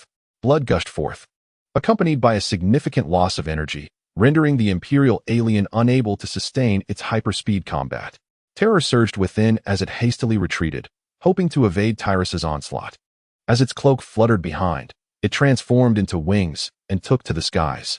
Unfortunately, it felt a chilling sensation on its back as the cloak, now wings, was severed. The Imperial alien plummeted to the ground. In the spaceship, the Nakel and Gat's aliens stared in disbelief at the unfolding scene. How could this be? Nakel exclaimed in shock, questioning his own competence. Gatz, equally grave, remarked, "It seems our intelligence was flawed. Tyrus's weakness does not appear to lie in his speed." "I refuse to believe it," Nakel insisted. Gatz sighed, "No matter, he is still the slowest among us. Each of us is swifter. Now it's your turn, Nakel. You excel in supersonic combat." "All right." Nakel took a deep breath. Meanwhile, in the guy's base, Jiolai Ping expressed his astonishment, according to the intel from Shenhui. A Tyrus Ultraman has appeared in the city. Shaka Mizushita was taken aback. What? How is that possible? Jiolai Zheping, still in disbelief, projected the city as footage onto the large screen. In the heart of the city, a colossal figure bowed, surveying the surroundings as if observing something. Is it truly Tyrus? Shaka pondered. Where are Akiyama Ryu and the others? They must investigate immediately. I suspect this could be a ploy by some extraterrestrial. Jiolai Zheping nodded. Throughout history, there have been numerous instances of aliens disguising themselves as Ultraman, yet he was uncertain which alien this one might be. In the city, Tyrus's presence captivated many humans. They gazed in awe and fervor at the spectacle, though soon, a sense of peculiarity washed over them. Look, it's Tyrus Ultraman. How is this possible? How could Tyrus have appeared? Could there be a monster lurking nearby? No, that cannot be. There were no alarms sounding. The crowd was instantly filled with astonishment, while two unruly youths among them continued to mock. What do you think Tyrus has appeared for? One youth inquired of his companion. The other jested. Perhaps he finds you rather unsightly and has come to eliminate you. At that moment, they noticed Tyrus gazing in their direction. With a swift motion, he unleashed a projectile that struck the ground not far from the crowd, resulting in a powerful explosion. Everyone was taken aback, and the unruly youths, along with their companion, fled in terror. The companion shouted at the unruly youth. I told you he was here to take you out. The unruly youth, nearly in tears from fright, exclaimed. But I have done nothing wrong to Tyrus. This Tyrus was, in fact, a Zarabian, who looked upon the crowd before him with great satisfaction. In truth, any observant individual could discern that this disguised Tyrus bore significant differences from the true Tyrus. Firstly, his eyes were an abnormal dark yellow, even tinged with red, while the real Tyrus' eyes were a pure white. Furthermore, the corners of this Tyrus' eyes were slightly upturned, imparting a distinctly malevolent aura. Ha ha! The Zarabian laughed heartily. His primary purpose for coming here was to attract the attention of the Ultra Brothers. Due to Tyrus' immense power, they had devised a dual strategy for caution. While the Imperial Star people engaged Tyrus in battle, the Zarabian would masquerade as Tyrus to wreak havoc upon the city. At that point, Tyrus would be preoccupied, and the Ultra Brothers would surely not remain passive spectators. However, just as the Zarabian reveled in his triumph, a beam of light shot down from the heavens. It was Mebius. He stared at the Zarabian before him, momentarily taken aback, but swiftly realized this was undoubtedly an impostor. Mebius then engaged the Zarabian in combat. As they exchanged blows, Mebius quickly found himself at a disadvantage, being swiftly overpowered by the Zarabian. Are you joking? How could Tyrus possibly be here? In a corner of the city, Akiyama Ryu gazed in astonishment at the scene. That is not Tyrus. Akiyama Kyoko shook her head and declared, it is a counterfeit. With that, she clenched her fist, her disdain for the Zarabian growing stronger. This must be the individual we encountered earlier. You all stay here and do not move. I shall confront him. With those words, she boldly advanced. Just as the onlookers pondered how she would reprimand him, Akiyama Kyoko suddenly seized a nearby vending machine and hurled it towards the Zarabian with great force. The eyes of Akihara Ryu and his companions widened in astonishment. What extraordinary strength was this? A resounding crash struck the eyes of the Zarabian, eliciting a pained cry. Upon realizing that the perpetrator was Kyoko Akihara, rage surged within him. He had yet to settle the score from before. With this thought, he unleashed a barrage of arrow-like projectiles aimed directly at Kyoko. Thunderous explosions encircled her. Yet Kyoko maintained an icy composure. Simultaneously, a shimmering blue glow enveloped her eyes, as if tears of azure were cascading down her cheeks, leaving two trails that extended to her chin. With a brilliant flash, Kyoko transformed into her Ultraman form for the first time after purification. As she emerged, she leapt with great force, delivering a powerful kick to the Zarabian. Startled, the Zarabian exclaimed, I knew this woman was no ordinary human. He hastily crossed his arms in front of him to block the impending attack. However, the force of her kick was overwhelming. A distinct crack echoed as bones fractured, and he quickly realized that one of his arms had completely lost its strength. The Zarabian howled in pain, stumbling backward. In that moment, Kyoko executed a graceful 360-degree flip, landing a short distance away. Is this woman a monster? The Zarabian pondered her current state, nearly convinced that she too was a being of light. Yet, she appeared somewhat different from the usual light beings. Nevertheless, her tremendous strength was undeniable, far surpassing even that of Driambius in martial prowess. Even with the partial data from Tyrus, the Zarabian could not compete. In truth, the so-called data merely allowed the Zarabian to simulate Terrace's abilities in a rudimentary manner. With no way to replicate the actual power, the fracture of his arm drastically diminished the Zarabian's combat effectiveness. Kyoko's kick was not merely a display of strength. It was as if her foot was forged from cosmic alloys, nearly indestructible.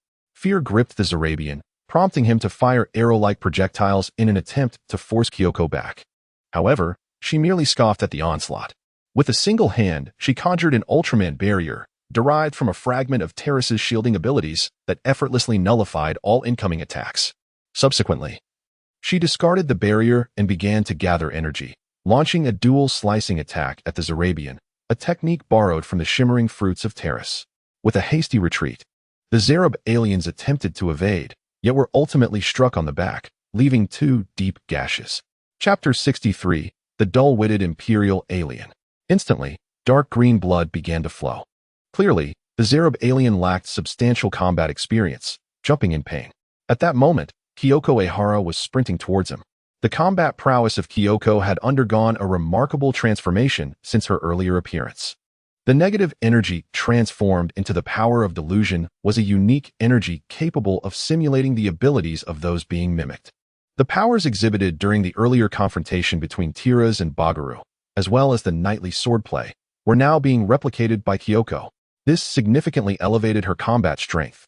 Indeed, as Kyoko approached the Zarab alien within 100 meters, she leaped into the air, delivering a precise hand strike aimed at his head. The Zarab alien felt a chill on top of his head and quickly sidestepped to evade. Although he managed to avoid the blow, he did so rather clumsily. Kyoko's hand strike fiercely struck the ground, cleaving it open with a deep fissure. Failing her initial attack, Kyoko transitioned into a side kick, forcefully striking the Zarab alien's waist. The alien stumbled, crashing headlong into the artificial lake. "You wretched creature!" The Zarab alien clumsily emerged from the lake, glaring at Kyoko in a fit of rage. He charged forward, unleashing a barrage of arrow-like projectiles. Kyoko deftly evaded them with a series of elegant gymnastic maneuvers. This spectacle left the nearby Morabius momentarily stunned. Is that gymnastics? Can it truly be applied in combat? However, he quickly regained his composure, exclaiming, "I'll assist you." He was well aware that Kyoko had turned over a new leaf after being purified by Tiras. Now, it was evident that she was here to thwart this impostor. Yet, he could hardly anticipate that Kyoko would suddenly unleash a beam attack, striking the ground before him and obstructing his path. Morabius was bewildered. Why? ISNT she reformed? Why was she attacking even me? Nevertheless, Kyoko offered no explanation, instead lifting one leg to gather power. This motion, both Morabius and the Zarab alien were taken aback. Morabius was merely astonished, while the Zarab alien was engulfed in panic, for they had both recognized the nature of this impending strike. The Terrace flying kick, a technique that once pierced through Bagaru. The Zarabians were immediately struck with dread. How could she possibly wield the Terrace flying kick? No. The Zarabians, terrified, fled in haste. Yet, upon Kyoko Sakihara, blue and white flames flickered. The Terrace flying kick had descended. Perhaps the Zarabians managed to escape just in time. For they were merely buffeted by the residual shockwave. Though unharmed, their disguise was nonetheless shattered. With a cry of agony and fury, the Zarabian turned back, exclaiming, "I shall end your life." As he attempted to gather energy to unleash the Strelem beam upon Kyoko, she mirrored his movements. Strelem beam, a mimicry of Terrace's Frankie laser cannon. The two unleashed their attacks almost simultaneously. However, the outcome differed. Kyoko's beam succeeded, while the Zarabians faltered. Staring in disbelief at his own hands, realization dawned upon him that his disguise had been undone. When he lifted his gaze, a horrifying beam of light had already descended upon his visage. Tetsuhira Hisashi remarked, recalling that the Zarabians had previously descended upon Earth, transforming into the likeness of the original Ultraman to disrupt the bond between Ultraman and humanity. So that was it. Shingo Hakusui nodded in agreement. Indeed, it was the machinations of extraterrestrials. However, it seemed that today's arrival of aliens was greater in number than before, as if they had conspired together. At this juncture, he became serious. For reasons unknown, he felt a premonition of impending calamity. Outside the city, Tyrus stood poised with a blade, mere distance away from the Imperial alien, who was instantly gripped by alarm, his sole desire to flee. Yet, how could he hope for such an opportunity in the presence of Tyrus? Suddenly, he felt a sharp pain in his back. With a swift slice, his arm was severed, detached from his body. Alas, this wretched creature. The Imperial alien was engulfed by terror. The speed was astonishing, far beyond his expectations. What manner of fool claimed that this being's weakness lay in his speed? In that fleeting moment, the Imperial alien felt utterly deceived. Then, a realization struck him. Indeed, those treacherous companions of his had conspired against him. In a bid to prevent him from ascending to leadership under the Imperial banner, they had resorted to such insidious tactics. Anger welled within him, for he felt utterly out of place among the other three cosmic beings who relied on intellect. He was the sole warrior among them, often ostracized. He had proposed a condition before the battle commenced. If he could vanquish Tyrus, he would claim the rightful position as the true leader of the Cosmic Alliance. At the time, the others seemed to concur, but now it appeared they were merely feigning goodwill, secretly plotting his demise. The thought ignited a fierce flame within the Imperial alien. Should he manage to escape this time, he would ensure those treacherous souls faced his wrath upon his return. Such deceitful schemers could not be allowed to thrive. Just then, a white figure descended from the heavens. The Imperial alien squinted in disbelief. It was none other than the Nakal alien. Fuming, he exclaimed, "How dare you show your face before me? Did you not inform me that this creature's weakness was speed? Look at the situation now." The Nakal alien cast him a sidelong glance, sneering, "This was not within my expectations. Merely a failure of incomplete data collection leading to an erroneous judgment. Why be so agitated? You performed admirably, forcing his true strength to surface, allowing us to gather more precise information. Now, let me take the lead in confronting him, while you assist from the sidelines." "What?" The Imperial alien's eyes glimmered with a dangerous light. His hasty entrance was intended to defeat Tyrus first, thereby claiming leadership of the entire Cosmic Alliance. Yet now, not only had he failed, but he was also left wounded. The Nakal alien excels in agile combat techniques, coupled with recent specialized training. He has acquired an unimaginable superspeed. It is evident that he is better suited for a confrontation with Tyrus, yet the more advantageous the circumstances appear, the more the Empire aliens feel ensnared in the Nakal's cunning trap. Is he intentionally taking the lead only to retreat, defeating Tyrus himself to ascend as the leader of the entire Cosmic Alliance? What a masterful scheme indeed.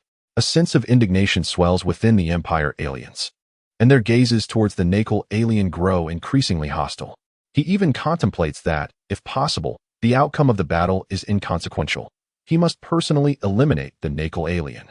Unbeknownst to the Nakal, danger looms, and his allies may very well raise their blades against him at a crucial moment. At this instant, his focus narrows solely on Tyrus. With a cold smirk, he declares, "Father of Ultraman, at your current level, you are no match for me." As he speaks, he places two circular pads against his legs. In the next moment, he activates his super speed and charges towards Tyrus. Tyrus observed the actions of the Nakal aliens, and a sudden realization dawned upon him. Their astonishing speed was, it seemed, facilitated by technological means. Fortunately, both the flickering fruit and the thunder fruit endowed him with the abilities of light speed movement and teleportation. Otherwise, he could have easily fallen victim to their tactics. Did they truly believe they could overpower him with mere velocity? At that moment, the Nakal alien darted around Tyrus like a bolt of lightning, traversing the space at supersonic speeds.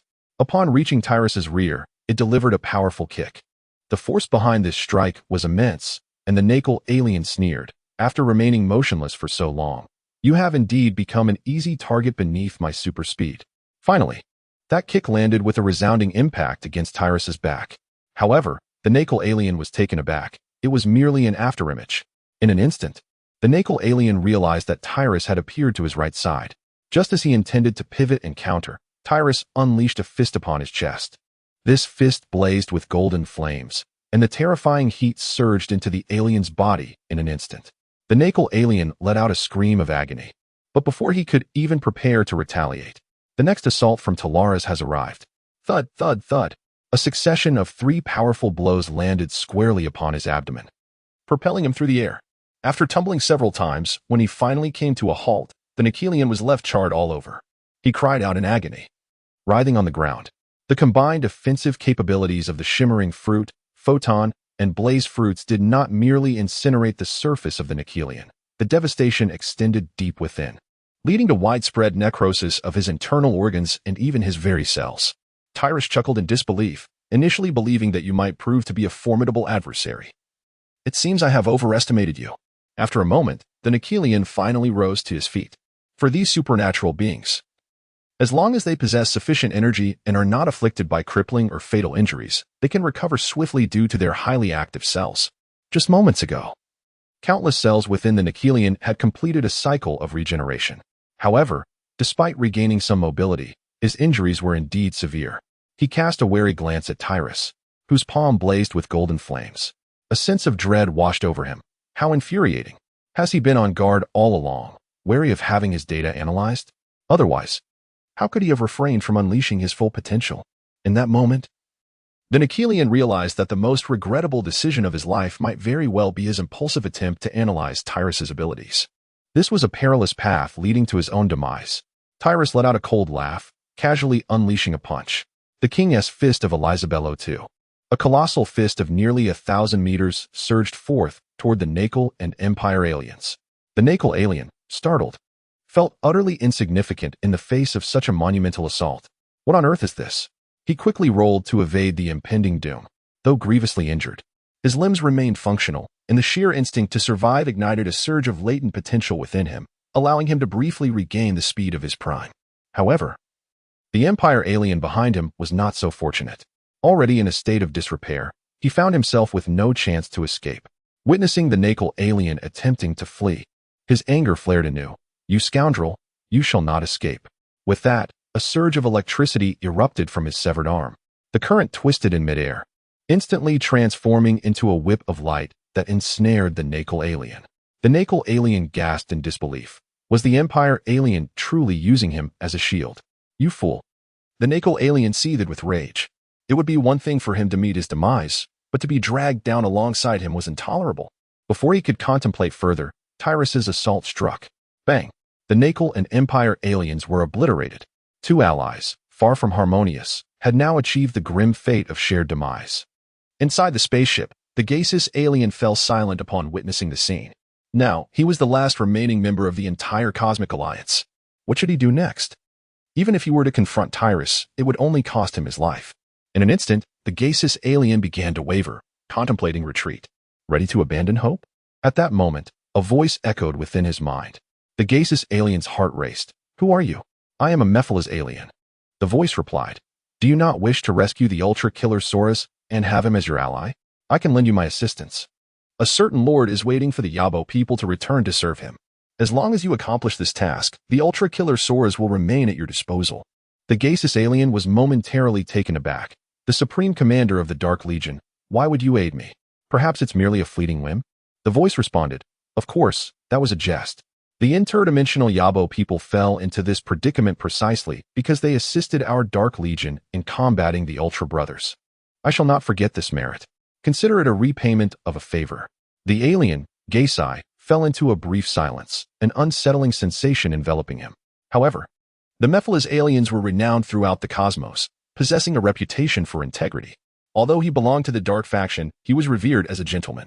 Chapter 65, The Resurgence of Evil. A being of such stature would hardly deceive a mere insignificant individual like himself. With this thought, he became exhilarated and exclaimed, "What should I do?" "You simply need to proceed to the sealed location. At that time, I shall instruct you on the necessary actions." Following this, Gaisai hastily piloted his spacecraft to the ocean's surface, where the ABO were sealed. The water gleamed with an ethereal radiance. "I have arrived." Gaisai promptly communicated with the voice in his mind. "Lower a bit. You are too high?" The voice immediately responded, seemingly more eager than him. Gaisai continued to descend. Now, he was merely a few thousand meters from the ocean's surface. "Still too high. Just a little more." The voice continued. "A little more?" Gaisai felt a surge of impatience. Why couldn't they convey the information all at once? Nevertheless, in pursuit of his ambition to dominate the universe, he resolved to comply with the instructions. Yet, to be prudent, he lowered his altitude to the minimum. It is now at the lowest point, only a few dozen meters from the surface. "Surely, I cannot descend any further?" Gaisai queried, somewhat perplexed. "Is this truly the lowest?" The voice inquired, astonished.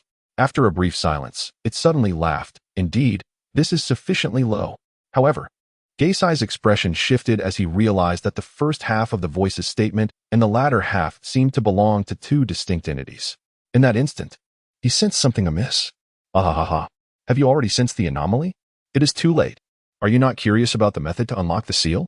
It's quite simple. I require your life force.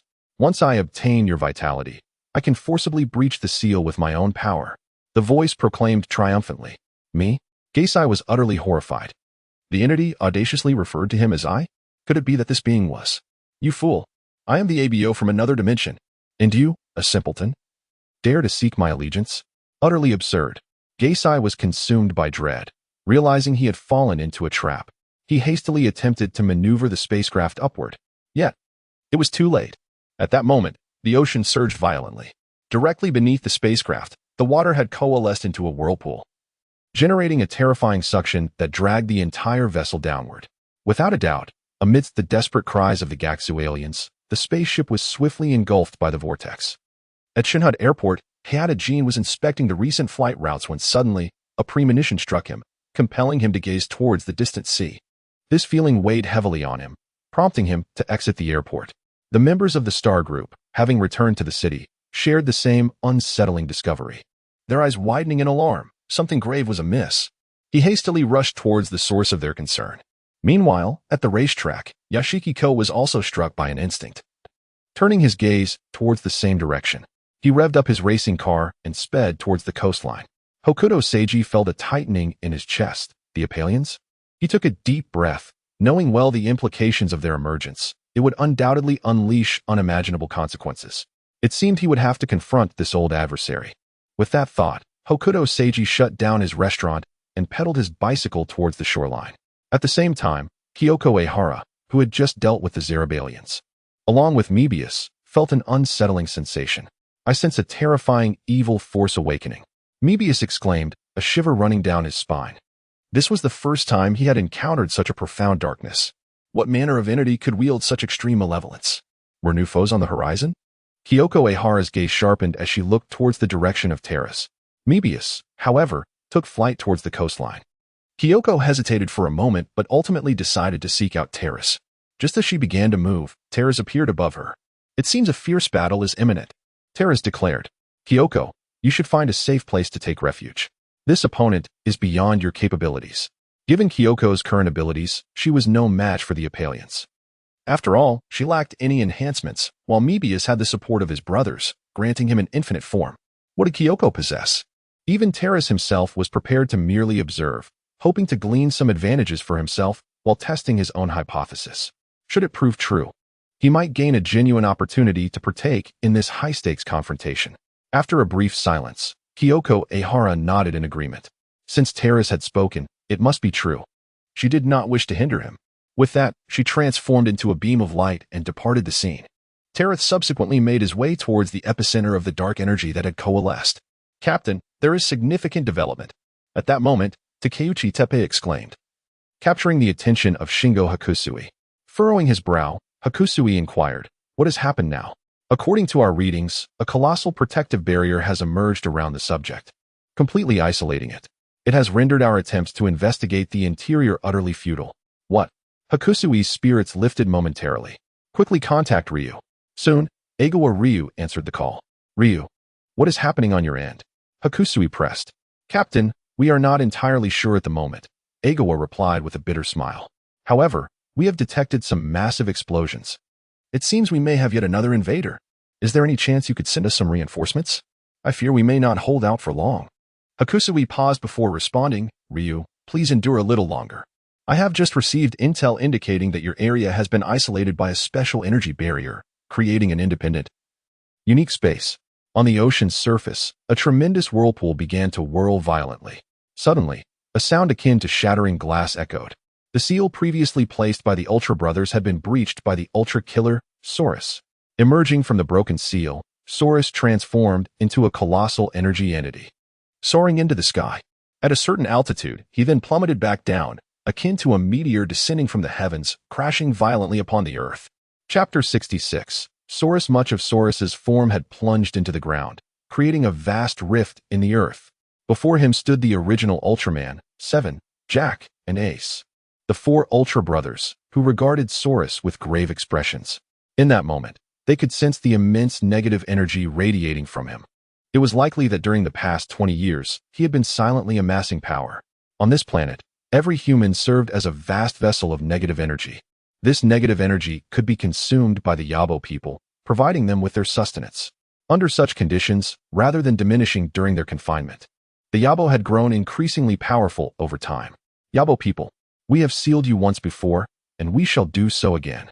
Heata declared gravely. Ultra brothers, my ability to break the seal this time signifies your impending doom. Do you truly believe you can seal me again? I fear you lack the capability. I have grown far stronger now, while your energy has been depleted. The residual soul of the Apollonian entity, now entwined with Sora's, erupted in boisterous laughter. At this moment, he exuded an air of unwavering confidence, having fully regained his freedom. He felt an unprecedented surge of power coursing through him, magnitudes greater than before. He believed he would no longer be outmatched by the Ultraman brothers. Suddenly, his form trembled violently. A massive portion of his being, previously buried beneath the earth, was liberated, revealing his full stature. Sora's now towered nearly 303 meters high. In contrast, the Ultraman brothers, still in their human forms, appeared diminutive before him, akin to inconspicuous insects. Enormous tentacles unfurled from his body, thrashing toward Heata and his companions. Heata and his comrades bore serious expressions, fully prepared to face their demise. To confront the towering Saurus, they ultimately underwent their final transformation. Concurrently, a beam of light shot in from the distance, severing one of the tentacles. This action successfully captured Sora's attention. He turned to see the approaching Mebius. Though Mebius was nearly depleted of energy, with his colorful timer flashing ominously in red, he remained undaunted, shielding Heata and his companions from all incoming assaults. At last, taking advantage of this moment, Heata and his allies completed their transformation. After 2 decades, the Ultraman brothers were finally able to make their grand return. They did not succumb to exhaustion and collapse as they expended their final reserves of power. Yet, scarcely had they transformed when the red lights began to flash. This was a harbinger of their life energy nearing depletion. At that very moment, Sora's let out a cold chuckle. Suddenly, beams of silver light shot from his eyes. The malevolent eye ray. The beam struck the ground, resulting in a violent explosion, cleaving the earth as sharply as a blade. As the others took flight to evade the blast, Sora showed no intention of sparing them. Tentacles, reminiscent of living creatures, crawled toward them, seeking to ensnare their movements. Naturally, they could not remain passive. They unleashed a barrage of cutting beams to fend off the tentacles. However, even as they severed the appendages, they rapidly regenerated, merely draining the group's energy. Given Sora's colossal size, his strength was immense. If truly ensnared, their escape would prove exceedingly difficult. Suddenly, missiles erupted from Sora's body. Like a swarm of bees, they rained down upon the group. These were Sora's lethal projectiles. His spiny exterior could transform into biological missiles for a saturating bombardment. Faced with such an intense assault, the crowd found themselves utterly unable to evade the onslaught. In an instant, they were struck by missiles, collapsing to the ground. As the explosions gradually subsided, the earth beneath them lay utterly ravaged, now filled with encroaching seawater. The colorful timers adorning their bodies flickered with increasing urgency, as if they might extinguish at any moment. Just as the tentacles of Sora's reached for them once more, the exhausted individuals found it exceedingly difficult to evade. 8-point light wheel. Fishman karate. Gunwave. At that moment, a chilling voice rang out. From the depths of the ocean surged a colossal stream of water, nearly 100 meters in height, its cutting force rivaling that of a laser. What on earth is this? The sight startled Sora's, who swiftly extended his tentacles to collide with the immense water wave. Ultimately, with a mighty effort, Sora's hurled the torrent skyward, sending it hurtling into the depths of the cosmos. Although this attack did not bring about Sora's demise, it effectively hindered his movements, allowing the initial group to escape unscathed. My apologies for the tardiness, everyone. Yet, it seems I have arrived just in time. The figure of the lost descended from the heavens, prompting a collective sigh of relief among the onlookers. With the arrival of yet another ally, the odds seemed to tilt in their favor. The loss, your timing is impeccable, sighed Ace, visibly relieved. However, he quickly became curious. Why does your 8-fold light wheel appear different? I made some adjustments myself, the lost replied with a smile. The original, too, expressed his approval. To think you could improve upon it. Its power surpasses that of before. The loss, I truly did not misjudge you. You are indeed a prodigious talent. Yet, the pressing challenge remains. How do we vanquish Sora's? The current might of Sora's is overwhelming. We are utterly incapable of inflicting any meaningful damage. Talas nodded in agreement, acknowledging that although it posed considerable challenges, the immediate threat of Sorauros must be addressed without delay. Otherwise, his power would only continue to grow. The assembly fell into a moment of stunned silence. Tyrus continued, stating that he had completely sealed off the entire deep city. The inhabitants would inevitably succumb to increasing panic as time progressed. The energy of Soras would grow ever stronger, for this being was incessantly consuming the negative energies of humanity. Upon hearing this, Soras was taken aback, exclaiming, "Oh, what an impressive little creature. How is it that you know so much about me? Has another remarkable warrior emerged from the Kingdom of Light? Yet, what I relish most is the prospect of annihilating the future hopes of the Kingdom of Light." Haha. Before Tyrus could respond, Soras had already commenced his assault. Enormous tentacles surged forth, twisting and writhing towards the gathered crowd, accompanied by a torrential barrage of biological missiles. Chapter 67. The Birth of a Miracle. What in the world? This is akin to playing with thunderous war machines. Seeing this, Tyrus immediately urged the others. "Come closer to me." He summoned the barrier fruit, creating a spherical shield with a diameter of 300 meters, enveloping himself in the first generation. Boom, boom, boom. The air was filled with the resounding echoes of tremendous explosions. Upon the barrier sphere of Terrace, terrifying explosions erupted instantaneously. Tyrus's colossal form trembled as the energy within him was rapidly siphoned away to mend the barrier. With a thunderous roar, the shield he had crafted shattered completely in its final moments. Simultaneously, the attacks dissipated entirely. Tyrus was inwardly astonished. The energy he had expended was nothing short of terrifying. Had it been anyone else, they would have been utterly drained by such an assault. Truly, he was the strongest super beast created by the Aborians. A testament to formidable power. Tyrus mused to himself. Nevertheless, while the present Soras was indeed powerful, he was not as formidable as he had imagined. Beside him, Ace was left dumbfounded by Tyrus's display of prowess. A shield? Ace marveled. Why are Tyrus's abilities so extraordinarily unique? The force he unleashed surpassed my own. How could this be? The others were equally astonished. At that moment, Tyrus began to gather energy for the M87 beam, Kaido's dragon breath. Soras, having remained relatively stationary and with such a massive physique, was an easy target, akin to a living bullseye. However, after the dust settled, Soras appeared largely unscathed. Not even his defenses had been breached. Though Tyrus had not exerted his full strength, he was nonetheless taken aback. What the? Is his hide that thick? Or is Kaido simply weak? What Kaido? Seven inquired. Oh, it's nothing. Pay it no mind. Observing the situation, the others unleashed their own beams and cutting techniques in a series of probing attacks. The results were disheartening. Aside from severing a few tentacles, they inflicted no significant damage. Moreover, those severed tentacles rapidly regrew, demonstrating little effect overall. Tyrus hesitated, contemplating whether to take this adversary more seriously, but he feared shocking the Ultraman brothers. If word of this reached Ultra Father, he could invite unnecessary trouble upon himself. After much deliberation, he decided to play along for a while longer and see how the narrative unfolded. He must have a weakness. The original Ultraman declared solemnly. If we strike at that weakness, we should prevail. Ha ha ha. As long as these humans are here, you shall never triumph over me. I am utterly invincible. The voice of the Aborian rang out, brimming with pride. After all, if even the M87 beam, touted as the strongest singular attack in the Land of Light, could withstand his might, he certainly had cause for his arrogance. A cold sneer escaped Terraz's lips as he turned his gaze towards the first generation and their companions. To his astonishment, he observed that the colorful timers adorning their chests had reached their limits. They were now struggling to muster the strength required for subsequent light-based assaults. Tyrus raised his hand and proclaimed, "Esteemed elders, let us first restore our strength." With that, he unleashed the healing bubble from the meatball fruit, producing several large bubbles from within the bodies of his fellow Ultramen, who instantly became revitalized. The onlookers were taken aback, exclaiming that such a technique rivaled even that of Mother Ultra. Yet, Tyrus did not cease his actions. He conjured a vast sphere of energy and hurled it into the sky. This energy immediately divided into 5 beams, illuminating the original Ultraman and the colorful timer of Mephius.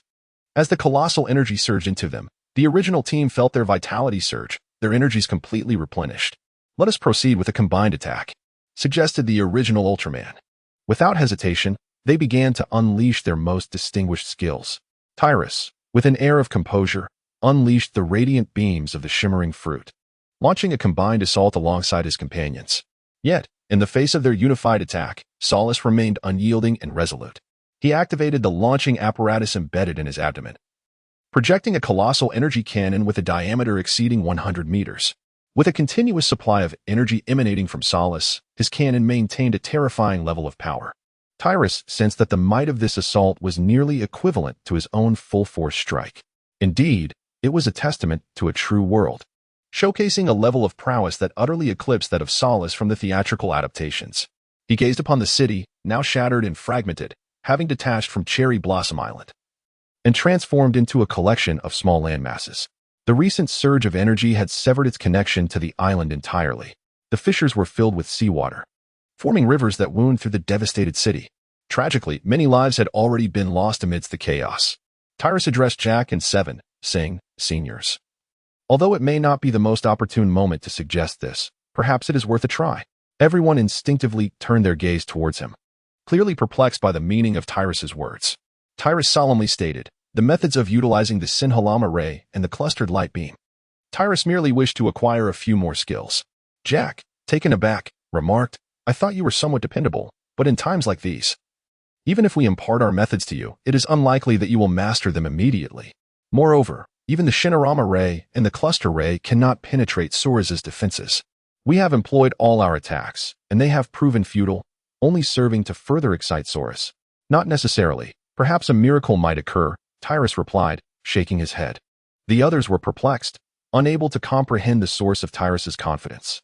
Suddenly, Seven turned to Tyrus and said, "This is how to use the cluster ray. You have consistently been a harbinger of miracles. I hope you can do so this time as well, and create your own miracle." Jack cast a glance at Seven, and after a moment of silence, decided to telepathically share the method for the Shinarama ray with Tyrus, though unsure of what this fellow intended. He reasoned that it was merely a method for a light skill, and imparting it posed no significant risk. However, it was crucial not to jest at such a moment, especially with such formidable foes watching us. Talas nodded, declaring, "I have my own ideas." Just as he acquired Jack's Shinara ray and Seven's beam burst, a notification echoed in his mind. The system announced, "Host has learned Shinara ray and beam burst, enhancing the Meatball Fruit's pressure cannon and the Fire Fruit's Firefly Flame." Chapter 68, The Astonishing Energy. To his surprise, these two skills emerged instead of further enhancing the Yada no Kagami. "Congratulations, Host. You have successfully obtained Cosmic Quintuple Light, awakening the Shining Fruit and the Thunder Fruit, gaining the attributes of the Thunder God and the Light God, with a total attribute amplification of 200. In disbelief, he recognized that Cosmic Quintuple Light was a fusion skill born from Ace harnessing the powers of the other 4 Ultraman brothers. He never anticipated such a result, awakening 2 fruits in the process. Instantly, Talas felt a mysterious and colossal energy surge through his body, a sensation of euphoria that momentarily made him forget he was on the battlefield. By the standards of the Land of Light, his power had reached the threshold of a quasi-legendary level. Meanwhile, Sora's relentless assault continued. However, Talas found himself momentarily paralyzed due to the chaotic surge of energy. Seizing the opportunity, Soras unleashed a beam of evil light towards Talas. The original generation attempted to shield him, but Sora's attack held them at bay. At that critical moment, a beam of light descended from the heavens, landing before Talas and transforming into a silver-red figure. The apparition immediately erected an Ultraman barrier to shield Talas from the attack. Although the barrier shattered under the onslaught of the evil light, the figure staggered back a few steps but ultimately absorbed the impact of the attack. The newcomer was Zafi, accompanied by Taro. They had recently detected signs of instability in Earth's seal and rushed to its aid, arriving just in the nick of time. Zafi gazed at Talas with a mix of surprise and concern, questioning, "What has happened to this young man? Why do I sense his energy surging uncontrollably at a visible rate?" The original generation, having severed a tentacle with the 8-split light wheel, seized a brief moment to breathe. Taking advantage of this respite, he approached Zafi and, glancing at Talas, shook his head. "We are just as perplexed." He learned Jack's Shinara ray and Seven's beam burst and then transformed into this state. "Is that so?" Zafi responded, visibly baffled by the situation. Just as the group pondered the matter, Soras erupted into laughter, declaring, "Now that everyone is gathered, the true battle is only just beginning." As he spoke, the myriad of tendrils extending from his body once again began to writhe toward the crowd. The onlookers, upon witnessing this, wore grave expressions and promptly unleashed an array of slicing attacks. Yet, these tendrils seemed impervious to their efforts, as if they could not be severed. Among them, the most vulnerable was undoubtedly Driambius, whose combat experience was the least among them. Although he was classified as a high-level warrior, he was merely at the bottom of that echelon. Engaging in such a fierce battle left him somewhat overwhelmed. Suddenly, a tendril ensnared him, twisting him into a pretzel and rendering him unable to resist. Subsequently, Solace focused all his assaults on Terrace. Zophi sensed the imminent danger and unleashed the M87 beam, striving to obliterate the tendrils. However, after cleaving through merely 2 or 3, his efforts were wholly negated. Realizing the situation was slipping away, Zophi's heart sank. Suddenly, a blinding light erupted from behind him, and a colossal blade of light shot forth from above, aimed directly at Solace. Zophi, witnessing the massive blade soaring away, felt a chill run down his spine. Had it deviated even slightly, his head would surely have been severed. The Yaboan controlling Solace was equally taken aback and hurriedly used his tendrils to block the attack. With a series of sizzling sounds, several tendrils were swiftly sliced through by the immense blade. Ultimately, the blade was shattered only by a concentrated beam from Solace's wicked eye. Solace gazed in astonishment, while Zophi nervously glanced behind him. The eyes of the first generation and others were instinctively drawn to the scene. At this moment, Terrace had fully regained his strength, radiating an astonishing brilliance. Terrace, both Zophi and the first generation could sense the remarkable energy emanating from Terrace. Zophi, recalling how narrowly he had escaped a fatal blow, was filled with exasperation. Could you not give a warning before launching such an attack? Tyrus waved his hand apologetically and said, I sincerely apologize, Mentor Zophi. The situation was rather urgent. What on earth did this fellow just do? How did he suddenly acquire such immense energy? Solace gazed at Tyrus in astonishment. To gain strength during combat? The magnitude of this increase seems rather exaggerated, doesn't it? The original ninja could not contain his curiosity and inquired, Tyrus, what exactly transpired just now? How did your power surge so dramatically? Talus shook his head in response. Perhaps it was the recent skill that awakened the latent potential within me. Zophi appeared astonished. Is that truly the case? Your energy just erupted in such a manner, and yet you remain so composed. Tyrus faces such fierce battles, yet astonishingly erupts even in the midst of combat. It is truly incredible. While such circumstances do exist, none have exhibited such exaggerated prowess as Tyrus. Moreover, those capable of achieving this undoubtedly possess terrifying potential beyond the imagination of ordinary beings. This inevitably brings to mind the memory of Mebius. Initially, Mebius was celebrated for his limitless potential, as the Land of Light discovered an immense reservoir of untapped abilities within him.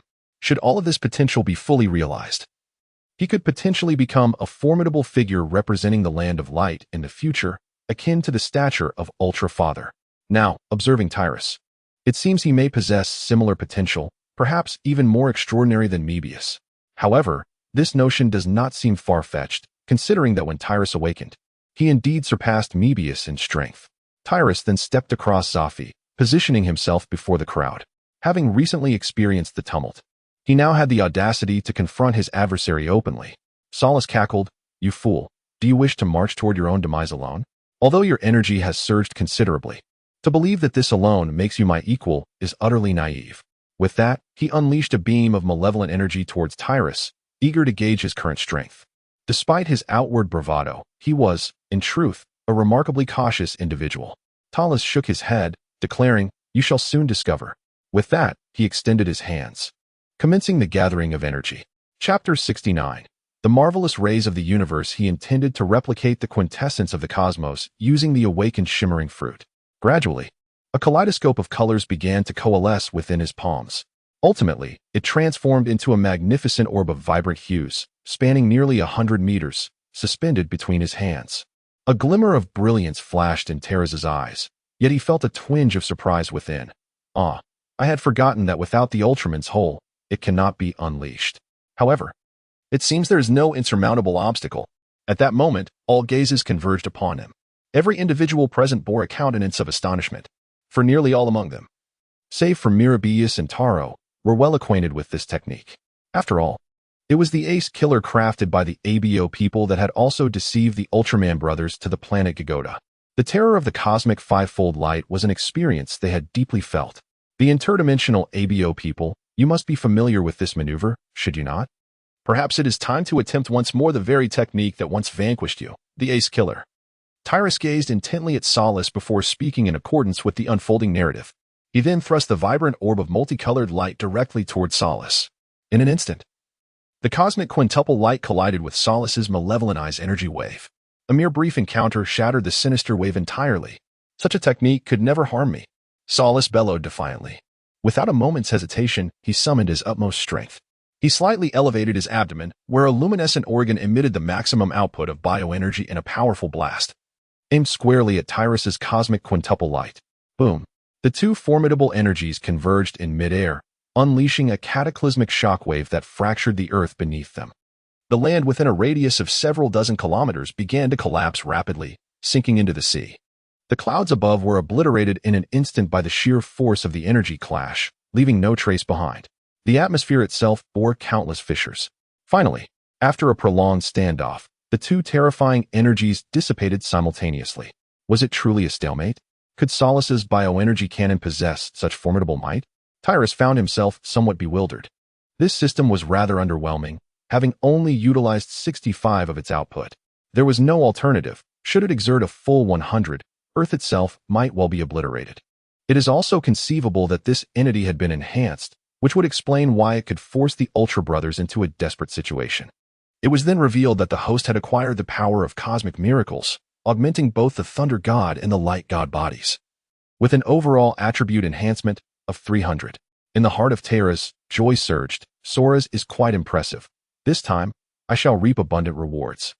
How could Terra's harness the cosmic fivefold light? Upon witnessing this spectacle, the Ultramen were rendered utterly astonished. Among them, Ace was the most taken aback. After all, this technique was one he had birthed. It was a devastating move that amalgamated the energies of Zophie, the first generation, Seven, and Jack, culminating in an explosive display of might. The defining characteristic of this technique was its reliance on the collective strength of many.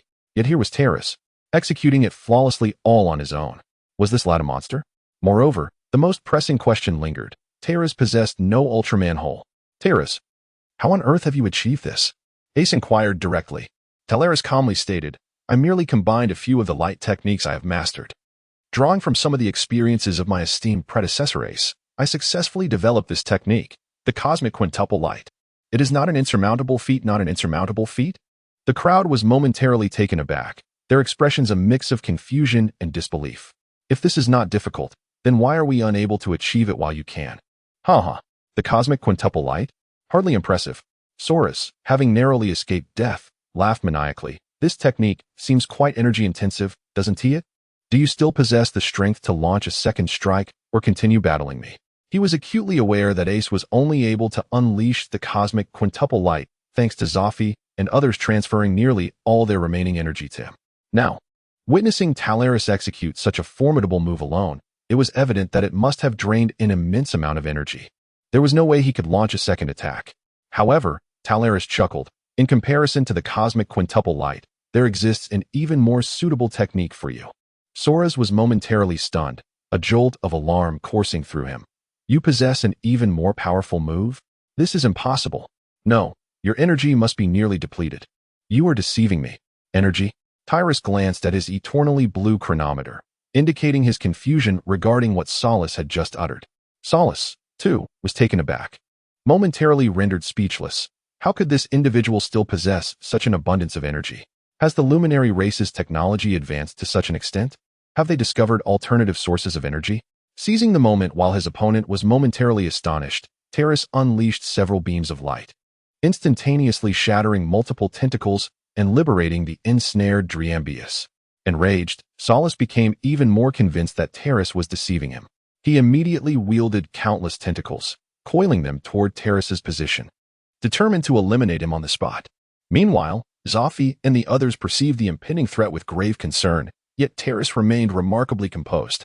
Simultaneously, a kaleidoscope of colors radiated from his being, suggesting the awakening of a mysterious power. Witnessing this spectacle, Taro was taken aback, exclaiming, could this possibly be the power of the cosmic miracle? This sensation was all too familiar to him, reminiscent of the time he harnessed the strength of the Ultra Six Brothers, transforming into Super Taro and wielding the cosmic miracle light. Only by mastering the cosmic miracle light could one unleash the cosmic miracle beam. In that fleeting moment, Taro, much like Ace, began to question the meaning of existence. What manner of creature is this? Indeed, in the next moment, Talas extended his right hand, directing his armpit towards Saurus. He unleashed the armpit beam, a simulation of the shining fruit. No, it should be called the cosmic miracle beam. The radiant silver light of the cosmic miracle erupted, surging towards Saurus with a terrifying wave of energy. Witnessing this scene, the Alborite, who had possessed Saurus, finally felt a surge of fear, his face contorted in shock. Impossible. What kind of dreadful attack is this? He once again unleashed a biotic energy cannon from the glowing orb in his abdomen. This time, he expended nearly all of his energy. Ultimately, his biotic energy cannon collided with Talas's cosmic miracle beam, unleashing an astonishing shockwave that reverberated throughout the entire space. It seemed as though the very fabric of space was fracturing, and the violent energy surge triggered a tsunami in the ocean. Chapter 70. The Three Divine Armies. Seeing this, Jack and Seven swiftly employed their ultra-telekinesis to shield themselves from the impending tsunami. Meanwhile, the two attacks remained locked in a fierce standoff. However, it was evident that Saurus's biotic energy cannon fell significantly short of the might wielded by Talas's cosmic miracle beam. No matter how hard Saurus struggled, he was gradually pushed back by the relentless force of Talas's cosmic miracle beam. Tyrus appeared at ease, while Saurus trembled all over, evidently reaching his limits. Humph. Tyrus let out a cold snort and silently invoked divine light. Subsequently, the power of the cosmic miracle ray surged dramatically. Saurus's biological energy cannon collapsed instantaneously, as the cosmic miracle ray overwhelmed him. No, the remnants of the Apollonian soul within Saurus cried out in terror. Yet, his voice was drowned out by the terrifying energy storm. Under the force of this energy impact, Saurus was disintegrated into atomic form, vanishing without a trace. Completely evaporated. Talas was somewhat astonished. The light divine body was indeed formidable. In its state, it exhibited remarkable power, inflicting such damage with merely 30% of its strength. In the depths of the cosmos, a colossal warship lay anchored beyond the confines of the Milky Way. The voice of a Mephiles alien resonated. Has Zophi departed from the front lines? If so, our opportunity has arrived. He issued a command. Commence the assault with full force. Forge a path for His Majesty the Emperor to descend upon Earth. Upon receiving his directive, the entire Dark Legion immediately launched an offensive, recklessly battering the defenses held by the Light Clan. At long last, the line was breached. The Dark Legion successfully carved a passageway. The Mephiles alien, observing the intel relayed from Earth, couldn't help but exclaim in surprise. Is it true? That warrior named Talas has slain Solus. Could my previous conjecture have been erroneous? Has he truly attained such potential? The Mephiles had been closely monitoring Solus's situation, fully aware of his tremendous strength. Though he might merely be regarded as a minor player in Emperor Ampila's eyes, in the current universe he was undoubtedly among the pinnacle of power. The fact that Talas could vanquish Solus piqued his interest significantly. After all, when the Mephiles first encountered Talas, while he was indeed powerful, he was not taken too seriously. The circumstances had shifted dramatically. Talas's rapid growth within such a brief span of time was enough to instill a sense of trepidation. Had he not exhausted his potential? Or was this individual's capacity for strength so vast that it was boundless? Such a troublesome entity should be eradicated promptly, the Mephiles pondered deeply. A being capable of such alarming progress must, without a doubt, be treated with utmost caution. Meanwhile, on Earth, he still survived? Tyrus gazed at a slowly closing rift in space, his eyes reflecting a hint of astonishment. Although Solus had been vanquished, the truth remained that the interdimensional wave being had not perished as a result. This entity possessed the entirety of the interdimensional realm as its backing. As long as the interdimensional space remained intact, true death would elude him. Even if he could be momentarily slain, he could harness the energy of the interdimensional realm to resurrect himself. Such was the current predicament. After Solus's destruction, his lingering essence, though somewhat wounded, hastily opened a passage to the interdimensional realm at a critical moment, allowing him to return to the safety of that space. It must be said, the wave being's knack for evading peril was truly remarkable. Terrace still recalls that in the original storyline, even in his infinite form, Mebius was unable to vanquish his foe. However, now that the interdimensional Yabo has fled, this battle has come to an end. With the conclusion of this grand conflict, the city has been thoroughly liberated. Following the loss of Solus's energy supply, the massive shield that enveloped the entire city has also dissipated. Observing the devastated landscape, Tetsahira is taken aback, pondering what sort of battle could have transpired here. The remnants of the fight are truly terrifying. Shingo, equally astonished, inhales deeply, realizing that an extraordinary battle has recently unfolded.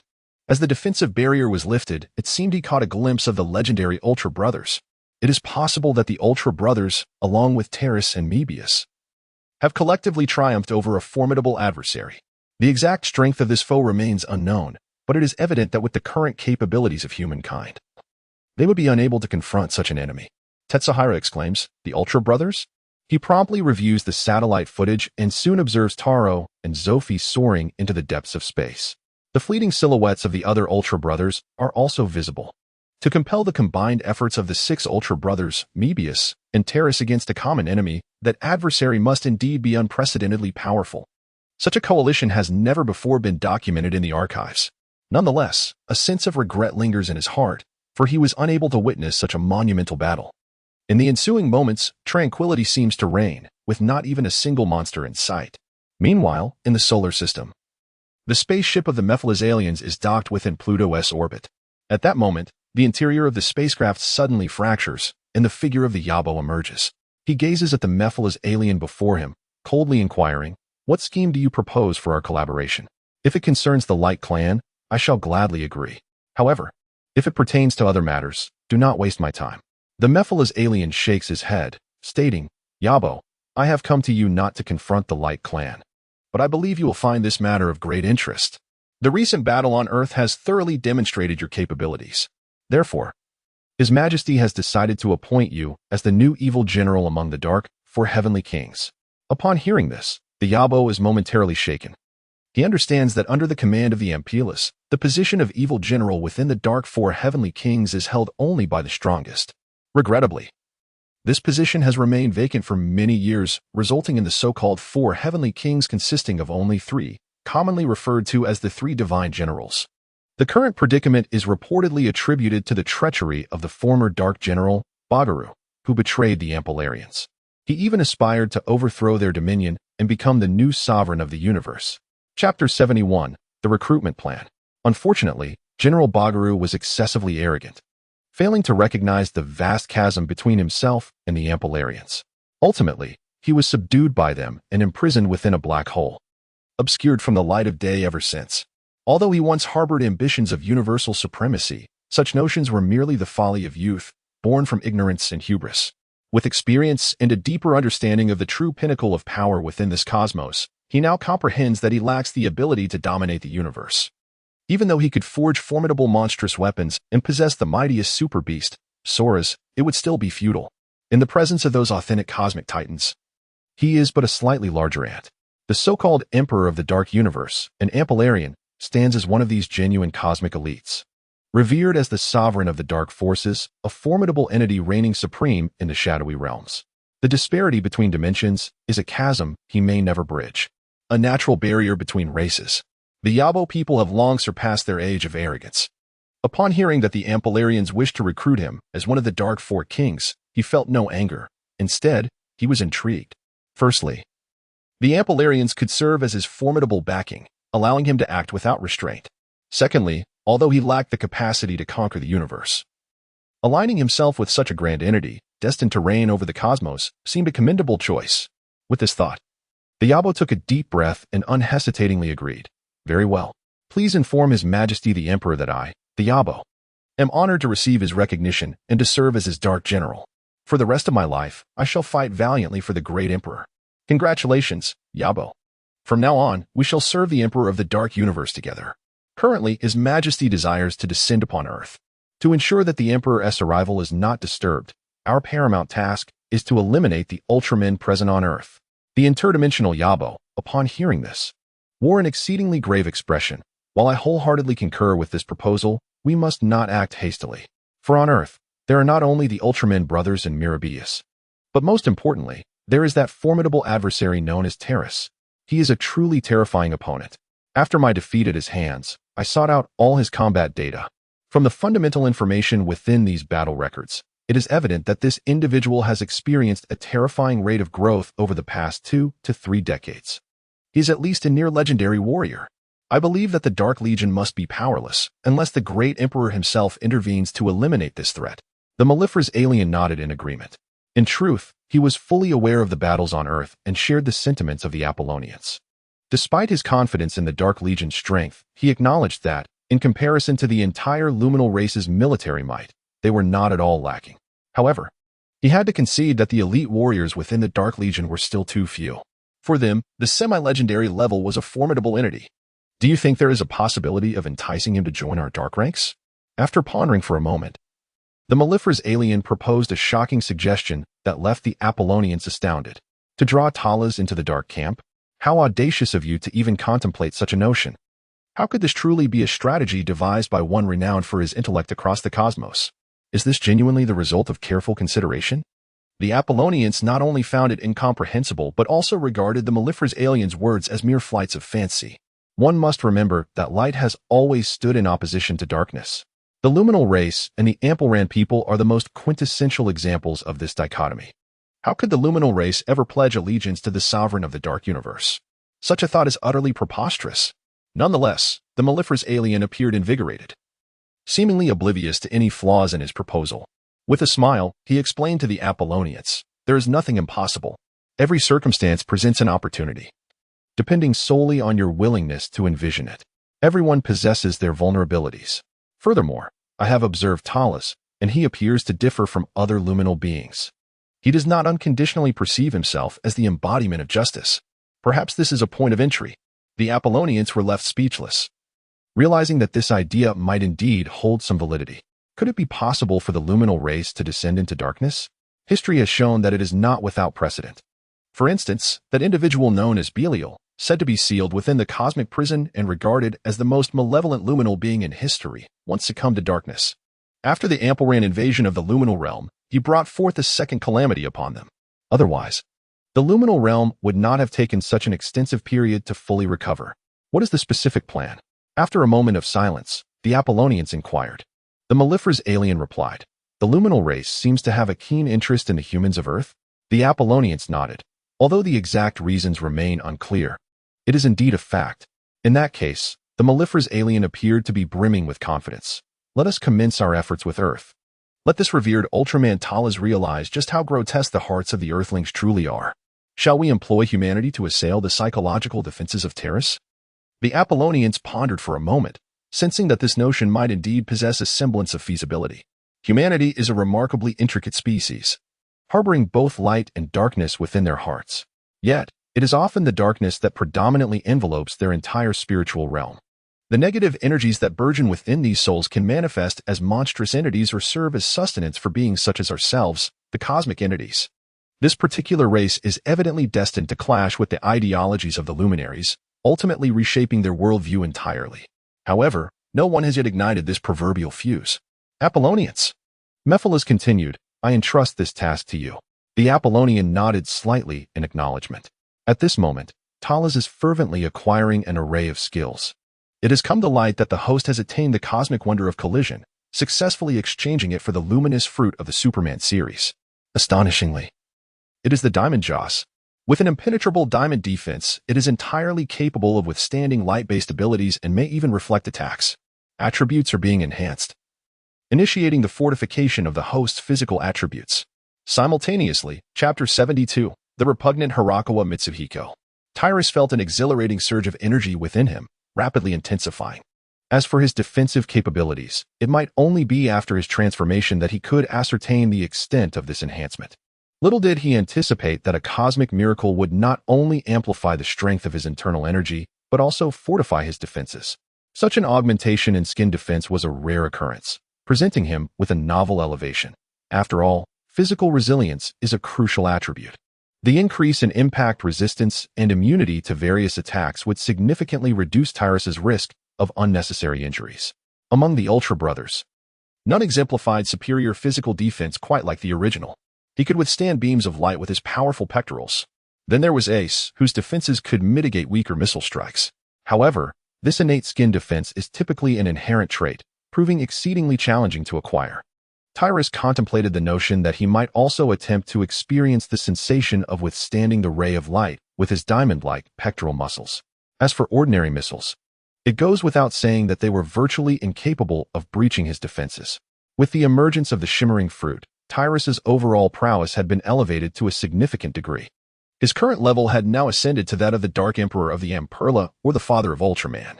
However, These two ancient beings, having existed for tens of thousands of years, possessed a wealth of experience, rendering him undoubtedly inferior in comparison. The next tier was known as the legendary level, and it was this realm that the enigmatic four aces inhabited. Yet, he found himself still quite distant from attaining that echelon. At worst, he could later venture into the multiverse dungeons to learn the techniques of characters from other Heisei worlds. Just at that moment, Tyrus's gaze sharpened as he beheld a familiar figure suddenly manifest within the mirror before him. This figure was none other than the enormous form of the interdimensional Yabo. The Yabo? How audacious of him to appear before Tyrus. Tyrus immediately concealed all expressions and remarked, "I did not expect you to appear so swiftly, Abyssal One." The Abyssal One chuckled and replied, "Tyrus, the Ultraman, I perceive you as a remarkable individual. Or rather, the Dark Emperor to whom I now pledge my allegiance considers you a talent. Yet, here in the Land of Light, your abilities remain unrecognized. The hypocrites of the Land of Light, with their so-called sense of justice, are merely instruments designed to stifle your growth. Ultimately, light is not the true path. Darkness is the eternal essence. Come, Tyrus, embrace the dark side. Swear fealty to His Majesty, the great Dark Emperor of the Cosmic Abyss. Carry forth the will of the Dark Emperor and reign over the entire multiverse." Tyruston was momentarily taken aback, unable to suppress a chuckle at the unexpected revelation that the Yabo people had come to incite rebellion. Did they truly believe that they had exhausted all viable means to confront him, resorting to such desperate measures? Maintaining an impassive facade, he retorted, "Yabo, do you perceive me as a mere child, easily swayed to your whims? What darkness is truly eternal? Both light and darkness coexist in perpetuity." The Yabo shook his head, responding, "No, you shall witness the folly of the luminary's decision. Humanity on Earth is unworthy of your guardianship. They harbor hearts steeped in malevolence. No matter how diligently you protect them, they shall never embody true light. One day, you will come to realize the absurdity of your steadfastness. What do you wish to convey?" Tyruston inquired, raising an eyebrow, while he deftly employed his formidable perception to ascertain the Yabo's current location. The Yabo merely shook his head and proclaimed, "Allow me to present you with a spectacle." At this juncture, a vivid scene materialized within the mirror. The image revealed the figure of Hinomaya Mirai, who was presently engaged in his routine patrol. In that moment, a man, akin to a thief, stealthily trailed behind Hinomaya Mirai. Hirakawa Mitsuhiko? Tyrus was momentarily taken aback, recognizing the true identity of this insufferable individual, a shameless journalist who had once appeared in the story of Dream Bias. This very person had wounded Hibino Mirai's heart, nearly causing him to doubt his own ultra spirit. In that instant, Tyrus comprehended the intentions of the Iabos. Suddenly, the ground began to tremble as a super beast emerged from beneath the earth. It was the missile super beast, Balakan. Under the control of the Iabos, it commenced a widespread destruction of everything in its vicinity. Its entire body was capable of launching missiles.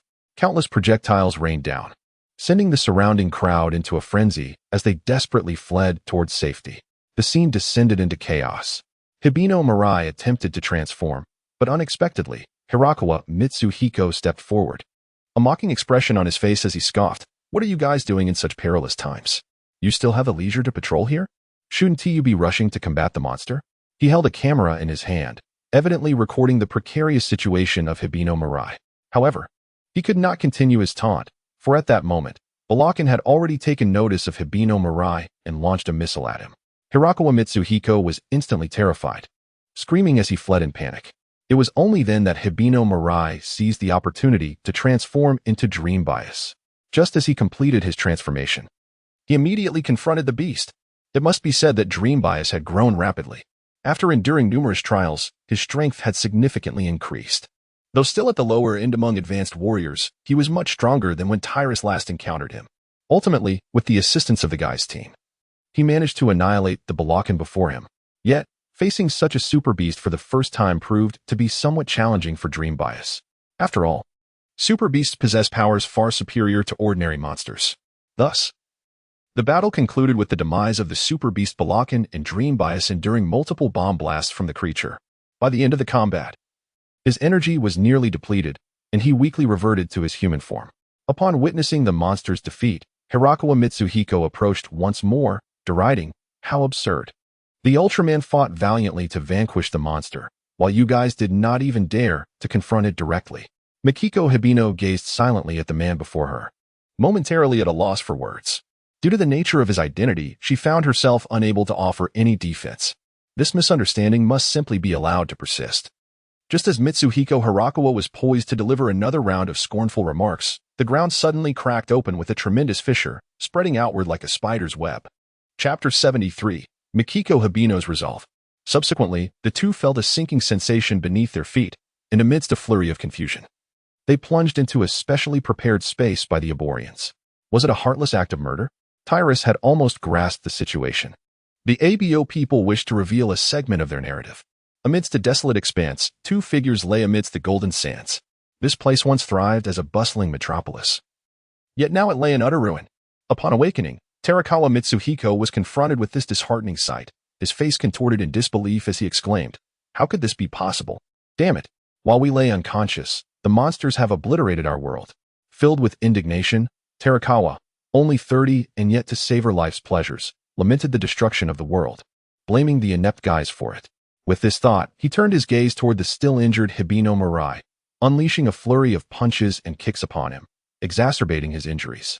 Yet, Hibino simply gazed at Terakawa, silently enduring the onslaught. Startled by the fiery intensity in Hibino's eyes, Terakawa stammered, "What do you intend to do? Are Guy's members truly prepared to strike down ordinary citizens?" With a forced calm, Hibino replied, "No, Mr. Terakawa, I shall not harm you." His adversary was the invader. He would never raise a hand against the humanity he cherished. Upon hearing Hibino's vow of nonviolence, Terakawa, in a fit of arrogance, delivered another kick, sending him crashing to the ground, spitting in disdain, "You worthless piece of filth. How dare you look at me with such defiance? Are you threatening me?" Hibino silently bore the pain, his once fervent heart gradually losing its warmth. However, he could not retaliate against the earthlings. To do so would shake the very foundation of his beliefs. Behold, this is the grotesque nature of humanity. They possess no semblance of a righteous heart. Only darkness resides within them, filthy darkness. The guardianship of the Light Clan is utterly meaningless. It merely indulges the shadows. If that is the case, why not embrace the darkness? Tyrus Ultraman, should you so desire, I can grant you the power to slay this repugnant human with your own hands. What say you? Tyrus cast a sidelong glance at him. Is this what you wish to show me? I am far more acquainted with the essence of humanity than you could ever be. Having once been a true human in a past life, he possessed an intrinsic understanding of what it meant to be human. No matter how well the Apollonians might comprehend humanity or dissect its innermost thoughts, they could not rival his clarity. Indeed, among humans, there are many wretched individuals like Harukawa Mitsuhiko who rise to prominence despite their shortcomings, yet he would not allow such a reality to tarnish his perception of humanity itself. To deny humanity would be tantamount to denying oneself, utterly devoid of significance. However, had he been in this scenario instead of Hinariya Mirai, he would certainly have shown no mercy to such a despicable wretch as Harukawa Mitsuhiko. It was merely Hinariya Mirai's navet that allowed such a small-minded person to grow bolder. Were it him, he would have decisively dealt with this scum. Cowardly towards the strong and contemptuous of the weak, ungrateful and opportunistic. These negative traits were vividly embodied in Harukawa Mitsuhiko. Do you still wish to persist? The Apollonian expressed surprise, then chuckled, then by all means, continue observing. At this juncture, the Apollonian had already materialized in the realm reflected in the mirror. Harukawa Mitsuhiko, who had been relentlessly assaulting Driambius, was taken aback. At that moment, the Apollonian had assumed the guise of an elderly man. Upon realizing this, Harukawa Mitsuhiko immediately shouted, "Hey, old man, are you a survivor?" The Apollonian scoffed, utilizing his psychic abilities to grasp Harukawa Mitsuhiko's neck from a distance, lifting him into the air. His eyes glimmered with a frigid light as he gazed at Harukawa Mitsuhiko, slowly articulating, "Driambius, how about I rid you of such a filthy human?" Driambius's gaze sharpened. Although Harukawa Mitsuhiko's actions filled him with sorrow, he remained resolute in his beliefs. If he were to acquiesce, his Ultraman heart would shatter. "Stop it," he shouted, subsequently unleashing the essence of Driambius, sending forth a blade of light. Driambius cut. This essence served as a conduit for energy, even in his human form. Hinariya Mirai could wield this artifact to execute basic abilities characteristic of his giant form, though he remained unaware of the Apollonian's true identity. He recognized that the individual was undoubtedly an alien. The true objective of this entity was to coax him into harboring hatred towards humanity. The Driambius cut swiftly approached the Apollonian. However, the Apollonian regarded it with disdain, conjuring a psychic barrier that effortlessly halted the Driambius cut. This seemingly feeble attack left not even a ripple upon the Apollion's psychic shield. However, with the emergence of this attack, the focus of the ABO people was diverted, leading to the uncontrollable manifestation of the neck-gripping ability, which sent Terakawa Mitsuhiko crashing to the ground. Yet, the survivor, Terakawa Mitsuhiko, found himself utterly unable to attend to his own pain, instead gazing in terror at Mebius, shouting, "You monster!" Meanwhile, Hibino Mirai, who was poised to assist, was profoundly shaken. Monster? Is he referring to me? In that fleeting moment, he began to question the very faith he had held dear. When he first arrived on this earth, he was resolutely determined to protect humanity. However, through various experiences since his arrival, he had come to understand the bonds of humanity and the emotional entanglements intrinsic to it. Gradually, he became enamored with the people of this world. But at this moment, his convictions wavered and faltered. Could this truly be the humanity he sought to protect? The beings he cherished, were they all of such a nature? Once they learned of my non-human status, would they cast me aside as a monster? Despite all I have done, risking my life repeatedly to safeguard this planet? In the throes of self-doubt, Mebius's expression fluctuated between light and shadow before the mirror. Tyrus could not help but raise an eyebrow. Indeed, no matter how many times he had witnessed the despicable visage of Hirakawa Mitsuhiko, it always filled him with revulsion. The existence of such a person undeniably diminishes the moral threshold of humanity as a whole. It made Tyrus feel an overwhelming urge to teach him a lesson. Chapter 74. The Gate Fruit. Tyrus fell into a momentary silence before speaking. Abyssal beings. Allow me passage. The abyssal beings suddenly brightened with anticipation. What is this? Have you come to your senses? Upon realizing the sordid and grotesque nature of humanity, you must understand how tragically misguided your previous convictions were.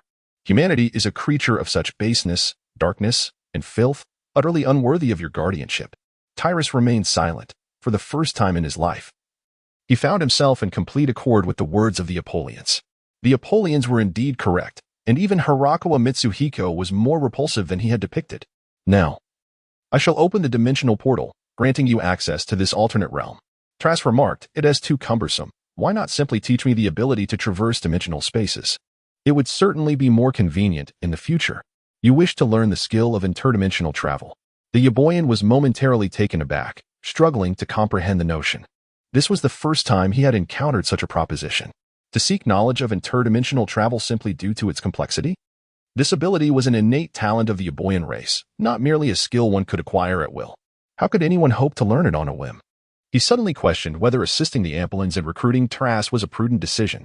From recent interactions, it was evident that Tras occasionally exhibited rather erratic thinking.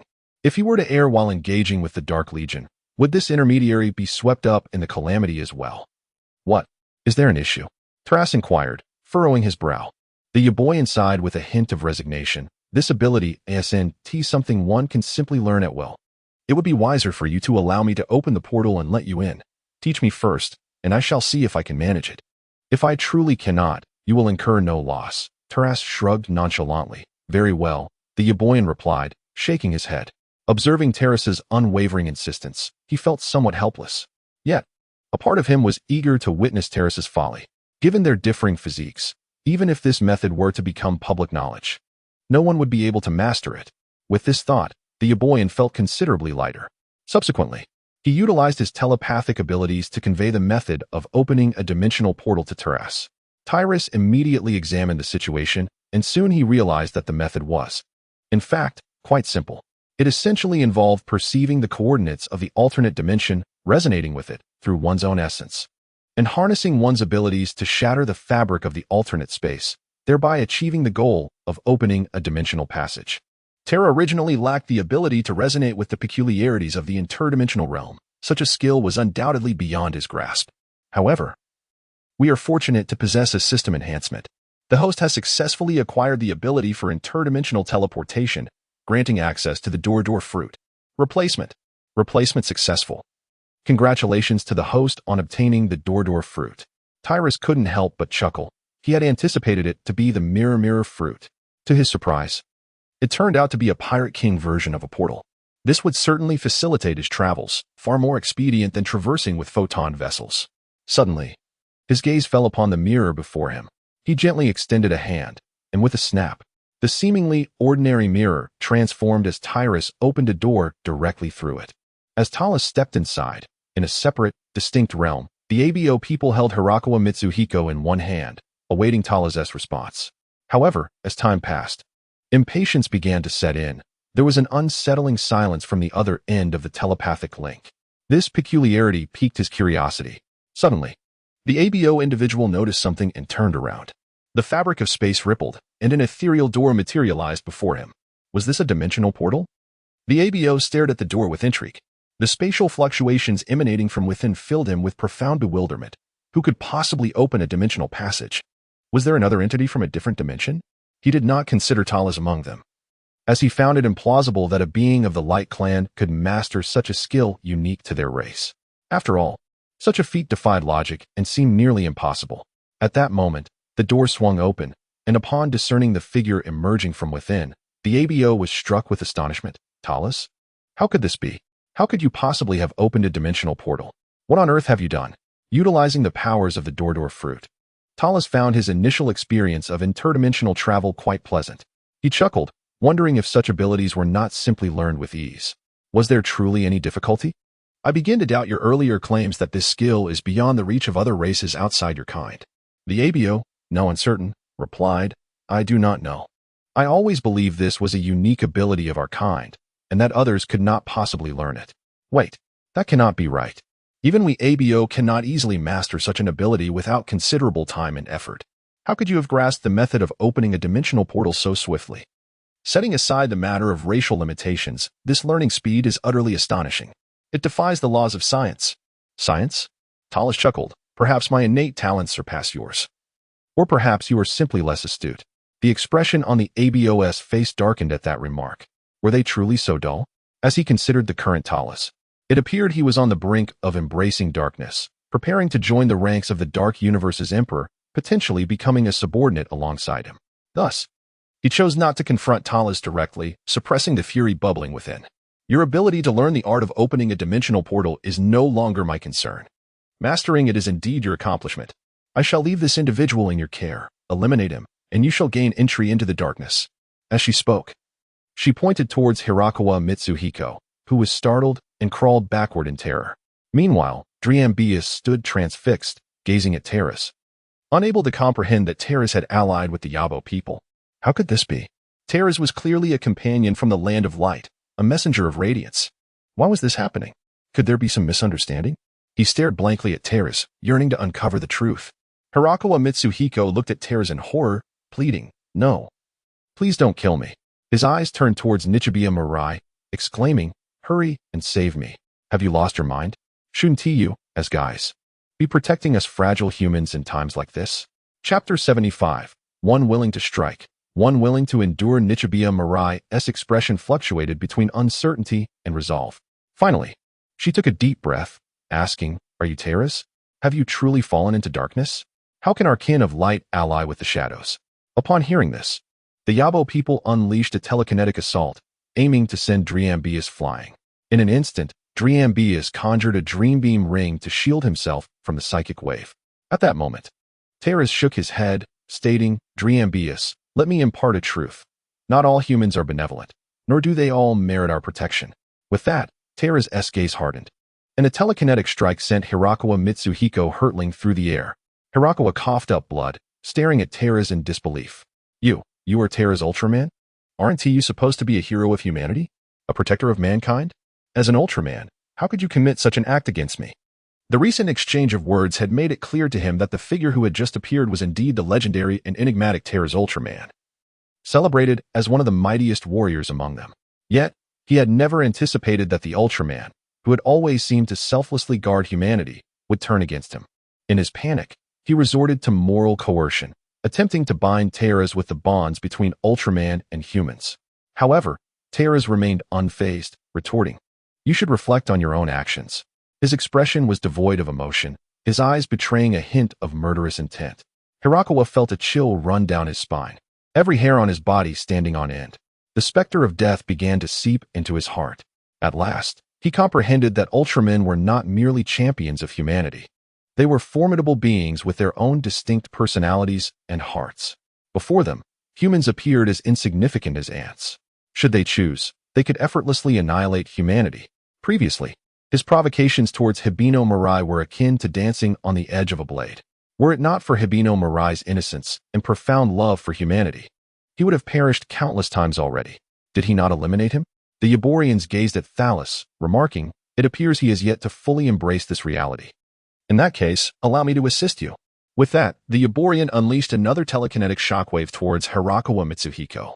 Hirakawa Mitsuhiko, filled with dread, watched as the invisible wave, distorting the very air around him, inexorably approached, finally engulfing him in despair. He turned to Hibino Mirai, crying out in terror, "Save me." Yet, the distance was insurmountable, leaving no time for rescue. Furthermore, he had recently suffered emotional wounds, casting doubt upon the bond he had cherished with humanity. In a swift motion, the telekinetic shockwave pierced through Hirakawa Mitsuhiko's form, obliterating his internal organs, ensuring a death that was final and irrevocable. Throughout this ordeal, the Euborian kept a keen eye on Thalas's expression, noting his calm demeanor, devoid of any reaction. He could not help but laugh heartily, exclaiming, "Splendid, splendid. Thalas Ultraman, come with me to meet the magnificent Emperor. From this day forth, you shall be the foremost warrior under his majesty. The 4 heavenly kings shall be transformed into the dark 5 heavenly kings." Thalas cast a sidelong glance at him and remarked, "Do you truly believe that I would acquiesce to this?" The expression on the face of the Apollonian darkened significantly. "Are you mocking me?" Terra shook his head and remarked, "Oh, ABO people, how naive you are. The notion of inviting me to join the dark faction could hardly be the idea of the Ampeller. This is merely a delaying tactic employed by you, the 4 dark kings. Instead of wasting your thoughts on such schemes, why not engage me directly on the battlefield? After all, I once openly provoked the Ampeller, and given that pompous fellow's character, I doubt he would set aside past grievances to recruit me." The thought of joining the dark faction had never crossed Terra's mind. Moreover, he possessed a certain understanding of the Ampeller's disposition. In essence, he regarded all beings as mere ants, exhibiting a haughty arrogance. He fancied himself the emperor of the dark universe, aspiring to reign over the entire cosmos. This alone illustrates that he would never hold others in high regard. In his eyes, even his most capable generals, the 4 dark kings, are nothing more than pawns. The Mephilas have shown unwavering loyalty to him for countless years, contributing significantly to his endeavors. Yet, what was their ultimate fate? They perished beneath the devastating rays of his Risolium beam.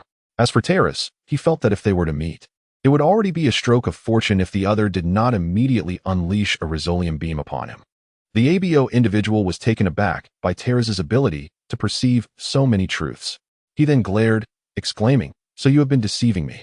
You have robbed me of my power." Tyrus chuckled softly. "How could this be called deceit? It is a matter of mutual consent." He then unleashed a telekinetic shockwave directed at the Aberrants. The Aberrants hastily erected a telekinetic barrier in defense. The Aberrants possessed considerable telekinetic prowess, having harnessed the collective strength of their entire interdimensional race, culminating in their ultimate form. Thus, Tyrus's telekinetic assault had little effect on him. The Aberrant's visage twisted in anger. "Very well, I shall remember this, Tyrus. Our next encounter will mark us as mortal foes.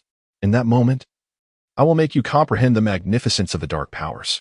With that, he swiftly opened an interdimensional portal in an attempt to flee.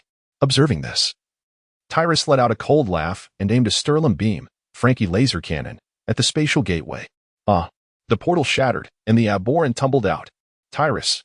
The Aberrant glared furiously at Tyrus, having forgotten that Tyrus had mastered the ability of interdimensional travel. As long as Tyrus wielded this power, escape beneath his watchful gaze was utterly impossible.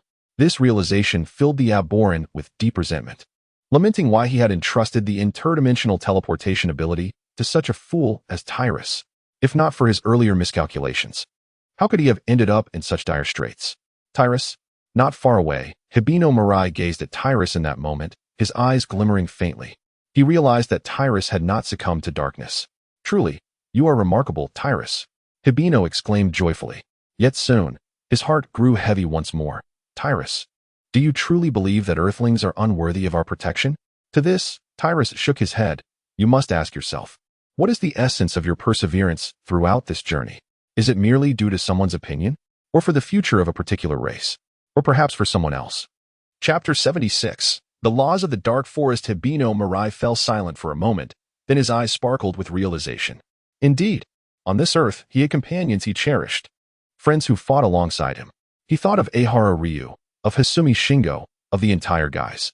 In that instant, the heart that had nearly extinguished reignited with fervor. As long as he could be with his comrades, the opinions of others mattered not. With this thought, he stepped forward. Leave this guy to me. Tyrus sensed that at this moment, Hibino Mirai seemed to be awakening to an inexplicable force. Goodness. Tyrus thought to himself, could it be that my mere words have triggered this awakening? With this thought, he nodded.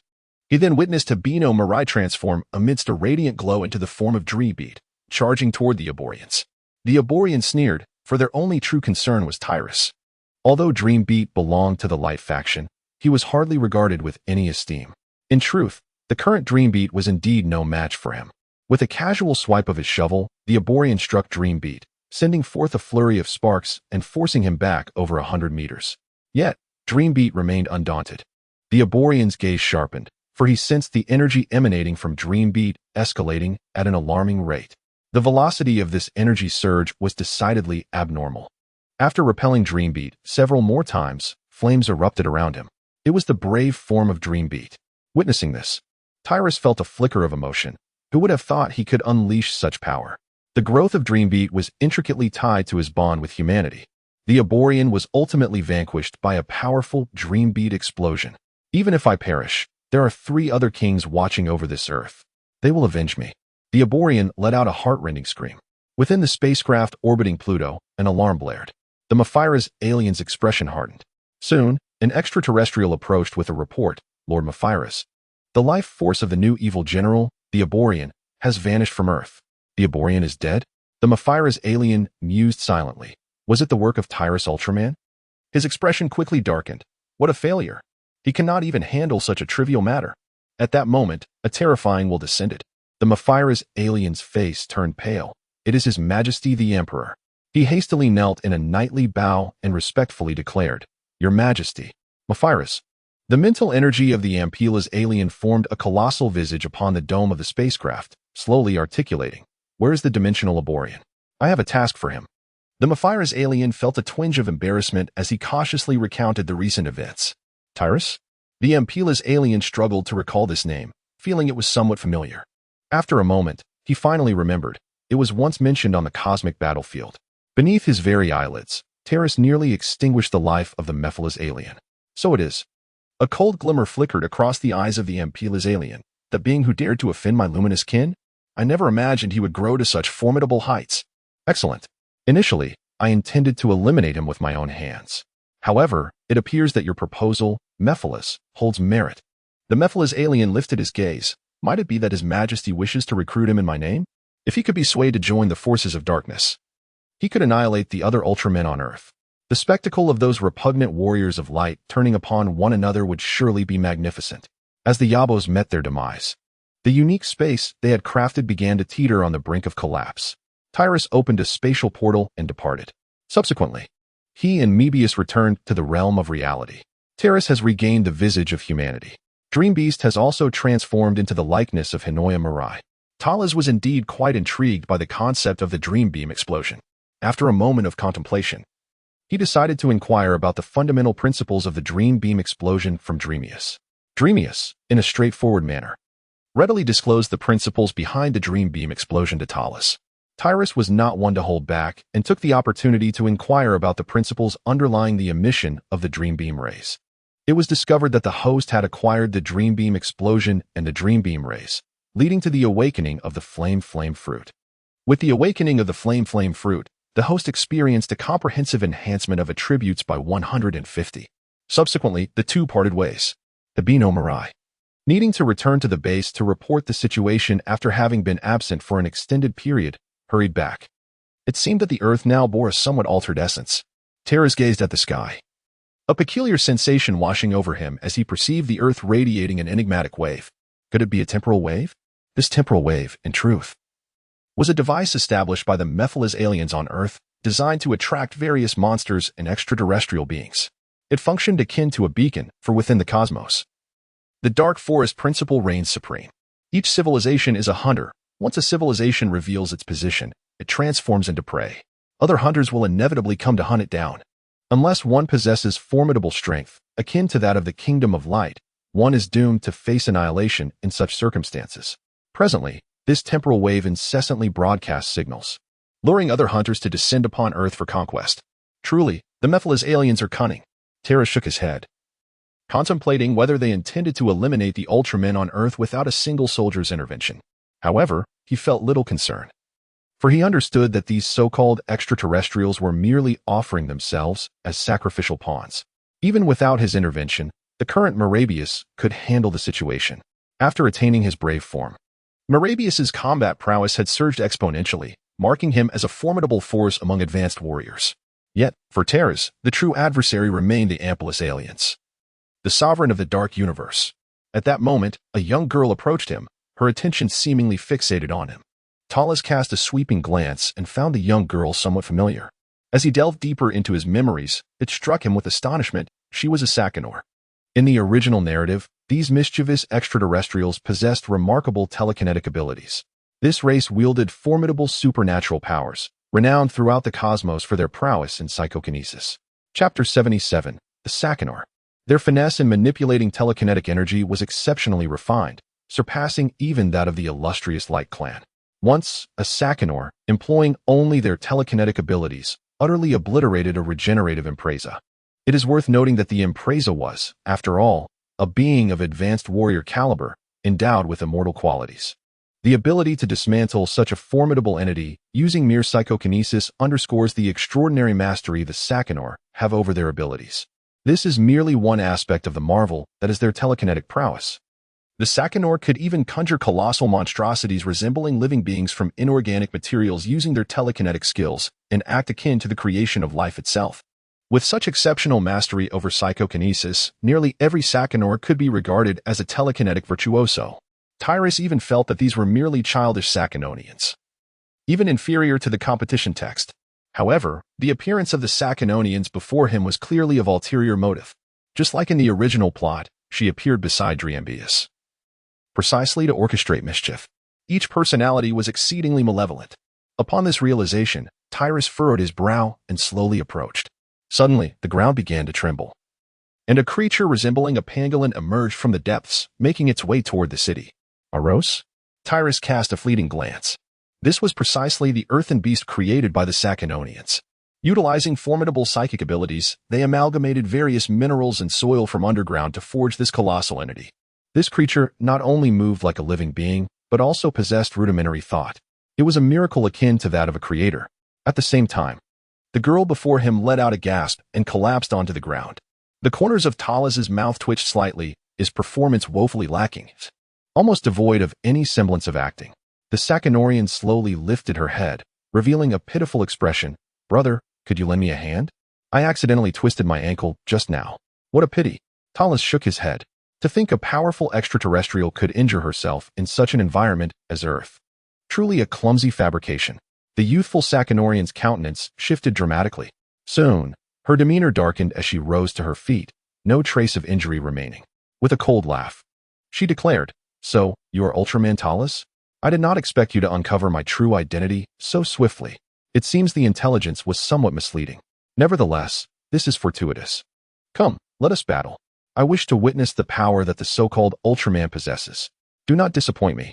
Tyrus remained expressionless. What a disobedient child you are. Surely, you must be several centuries old, right? Is your purpose for coming to Earth merely to challenge me? Of course.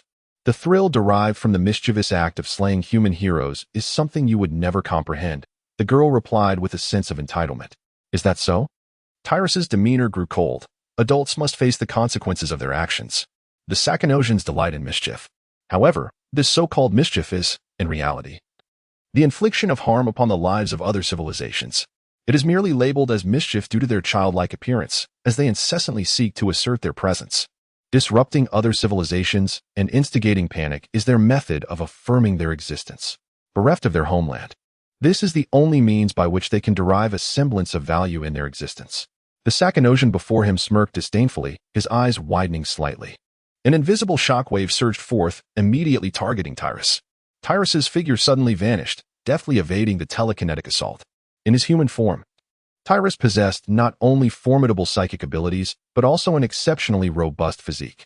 His speed, strength, and martial prowess transcended the boundaries of the extraordinary. In contrast, the Sakanosians, while endowed with potent psychic capabilities, exhibited a significantly weaker physical constitution. When Terrace reappeared, she had already arrived behind the Sakina. With a firm grip on her neck, she lifted her effortlessly with a slight exertion. I have indeed stated that when adults engage in actions, they must be prepared to bear the consequences. The chilling voice of Tolaris echoed in the ears of the Sakinos. Are you prepared for death? As Tolaris released his grip, the opponent plummeted to the ground. Ouch! Exclaimed the Sakinosian, his voice laced with pain, as he cast a terrified glance at Tolaris. The subtle aura of menace that had enveloped Tolaris when he first spoke sent shivers down her spine, as if she had fallen into an icy abyss. At that moment, a group of youthful Sakamarians appeared beside the earlier Sakinosian girl. They stood in a defensive posture, their eyes fixed on Tolaris. This individual is formidable. Let us unite and vanquish him. One of the Sakinosians proposed. Talas's expression turned frigid. It appeared that you were prepared for death. With that, the aura of murderous intent that had been cultivated over the years erupted from him in an instant. On the cosmic battlefield, he had personally extinguished the lives of countless extraterrestrial races, numbering not in the hundreds of billions, but certainly in the tens of billions. The sheer magnitude of this accumulated malevolence was unfathomable. However, Talas had always chosen to keep it in check. In that fleeting moment, the Sakinosians were instantly enveloped by a palpable dread of death. How terrifying! The Sakinosian who had spoken earlier gazed at Talas in panic, incessantly murmuring within. We will be killed. We truly will be killed. I have no intention of toying with you. If you are indeed prepared to meet your demise, I would be most willing to oblige. However, if you lack the courage, I suggest you swiftly vanish from my presence. Tyrus gazed at the nearly petrified Sakinos, a silent chuckle bubbling within him. Is this truly all they had to offer? Did they dare to challenge him? Maintaining an impassive facade, Tyrus approached them, towering over their diminutive forms. In that fleeting moment, they felt their limbs weaken, unable to meet his gaze. One even faltered and collapsed onto the ground. Terrified, were they? Perhaps when they are prepared to face their demise, they may seek him out for a duel. Until then, do not squander my time. Tyrus shook his head and turned away.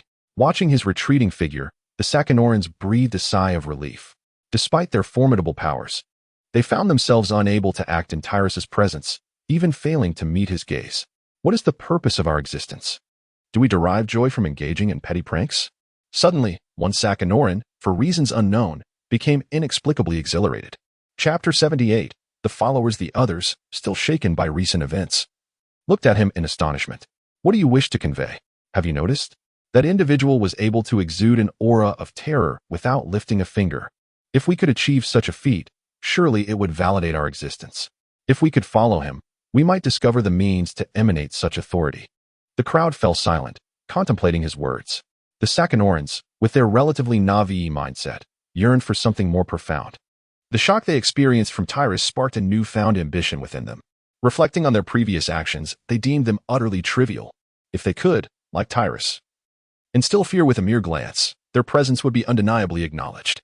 With this notion in mind, they swiftly intercepted Tyrus, who had not ventured far. What? Are you ready already?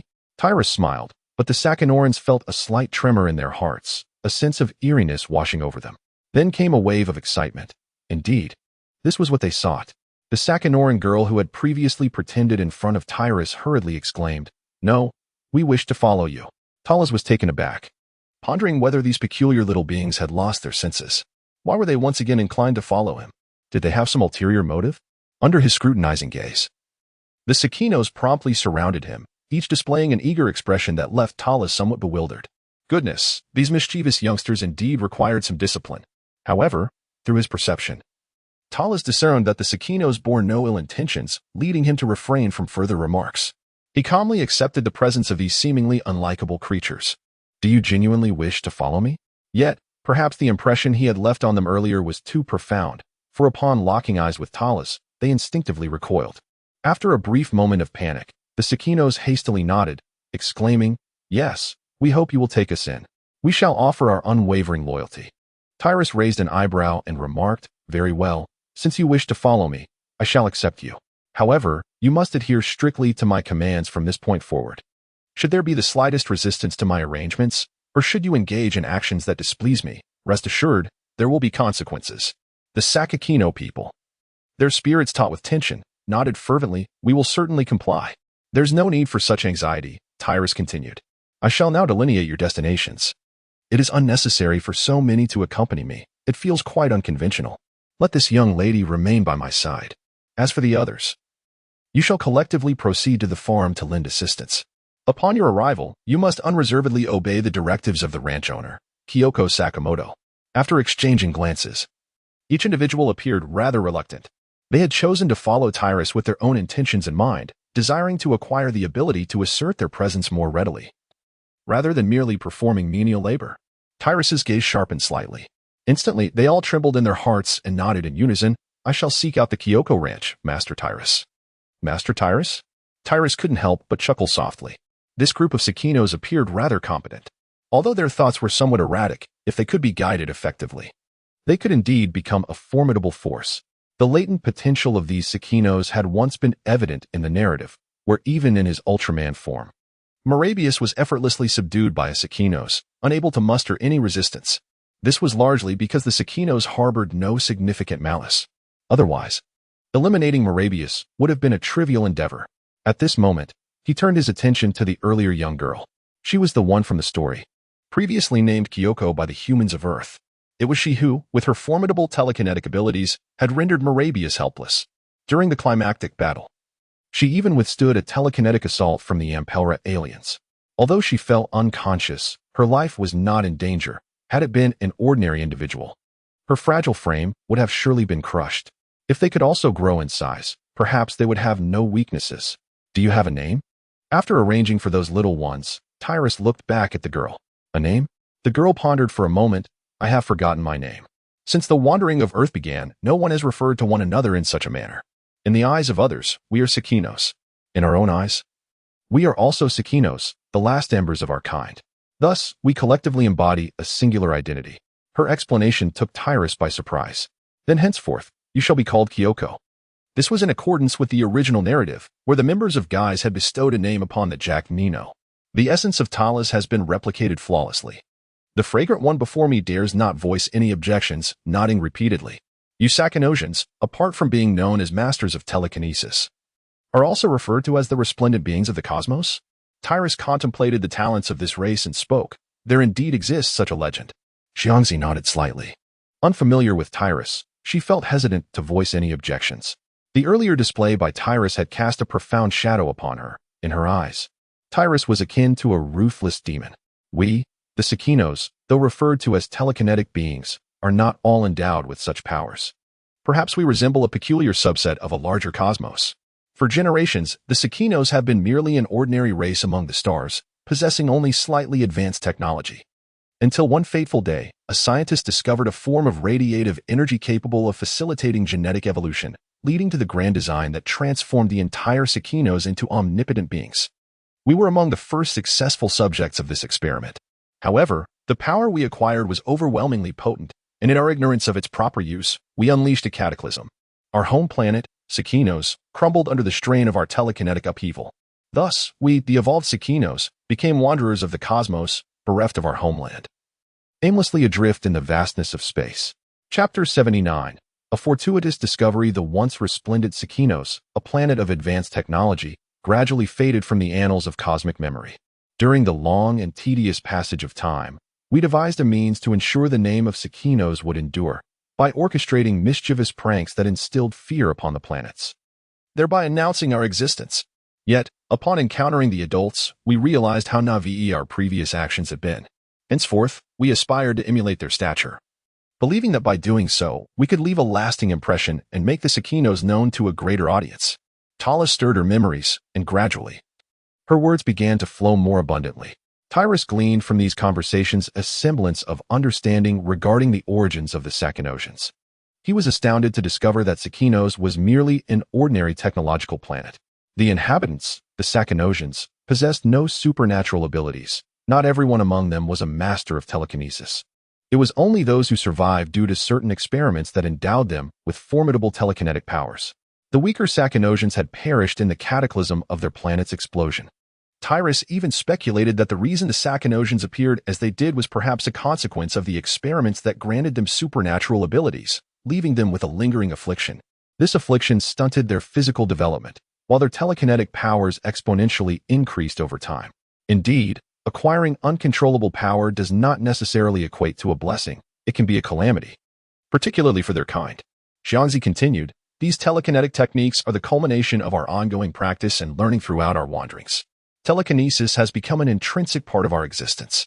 Thus, certain basic telekinetic operations can be executed with innate ease.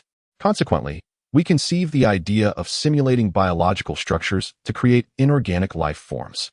We also consider the notion of disrupting the fundamental structure of other beings through molecular disintegration.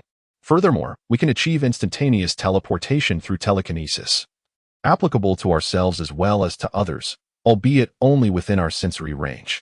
Similarly, our telekinetic abilities allow for distant perception. If our powers are sufficiently potent, we can even sense the entirety of the universe's circumstances. As of now, my telekinetic reach can extend across thousands of light years. In the heart of Talis, there was an undeniable astonishment. One could not help but acknowledge that this group of Sakanosians were, indeed, a remarkable breed of geniuses. Their ability to accomplish feats simply through thought was astounding. Any technique seemed to flow effortlessly from their innate understanding. Even the psychic abilities of the Amperlians could not extinguish her life, but merely rendered her unconscious. It appears that the potential of these Sakanosians is virtually limitless. Having undergone a certain evolution, they need not concern themselves with the issue of longevity, as long as they continuously develop their psychic capabilities, reaching new heights. They could eventually wield their powers to influence the very fabric of the universe.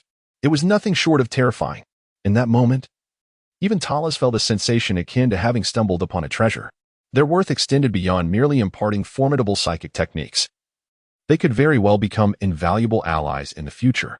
Talis subsequently redirected his thoughts towards the psychic techniques possessed by these beings. While the skills were few in number, each one was remarkably potent.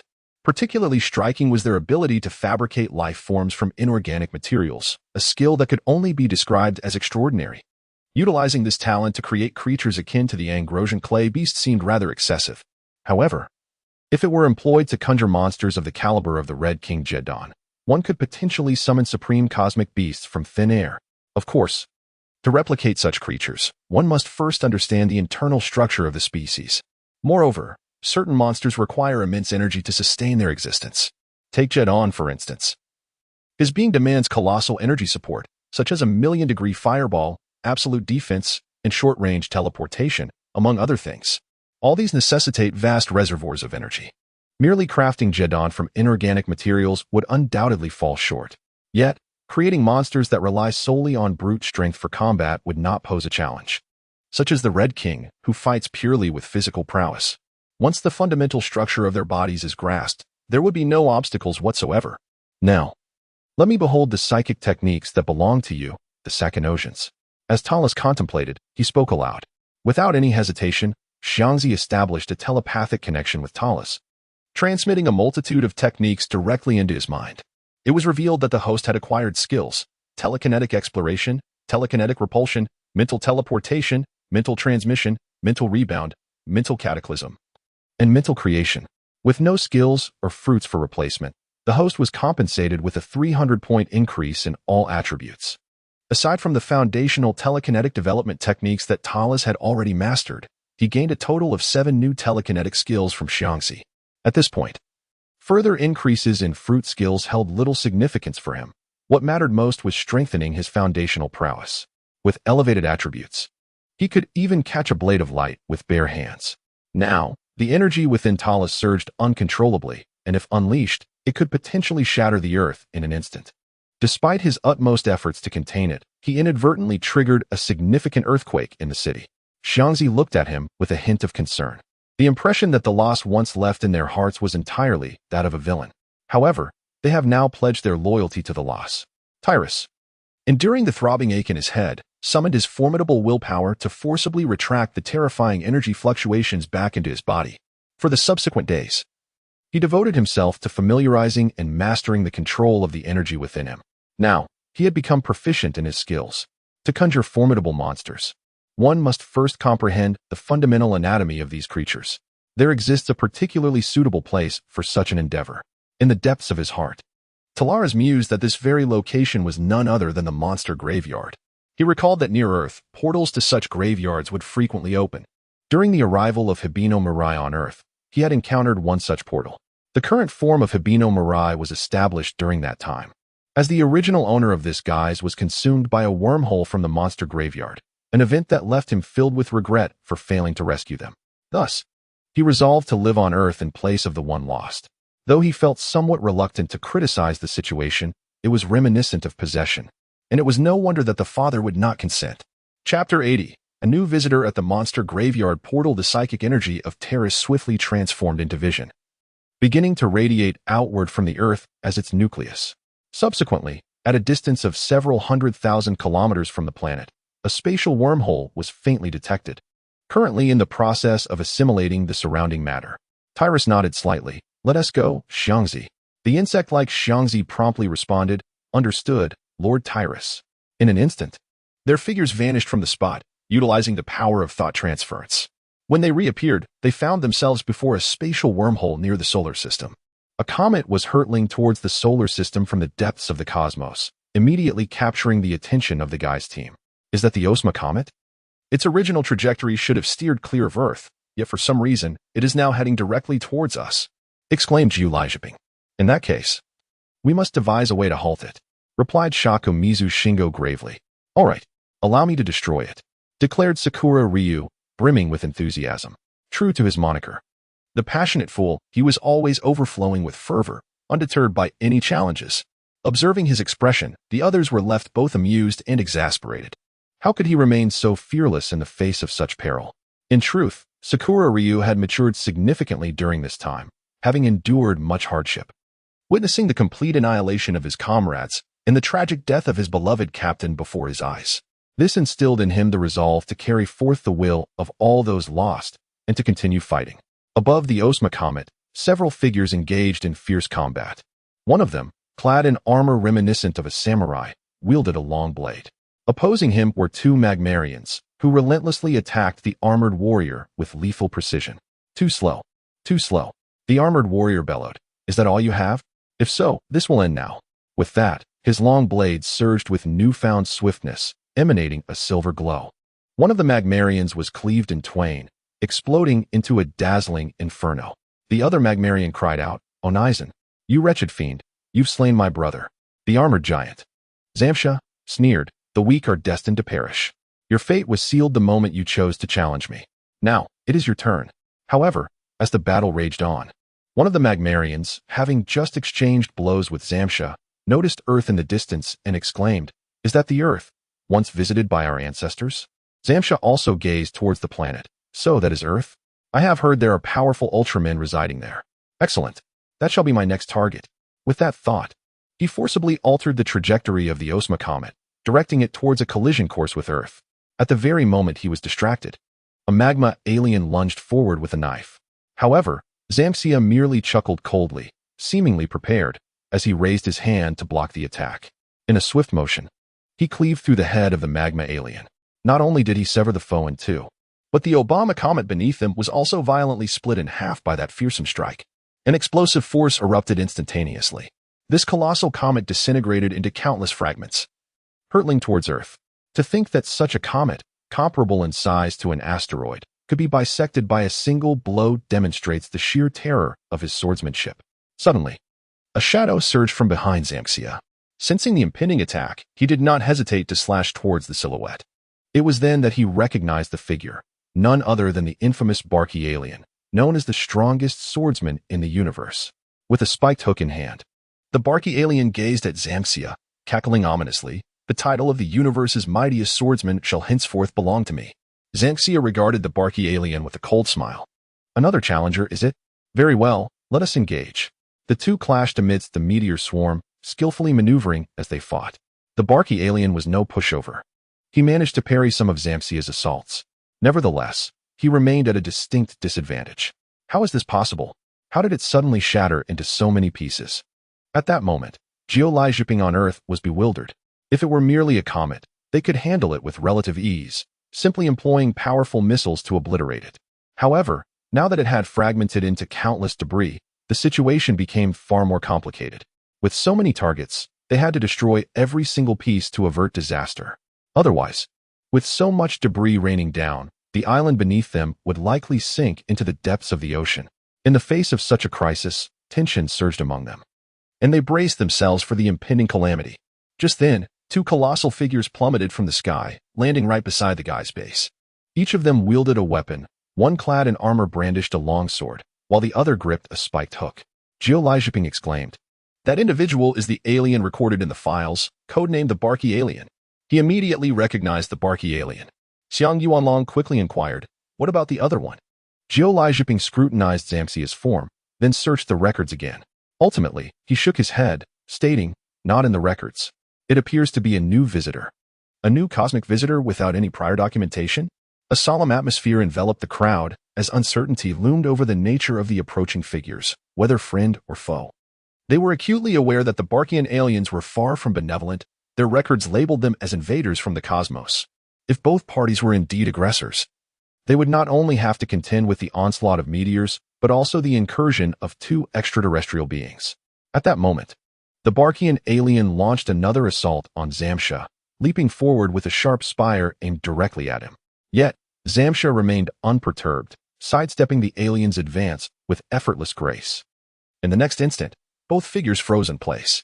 The Barkian trembled, only to be obliterated in an explosive burst, while Zamxia emerged unscathed, devoid of any injury. A cold smirk crept upon Zamxia's lips as he cast his gaze towards the guy's base, sensing the presence of some earthlings within. Chapter 81. The monster graveyard. His icy voice resonated in the hearts of all present. Earthlings. I have heard whispers of a formidable swordsman named Thrashes residing on this planet. Where is he? I am Zamxia, the cosmic swordsman, and I seek to engage him in a duel of sorts. Thrashes has arrived at the entrance of the monster graveyard, having transformed into his giant form. In his grasp lies Xiangzi. With a spirit of exploration, he steps forward. This is the resting place for the fallen beasts. Their remains meticulously gathered here. Without hesitation, Thrashes soars into the ominous wormhole before him. The terrifying spatial distortions of the wormhole inflict no harm upon him. Moments later, a brilliant light illuminates his path. Before him, the lifeless bodies of various monsters hover in the void. In the distance, a desolate planet looms, a stark emblem of the graveyard's core. Is this what they refer to as the Monster Ranch? Indeed, it boasts a remarkable variety. The remains of the beasts once slain on Earth have all been collected and brought to this somber sanctuary. Thrashes surveyed his surroundings, where an array of fantastical beasts unfolded before his eyes. The skeletal creature, King Red, the electric monster, King Irii, the cosmic dinosaur, Jedon, the colossal extraterrestrial beast, Baymonston, and the regal monster, Gamora. There were even the super beasts once crafted by the Yabo people, such as the missile super beast, Balakan, and the unicorn super beast, Baxam, among others. Thrashes was acutely aware of his purpose for this visit, thus he did not squander much time. Instead, he commenced his search for suitable monsters, employing his psychic abilities to scan the anatomical structures of these creatures. Under his scrutiny, the life structures of these monsters were laid bare before him. Ultimately, he identified several prime targets. The first was the formidable Red King, followed by the bodyguard monster, Black King, who had once allied with the Nakal aliens to eliminate Jack. These brutish beasts were undoubtedly his top choices. Next in line was the tyrannical monster, Tyrant. This was also a powerful creature, perhaps even surpassing Red King in prowess. However, the Tyrant he could replicate merely possessed its formidable physique, lacking some of its unique abilities. In essence, the monsters he created were little more than mere clumps of earth. Another contender was Jedon. This cosmic dinosaur, while most feared for its trillion-degree fireball, absolute defense, instantaneous movement, and light absorption and rebound abilities, also boasted a remarkably robust physique. With a thorough understanding of its anatomical structure, it was indeed feasible to simulate its immense strength. After a period of exploration, Talas nodded slightly, already harboring some thoughts. It was at this very moment that Thrashes seemed to hear some commotion and turned his gaze towards the center of the monster graveyard, where several towering Bagaras were glaring at him. Their eyes were filled with an insatiable hunger and longing for sustenance. Talas let out a cold laugh. He recalled that within this monstrous pasture, there existed several young Borgia, likely the offspring of that previous Borgia. This creature graveyard had long transformed into a hunting ground for these little Borgia. She had placed her young in this monstrous sanctuary, allowing them to devour the carcasses of the beasts or to engage in mutual slaughter, thereby facilitating their rapid growth. With a casual release of an arrow, Talas struck down a small Bojagru, shattering it into fragments. The other small Bojagru, sensing the commotion, surged forward en masse, swiftly devouring the remnants of their fallen comrade. In the blink of an eye, the bodies of these small Bojagru began to swell, evolving into a colossal form. Having just completed their transformation, they immediately fixed their fierce gazes upon Talus, as if he had become their chosen prey. Tyrus remained unhurried, feeling that it was the perfect opportunity to experiment with his ability to create through thought. With a wave of his hand, the earth beneath him began to coalesce, forming the formidable Red King. The newly summoned Red King beat its chest and let out a thunderous roar towards the heavens. As its gaze shifted, it immediately spotted several small Bogatu before it and charged towards them. The small Bagaru, in a frenzied rush, attempted to engulf the Red King entirely. There were 5 of them in total. Tyrus had previously dispatched 1, leaving 4 to confront the Red King. A 4-to-1 situation seemed to place the Red King at a distinct disadvantage. Upon colliding with the small Bagaru, the Red King quickly found itself surrounded. The little creatures, seemingly starved, leaped upon the Red King, gnashing their teeth. Yet, being composed merely of earth, the Red King felt no pain. Nor did the Bagaru feel any satisfaction from their futile attempts to feast. Their confusion was palpable. They consumed other beings primarily to replenish their energy. But the earthen form of the Red King possessed none of these attributes. Their actions only served to infuriate the Red King. With a powerful sweep, it flung the small Bagaru away. Simultaneously, gaps appeared on its shoulders and thighs. However, under Tyrus's mental control, the missing portions were swiftly replenished with fresh soil, allowing the Red King's wounds to heal rapidly. Fully restored, the Red King let out a roar and struck one of the small Bagaru on the head with a mighty paw, slamming it into the ground with a resounding thud. Unsatisfied, it then delivered a forceful kick to the creature, driving it deep into the earth, leaving it gasping for breath before finally relenting. Witnessing this, the remaining Bogatu attempted to claw, scratch, and bite at the Red King. However, regardless of the damage inflicted, the Red King, with its numerous wounds, was continuously restored by Tyrus's unending supply of soil. The once fearless Bagaru were now struck with panic. Faced with such an unpalatable yet immensely powerful adversary, they lost all desire to continue their assault and sought to flee. Yet, the Red King granted them no such opportunity. With a fierce sweep of its long tail, it knocked the remaining 3 small Bagaru to the ground. Then, with a powerful stomp, it crushed one into the earth, leaving it frothing at the mouth before finally withdrawing. With a ferocious grasp, the Red King seized the arms of the other 2 small Bagaru and hoisted them high. Then they collided mid-air, accompanied by a singular sound. Chapter 82, The Emperor's Invitation. The 2 small Bojagru were instantly dazed, their heads seemingly swirling with tiny birds, and in their confusion, they still attempted to retaliate. However, the King of Red offered them no respite, relentlessly forcing them to collide with one another until their heads were bloodied and battered. At that moment, Talus felt a sudden surge of inspiration, and under his command, the internal structure of the King of Red underwent a remarkable transformation. The King of Red suddenly took a few steps back and opened his mouth, unleashing a barrage of stones that struck the small Bojagru with devastating force. The terrifying penetrative power pierced through their bodies, causing green blood to spatter across the ground. After repeatedly expelling stones, the small Bojagru could no longer bear the onslaught and shattered into countless fragments. This combat ability was a simulation crafted by Talus, inspired by the characteristics of the King of Red featured in Max. That King of Red had spent years underground, devouring explosive ores, capable of storing them in its stomach to be regurgitated as a form of attack during battles, thus compensating for its lack of ranged offensive capabilities. With this strategy, the combat prowess of the King of Red soared to unprecedented heights. Tyrus felt that with the Red King now under his control, its combat prowess was undoubtedly formidable among high-ranking warriors. This was indeed an impressive feat. Although it paled in comparison to his own strength, it was, after all, a creation of psychic energy and possessed an immortal essence.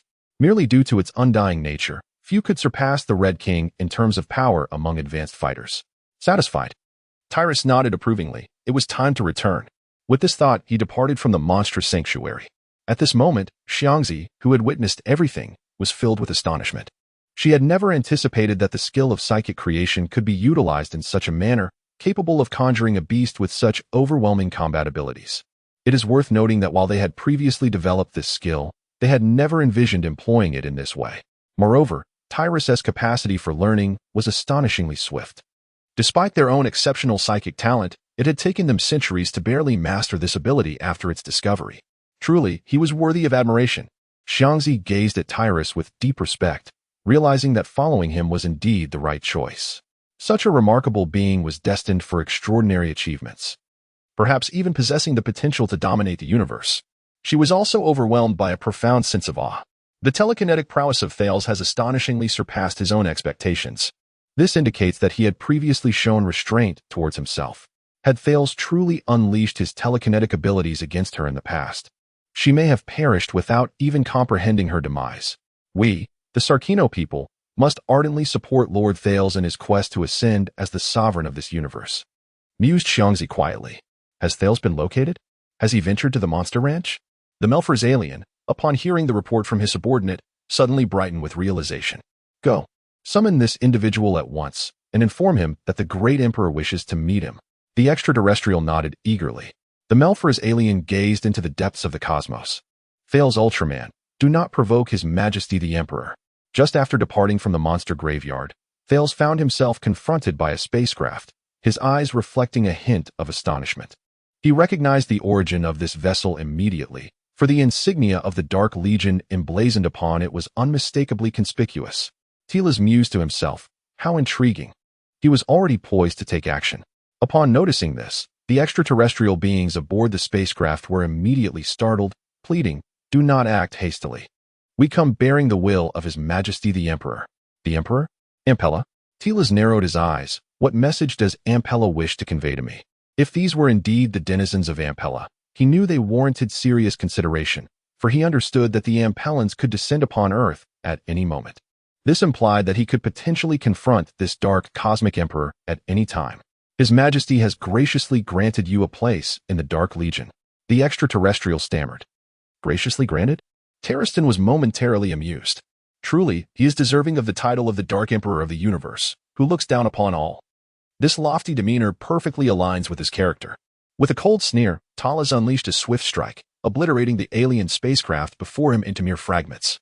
In that fleeting moment, somewhere within the solar system, amidst a colossal sphere engulfed in dark red flames, a shadowy figure stirred slightly, directing its gaze towards Thales' location. The audacity of the Light Clan, daring to challenge my authority once more, do they truly fear not the encroaching darkness? Suddenly, a terrifying psychic force activated, instantly enveloping Thales at the entrance of the monster graveyard. In that instant, Thales felt a formidable psychic energy surrounding him, beginning to exert a tugging force. It was the Ampella aliens. Tyrus's gaze sharpened, not daring to be negligent. His immense psychic power erupted forth, clashing against his opponent's abilities. In the distance, the Ampella alien's eyes narrowed slightly. How could this member of the Light Tribe possess such remarkable potential? Is this the new generation of the Light Kingdom? Could he possibly be an emerging Ultraman? The Ampella alien's expression turned grave as he unleashed his stellar-level psychic abilities in full force, striving to subdue Tyrus. Tyrus was acutely aware of the overwhelming pressure he was under, as his psychic abilities were being inexorably drawn towards the asteroid belt at the periphery of the solar system. His gaze grew solemn, yet he remained remarkably composed. He understood that at this moment, the Ampella aliens harbored no intention to kill him. Otherwise, their recent psychic confrontation would not have merely resulted in his being pulled away rather than an outright attack. Do the Ampella wish to draw me into darkness? Tyrus pondered silently. It seemed that he would finally have the opportunity to behold the legendary Dark Cosmic Emperor. Through their recent clash, he had gained some insight. Although he was not yet a match for his opponent, it would not be an easy task for them to take his life. For as long as he had the chance, he could utilize the ability of psychic teleportation to return to Earth in an instant. Though his psychic powers currently lagged behind those of the Ampella, the disparity was not insurmountable. His abilities were roughly equivalent to 1/3 of the strength possessed by the Ampella. While this level of psychic prowess remained insufficient to withstand the onslaught of the Ampella, it was adequate for brief exchanges. Amidst the immense force pulling him, Tyrus quickly found himself in the asteroid belt beyond the solar system. Before him loomed a massive sphere of dark flames, ablaze with an ominous intensity. Within those shadowy flames, a dark figure gazed down upon him from a position of dominance. Light Tribe member, or as referred to on that planet called Earth, Tyrus Ultraman. The Ampella chuckled softly. Truly remarkable, a member of the Light Tribe. Aside from the Father of Ultra, it has been ages since I have encountered such a formidable psychic prowess within the realm of light. You have defied my will twice. Do you truly fear not the encroaching darkness? With an impassive expression, Thales gazed at the Ampellarian before him and declared, how could light ever fear darkness? Where there is light, darkness will inevitably follow. It was evident that Talas's words incited some ire within the Ampelarian. Having sold his soul to the shadows, he viewed light as heresy, something that must be eradicated. He harbored a desire to extinguish the life of the Thunderer immediately. However, the recent events had stirred within him a shift in perspective. Initially, he sought to recruit Talas, a distinguished warrior of the Light Clan, into the darkness to incite a slaughter among his own kin. Yet, upon witnessing Talas's latent potential, he glimpsed a flicker of hope. Particularly striking was Talas's extraordinary telepathic talent, which allowed him to wield such formidable abilities at such a tender age. Talas, though you possess your own convictions, what can you truly achieve in the face of my overwhelming power? Surrender. You are aware of my forthcoming plans, which will plunge Earth into eternal darkness, annihilating the very bond of the Light Clan. The Ampelarian proclaimed, should you choose to submit and embrace the shadows, I may spare this insignificant Earth. Tyrus was momentarily taken aback. Was it truly the case that if he succumbed to the darkness, Earth would be spared? He found it hard to believe that the Ampelarian before him was merely spouting empty words. After all, a person of such lofty pride would surely disdain to strike a blow to their own reputation. However, given the Ampelarian's profound hatred towards the luminary race, it seemed implausible that Earth would be spared. This led him to question whether the Ampelarian in front of him was perhaps a mere impostor. Ampelarian, Tyrus finally spoke. While I concede that your power is formidable, it does not guarantee Earth's defeat. Do not underestimate the bond between the luminary race and our planet. With an understanding of the narrative, Tyrus was acutely aware of the outcome, whether it be the protagonist's halo or the fateful turn of events. The Ampelarian was destined for failure. Is that so? The Ampelarian chuckled softly. Do you still harbor hope? If that is the case, then allow me to show you how Earth is destined for its demise. However, should you choose to become one of my dark generals, I can promise to spare Earth until its inevitable obliteration. But for the sake of your presence, I shall not allow you to disrupt my plans. Before my arrival, I will not permit you to remain on Earth. The Ampelarian gazed at Tyrus and spoke slowly. Tyrus faintly sensed the distortion of the space surrounding him. This was the telekinetic ability of the Ampelra, which was restricting his movements. Yet, Tyrus was even more perplexed. What exactly did the Ampelra intend to achieve? Despite their profound hatred for the Light Clan, they had promised to spare Earth, albeit only Earth. It was evident that they would pursue a relentless conflict with the Kingdom of Light. This was a war between darkness and light. The Ampelra gazed silently at Tyrus, unable to suppress thoughts of his ineffectual subordinates. As the sovereign emperor of the vast cosmos, he found himself lacking in formidable allies to rival Tyrus. There had once been a being named Bagaru, but that individual harbored ambitions far too grand, even seeking to consume his master. Consequently, the Ampelra had reluctantly sealed him away. Nevertheless, among the four Dark Kings, Bagaru was the only one he deemed worthy. Otherwise, he would have simply eliminated him rather than resorting to mere imprisonment. A glance at the fate of the Mephilas revealed a stark contrast to that of Bagaru. One had been loyal and diligent, yet ultimately reduced to ashes due to a loss of utility. The other was capricious and ambitious. Given the Ampelra's capabilities, disposing of Bagaru would have been effortlessly within reach. Even if Bagaru was immune to light, he would surely be shattered beneath the crushing weight of the Ampelra's stellar-level telekinesis. This clearly illustrated that the Ampelra valued personal strength above all else. As long as one possessed power, even if they harbored intentions of assassination, he would extend a measure of clemency. At present, the Ampelra harbored such sentiments toward Tyrus, desiring to draw him into darkness, to usurp Bagaru's former position. Alas, Tyrus was a member of the Light Clan. If he were to succumb to darkness, it could indeed be a compelling alternative. Such precedents were not without precedent. The Light Clan was not without its blemishes. There had been those who once fought for justice, only to tread into the realms of darkness. The only one he recalled was Belial. Once, Belial had engaged him in combat alongside the Father of Ultra, leaving a lasting impression. Yet, he had never anticipated that this former ally of the Father of Ultra would, like him, ultimately sell his soul to darkness. Later, he had even invaded the Kingdom of Light, leaving chaos in his wake. Reflecting on it now, he felt an undeniable astonishment. Tyrus gazed at the Ampelra alien before him and inquired, "You must wish for me to confront the other denizens of light on Earth, correct?" The Ampelra alien, upon hearing this, gave a slight shake of his head. Perhaps that was the case before, but now the situation is different. The dark universe is devoid of formidable warriors worthy of our cause, and you possess such potential. Embrace your descent into darkness. There have been similar beings among the realm of light. Once, a warrior named Belial fought alongside the Father of Ultra against me. Shortly after my invasion of the Land of Light, he too succumbed to darkness in pursuit of immense power, wreaking havoc upon the realm of light.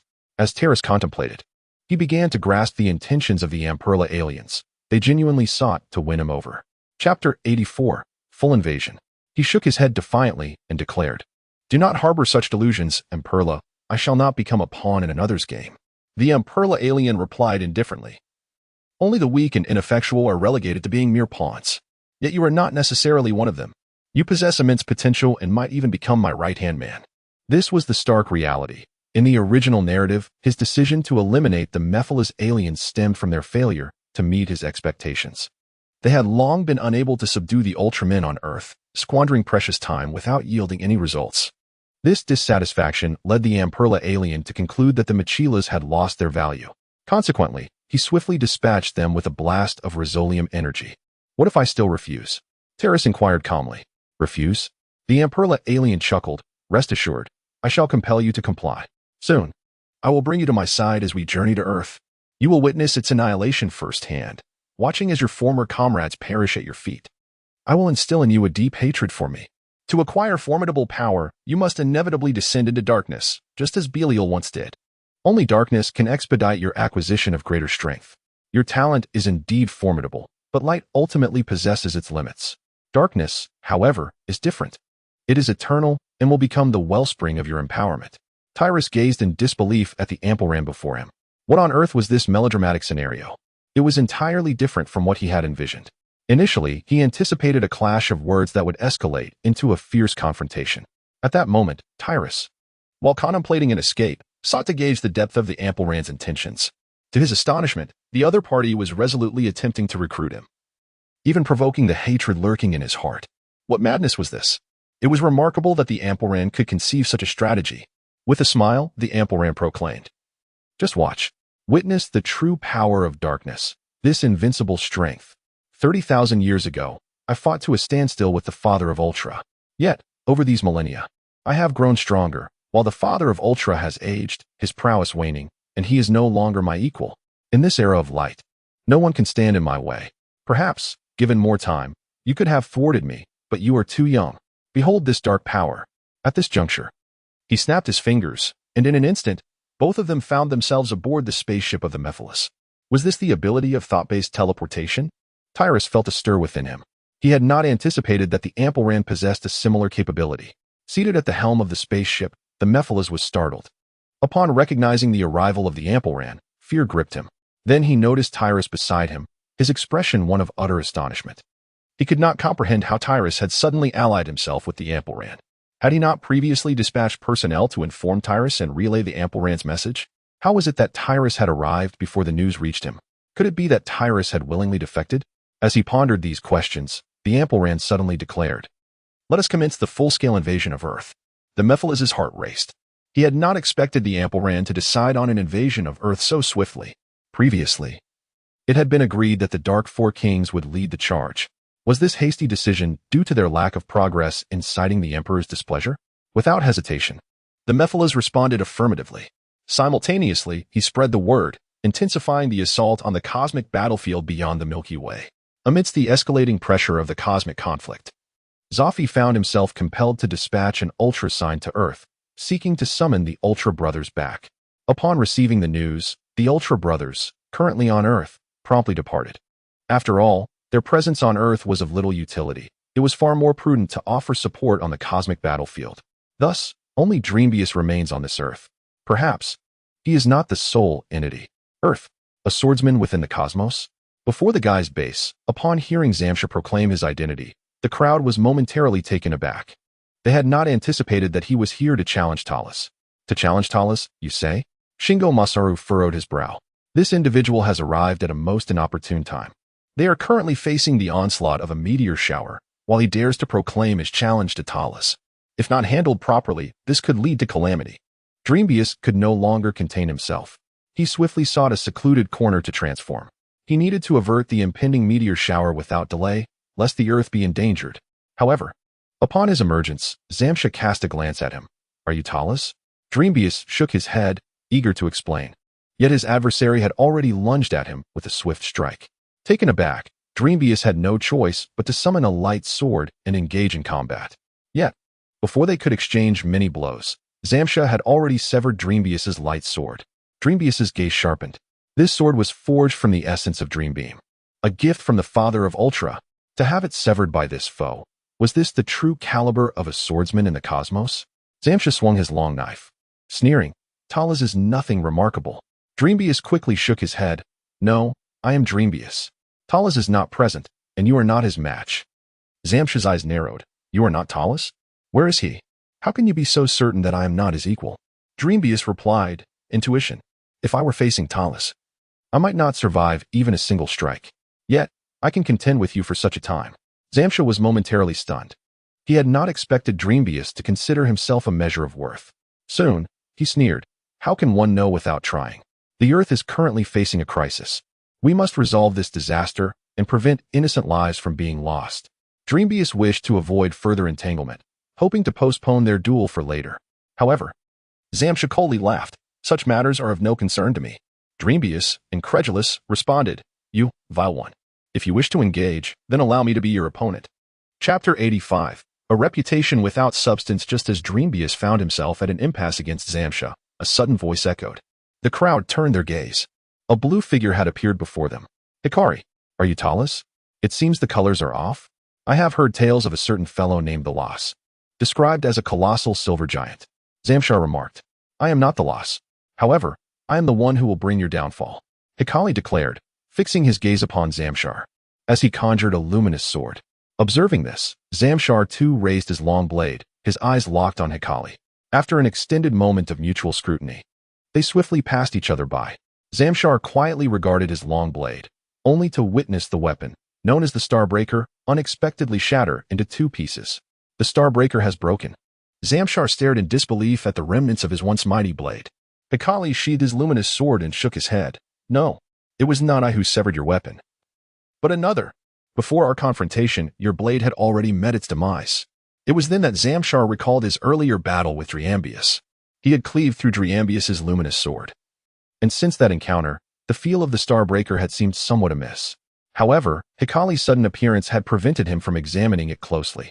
Thus, it became evident that both had simultaneously severed their opponent's weapon, resulting in a stalemate.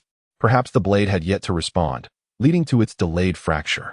Ultimately, during this skirmish with Hikari, the blade could no longer endure and shattered entirely.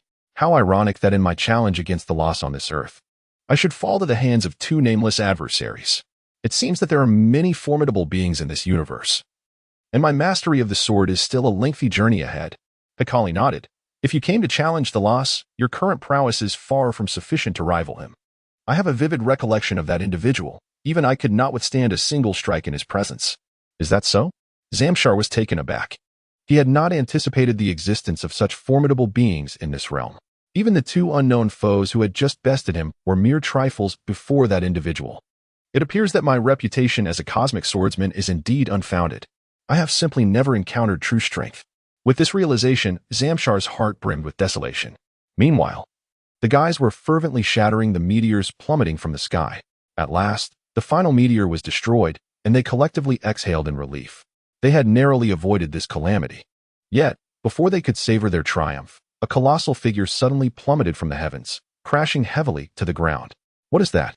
After a prolonged silence, Lijaping suddenly exclaimed.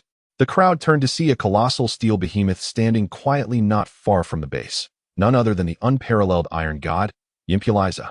It appeared to be gazing towards the city, gathering energy. Suddenly, the tri-barreled Gatling gun on its head emitted a yellow glow. As it swept through the area, the city's structures were obliterated. Upon witnessing this, Ming Baiyu rushed forward to intervene. However, as he approached, Yimpuliza unleashed a barrage of cannon fire, scorching fireballs raining down upon him, sending him flying. Seeing this, Sakali hastily moved in to rescue him.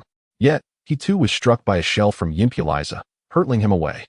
Clambering back to his feet in a rather disheveled manner, he focused intently.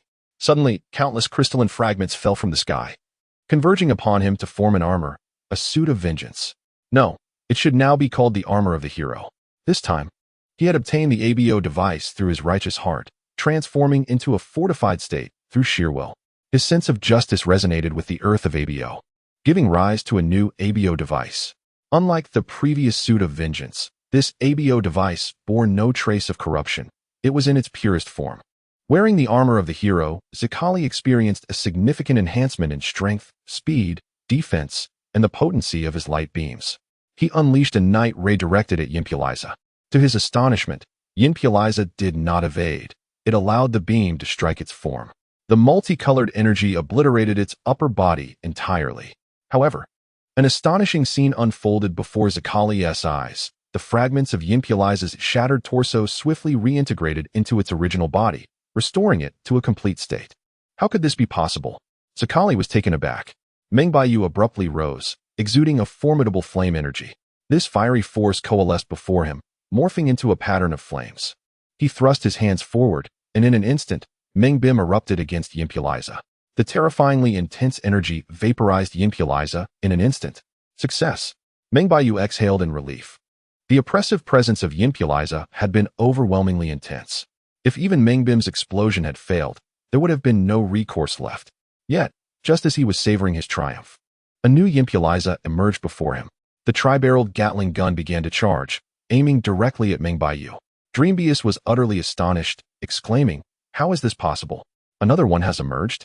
Hikaru shared a similar expression, for although Dreambeus yearned to unleash the Dreambeam burst, his energy had nearly been depleted, rendering him incapable of maintaining his heroic form. At that moment, the colorful timer on his chest flickered rapidly, as if it were about to extinguish at any moment. He gasped for breath, loathing his own inadequacy. "Since I have caused you trouble, allow me to assist you in battle."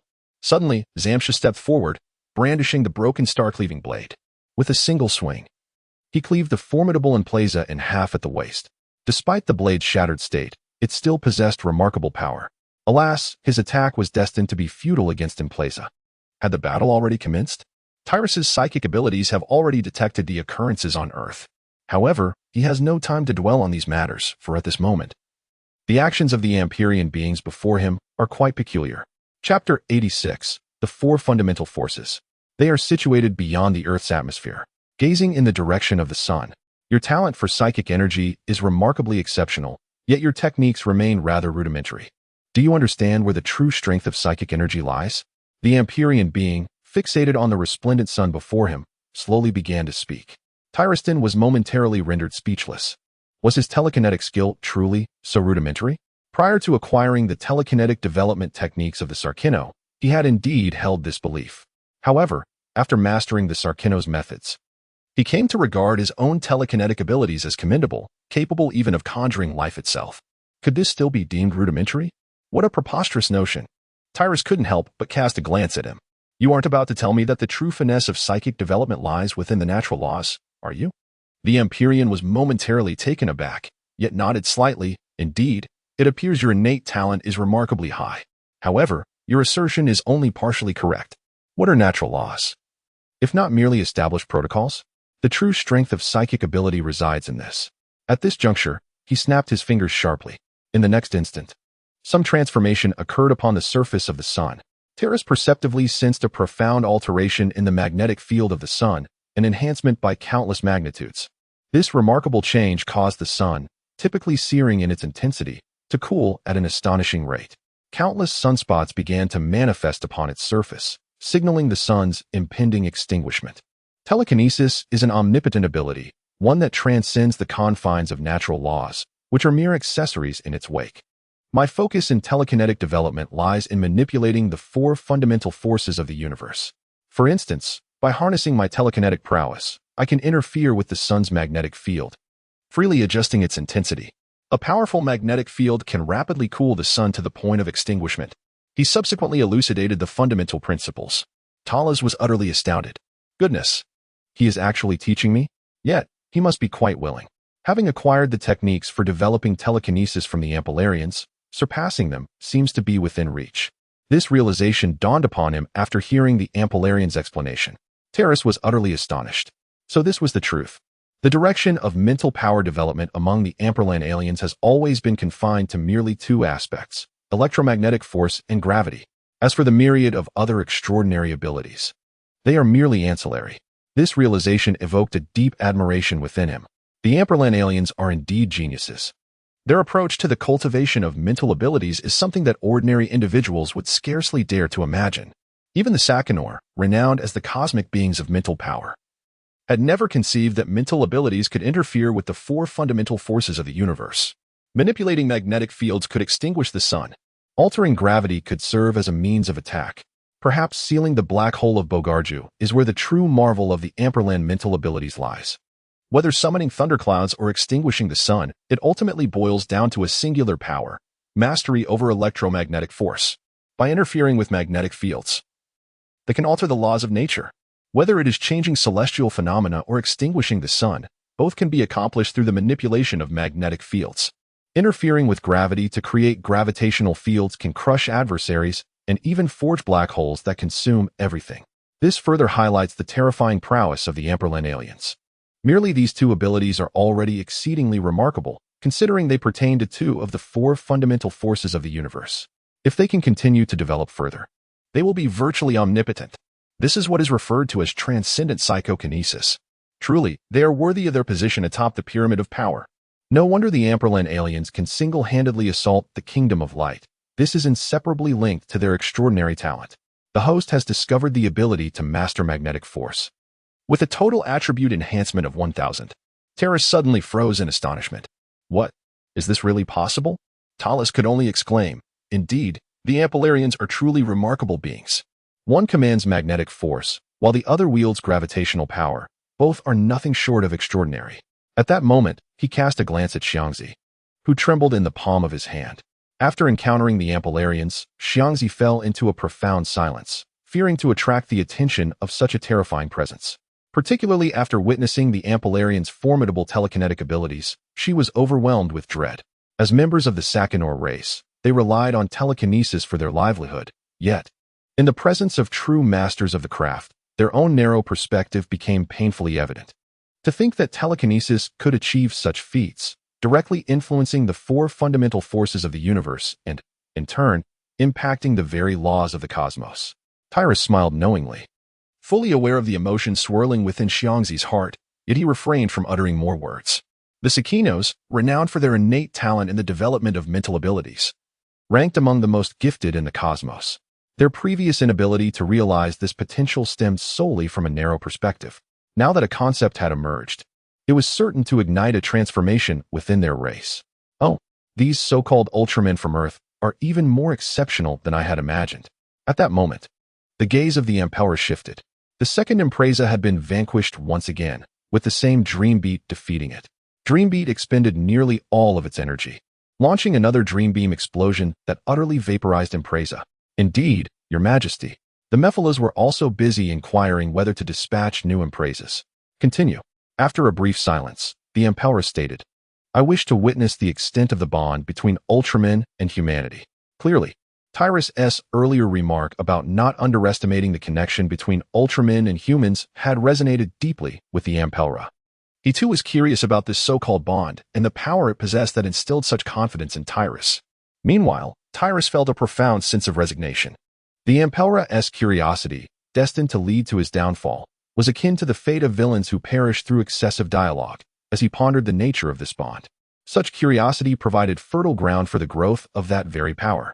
Once the bond's power began to ferment, even the Emperor would find it uncontrollable. The Dreambeat Phoenix Warrior was fully capable of countering the power of the Emperor. The primary weapon utilized by the Emperor, the Razalam Beam, was developed specifically to counter the power of the Light Clan. However, the Dreambeat Phoenix Warrior, embodying the bond of humanity, was entirely immune. Under Tyrus's watchful gaze, several more Empresas were deployed. Upon their arrival on Earth, an aura of despair swiftly enveloped the surroundings. Chapter 87. Uncle is an Ultraman having just eradicated two Empresas. Dreambeat and Hikaru had exhausted their energy reserves, forcing them to revert to their human forms. Only Zamsha remained capable of battle. Although Zamsha possessed commendable strength and could hold his own against the Empresas for a time, he lacked the ability to completely annihilate them. As he gazed at the newly emerged Empresas, his expression grew grave, and he instinctively tightened his grip on his broken sword. At that moment, the Empresas began to gather energy, preparing to unleash their electronic beam attacks upon everyone. The crowd was instantly struck with terror. unable to resist the urge to close their eyes as they awaited their demise. Among them, the image of Terrace flashed through Truth's mind, prompting a sigh from her before she too shut her eyes. Hibino Mirai and Hikari, who had already transformed into Serizawa Kanzuya, gazed gravely at the group of Emplaza before them, their fists clenched tightly. They longed to transform, yet found themselves utterly devoid of strength. At that moment, a group of seemingly youthful boys and girls appeared at the feet of Zamsha.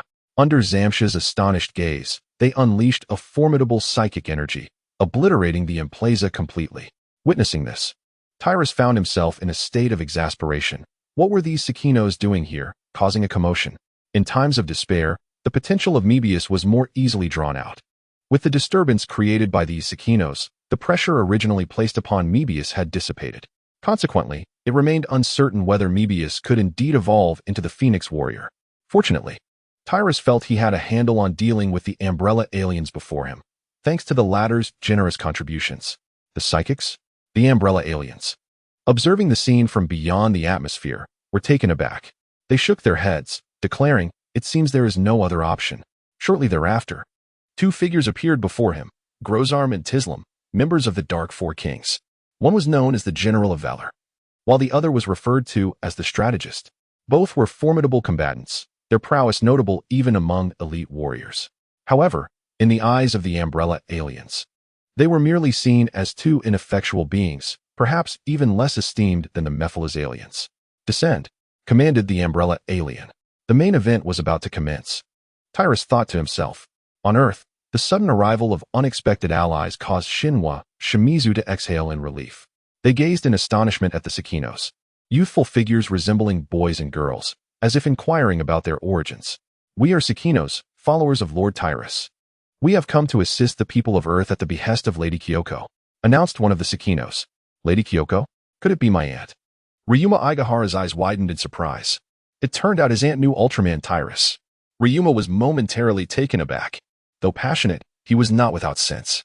Today had been rife with shocking revelations. First, he learned that Hinode Mirai was, in fact, Mebius. Just moments ago, Mebius had lost all his energy and reverted to a human form, that of Hinode Mirai. This revelation had fully exposed his identity. Then he discovered that his aunt was acquainted with Ultraman Tyrus. Who exactly was this Ultraman Tyrus? Was he perhaps someone familiar to Ryuma? At that moment, an image flashed in his mind. The handsome young man who had appeared beside Kyoko, whom she had referred to as her boyfriend. Could it be him? Riehara could not help but speculate. It was evident that he felt he was nearing the truth. Makashingo affirmed his conjecture, stating, "Indeed, Thallas must be on a date with Miss Kyoko." Ehara's face was instantly adorned with confusion. "Thallas, my uncle?" In that moment, his worldview was profoundly shaken. Now that Pliza had been dealt with, there should be no further issues, right? As for the others, they seized this opportunity to catch their breath. However, just as they began to relax, a voice suddenly resonated from the heavens. "I am the Emperor of the Dark Universe, an Empyrean, accompanied by the Dark Four Kings, Mephiles, Grozam, and Dislem." What? Another foe? Everyone hurriedly turned their gaze towards the source of the voice in the sky. Upon hearing the name Empyrean, both Hinoya Mirai and Serizawa Kanzuya turned pale. They were acutely aware of what this name represented. It was the ultimate ruler of the Dark Universe, the sovereign of the Dark Realm that dominated the cosmos, a formidable entity that had once clashed with the Father of Ultra, leaving both sides severely wounded, nearly annihilating the Land of Light. Though they had never encountered Ampera personally, tales of his deeds had reached their ears since childhood. After all, he was one of the great adversaries of the Land of Light. The very existence of the Amperians had once nearly obliterated the entire fighting force of the Land of Light. Until now, they had only just begun to recover some of their vitality. Presently, the true combat strength of the Land of Light barely surpassed 30,000 years. This was all thanks to the Amperians, and even Zafi, the eldest among the Ultra brothers, was merely 25,000 years old, having been born after that great conflict. Under their watchful gazes, they finally beheld a figure enshrouded in black and red flames descending to the earth. Upon landing, it emitted a formidable wave of energy, shattering nearby buildings. The flames swiftly engulfed the surrounding structures. The soil beneath was violently thrust upward, soaring several dozen meters high. As the black and red flames gradually dispersed from the Empyrean's form, 4 figures emerged behind him. Among these 3 figures, including Mephiles and Hikaru, though not intimately familiar, recognized them as 3 of the Dark Four Kings. However, The fourth figure left them in shock. It was none other than Thalas. How could the lost possibly be associated with the Amperalians? He belongs to the Limini, and the Amperalians harbor a profound disdain for light. That is enough. Upon their arrival, the Amperalians immediately uttered a proclamation. With a gentle snap of their fingers, the radiant sun that once illuminated the heavens vanished entirely. Chapter 88. The Power of Guardianship. Of course, it did not merely disappear. The sun had been extinguished. Subsequently, dense storm clouds enveloped the sky, casting the world into a somber twilight. The Amperalians surveyed the surroundings, where flames danced wildly. With a casual flourish of their cloak, they summoned a tempest that extinguished the infernos in an instant. As the sovereigns of darkness, even the faintest flicker of flame appeared blinding before their eyes. The loss. How could you be with the Amperalians? The incredulous Morpheus gazed at the loss, silently seeking answers. Me? The loss shook his head. Morpheus, as restless as ever, casually remarked, I was forcibly brought here to partake in this commotion. Shikari placed a reassuring hand on Morpheus, saying, Morpheus, you must trust your companions. At this, Morpheus felt a tremor of realization. He recalled how the loss had once guided him through his turmoil, helping him to mend the bonds with his allies and thus attain a more formidable warrior form. Indeed, I should trust the loss. Morpheus gazed intently at the loss, murmuring softly. Tyrus gazed at him with an impassive expression. Tyrus, have you yet to make a choice? Do you truly intend to stand idly by and witness the annihilation of Earth? The voice of the Ampelan suddenly resonated, seemingly devoid of any intent to conceal his thoughts. This individual harbored no inclination towards deceit. He placed greater faith in his own strength. Are you, indeed, employing the thread of our existence and the safety of this planet to coerce Tyrus into your allegiance? Witnessing this scene, Dream Beast was struck with clarity. He clenched his fists, seething with frustration over his own impotence and fragility. If only he could grow stronger, if only just a little more, might a miracle unfold? Amidst the blinding radiance, he finally summoned the last vestiges of his strength, achieving yet another transformation. Tyrus' gaze sharpened slightly, realizing that at this moment, Dream Bias had reached his limit. The only reason he was able to complete this transformation was due to the forced extraction of his inner potential. Now, he was merely newly transformed, and the vibrant timer from his past flickered rapidly, as if it could extinguish at any moment. Kanazawa Kanzuya also gazed at Tyrus, taking a deep breath. Tyrus, although you have always presented yourself as aloof and unapproachable, you once aided me. I am aware that, despite the humiliation you inflicted upon me back then, your true intention was to make me stronger. I have now reclaimed my Ultraman heart. With this heart, I shall demonstrate to you that I will never yield. I will use this power to protect this Earth. I still possess strength. How can I stand idly by and watch you plunge into an irretrievable abyss for our sake? If that is the case, I would rather fight this guy to the death. At this point, Hikaru's eyes seemed to glisten with bloodshot veins. Even carrying a hint of mist, he pushed his inner potential to the limit and completed his transformation once more. Likewise, his vibrant timer flickered rapidly, as if it were on the verge of extinguishing. So this is Tyrus? Zamsha gripped the hilt of his broken sword tightly, gazing intently at Tyrus in the distance. So, this is what it means to protect? Is this the power of guardianship? Willing to sacrifice oneself for the sake of comrades. This strength that emanates from the heart is truly magnificent. At this moment, Zamsha felt a deep sense of respect. Tyrus gazed upon the two individuals, deeply moved and even burdened with guilt, as they began to unleash their full potential. He yearned to provide an explanation, yet upon reflection, he deemed it best to refrain, fearing that further elaboration would only exacerbate the situation. At least, the facade he projected appeared to convey such sentiments. The Ampera alien observed the scene before him with a hint of astonishment. It dawned upon him that bonds are not solely the domain of humans and Ultramen. Indeed, connections exist even among Ultramen themselves. With this realization, a chuckle escaped his lips. Tyrus, you have just witnessed the power of psychic magnetism. Allow me to enlighten you further on the concept of psychic gravity. With that, he forcefully thrust his hand forward. In the next instant, a formidable wave of gravitational force enveloped Hikaru, Mebius, and Zamsha. The overwhelming pressure compelled them to the ground, rendering them unable to rise. Their bodies crackled with sparks, revealing signs of imminent collapse beneath the terrifying gravitational wave. Mebius and Hikaru fared somewhat better. As members of the light race, the apparent damage, although alarming, was not excessively detrimental, merely a consequence of excessive energy expenditure. Given their dwindling reserves, they flickered under the oppressive gravitational wave. as if on the verge of losing their transformed states. However, upon glancing at Terras, they summoned their formidable willpower to maintain their forms. In stark contrast, Zamsha endured the harshest fate. Being flesh and blood, his very bones likely fractured under such immense pressure, and numerous tendons had been torn asunder. The Ampere alien chuckled softly, declaring, "This is the essence of psychic gravity. By harnessing formidable psychic abilities, one can reverse the laws of the universe to create powerful gravitational waves, utilizing them to assault adversaries." He then proceeded to elucidate various operational details, before once again fixing his gaze upon Terras. "Your companion now suffers in agony. It must weigh heavily on your heart, does it not? Pledge your loyalty to me, Terras. Embrace the power of darkness. If you consent to serve, I shall impart these techniques to you. I will guide you in conquering the multiverse, and your infamous name shall echo throughout the vast expanse of existence." Terras wore a stoic expression. What manner of wicked general is this? Who truly cares? The moment the Ampera aliens opposed the Land of Light, their fate was sealed, doomed to an unfavorable conclusion. Setting aside the extraordinarily powerful inhabitants of the Land of Light, should they inadvertently summon the King of Ultra and the enigmatic Four Ultras, that would indeed spell their ultimate demise. Had it not been for the original narrative, where the Ampera aliens failed to provoke this steadfast pillar of the Land of Light, they would have already met their end. And yet, they aspire to conquer the multiverse? It was discovered that the host had acquired gravitational manipulation, with a total attribute enhancement of 1,000. The spirit of Terras soared, and he could sense that he had reached the level of a legendary warrior. The moment had finally arrived. Chapter 89, Extraordinary Telekinesis. Now, the main event was about to commence. Much gratitude is owed to Teacher N, who has shown greater dedication than the certain Teacher Kai, truly a paragon in the realm of educators. To plunge into darkness may well disappoint you, Ampela alien. Your aspirations seem grand, yet they are not but the fantasies of a dreamer. As for threatening me with the lives of Earth and these few individuals, I can only say you have miscalculated. My desires shall never be dictated by the coercion of others.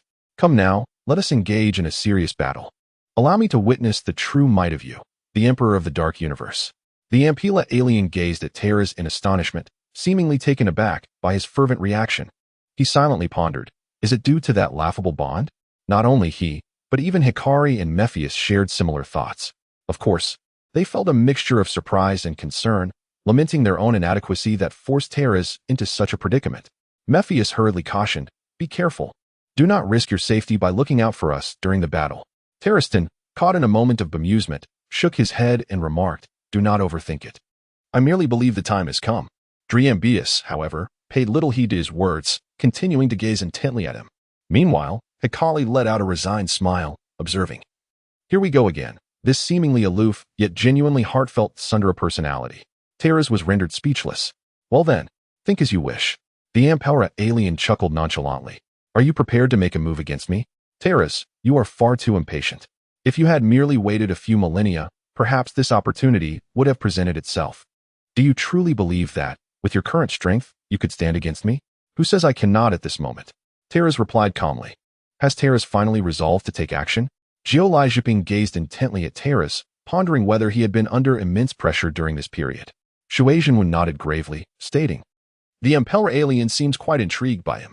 It appears they are using the lives of humanity, as well as the lives of Ultraman Mebius and Ultraman Hikari, as leverage to coerce him into joining their ranks. Perhaps it is the will of Mebius and the others that has awakened Terras, making him realize that this course of action is not what we desire. Thus, he has resolved to confront the Ampela alien in a decisive battle, even if the odds are not in his favor." Upon hearing this, everyone fell silent. In that moment, Terras transformed in their hearts into a tragic hero. Meanwhile, Zenlina rose with newfound determination. "Captain, let us assist Terras." "That is not possible." Shui Zhenwu shook his head. "Our weapons have been utterly destroyed by the earlier encounter with the Impulse Kaiser. We can only rely on Terras himself now. However, at this juncture," he pressed his hand against his chest, where the key of utmost authority lay, "in due time, we, the humans, shall repay Ultraman Terras in our own way." The psychic powers of Terras suddenly erupted with a ferocity that was truly terrifying.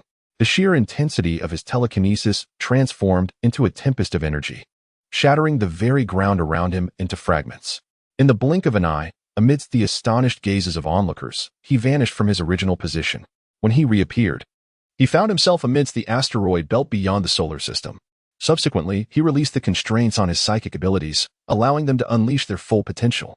An invisible maelstrom of energy pierced through the entire asteroid belt, reducing the surrounding asteroids to mere dust. At that moment, the strength of his telekinesis surged to an unfathomable level. 500 times, 600 times, 700 times, 1,000 times, 1,000 times equating to stellar magnitude. Upon reaching this unprecedented level, the growth did not cease. Suddenly, a new wave of escalation commenced. 2 stellar, 3 stellar, 5 stellar, 10 stellar. Ultimately, it culminated in a staggering enhancement to 12 stellar, where it finally came to a halt. Remarkably, he had achieved the astounding power of 12 stellar. Thales was also slightly astonished. At this moment, his psychic power had completely surpassed that of the Amperan. According to Thales's estimations, the Amperans had expended several millennia merely to elevate their psychic intensity to a mere 3 units. In stark contrast, Thales had directly achieved a staggering 12 units. His psychic strength utterly exceeded that of the Amperans, surpassing it by more than 4-fold. Is this what is meant by extraordinary psychic power? To wield such unparalleled psychic force that governs the 4 fundamental forces of the universe. So this is its true essence. Tyrus slowly extended his arms, savoring a sensation that felt as though he were capable of anything. The power of thought magnetism primarily allows one to control electromagnetic forces, thereby influencing the cosmic magnetic field. Now, he too could create a formidable magnetic field encompassing the entire sun, extinguishing its fiery brilliance. Moreover, he found this task even more effortless and efficient than the Ampelarians. The force of thought gravity enabled him to manipulate universal gravity, effortlessly applying gravitational waves to various objects. This power could be employed to crush his enemies, or even to create a black hole with his bare hands. It was time to return. Having just acquired extraordinary telekinetic abilities, he felt an irresistible urge to test his newfound powers against the Ampelarians. Tyrus murmured to himself, and then instantaneously vanished from his location. Meanwhile, the Ampelarans on Earth found themselves exchanging bewildered glances with Megumi and others. Clearly, Tyrus's sudden disappearance took them completely by surprise. However, it was the Ampelarans who first regained their composure. Could it be that the recent surge of psychic energy was due to Tyrus's enhanced telekinetic abilities? This revelation astonished him, prompting an immediate exploration of his own psychic powers to locate Tyrus. Yet, under the veil of his psychic perception, Tyrus's whereabouts remained utterly blank, as if he had evaporated from this world. This was incomprehensible. The Ampelran, unwilling to accept defeat, continued his search, but ultimately found nothing. He was unaware that Tyrus's psychic prowess had far surpassed his own, allowing him to passively shield himself from detection. This exemplified the inherent dominance of a higher-tier telekinetic over a lower-tier one. Conversely, in Tyrus's psychic scan, the Ampelran was vividly highlighted. Had he already departed the Milky Way? The Ampelran pondered. Nonetheless, he shifted his gaze towards Megumi and the others. At this moment, Megumi and his companions, having been thoroughly impressed by Tyrus's previous actions, could not fathom that he would choose to flee at such a critical juncture. As the Ampelran contemplated whether he could compel Tyrus to reveal himself by eliminating Megumi and his allies, a sudden suffocating sensation enveloped him. Tightening his heart, who could be the source of this mental pressure? In this universe, who else could exert such an oppressive force upon him? It had been quite some time since the Ampelran had experienced such a level of intimidation. Suddenly, a figure materialized before him. It was none other than Tyrus. In fact, only a few fleeting seconds had passed since Tyrus's departure, yet those seconds had completely transformed him. Gazing at Tyrus before him, the Ampelran's expression sharpened. For reasons unknown, he sensed that Tyrus now exuded an entirely different presence, one that instilled an acute sense of danger within him. "I thought you had left on your own," the Ampelran remarked, looking at Tyrus. "I did not expect you to return. Unfortunately, my psychic energy experienced a slight malfunction. Had I remained for another second, this Earth might have been crushed. Thus, I had to find a suitable place to resolve these issues before hastily returning," Tyrus responded calmly. The Ampelran chuckled. "Is this your trump card? Believing that a modest increase in psychic strength grants you the right to confront me? How naive, Tyrus. My current telekinetic prowess has ascended to a stellar level of 3, no matter how diligently you strive for enhancement. It is an impossibility to transcend the barrier of stellar ranking within such a brief span. Behold, this is the formidable power that emboldens me to reign over the vast cosmos." Upon uttering these words, the Ampelran, with a swift motion, thrust a hand toward the loss, unleashing a shockwave of telekinetic energy. Witnessing this, Driambius could not restrain a shout. Be cautious. He had personally experienced the formidable nature of the opponent's telekinetic force and understood the sheer terror it encompassed. Yet, what transpired next left him utterly astounded. The dread shockwave of telekinetic energy, merely 10 meters from the loss, suddenly began to dissipate. In no time, it vanished into the atmosphere. The residual waves caressed the loss like a gentle breeze, failing to even ruffle his form. Extraordinary telekinetic power? The loss chuckled softly, saying, Ultraman, allow me to demonstrate the fruits of my recent endeavors. With that, the latent waves of telekinetic energy concealed within him erupted instantaneously. He made not a single movement. Yet the surrounding space trembled. The air before him was rent with numerous, intricate fissures. How is this possible? Your telekinetic force has surged so dramatically? The Ultraman's countenance shifted in alarm. He finally comprehended the source of the prior mental oppression. Initially, he had dismissed it as mere illusion. Now, it was evident that it was no illusion at all, but rather emanating from the loss himself. In the span of a heartbeat, the loss had amplified his telekinetic strength severalfold. This was utterly bewildering, causing the Ultraman to question his entire worldview. The loss merely smiled and remarked, I owe you my gratitude, Ultraman. Were it not for your guidance, I would not have attained such a level of telekinetic prowess so swiftly. You are indeed a genius. Without your techniques for developing telekinetic energy, I cannot fathom how long it would have taken me to reach this point. This must be what you refer to as telekinetic magnetism. At this moment, he pointed toward the tempestuous thunderclouds above. The clouds roiled with energy, ultimately coalescing into a vortex, crackling with a multitude of intertwined lightning bolts. Spherical bolts of lightning, seemingly under the influence of an unseen force, hurtled toward the position of the Ultraman. With a focused gaze, the Ultraman flicked his cloak, shattering the spherical lightning bolts into motes of dissipating energy. However, this was merely the beginning. Is this what you call telekinetic gravity? As Talas pushed forward with a single hand, a wave of gravity was instantly imposed upon the Ultraman. The sudden surge of gravitational force, magnified a millionfold, elicited sounds of strain, cracks under the unbearable weight. Yet, the Ultraman's psychic energy emanated outward, swiftly restoring the surrounding gravity to its original state. After all, the Ultraman had devoted far more time to mastering gravitational manipulation than Talas had. Thus, such an assault was merely a challenge he could withstand. I merely elucidated some fundamental principles, and you've already mastered them? And so adeptly at that? The Ultraman gazed at Talas in astonishment, his worldview shattering once more. What an alarming capacity for learning this was. How could such a prodigy exist in this world? He sensed that Talas' finesse and psychic manipulation even surpassed his own. Although the task of countering Talas' gravity wave appeared effortless, in reality, the Ultraman was fully focused, exerting every ounce of his concentration. Meanwhile, Talas seemed to be merely testing his capabilities, almost not taking it seriously at all. The Ultraman regarded him intently, pondering the existence of such a formidable learning ability in life forms throughout the universe. He found it hard to believe. He recalled that he had invested nearly 10,000 years to develop psychic magnetism and gravitational manipulation, followed by another 10,000 to refine these skills. To think that nearly 2 decades of his endeavors could be comprehended by Talas with just a glance was utterly absurd. While he appreciated talent, this level of genius was intimidating. He feared that prolonged interaction would leave him feeling inferior. Taking a deep breath, he admitted, "It appears I underestimated you.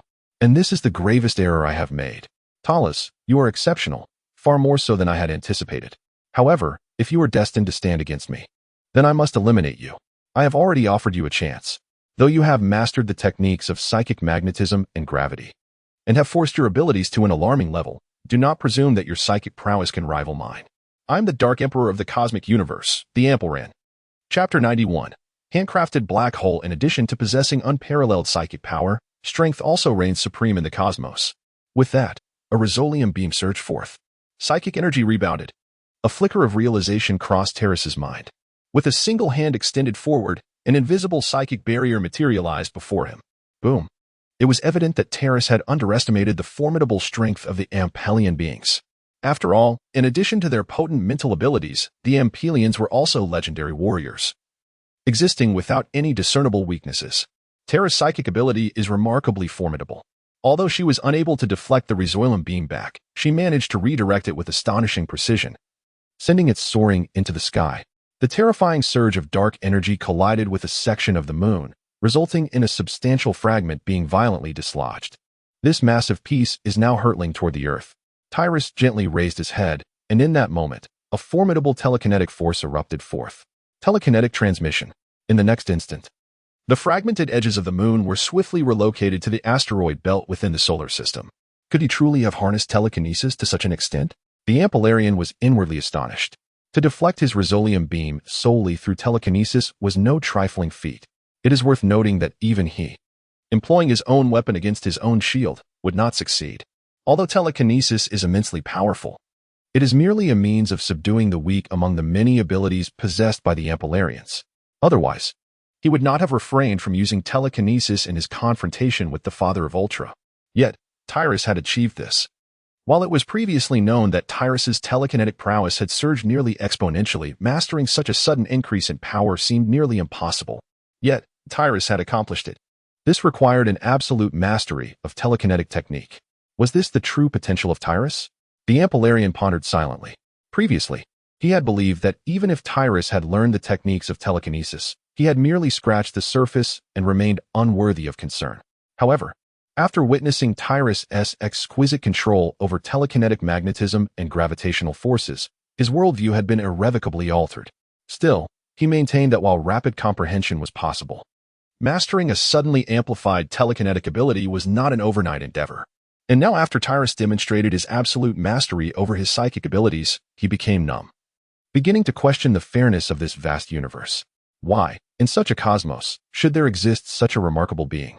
In the eyes of the Amperians, Tyrus was nearly flawless, deserving the title of a perfect life form. Moreover, the power possessed by Talas has garnered his attention. The intensity of his nun ability, rated at a formidable 12, poses a significant threat even to a legendary-level powerhouse. Moreover, judging by the exquisite mastery Talas has demonstrated over various nun techniques, it is evident that each one has nearly achieved perfection. The Ampelra race. Tyrus suddenly spoke. I am well aware that you possess abilities beyond mere telekinesis. However, our previous confrontation was merely a trivial test. At this juncture, a subtle smile graced his lips as he gently snapped his fingers. In the next moment, a terrifying gravitational field formed around the Ampelasian, enveloping the stunned Mephalasian and others completely. The formidable gravitational force crushed the very ground beneath the Ampelasian's feet, dragging his body downward. The Ampelasian, with a grave expression, attempted to resist using his telekinetic powers. Yet, to his astonishment, he found that as soon as his abilities came into contact with the gravitational field, they crumbled instantly. The suppression of his psychic energy was overwhelming. Meanwhile, the Mephalasian and others had already been forcibly drawn into the earth by the gravitational field, leaving only their heads exposed above the surface. Your Majesty, please save us, cried the Mephalasian, their bones groaning in agony. Only the so-called immortal Grozum managed to withstand the pressure to some extent. As for the other two, they were already being crushed beneath the terrifying waves of gravity, their cells shattering one by one. The gravity field currently generated by Talas has reached over 100 million times that of Earth, equivalent to the gravitational force found on a white dwarf. In the cosmos, certain celestial bodies pose immense dangers. Even the most formidable beings in the universe appear as mere insects before them. The most perilous of these is the black hole, whose terrifying gravitational pull distorts space itself, instilling fear in many powerful entities. Following the black hole, we find neutron stars, notorious for their formidable gravity, which exceeds that of Earth by trillions of times. Next in line are white dwarfs, exhibiting a gravitational strength at least 100,000 times greater than that of Earth. Under such a terrifying gravitational field akin to that of a white dwarf, it is naturally impossible for ordinary advanced warriors like Mephiles to withstand the pressure. However, this does not confine the Ampelarians. Their raging energy surged, enabling them to break free from the gravitational constraints. Observing this, Talas remained composed, fully aware of their capacity to escape. The purpose of deploying such an intense gravity field was primarily to prepare for his next offensive. After standing silently for a few seconds, Talas pointed towards the Ampelarian. Instantly, the Ampelarian felt a powerful gravitational field enveloping him, as the surrounding space began to collapse towards his location. In a timely manner, Terrace established a zero-gravity zone, effectively obstructing the pull of these gravitational forces. Otherwise, perhaps the surrounding figures such as Dream Bimus and Hikali would have been violently torn away by the overwhelming gravity. Was there an intention to create a black hole to seal me away? The Ampelian emitted a soft cry. He had once utilized this very tactic to imprison the malevolent general, Bagaru. The essence of this method lies in imposing an immensely compressed gravitational field upon a designated target. Under the terrifying influence of gravity, the target becomes the core of a black hole, consequently affecting the surrounding space. Thus, one can manually craft a black hole, suffocating enemies to death or ensnaring them in eternal confinement. Although the concept is straightforward, its execution is as challenging as scaling a mountain. This endeavor necessitates an extraordinary mastery over one's psychic abilities, coupled with a requisite strength of psychic energy. Such strength must reach at least the stellar level to achieve any semblance of success. When he initially sealed Bagaru within a black hole, it was merely a diminutive one. However, for the elite-level Bagaru, being trapped therein would not result in death, yet he would be incapable of escaping for a lifetime. Chapter 92. Strong magnetic field attack. The black hole that Terrace created this time was evidently of a far grander scale than the one he had previously fashioned. After all, Terrace's psychic prowess was several times greater than that of the Ampelion. The darkness emanating from the Ampelion appeared almost tangible, coalescing upon his corporeal form as he valiantly resisted the crushing force of gravity. If he ceased his efforts, his body would swiftly collapse under the horrific gravitational pressure, reducing his towering figure to the size of mere dust. Yet, despite his resistance, the sudden surge of gravitational force around him began to induce spatial collapse. He endeavored to eliminate the gravitational field within him, fully aware that the magnitude of the gravitational field produced by psychic energy is determined by the layers of gravitational fields stacked together. One layer of gravitational field equates to a single unit of gravity. To eradicate the gravitational field potent enough to form a black hole, he would need to remove at least trillions of layers. However, with his current psychic capacity, completely dispelling the gravitational field would require a considerable amount of time. He understood that Terrace was forcefully dictating the rhythm of the battle, compelling him to compete in a contest of superpowers. Should he fall into this trap, it would undoubtedly play into Terrace's hands, for in a mere contest of superpowers, he would certainly be no match for Terrace at this moment. At that juncture, Terrace's new assault had already commenced. Before the Ampelion, who was occupied with dispelling the gravitational pressure, Terrace smiled and remarked, "Ampelion, while I hold great admiration for your ability to harness psychic energy, you have yet to delve deeply into its potential. By amalgamating these two abilities, one could entirely cultivate a more diversified array of offensive techniques. You have underestimated these two formidable forces. This technique is a newly developed ability of mine, the strong magnetic infusion." Subsequently, the Lost slowly snapped his fingers. Though the motion appeared languid, he was, in fact, layering a powerful magnetic field within the body of the Ampelion. Instantly, the Ampelion felt as if the magnetic field within him had been magnified by tens of thousands of times. In truth, every living organism possesses a magnetic field, albeit one that is exceedingly weak. The existence of this magnetic field is essential for the basic functioning of life. What the Lost had just accomplished was to regulate the magnitude of the magnetic field within the Ampelion, amplifying it to an extraordinary degree. Such a sudden enhancement of the magnetic field is not a benign occurrence. It can precipitate severe complications in vital signs. Indeed, the Ampelion's suddenly escalating magnetic field led to grave disturbances in his life signs. A searing sensation engulfed his entire being, and soon, the Ampelion ignited spontaneously. The flames erupted, instantly rendering the surrounding air parched and arid. The temperature soared to at least 10,000 degrees. Yet, this was merely the beginning. The temperature continued to ascend, rapidly exceeding 100,000 degrees. Ultimately, the temperature reached a staggering 200,000 degrees before finally ceasing its ascent. Truly, a legendary powerhouse. The Lost marveled inwardly. Under the influence of the powerful magnetic field, the temperature within a living organism can surge to an unfathomable level, resulting in spontaneous combustion. While ordinary beasts or extraterrestrials might only reach temperatures of several tens of thousands of degrees, the Ampelion burned with flames of 200,000 degrees. The flames consumed not only the air, but also the very vitality of the Ampelion. Thus it is, despite the agony coursing through him, the Ampelion remained remarkably composed. Indeed, I did not misjudge you. You have discovered such an extraordinary avenue of development. This innate talent is surely a gift from the grand cosmos. Alas, however, such a degree of assault cannot be so easily dismissed. I am the Emperor of the Dark Universe. Having reached this conclusion, he resolutely abandoned his defensive stance and, with a mere wave of his hand, imposed a gravitational field upon the Lost. The psychic abilities of Tyrus are exceedingly formidable. the moment his opponent made a move. He sensed the impending danger. Consequently, he utilized his telekinetic power to instantaneously vanish from the spot.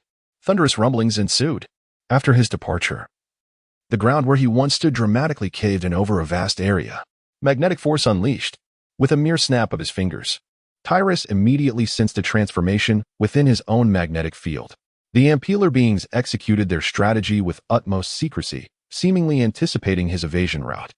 They established this formidable magnetic trap precisely along his original path. This was a defeat attributed to a lack of combat experience. One must concede that the Ampeller beings, having honed their prowess through millennia of cosmic conflict, truly possess an unparalleled advantage. Their combat awareness undeniably belongs to the highest echelon of the universe.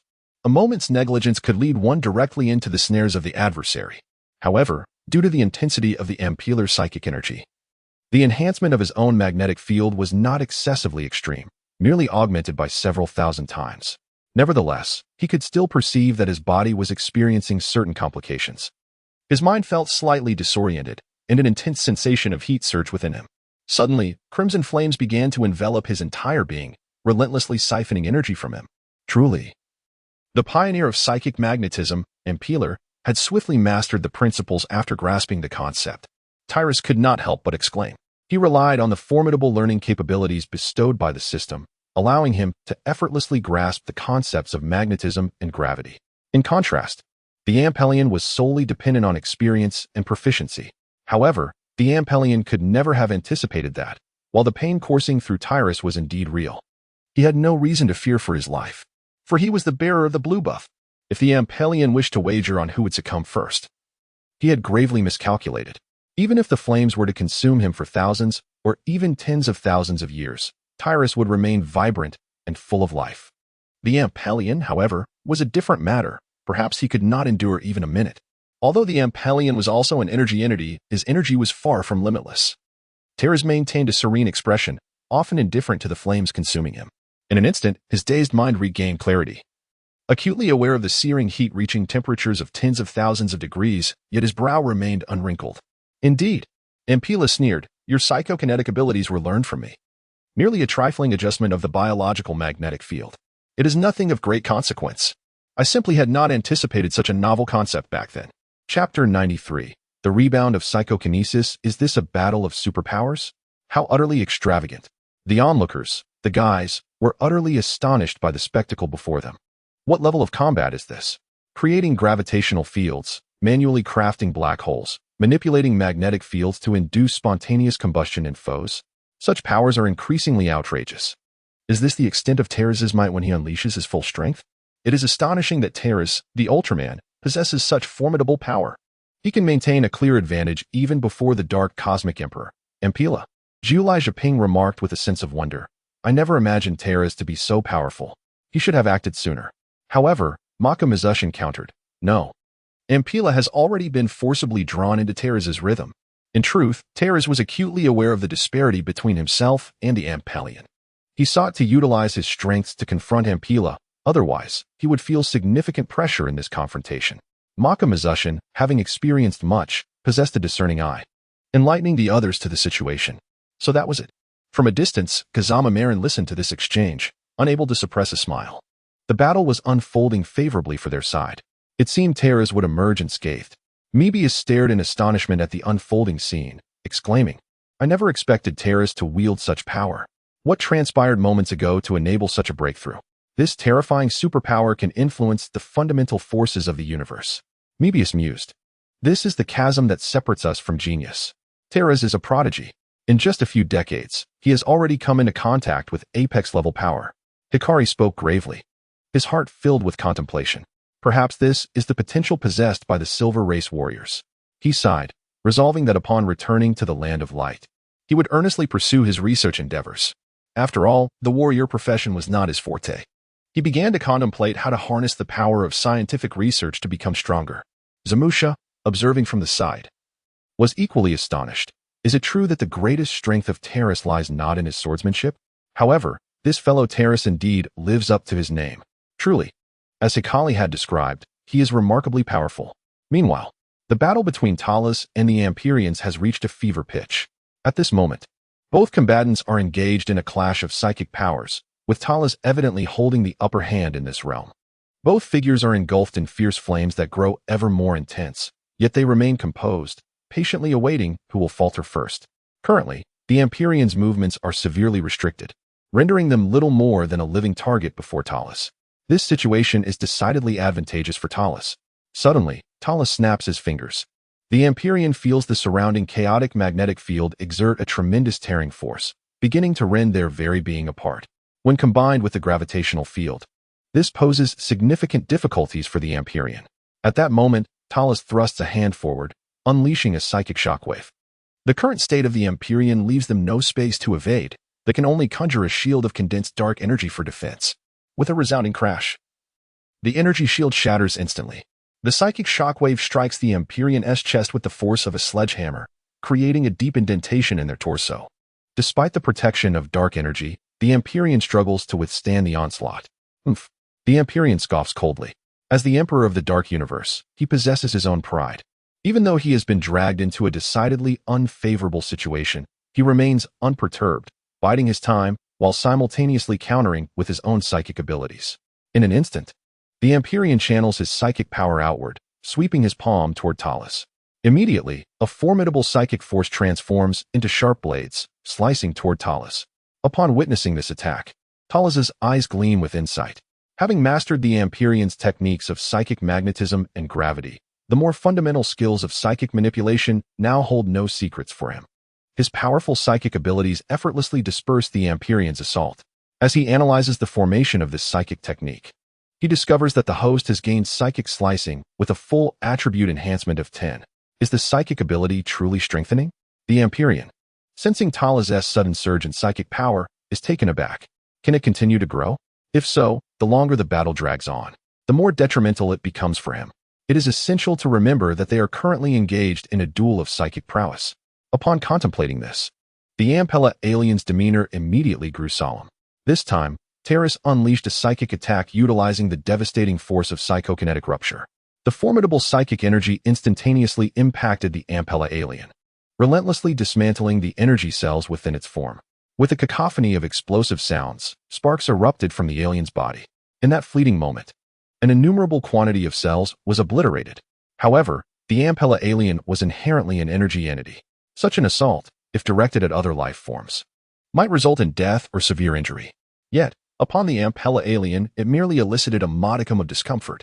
The vast reservoir of dark energy within it swiftly replenished, mending the damaged dark cells entirely. Suddenly, Terrace discerned that the opponent was also manipulating the magnetic field above the Earth, seemingly attempting to impede his progress. Unfazed, he amplified the magnetic field in this vicinity exponentially with his immense psychic power. Consequently, the Ampella alien found itself nearly devoid of any possibility of disruption. In that very instant, the Ampella alien seized the opportune moment, launching a direct psychic assault towards Terrace. Although both individuals were engaged in a battle of superhuman abilities, with Terrace evidently holding the upper hand, just as the opponent's psychic strike was about to reach him. However, Terrace unexpectedly unleashed a telekinetic rebound. Chapter 94, The Dark Storm. He also applied his own unique telekinetic impact. Boom. The Empyrean's body trembled. Almost all the damage was absorbed by him. During this process, Tyrus remained utterly calm, as though he had yet to reach his limits. The Impeller alien finally felt a flicker of urgency within. Do you know who I am? I am the Emperor of the Dark Universe. With a furious roar, the Impeller alien unleashed a torrent of chaotic dark energy, momentarily granting him the freedom of movement he so desperately sought. This dark energy enveloped the entire Earth, manifesting as a tangible force, the Dark Domain. Within this realm of shadows, his power would double, including his telekinetic abilities. Previously, Tyrus's vigilant gaze had left him no opportunity to act, but the situation had now changed. Tyrus's recent focus on reinforcing the Earth's magnetic field had provided the alien with a fleeting window of time. In the next instant, a column of darkness descended upon Tyrus. He then beheld a massive meteorite, akin to a small asteroid, hurtling towards his position. At this moment, Terrace remains indifferent. However, the crowd of guys is already taken aback. A colossal meteor is plummeting down. This Earth is likely to face annihilation. No, it is certain to be destroyed. It is essential to recognize that this is an assault from the Empyreans, infused with boundless dark power. It seems that the outcome now rests solely in the hands of Terrace. Everyone's thoughts converge on this realization. Indeed, when confronting the Empyreans, one must not allow even a moment of distraction. Tyrus harbored not a shred of concern. Instead, he unleashed a formidable telekinetic force, effortlessly countering the impact of the colossal meteorite. He could perceive that the force it carried was far beyond what one would expect from an object of its size. Were someone to claim that it was the collision of a star, he would readily believe it. Tyrus's gaze sharpened as he gently snapped his fingers. Transport. At last, the meteor was teleported beyond the control of the Empyreans. Yet, even after escaping their grasp, the meteor continued its relentless trajectory, hurtling through the cosmos at an astonishing pace. Soon, it collided with a planet, effortlessly shattering it to pieces. Remarkably, the meteor remained unscathed. Before long, another planet met a similar fate, leaving no trace behind. 3, 4. And ultimately an indeterminate number of planets were obliterated, and the meteor had diminished in size considerably, finally venturing into the depths of the universe. The Dark Tempest was one of the signature techniques of the Empyreans. This meteor was forged from colossal dark energy, rendering it immensely powerful. Its hardness and kinetic energy far surpassed that of ordinary meteors. Although the Empyreans had unleashed an unprecedented surge, it hastened their own demise. At this moment, Tyrus's form exhibited clear signs of disintegration. The original time frame of 1 minute had become wholly inaccurate. Now, it was likely that mere seconds remained before his complete annihilation. Witnessing this, Shimizu Masakazu could not help but smile. It is time. Time to repay Ultraman, through the bond we share. With this declaration, he made his way to the highest control room, inserting the key he had concealed in a secret location into the controller. In an instant, the clouds above began to churn ominously, as if something monumental was descending from the heavens. Tyrus and the Ampila aliens simultaneously sensed a disturbance. Soon, they beheld a machine in the sky, repeatedly assembling itself. This contraption resembled a cannon, with its smaller end aimed at Tyrus and the larger end directed towards the Ampila aliens. Witnessing this scene, the onlookers were momentarily taken aback. What is this? This is the very thing I promised Tyrus. Mizushiro Masaru responded, his expression filled with nostalgia. The Spatium Amplifier. A weapon of ultimate significance we humans devised to reciprocate Ultraman sentiments. The Spatium Amplifier, you say? George the Dove suddenly interjected. Could it be a device to amplify light beams? Mizushiro nodded with a smile, and at last, the crowd comprehended the situation. Do we truly need to utilize this device? Tyrus gazed at the apparatus before him, exhibiting no hesitation. If that is the case, then so be it. In the original narrative, the Ampila aliens met their demise due to the constraints of the plot, failing to evade the device's influence. However, now, they were immobilized by Tyrus, unable to maneuver. Yet, the ultimate outcome appeared to be strikingly similar. Tyrus, Mebius, Hikari. Suddenly, at that moment, a voice resonated within the minds of those present. It was a telepathic communication, the source of which belonged to the first Ultraman. At this juncture on the cosmic battlefield, the inclusion of the 4 Ultraman brothers had led to an unequivocal victory. Following this triumph, the stellar observers of the Land of Light also discerned an anomaly with the Earth's sun. Astonishingly, the sun had extinguished. Had they not scrutinized diligently, it would have been challenging to detect the solar system, now devoid of the sun's radiant embrace. However, upon arriving at such a conclusion, they dared not delay. They promptly reported the situation. Upon receiving the news, Ultraman Father immediately ordered all inhabitants of the Land of Light to mobilize towards the direction of the solar system. Their sole purpose for this mission was to reignite the sun. Though it may sound absurd, it was indeed the reality. Harnessing the myriad warriors' light-based abilities, they aimed to rekindle the sun. Presently, near the sun, a contingent of mid to high-tier warriors from the Land of Light gathered. They began to amass energy, directing their light skills towards the sun before them. The beams struck the surface of the sun, and the intense energy reignited the once-dimmed star. Yet, light beams are inherently streamlined skills. Each time they managed to ignite a portion, it was merely a minuscule area. Even with numerous participants, a certain amount of time was still required. The first Ultraman continued. Let us proceed with fervor. We now fight alongside you. Seven's voice resonated. The future of Earth rests in your hands. Jack's voice followed closely. You always manage to create miracles. I never expected that the Emperor of the Dark Universe would be driven to such an extent by you. Ace remarked, Tyrus. I never imagined you had grown to this level. Leo added, please safeguard my second home. No, my true homeland. Upon hearing these voices, Tyrus could not help but smile wryly. It was unexpected that this classic scene would unfold once more. Igniting the sun may sound ludicrous, yet it is indeed the means to save it. Even Tyrus, who could effortlessly extinguish the sun, found the task of reigniting it to be no simple feat. It required the collective strength of all. At that moment, Tyrus was fully prepared. He gathered all of his energy and directed it toward the Spiam amplifier, unleashing the cosmic miracle ray. Once it passed through the Spiam amplifier, the ray was magnified several times over.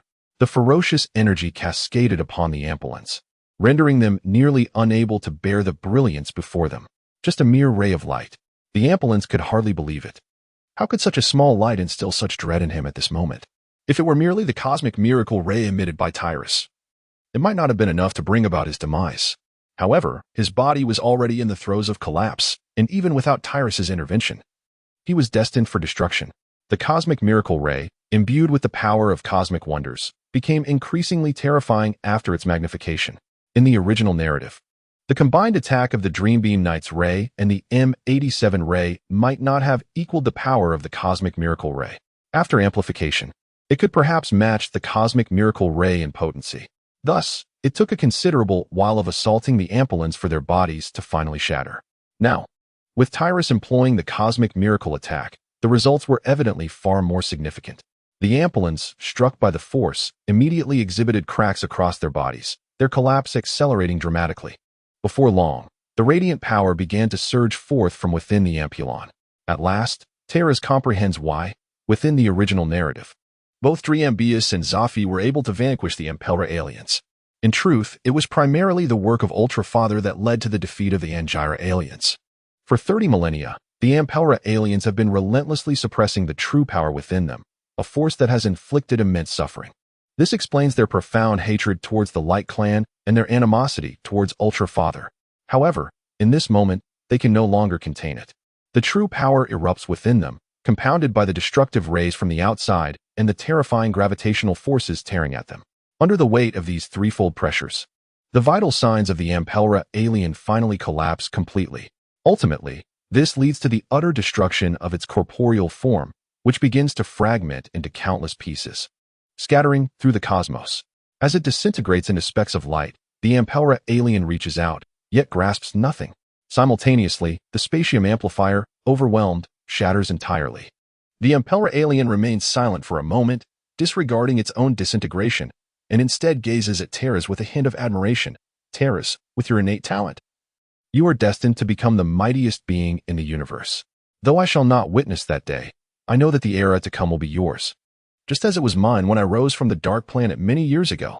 In the moment of its demise, all grievances dissolve into nothingness. The remarkable performance exhibited by Terras has garnered immense admiration from the Ampelarians. Talaris felt a surge of emotion and chuckled softly, perhaps. Meanwhile, somewhere in the galaxy, a golden portal suddenly opened. A golden figure emerged from within. If Talaris were present, he would undoubtedly recognize it at a glance. When did this transformation take place? Tartaros wore a grave expression, still appearing somewhat disheveled.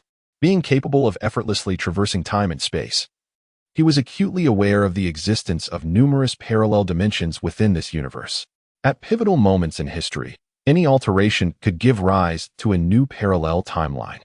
Tartaros had initially believed that the plans of his clan were flawless, or rather, in other timelines, his strategy was nothing short of perfect, with a strong confidence in achieving ultimate victory. Yet, in one particular timeline, everything shifted, leading to the collapse of what seemed to be an assured triumph. A singular individual, with sheer willpower, altered the entire course of events, resulting in the utter defeat of the Absolution clan. Even the king of Absolution ultimately fell at the hands of this adversary. In a critical moment, Tartaros decided to traverse time and space, daring to risk altering history. Although he could easily navigate through time, interfering with history was perilously risky.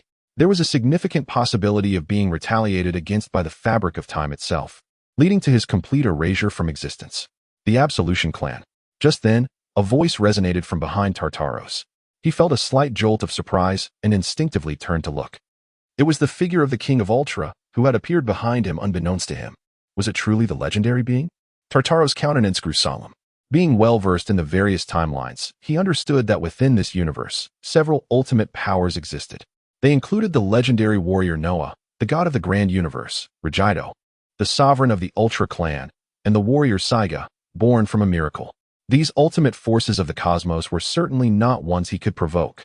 Thus, upon witnessing the arrival of the King of Ultra, he immediately contemplated retreat. How unfortunate! He discreetly stepped back a few paces.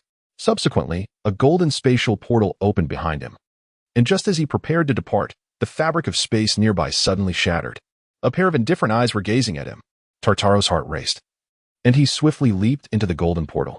The indifferent eyes vanished, and the surrounding space returned to tranquility. Was it him?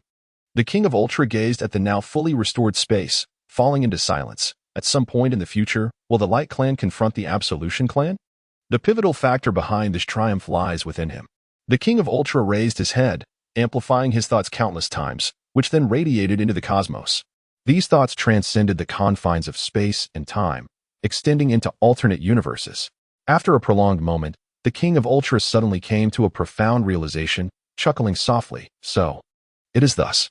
Under his intense observation, everything became crystal clear to him. Subsequently, he directed his gaze towards the direction of Earth. Chapter 96. Another wave of opportunity. The King of Ultra possessed vision thousands of times more potent than that of the ordinary Ultra race. This enabled him to perceive everything, even from the fringes of the galaxy. What an intriguing little creature. It seems that if an opportunity presents itself, perhaps it is time to take on a disciple. With that thought, he instantaneously vanished from his original position. Meanwhile, on Earth, Talas remained oblivious to the cosmic events unfolding, having just resolved the conflict with the ambulance. The sky had cleared, and the gloom that had enveloped Earth had dissipated. In this moment, everyone could finally breathe a sigh of relief. However, after addressing the Ampelon crisis, Talas turned his attention towards the still captive Mephiles and the others, suddenly smiling. Do you wish to live or perish? The group was instantly filled with dread. Live. Even the Emperor Ampelon had been vanquished by Talas. They could hardly muster any defiance. Very well. Talas nodded. Then let us proceed as I instruct. Skills detected. Mephiles. Life gigantification, memory retrieval and modification. Instant light bomb, lightning beam.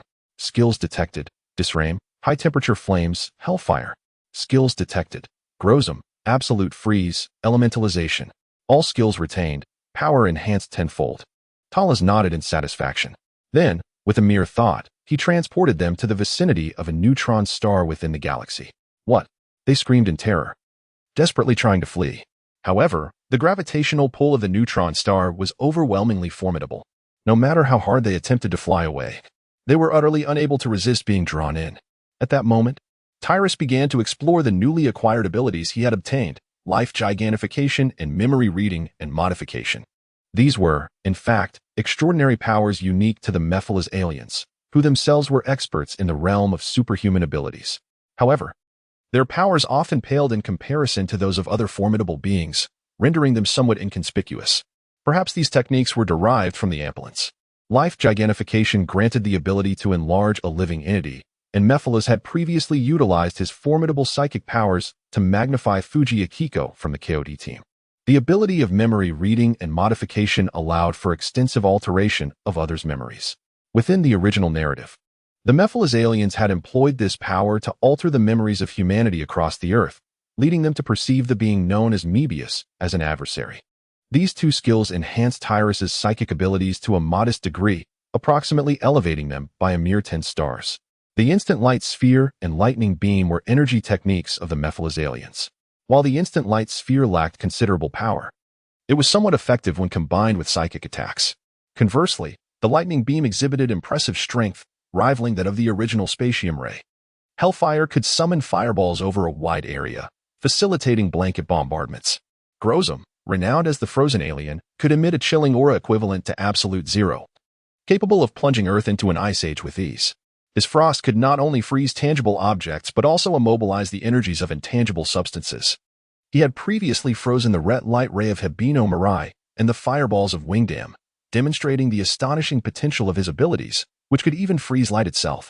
Grozum was also referred to as the Undying, a title derived from his elemental powers. Even the Mebius ray, as well as the combined light beam of Mebius and Seven, could not completely vanquish him unless subjected to continuous destructive attacks at the molecular level. Had it not been for Grozum's reckless behavior in the original storyline, he might have remained unscathed. It could be said that, aside from the sealed Bogarju, Grozom was indeed the most formidable among the three kings. After dealing with these three sovereigns, however, Taras did not depart from Earth immediately, and the same applies to Dreambos. Taras, on the other hand, sought to seize another opportunity for gain. As for Morabius, it was prepared to confront the potential crises that may arise on Earth in the near future. The repercussions of the previous temporal waves have yet to fully dissipate. Let us be together in the days to come. On this day, Kyoko Ehara mustered her courage to confess her feelings to Taras. Taras gazed at Kyoko Ehara with a hint of surprise. Then his expression softened as he nodded with a smile. All right. In truth, he was well aware of Kyoko's feelings. The reason they had not yet established a formal relationship was simply that Taras had always prioritized enhancing his own strength above all else, leaving little time to address such matters. During their time together, their bond had already reached the level of romantic involvement. It was merely a matter of breaking through the thin veil of hesitation that separated them. Now that this barrier had been transcended, it was only natural for them to be together. However, just a few days later, he unexpectedly learned from Mirai Hibino that Marinari had resigned from Guise. He found it peculiar that Mirai would bring this up. The following day, Marinari approached him, looking somewhat dazed. Taras, is it possible for humans and aliens to be together? She inquired softly. Taras gazed at the enigmatic Zenlina before him, and he could surmise what thoughts occupied her mind. Certainly, it is possible. Taras paused for a moment before nodding. Wasn't his relationship with Kyoko Akihara just like that? One was a terrestrial being, the other a denizen of the cosmos. Even though Kyoko Akihara had undergone a super-evolution, it could not alter the essence of her being a human from Earth. A glimmer of light flickered in Trina's eyes. But she soon shook her head in resignation. Is that so? I realized this far too late. With a bittersweet smile, she slowly turned to depart. Tyroston was momentarily rendered speechless. He shook his head, dismissing the thought. He initially assumed that the two of them would perhaps never meet again. His attention had turned to the vast martial arts system of Huaxia, and he resolved to enhance his physical prowess further. The following day, he encountered Jinai again at the ranch. At this moment, Jinai appeared to be in better spirits, engaged in hushed conversations with Ehara Kyoko. This surprised Tyroston immensely. He distinctly remembered that Ehara and Jinai did not seem to share such familiarity. However, he chose not to dwell on it. Unfortunately, in this era, the dissemination of martial arts in Huaxia was not particularly widespread. He had paid a visit to the Shaolin Temple, renowned as the sacred ground of martial arts, but found the transmission of knowledge to be lacking. He only managed to acquire over 20 forms of external martial arts and some martial arts routines. Chapter 97. Masters of the Martial World. Perhaps due to a historical discontinuity, Tyroston later sought out various martial arts from the populace. Altogether, he amassed around 50 different styles of martial arts. This left him somewhat disheartened, though this world seemed to possess an abundance of advanced technology. The development of martial arts in Huaxia was hindered by a skewed technological foundation, particularly in the realm of the internet, which stifled the growth of these insular martial arts.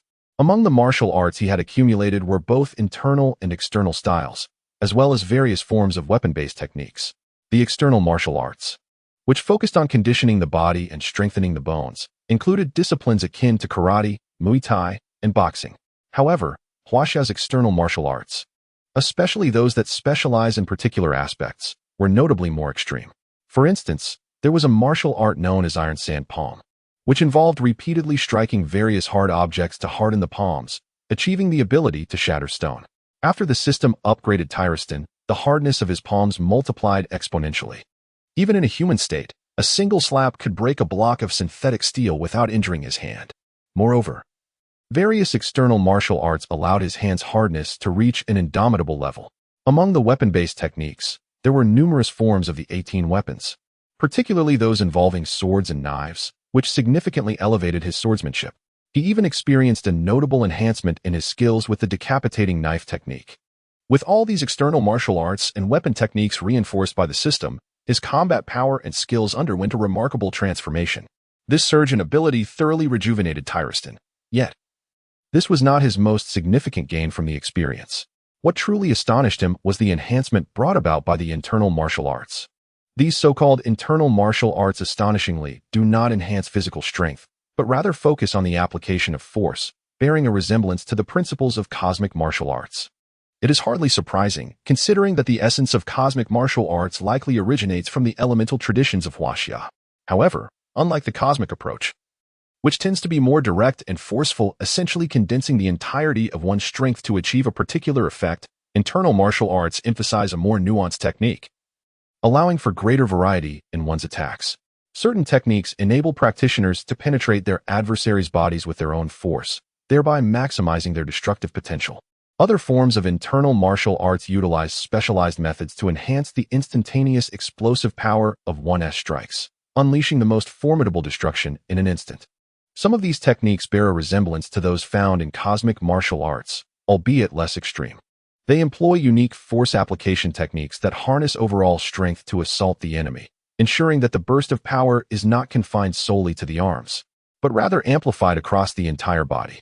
With the incorporation of these martial techniques, Tolekia's physical skills have ascended to a new echelon. He was pleasantly surprised to discover such benefits, although the increase in physical strength was not as substantial as anticipated. The enhancement of his martial prowess far surpassed the mere elevation of physical attributes.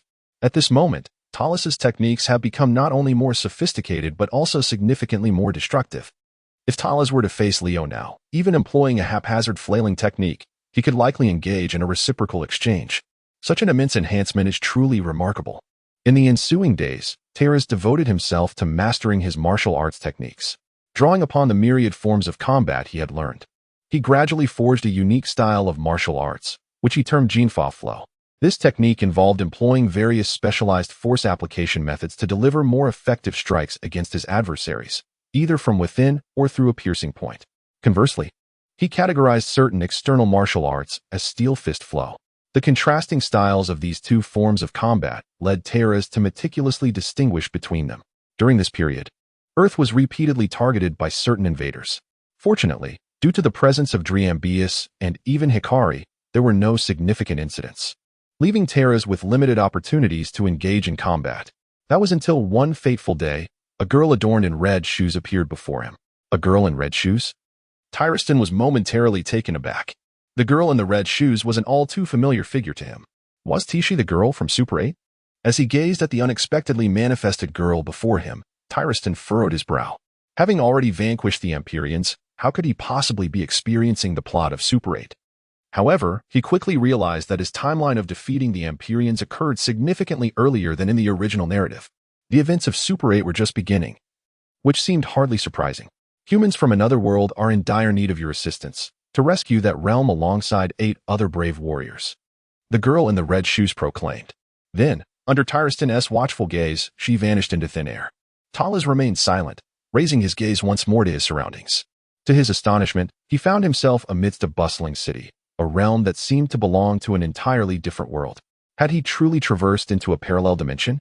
Tolekia pondered within the depths of his mind. The abrupt transition to this new reality left him feeling somewhat disoriented. He could faintly perceive that the luminous energy of this world was not particularly vibrant. To his surprise, he had been invited to this extraordinary realm. Thrashes paused for a moment, contemplating his departure from this place, sensing that he had arrived a tad too early. At the very least, he had not yet encountered the future of Ribai. Suddenly, his gaze shifted, drawn to a particular edifice. There, atop the building, he discerned a shadowy figure clad in a black robe, coldly observing him. The dark-hearted king? Thrashes' gaze sharpened. The dark-hearted king, an enigmatic shadow sorcerer, was the very entity that had invaded this world. It was rumored that he had obliterated numerous parallel dimensions, and only upon breaching this realm did the legendary 8 Brothers of Ultra emerge.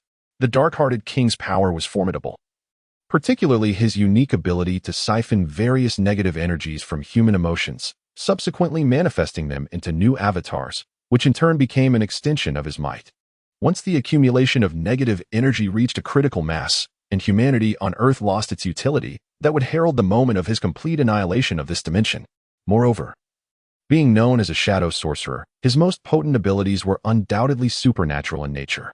However, in the original narrative, he merely displayed the capabilities of conjuring fierce winds and summoning monstrous beings. Have I barely arrived only to be targeted already? Thrashes couldn't help but chuckle. Subsequently, a terrifying surge of psychic energy erupted from him, striking the dark-hearted king's avatar above the skyscraper. In an instant, the avatar was shattered by Thrashes' mental force, disintegrating into wisps of black mist that dissipated into the air. Light should not descend upon this world. Suddenly, a voice, reminiscent of an incantation, resonated from behind Thrashes. A flicker of unease stirred within him as he turned to face the source of the sound, only to find a new avatar of the dark-hearted king looming behind him. With a mere wave of his hand, the foe unleashed a fireball. Tyrus let out a cold laugh. Is that all you were capable of? With a single hand gesture. He unleashed a terrifying chill that instantly froze the fireballs in mid-air, transforming them into ice spheres.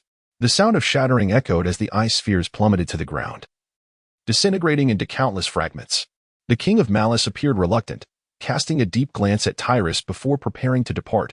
However, Tyrus was not inclined to allow him to escape. A formidable psychic energy erupted, enveloping the King of Malice. The force of his mind began to infiltrate the King's consciousness, initiating a process of memory alteration and retrieval.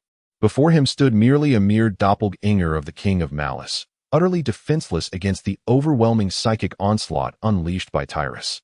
In an instant, the mental defenses were breached, and Tyrus commenced his exploration of the King's memories. To his astonishment, he discovered that the origins of the King of Malice were remarkably unique. Previously, he had only known of the King's mysterious background, never suspecting that this being had once been a fragment of Sphia.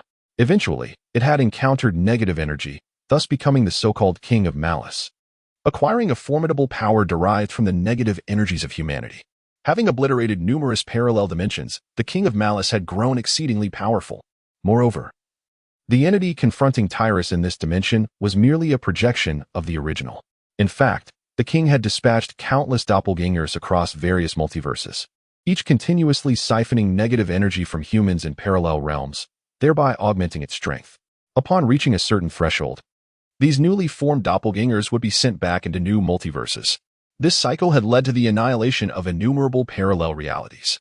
Upon grasping this revelation, Tyrus felt a weighty apprehension settle over him. He had not anticipated that the King of Malice possessed such a profound history or that Sphia harbored such potential. Nevertheless, he did not linger, swiftly commencing the retrieval of the King's supernatural abilities. Through the unique operation of his psychic powers, he sought to manipulate various elements within the universe, leading him to identify a skill, elemental power. A sudden surge of inexplicable terror enveloped Talus, prompting him to delve further into the capabilities of the Evil Heart King. However, an overwhelming sense of dread struck him, causing his heart to tremble. Swiftly, he harnessed his formidable psychic abilities to extricate his mental essence from the clutches of the Evil Heart King's consciousness. Could it be a collective mental upheaval? Tyrus gazed solemnly at the figure of the Evil Heart King before him, realizing that he had indeed underestimated the gravity of the situation. This Evil Heart King was far from ordinary. After having invaded numerous parallel dimensions, he had divided his power into countless avatars. However, the thoughts among these avatars were interconnected, meaning that even a single avatar could wield the entirety of the Evil Heart King's formidable strength. This being, reliant on supernatural abilities, possessed a terrifying level of psychic power, far exceeding Tyrus's current human state by a significant margin. In comparison to his giant form, there remained no definitive answer. For upon recognizing the might of the Evil Heart King's psychic prowess, he had immediately retreated, avoiding any entanglement with his adversary. Tyrus silently criticized the situation, perceiving yet another villain steeped in dramatic irony.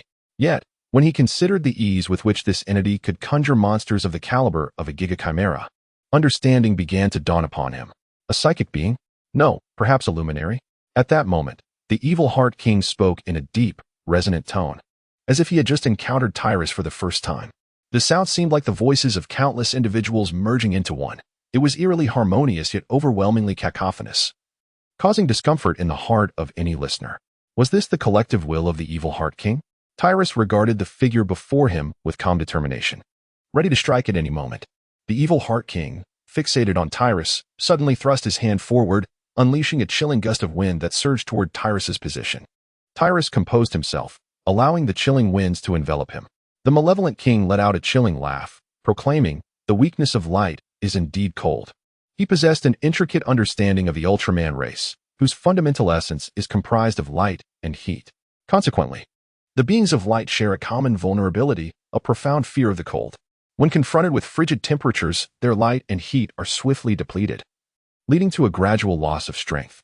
The former Ultraman brothers had suffered greatly due to this singular weakness on numerous occasions. However, it is worth noting that Tyrus is not one of the Ultraman brothers. Not only does he inherently possess an infinite source of energy, represented by the blue buff, but he also witnessed the fierce winds begin to dissipate. At this moment, the body of the loss appeared to be as lifeless as one could imagine. Yet, unexpectedly, Thalas's seemingly intact head spoke up, exclaiming, "Oh dear, I almost met my demise." The Evil Heart King was taken aback, exclaiming in astonishment, "What?" Subsequently, within the astonished gaze of the Evil Heart King, events unfolded. The fragmented body of Thrashes, seemingly shattered into countless pieces, began to ascend slowly into the air, drawn by some mysterious force. In the sky, the fragments started to coalesce, resembling a stack of building blocks. Before long, the cracked surfaces were gradually enveloped in a layer of crystalline ice, which eventually dispersed. Thrashes had already restored himself impeccably. He stretched his limbs and discovered that his physical condition was simply extraordinary, as if he had never been shattered into a myriad of pieces. The Evil Heart King was shaken. What on earth is this being? Is he truly light? This was Thrashes' inaugural use of his elemental transformation ability, and he found the results rather impressive. Chapter 99, The Evil Heart King. Such a degree of energy attack could not inflict any harm upon him. Moreover, it was not merely so. In fact, Grozom's elemental transformation ability seemed to convert his physique into a state akin to absolute zero ice, rendering it impervious to the scorching rays of hundreds of thousands of degrees. These rays could only be obliterated through sheer destructive force. However, once the advantage of temperature was lost, although the rays possessed substantial penetrative power, they could not breach his defenses. Consequently, they would merely shatter upon impact.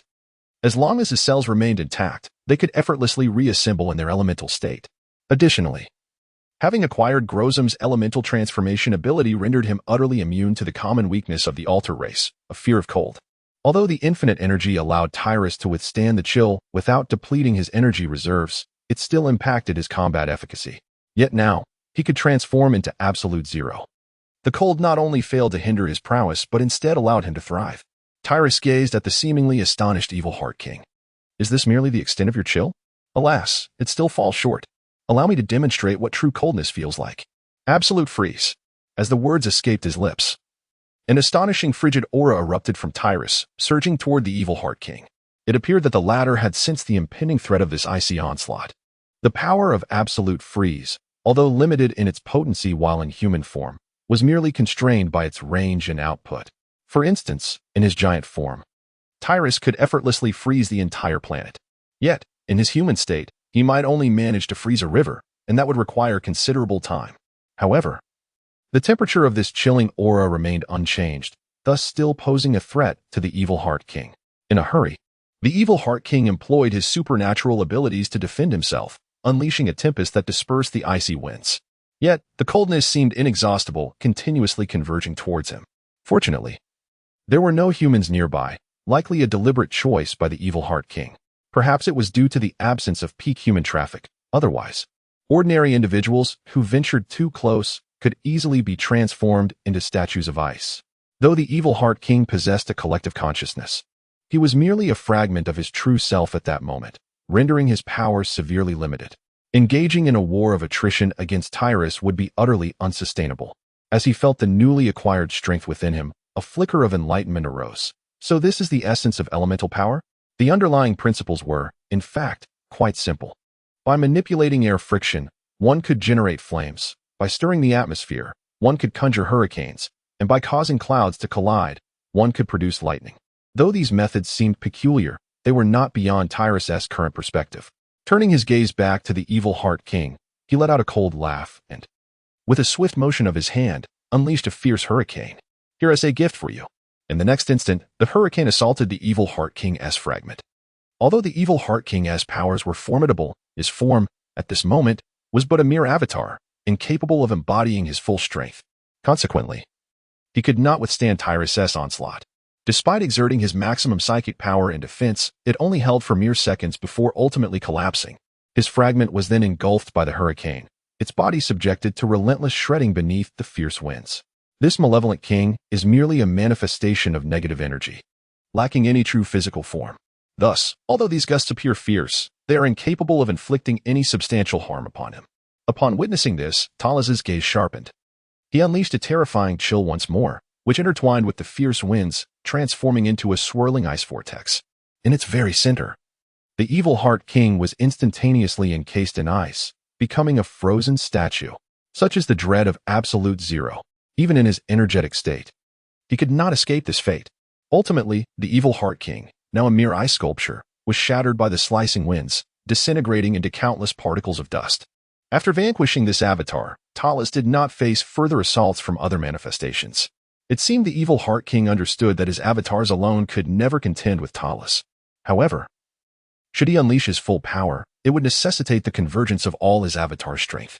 Humanity was not yet desperate enough. The true battle had not yet arrived. Thus, the evil Heart King chose to retreat, at least for the moment. At that instant, not far away, behind the walls of a towering building, a figure stood with wide eyes fixated on Talus's direction. She had witnessed the entirety of the preceding events. Clearly, her worldview had been profoundly shaken, leading her to question whether she was ensnared in a dream. Kyoko Yoshihara was engulfed in astonishment. She had never anticipated that a simple outing would thrust her into such a supernatural occurrence. Two mysterious and fearsome entities were engaged in combat, wielding powers one could only witness in films and dramas. Moreover, one of the figures appeared entirely non-corporeal, manifesting in a semi-transparent state, as if devoid of any weight. Overall, it resembled a ghostly presence, dissipating into smoke upon death. In this moment, her understanding of reality had utterly collapsed. Overwhelmed by panic and fearing that the entity might discover her and eliminate her, she resolved to leave the vicinity immediately. Yet, as she turned, she found a figure had already approached her from behind. Upon closer inspection, she realized it was the very entity that had just claimed victory. "You've been watching for quite some time, haven't you? What is your name?" the figure inquired, scrutinizing her closely. Kyoko's heart raced with terror. She was uncertain if she should respond. If she did, would she fall victim to some curse or enchantment? The entity possessed such terrifying and unfathomable supernatural powers. Who could predict what treacherous means it might employ? Conversely, if she chose silence, what fate awaited her? Would it incite the being's wrath, leading to her demise? Upon reaching this point, Xiangxiu Huizi felt her blood nearly reverse its flow, her pores seemingly ready to burst. Chapter 100, The Great Demon King. She trembled as she gazed at Talus before her. Ultimately, under the unwavering gaze of Talus, she steeled herself and uttered a response. Xiangxiu Huime, yes. Xiangxiu Huime. Intentionally mispronouncing the name, she hoped to evade suspicion. In truth, he had long since discerned her presence. Nothing in her surroundings could escape his formidable perception. Yet, as Talus regarded Xiangxiu Huizi, a contemplative expression washed over him, for he found the girl before him strikingly familiar, as if he had encountered her somewhere before. In his eyes, the expressions of Xiangxiu Huizi shifted incessantly, showcasing a remarkable mastery of emotional transformation. Finally, with a hint of uncertainty, she revealed her name. A flicker of realization crossed Terrace's mind. He paid no heed to the name of Xiangxiu Huizi. Instead, he found himself captivated by her surname. He mused internally, could she possibly be the daughter of Xiangxiu? He was aware that in the realm of Ultra 8, the Ultra brothers were merely ordinary men. They led lives akin to those depicted in the storyline of Mebius, engaging in mundane occupations. Hayata Shin was the proprietor of a bicycle shop. Zhu Xingtuan ran a restaurant, and Xiangxiu Shu owned a mechanical repair shop. As for Beidou Xingxi, he managed a bakery. At this moment, each of them had established their own families, blessed with wives and children, leading lives that could be deemed blissfully fulfilling. Xiangxiu Shu had a daughter, and according to Terrace's recollections, her appearance seemed to align with his memories. Terrace cast a glance at her and advised, "I strongly recommend you find a place to conceal yourself. What is about to unfold is far from amusing." Xiangxiu Huizi was filled with dread, yet simultaneously taken aback. To her astonishment, Talus urged her to depart. Initially, she had believed that a being of Talus's extraordinary abilities would regard mortals as mere insects. At that moment, however, Talus's gaze shifted abruptly towards a certain direction. Has it arrived? His formidable perception had sensed it. A familiar force of light had suddenly descended upon this world. If his intuition was correct, it could only be the unmistakable presence of Driambius. With this thought in mind, he promptly made his way toward the source of his sensing. Meanwhile, beside Talus, Coco was deeply contemplating his words, grappling with the moral ambiguity of whether he was a benevolent or malevolent entity. Upon witnessing Talus prepare to depart, she felt an inexplicable compulsion to follow him. "Where are you headed? What events shall unfold next?" Tyrus cast a fleeting glance at her, harboring no inclination to elucidate anything. Moreover, it would not be long before the other party would come to understand the situation. After all, both he and Driambius had already arrived in this world, and it was reasonable to believe that the malevolent king would not linger any longer. He would soon commence his destructive endeavors to obliterate this realm. Thus, Tyrus followed the direction of Driambius and made his way to the opposite side of the city. It was then that he caught sight of Driambius, now transformed into the human form of Hibino Mirai. However, at this moment, Hibino was clad in a guy's team uniform, an attire that undoubtedly stood out as peculiar within this city. Consequently, he instantly became the center of attention, surrounded by a throng of children. Clearly, these youngsters had mistaken him for a special actor in a film.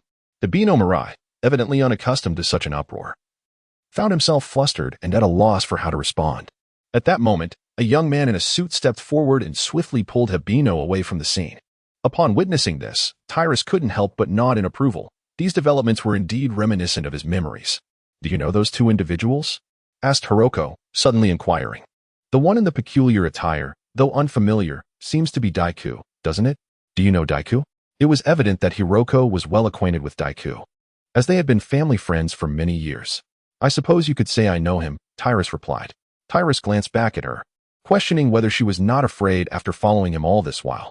Xiangxiu Huizi quickly shook her head, though a tinge of fear lingered in her heart. It was evident that Tyrus harbored no ill intentions towards her. Tyrus smiled and advised, "I suggest you return and make some preparations promptly. Certain unfortunate events are bound to transpire here shortly." Xiangxiu Huizi gazed at him in confusion and inquired, "What unfortunate events?" "Monsters," Tyrus casually remarked. In a world devoid of monsters, the emergence of a true beast would inevitably plunge the entire order into chaos. "Monsters?" Xiangxiu Hui was momentarily taken aback. Were it not for the fact that the speaker was Tyrus, an entity endowed with supernatural abilities, she might have vehemently dismissed him as a lunatic. After all, were not monsters mere figments of imagination, confined to the realm of television? How could they possibly manifest in the real world? Yet, Tyrus merely shook his head, offering no further elucidation. "Where are you headed?" "To find a place to enjoy a drink." Tyrus spoke as he entered a quaint CF by the street. Keiki Kaori's eyes flickered, and she mused within herself.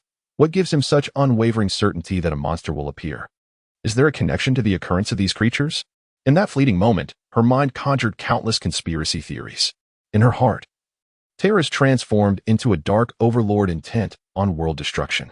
Yet, after a moment of contemplation, she sprinted towards the direction where Daiku had departed. Perhaps she could glean some truths from that peculiarly dressed young man.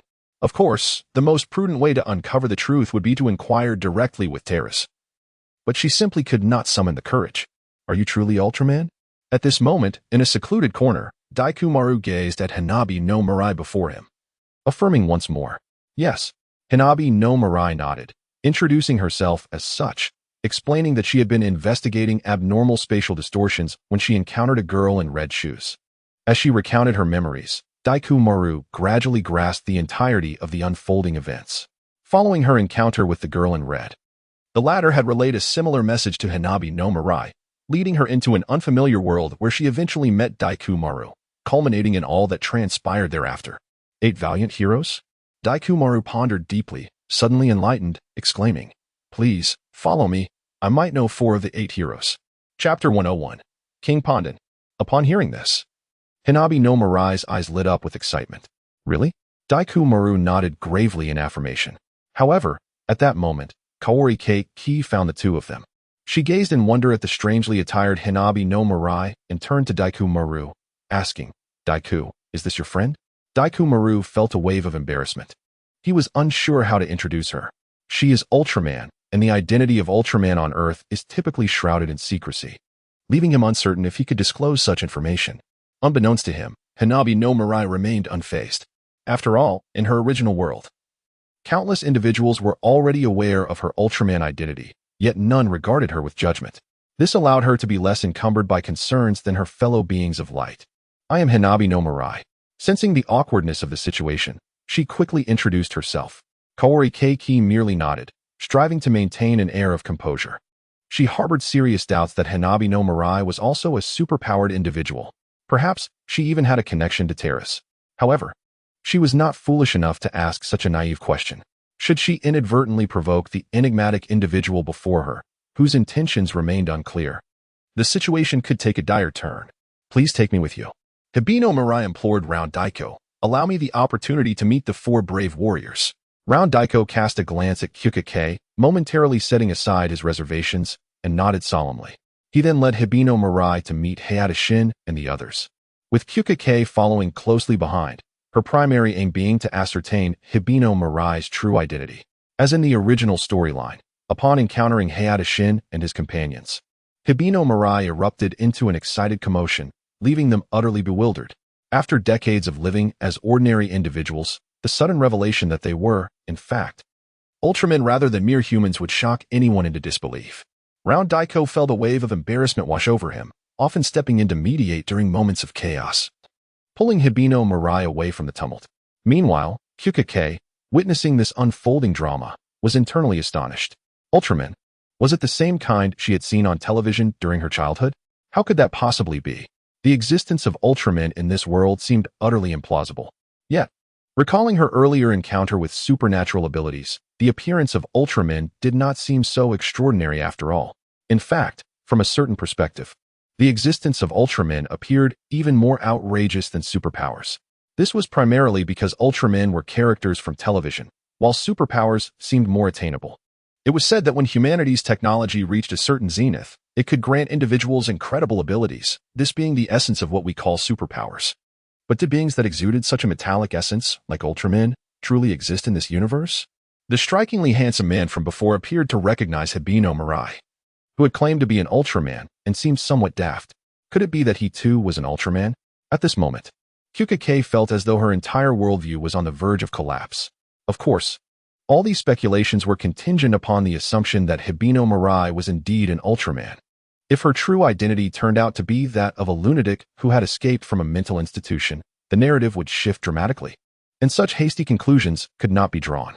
In truth, she was more inclined to believe that Terrace was the mastermind orchestrating everything, as his presence exuded an overwhelming aura. The protagonists in the television series often appeared rather feeble, and the individual before her, Hibino Mirai, seemed to fit that description perfectly. At long last, after a tumultuous encounter with Hayata Shin, Kisaragi Tsuburaya, Kei-suk, and Seiji, Hibino Mirai finally found a semblance of calm. He was enveloped in disbelief, questioning why his brothers seemed to no longer recognize him. Although their meetings had been infrequent, there existed an undeniable bond of familiarity. It was inconceivable that they could forget his visage. He instinctively touched his face, finding it unchanged, yet the reason for their bewilderment eluded him. Suddenly, clarity struck him. Indeed, this was an entirely different world. In this realm, his brothers, once Ultramen, were merely ordinary humans. Yet, Mirai mused, despite their lack of Ultraman identities in this world, they remained heroes in their own right, steadfastly dedicated to their respective professions, embodying greatness through their efforts. Following the earlier chaotic episodes, Daigo Y-Ma turned solemnly to Mirai, expressing his admiration for these individuals. Although uncertain if they were truly valiant warriors, Daigo firmly believed that they retained their heroic essence. Moreover, in a past dream, he had witnessed these four transform into the legendary Ultra Brothers, heroes committed to their duties. Mirai felt a stir of emotion in response. Suddenly, Kei-suk inquired, "Is my father an Ultraman in another world?" Mirai nodded affirmatively, stating, "In the world I hail from, they are indeed all Ultramen. Your father, Kisaragi Tsuburaya, is none other than Ultraman Jack. He has fought against formidable foes to safeguard this planet. I have long admired their valor and, as a successor, arrived in this world to fulfill a similar mission of protection. It was only upon encountering the girl in red shoes that I found myself here, unaware that they were merely ordinary people in this realm." Mirai spoke with a sense of poignant reflection. Kei-suk nodded, seemingly lost in thought. At that moment, a sudden whirlwind appeared from nowhere, sweeping across the distance. This immediately captured the attention of the group. They swiftly turned to witness the whirlwind converge upon a towering edifice, transforming into a colossal creature, towering several dozen meters high. The beast, crimson in hue and possessing two heads, unleashed torrents of searing flames from its mouths, incinerating the surrounding structures. It was the two-headed monster, Pandan. Indeed, a genuine monster had emerged. Xiang Xiuhui stood frozen in place. If she had harbored any doubts about what Hibino Mirai had just said, those uncertainties had nearly dissipated after the arrival of the monstrous creature. Chapter 102, A New Monster. With the manifestation of an actual beast, how far could the true Ultraman's arrival possibly be? This thought prompted her to cast a glance at Hibino Mirai, her eyes reflecting an inexplicable intensity. Beside her, Round Daiku was equally astonished. He had never imagined that the legendary monsters would appear even in his own world. How could this be possible? Our world surely harbors no such entities. How could a monster materialize now? Round Daiku exclaimed in disbelief. Hibino Mirai shook his head, his gaze solemn. It must have been summoned by some force. Only in this way can we rationalize the current predicament. Summoning monsters into a world devoid of them must herald a catastrophic calamity. Hibino Mirai could scarcely fathom the implications. Had he not been transported here by the girl in red shoes, what would humanity do in the face of such monsters? There would likely be no feasible solution. After all, he had just observed that the technological prowess of this world paled in comparison to that of his previous one. Given the present technological level, confronting such colossal and formidable beasts would yield no effective strategies. The inevitable outcome would be annihilation. He could easily sense the immense power of the monstrous King Pandan before him. I must go, Hibino Mirai suddenly declared with determination. Round Daiku nodded. All right. Then, under the astonished gaze of Xiang Xiuhui, Hibino Mirai summoned the essence of Dream Beam. With one hand pressing upon it, he yanked forcefully, activating the stored energy of light within Dream Beam. He shouted, Dream Mebius. Instantly, a blinding light erupted. The intensity of the radiance rendered Xiang Xiuhui and Round Daiku unable to open their eyes. Soon, the brilliance began to wane. Finally, Xiang Xiuhui slowly opened her eyes and was immediately confronted with a scene that left her astounded. A gigantic figure, resplendent in silver and crimson, had now descended into the city, standing resolutely opposite the monstrous King Pandan. Is this the true Ultraman? Xiang Xiuhui gazed in awe at the unfolding spectacle. Round Daiku nodded affirmatively. Indeed, this is Ultraman. It seems our planet is truly on the brink of facing some dire calamity. Thus, it is what draws Ultraman Mebius to our world. At this moment, Daiku's heart is laden with apprehension. After all, they exist merely in an ordinary realm. Who could have anticipated that such a mundane world would be the stage for legendary monsters and Ultraman? Even if Mebius ultimately manages to avert this calamity, one cannot fathom how many lives may be lost in the process, whether it be the monstrous entities or the colossal Ultraman. Their mere movements are enough to send tremors through the very earth. A slight shift could wreak havoc upon the city. At this juncture, Mebius has already engaged in battle with King Pandan. It must be said that Mebius has made remarkable advancements during this period. In terms of strength, combat techniques, and battle awareness, he has experienced immense growth. Although King Pandan possesses formidable strength, even surpassing Mebius to some extent, the latter is not without his chances. Under the relentless onslaught of Mebius's evolving combat style, Pandan gradually finds himself at a disadvantage, and soon, Mebius unleashes the Mebius Ray, striking down King Pandan instantly. Has he succeeded? Witnessing this scene, both Daiku and Kaori reveal expressions of joy, seemingly indicating that the damage has not been catastrophic. Mebius casts a glance towards them, giving a thumbs up, to which they instinctively reciprocate. Suddenly, a transparent container materializes around Mebius, enveloping him completely. The two are taken aback. In the next moment, a plume of black smoke descends from the heavens, swirling down to the ground. The Super Hippolyta alien. Another monstrous apparition? Daiku and Kaori's faces pale with fear. In his carelessness, Mebius has fallen into the enemy's trap. Ha ha ha. The Super Hippolyta alien cackles, exclaiming, You've fallen for my scheme, Ultraman Mebius. Thus, live and die in this state. Ha ha ha. Mebius appears to be in great agony, struggling violently. Yet in the next instant, to the horrified gazes of Kaori and Daiku, he transforms into a stone statue. This is dire. Daiku murmurs. Mebius has failed. How will they contend with these monsters now? Upon witnessing this, Daiku comprehends the gravity of the situation. Their foremost task is to locate the other 8 warriors. Only then might they stand a chance against the Super Hippolyta alien before them. Kaori, let us split up and search for the warriors. Yuan Dega's expression was solemn as he declared, Now that Dream Bias has met with failure, the hope of this world rests solely upon our shoulders. Xiang Xiuhui hesitated for a moment before replying, Actually, I might know of another brave soul. Another brave soul? Yuan Degu was momentarily taken aback, seemingly inquiring why she had not mentioned this sooner. Xiang Xiuhui felt a bit awkward as she continued, To be honest, I am not entirely certain, for I know that this individual possesses supernatural abilities. However, I cannot ascertain whether he is a force for good or ill. Perhaps we could take a chance. Is there truly a human with supernatural abilities? Yuan Daegu asked gravely. If this individual appears human yet possesses such powers, then he could either be an extraterrestrial or an Ultraman. Having once been a devoted fan of the Ultraman series, he was well aware that, in human form, Ultramen could sometimes exhibit strength far beyond that of an ordinary human. For instance, Jack from the Ultraman brothers possesses a human form that undoubtedly harbors powers exceeding human limits. If he does possess these abilities, he should have awakened by now. I wonder if he can assist Dream Bias? Yuan Daegu furrowed his brow in contemplation. Meanwhile, within that CAF, Tyrus gazed at the reappearance of the malevolent King's doppelganger, incredulous that it had returned once more. He could sense the radiant light belonging to Dream Bias seemingly surging forth once again, indicating that a confrontation with the monstrous adversary had commenced. The appearance of the malevolent king at this juncture was evidently a ploy to hinder his progress. Chapter 103, The Aura of the Ascendant. The intent was to dismantle the Hippolytians one by one. However, a sardonic chuckle escaped his lips. It appeared that the malevolent king had underestimated him. While Dream Bias might be vulnerable to being dismantled individually, he was not necessarily subject to the same fate. Misjudging one's own strength comes with consequences.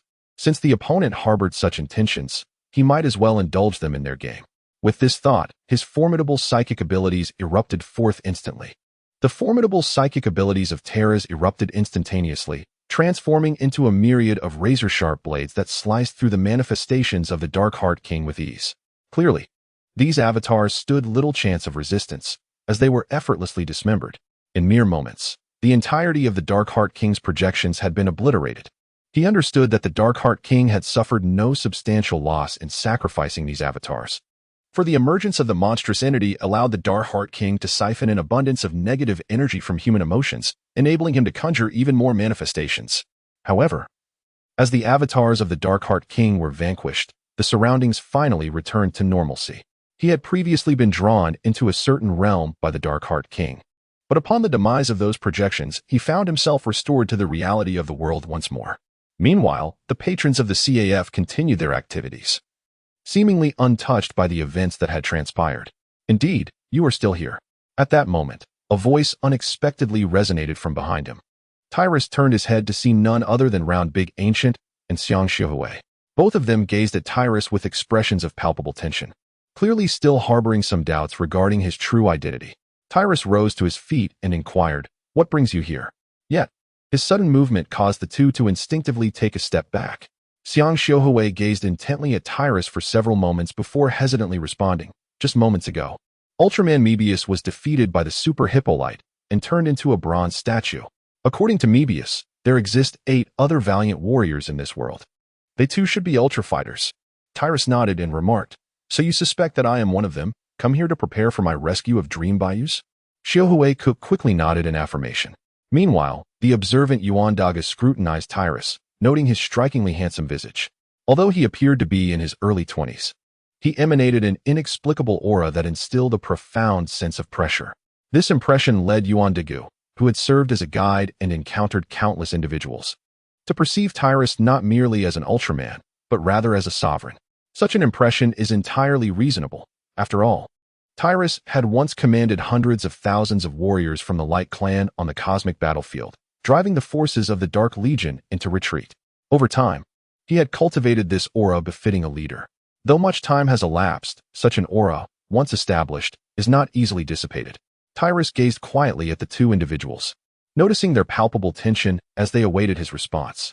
A smile crept across his face as he said, "You need not be so anxious. Your guesses are indeed correct. If the girl in the red shoes is accurate in her words, I am one of the so-called 8 brave warriors. Allow me to introduce myself. My name is Tyrus.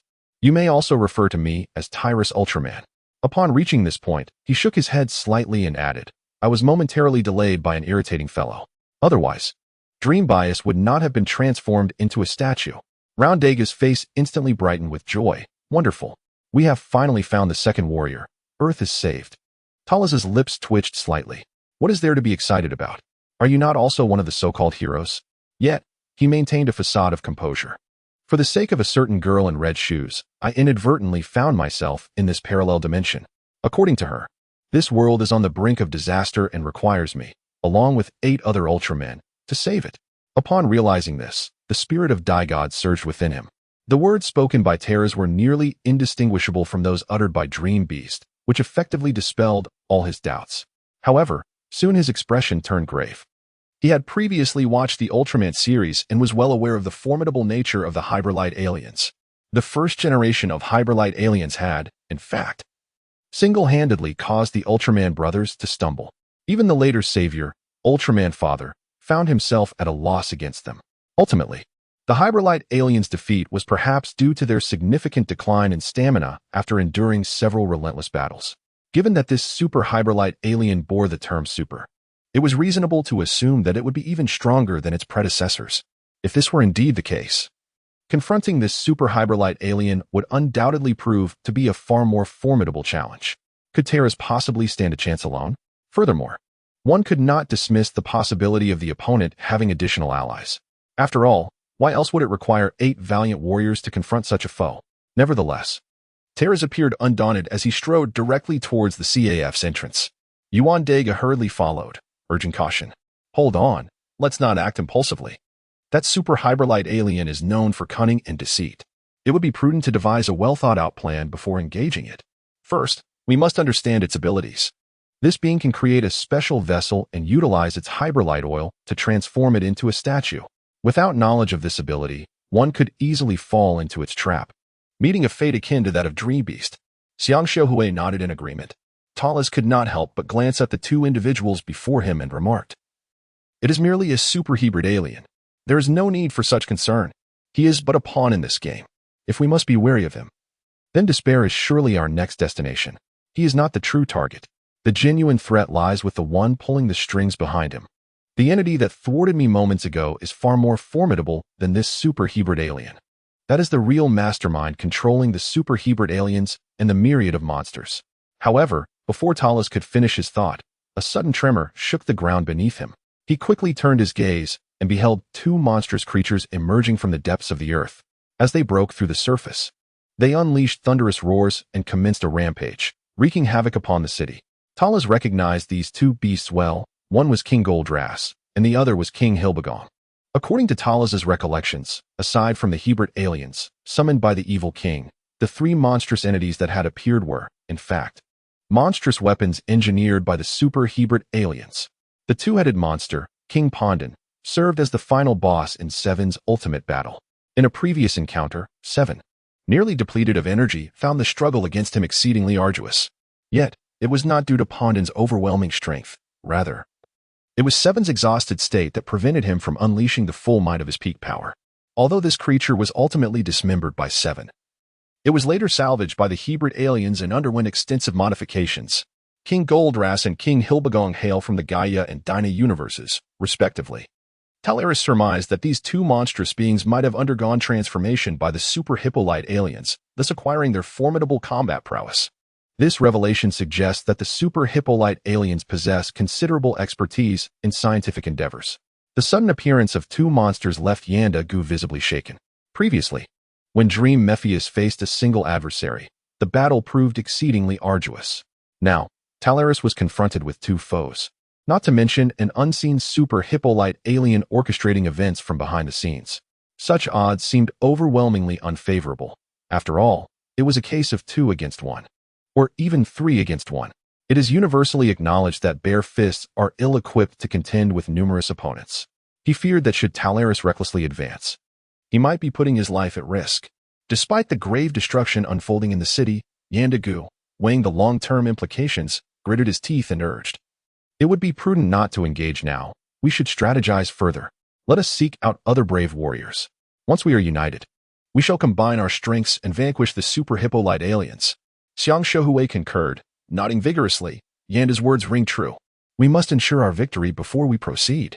Talas chuckled softly, dismissing the 2 monstrous creatures before him. How could such mere beasts possibly be my adversaries? With that, he paid no heed to the expressions of hesitation from the 2 onlookers and took a bold step forward. In an instant, a radiant brilliance enveloped him, transforming him into a streak of light. Moments later, he materialized into a colossal figure, a striking blend of silver and crimson, towering at 62 meters. Upon his emergence, Talas immediately faced the 2 beasts before him. King Goldrass and King Hilbegon, who promptly took notice of his arrival. It seemed they had been anticipating this moment for quite some time, and upon beholding Talus, their eyes glowed a fierce crimson.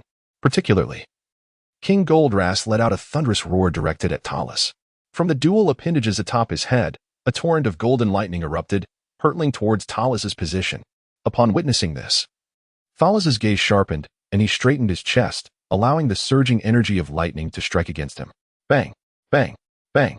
The formidable pectoral muscles of the Loss, along with his skin's remarkable defensive capabilities, effortlessly withstood all assaults, leaving not even a trace of scorch marks. Truly impressive. Yuan Daegu and Chang Xiaohui were left astonished by Talus's extraordinary display.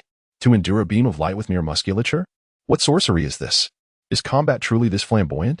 Clearly, King Goldrass was equally taken aback by Talus's actions, standing frozen in place for several moments before regaining his composure.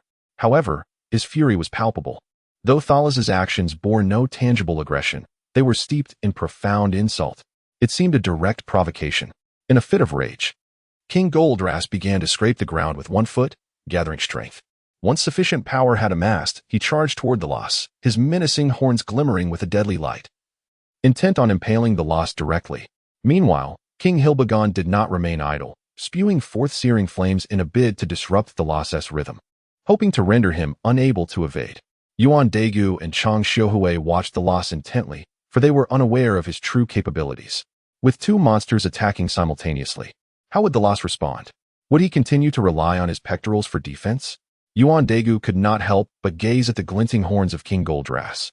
Surely, a collision with such lethal appendages, regardless of one's defenses, would be excruciating. However, what transpired next left both of them utterly dumbfounded. The Loss remained unperturbed, showing no inclination to evade. As the fiery onslaught approached, it was repelled by an invisible force, returning along its original path to strike King Hilbegon, who let out a howl of agony. Yet, the plight of King Hilbegon did not deter King Goldrass, who continued his relentless charge, shattering the earth beneath him as he barreled toward the Loss. In mere moments, he closed the distance of thousands of meters, reaching the Loss in just a few strides. Tyrus cast a gentle glance at the approaching King Goldrass, a smile gracing his lips as he slowly raised his hand and snapped his fingers. In that instant, King Goldrass's form seemed ensnared by an enigmatic force, rendering him immobile. Subsequently, he began to sway unsteadily, as if his mind were under the influence of some potent energy. Suddenly, his body began to glow with a fiery red heat, and streams of flames erupted from within him. In the blink of an eye, the fire enveloped his entire being. King Goldrass writhed in agony amidst the flames, rolling on the ground in torment. Yet, no matter how fervently he attempted to extinguish the fire, it remained unquenchable, for its source lay within him, not upon the surface. Even if the exterior flames were doused, the embers within continued to radiate an immense heat. Upon contact with air, they would reignite with ferocity. Under the scorching blaze, both Yuan Daegu and Xiang Xiaohui were utterly astonished by the spectacle before them. What had just transpired? How could a mere snap of the fingers incite such a conflagration in King Goldrass? What was the underlying principle at work? How could such a fearsome beast stand powerless before Tyrus? Earlier, the struggle of Mebius against the monster had been so arduous. Did this imply that even among the Ultras, there existed a hierarchy of strength? This was astonishingly overwhelming. Yuan Daegu could not help but swallow hard. Indeed, what kind of power was this? It was as if they existed in entirely different dimensions. Why did Mebius find combat so taxing, while Tyrus could dispatch a monster with but a single snap? Wasn't he that a touch too exaggerated? Xiang Xiaohui stood in wide-eyed amazement, realizing that the unknown is indeed the most terrifying force of all. The abilities exhibited by Tyrus embody the essence of the unknown at every turn. In that fleeting moment of action, it appeared as if he were invincible. They pondered how they would respond when confronted by such a terrifying adversary, undoubtedly experiencing a sense of dread. Clearly, King Hilbegon shared a similar sentiment. Although this King Hilbegon may not seem particularly astute, he nonetheless possesses a fundamental awareness of imminent danger. The astonishing combat prowess recently displayed by Talus sent cold sweat cascading down the brow of King Hilbegon. Yet, Talus showed no signs of halting. His gaze was now fixed upon the distant figure of King Hilbegon. The king's eyes widened in terror as he beheld Talus before him, his form instinctively retreating. The further he distanced himself from Talus, the greater his sense of security appeared to grow. Alas, Talus was resolute in his pursuit. With a piercing focus, Talas raised his hand and snapped his fingers once more. Instantly, King Hilbegon felt a disorienting heaviness enveloping his mind, and in the next moment, a dreadful surge of thermal energy erupted within him. His body began to glow a fiery red, as flames of intense heat surged forth from his surface. In no time, his entire being was engulfed in flames exceeding thousands of degrees. King Hilbegon let out a harrowing scream. In his panic, he frantically clawed at the ground, desperately attempting to burrow his way to safety, perhaps hoping to smother the flames with the earth. However, his movements were far too sluggish, and even the soil could not extinguish the inferno consuming him. He had barely excavated a pit when his body could endure no more, transforming him into a mere heap of charred remains. Yuan Daegu could not suppress a gulp as he witnessed the scene unfold. The various methods displayed by Terrace are indeed astonishing. Such fearsome dual-headed beasts were effortlessly vanquished with but a mere snap of the fingers after only a brief encounter. Although he has witnessed numerous Ultraman productions, he has never encountered one with such extraordinary strength. What could possibly be the underlying principle? This enigma not only perplexes him, but even Kyoko Kasumi finds herself equally bewildered. Suddenly, Terrace feels a stirring within. He senses an imminent danger approaching. Without hesitation, he employs a mental teleportation, causing himself to vanish from his original position and reappear several kilometers away. Turning to glance back, he discovers that his previous location is now enveloped by a transparent container. Could it be the Super Hippolyta? Tyrus remained remarkably tranquil. Under his formidable perceptive abilities, it was nearly impossible for this Super Hippolyte alien to deceive him. Subsequently, his awareness expanded entirely, seeking out the Super Hippolyte who lurked in the shadows, poised to transform him into a statue. Yet, it appeared that this Super Hippolyte was also acutely aware of Tyrus's pursuit. Before he could even prepare to take action, the ground beneath him suddenly trembled. In the corner of Terrace's eye, a fleeting glance revealed a colossal figure looming behind him. It was a monstrous creature, none other than Jedon, the so-called cosmic dinosaur. The ground beneath his feet was in constant upheaval, as if something was about to emerge from its depths. Tyrus leapt gracefully, effortlessly evading the past. To his astonishment, he discovered that beneath his feet lay another beast, a creature known as Gorzon, infamous for its ability to rend the earth asunder. Moreover, this was an enhanced version, the fiery Gorzon. It was evident that this Gorzon had undergone modifications as well. Could it be that all the monsters from the original narrative had manifested? Tyrus found himself momentarily taken aback, as he had not anticipated that his mere presence would lead the malevolent mastermind, the Darkheart King, to concoct further schemes. Thus, the ultimate fusion creature, Giga Chimera, was formed. To his astonishment, 2 additional monstrous heads had emerged. It appeared that his inclusion had not merely diminished the difficulty of this final confrontation, but rather intensified it. Nevertheless, he was undeterred by the prospect of battle. With his current prowess, he was more than capable of contending with Giga Chimera. His primary concern, however, was the potential mischief of the Darkheart King. Clearly, it was imperative to first eliminate the Super Hippolyta alien. It was evident that these modified monstrosities were crafted by the hands of the Super Hippolyta. If the Hippolytans remained unvanquished, there was no telling what other engineered beasts might arise.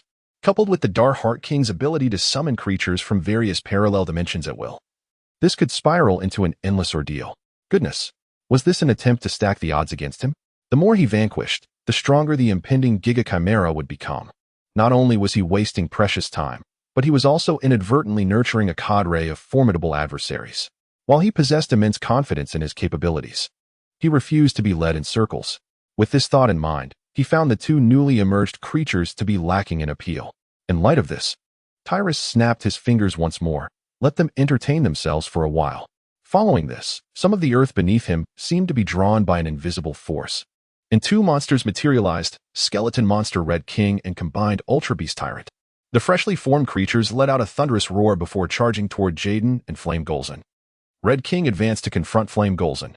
Tyrant faced off against Jedon. These 2 colossal beasts were both constructed from soil by Tyrus using his psychic abilities. They possessed nothing but immense brute strength. Nevertheless, they were still capable of causing considerable trouble for Jedon and Flame Golzon, as Tyrus's psychic powers continued to enhance. Reaching the 12th level, he was not only able to conjure 2 beasts simultaneously, but also imbue them with formidable combat prowess upon their emergence. Thus, in terms of overall combat effectiveness, these 2 earth monsters could indeed engage in a struggle. Furthermore, as long as Tyrus maintained his psychic energy, they were effectively immortal. Even if their strength was insufficient, they could still hold off Jedon and Flame Golzon without much difficulty. Was it truly possible to conjure monsters from mere soil? Round Daegu gazed at Tyrus in astonishment. This dazzling display of supernatural ability, this terrifying combat style, seemed far removed from the tactics he remembered of Ultraman. Chapter 106. The enemy lurking in the shadows. It appeared that our worries were unfounded. Kohiko Yoshihara, however, did not dwell on such thoughts. It was no wonder he could exude such confidence. Setting aside that bizarre ability to ignite monsters spontaneously, the sheer capability to create beasts from soil was already sufficient for him to easily contend with the super hippolyte alien. Round Daegu silently nodded.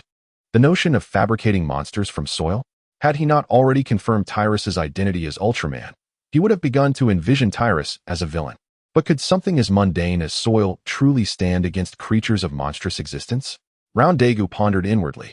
He had witnessed firsthand the emergence of two beasts formed from soil, leaving him with lingering doubts, for monsters were supernatural life forms with a density that instilled fear. As the battle commenced, King Red clashed head-on with Flame Golzon. He swung his massive hand, striking Golzon on the shoulder, causing him to stumble precariously. Enraged, Golzon retaliated with a fierce slap. King Red staggered momentarily, but upon regaining his composure, he was instantly filled with fury. He delivered a powerful kick, sending Golzon sprawling to the ground. Infuriated, Golzon roared in rage and, after rising, charged headfirst into King Red with tremendous force. King Red was struck back repeatedly, his feet leaving deep impressions on the ground with each stagger. Yet, in the end, he seized Golzon's neck with his own hands, gripping tightly, blow after blow, until Golzon finally managed to force King Red away. After such an exchange, Golzon was left seeing stars, his body swaying precariously. He had been thoroughly dazed. The combat style of these brutish monsters was straightforward, devoid of any embellishments.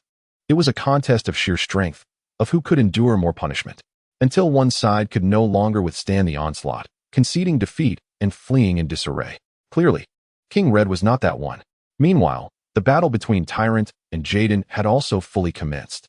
Tyrant swung the meteor hammer in his grasp towards the direction of Jaden, intending to obliterate him entirely.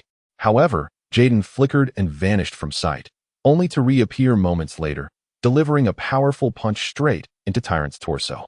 In a moment of carelessness, Talant was abruptly knocked to the ground by Jaden. Seizing the opportunity, Jaden swiftly stomped down, appearing rather flustered, struggling to rise once more. Suddenly, a series of piercing sounds echoed through the air. Jaden, now alert, instantaneously vanished from his position. The stones that had been hurled towards him instead struck Talant. It was none other than King Reed, who had gained the upper hand in his battle against the fiery Golzon, making his move. Yet, the outcome of his action elicited a mix of laughter and tears. Indeed, a monster is simply a monster. Yuan Daegu chuckled wryly, lamenting, the battle has scarcely begun. How is it that we are already harming our own? Beside him, Xiang Shohue also shared his sentiments, utterly speechless at King Reed's clumsy demeanor. However, the next scene revealed to him that he had underestimated the terrifying nature of these earthbound beasts. Talant, as if unfazed, rose from the ground, despite being riddled with wounds. It was evident that it felt no pain whatsoever. After all, it was merely a mass of insensate earth. Suddenly, the soil beneath began to merge with its wounds, the gaping holes visibly healing at an astonishing rate. Jaden, devoid of any emotional expression, had accepted a transformation of thought. He was merely a larger puppet.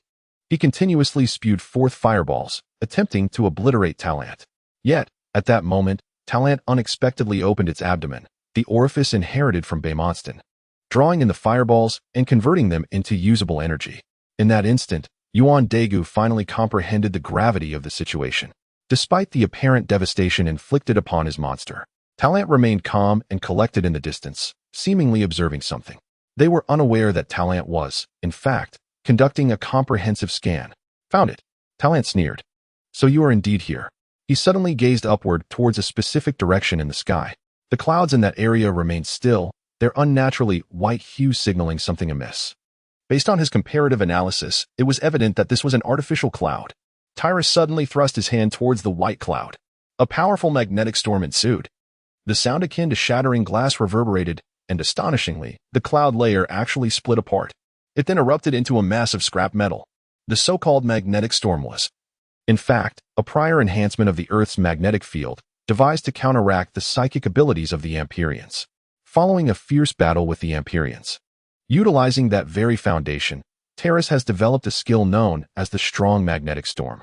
This remarkable ability allows the creation of a localized magnetic tempest, harnessing the Earth's magnetic field to utterly disintegrate adversaries.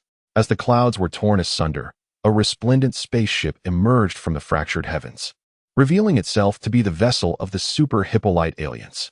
The ship, in a state of panic, attempted to flee from the scene.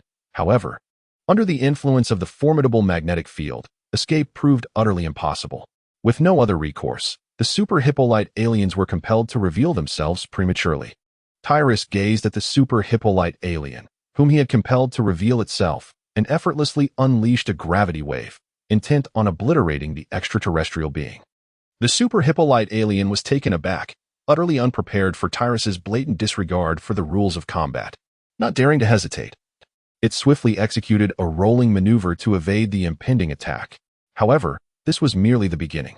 Now that it had emerged from hiding, there was no possibility of escaping Tyrus's grasp. Just at that moment, the Super Hippolyte alien suddenly gestured emphatically towards Tyrus. A stir of emotion coursed through Talas' heart. Chapter 107. The creation of a unique martial art. That familiar sensation returned once more. In an instant, a thought manifested, and he vanished from his original position. However, the Super Hippolyte aliens appeared to have set their plans in meticulous order. With another wave of their hand, another transparent container emerged, poised to envelop Talas within its confines. Tyrus let out a cold sneer. Such trivial tricks are best left unattempted. With this declaration, his formidable psychic energy erupted, shattering the transparent container into countless fragments. Now that the formidable Hyperion had made its appearance, Tyrus felt no trepidation. He swiftly adapted his strategy, eager to fully acclimate himself to the newfound power he had just acquired. In an instant, he teleported, reappearing directly behind the Hyperion. With a powerful swing, he delivered a decisive punch to its back. The ferocity of his strength unleashed instantaneously, catching the Hyperion off guard and sending it hurtling away. Tyrus's wrist strength had now reached an astonishing level, nearly 380,000 tons. Such an overwhelming force was not something any being could withstand without consequence. Even in this moment, Tyrus relied solely on brute strength, unenhanced by any cosmic martial arts. Each punch he threw could wreak unimaginable havoc.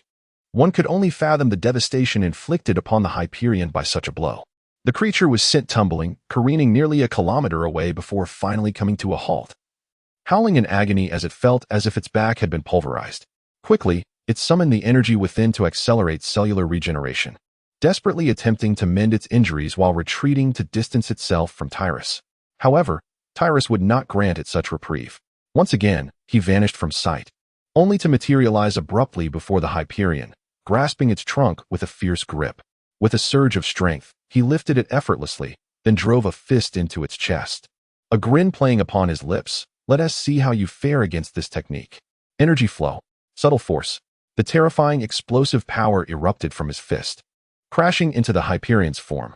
In a moment of sheer panic, the creature harnessed all the energy it could muster to fortify its body, hoping to withstand the impending strike. A thunderous roar erupted, and the Hyperion was engulfed in a wave of excruciating pain. As the terror subsided, it gazed in horror to find a deep imprint of Tyrus' fist etched before it, wisps of warm vapor still rising from the indentation. Such was the sheer magnitude of Tyrus' might.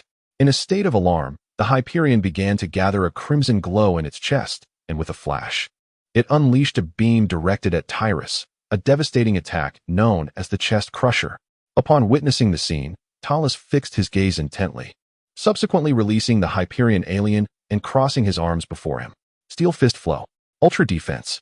This so-called Ultra Defense was a technique devised by Talas himself, amalgamating certain martial arts skills with the formidable hardness of his arms at that moment. It was a purely corporeal defensive technique capable of withstanding moderately powerful energy attacks. As the beam struck Talas' arms, it was instantly shattered by the explosive strength contained within his physique, dissipating into countless particles of light. Seizing the opportunity while Talas was in a defensive stance, the Super Hyperion alien quickly distanced itself, once again swinging its arms. Transparent shields began to descend toward Talas' direction. However, Talas remained undeterred, executing a thought-based teleportation to reappear before the Super Hyperion alien. The alien, taken aback, attempted to flee, but at that moment, Talas' attack was already upon him. Force Flow. Bone-piercing strike. Tyrus executed a swift sidekick, striking the super hippolyte alien in the abdomen. This time, the alien did not fly away. However, his body trembled slightly as he experienced a piercing pain that radiated from his front abdomen to his back. For a brief moment, he lost control over his own body and fell backward with a thud. Just moments ago, he had felt a terrifying force invade his being, wreaking havoc upon his cells. This penetrating strength was akin to the inch power. It was a technique that Tyrus had developed through his mastery of martial arts, designed to channel his force into the enemy's body, thus ensuring that the impact did not merely rest on the surface, but instead permeated within. This method of assault significantly amplified Tyrus's destructive capability, enabling him to utilize the power of his martial arts to damage the enemy's cells. It was indeed the first occasion on which Tyrus had employed this skill, and now the super hippolyte alien had undoubtedly become his target. Remarkably resilient. The super hippolyte alien withstood several blows without succumbing. Although the pain was genuine, he appeared capable of normal movement. This revelation helped Tyrus comprehend why the super hippolyte alien, despite possessing seemingly weak martial skills, could engage in a relentless battle against the Ultraman brothers and Ultraman father. It was likely attributed to his tough exterior and remarkable endurance. Steel fist style. Shattering punch. The atmosphere surrounding Tala shifted dramatically. This time, he unleashed his steel fist fluid technique. The combat style exhibited by this technique is straightforward and forceful, characterized by bold and decisive movements. With another powerful punch, he struck the face of the super hippolyte alien. The sound that resonated was akin to the shattering of glass. In that brief moment, the super hippolyte's visage became marred with a web of intricate cracks, resembling a spider's web. The so-called shattering fist operates on the principle of explosive power that shatters the enemy's body. For an ordinary cosmic race, enduring such a blow would likely result in their demise. Although the super hippolyte writhed in agony upon the ground, its vitality remained undiminished. However, at this moment, fear gripped the super hippolyte. It hastily unleashed flames from its trunk in an attempt to thwart Talas's onslaught. Yet, Talas stood resolute, unflinching in the face of the fiery assault.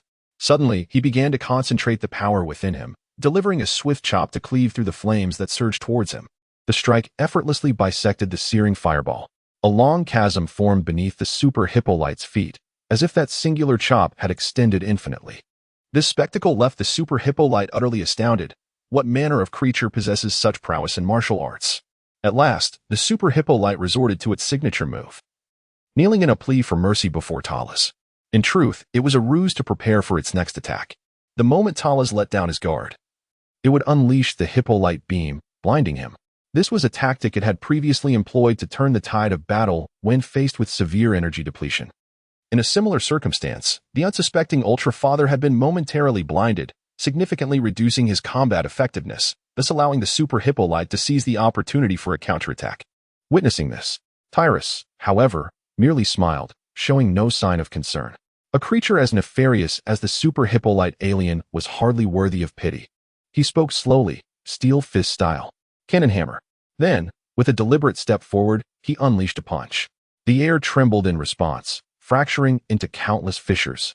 The speed of his strike was astonishing, exceeding dozens of times the speed of sound. At such a velocity, the air before him was compressed, forming an air cannon that surged towards the nearby super hippolyte alien. Boom. The air cannon displaced the surrounding space, relentlessly advancing toward the super hippolyte. The alien, taken aback, hastily activated his chest crusher to block the impending blow. However, as the chest crusher was deployed, the air cannon struck the alien squarely in the chest. Gasp. The super hippolyte stared blankly at his chest, only to discover a gaping hole the size of a wrist. Yet, that was merely the beginning. The terrifying force of the air cannon had penetrated his body, wreaking havoc on his cells. The super hippolyte gazed at Tyrus in shock. What on earth are you? Such incredible martial prowess cannot possibly exist.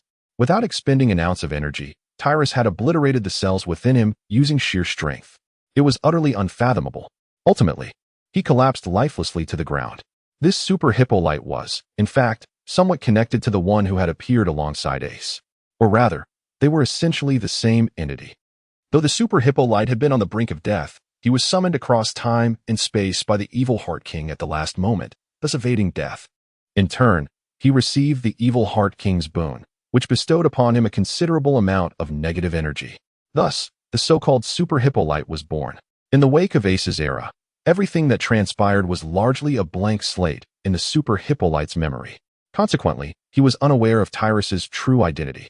Previously, the Evil Heart King had urged him to regard Tyrus with sufficient gravity, but he had not taken it to heart. Had he known of Tyrus's formidable combat capabilities, he would have surely devised a meticulous strategy to ensure his own advantage, for that was indeed the essence of his cunning nature.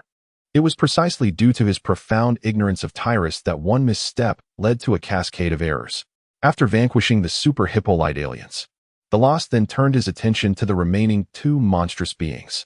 These two creatures were currently entangled in a fierce battle with King Red and Tyrant. In the course of their conflict, they had sustained injuries, with the Flame Gorgon being the most gravely wounded. Its form swayed precariously, clearly on the brink of collapse. As for Jaden, he fared somewhat better. However, his body bore the marks of numerous blows from Tyrant's hand axe and meteor hammer, stained with the evidence of his strife. Tyrus executed a swift, thought-based teleportation, appearing directly before Jaden. At that moment, Jaden was still unprepared when Tyrus delivered a powerful elbow strike to his chest. The impact was tremendous. With a resounding thud, Jaden immediately felt an overwhelming force propel him forward. His entire body trembled, and the yellow crystal embedded in his chest shattered completely.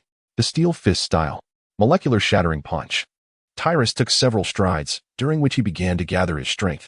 This time, he directly invoked the power of the cosmic fist technique. With a single, forceful punch, the outcome was astonishingly different. Boom! This fist struck Jedon, sending him flying. A terrifying force erupted from within Jedon, causing cracks to appear all over his body.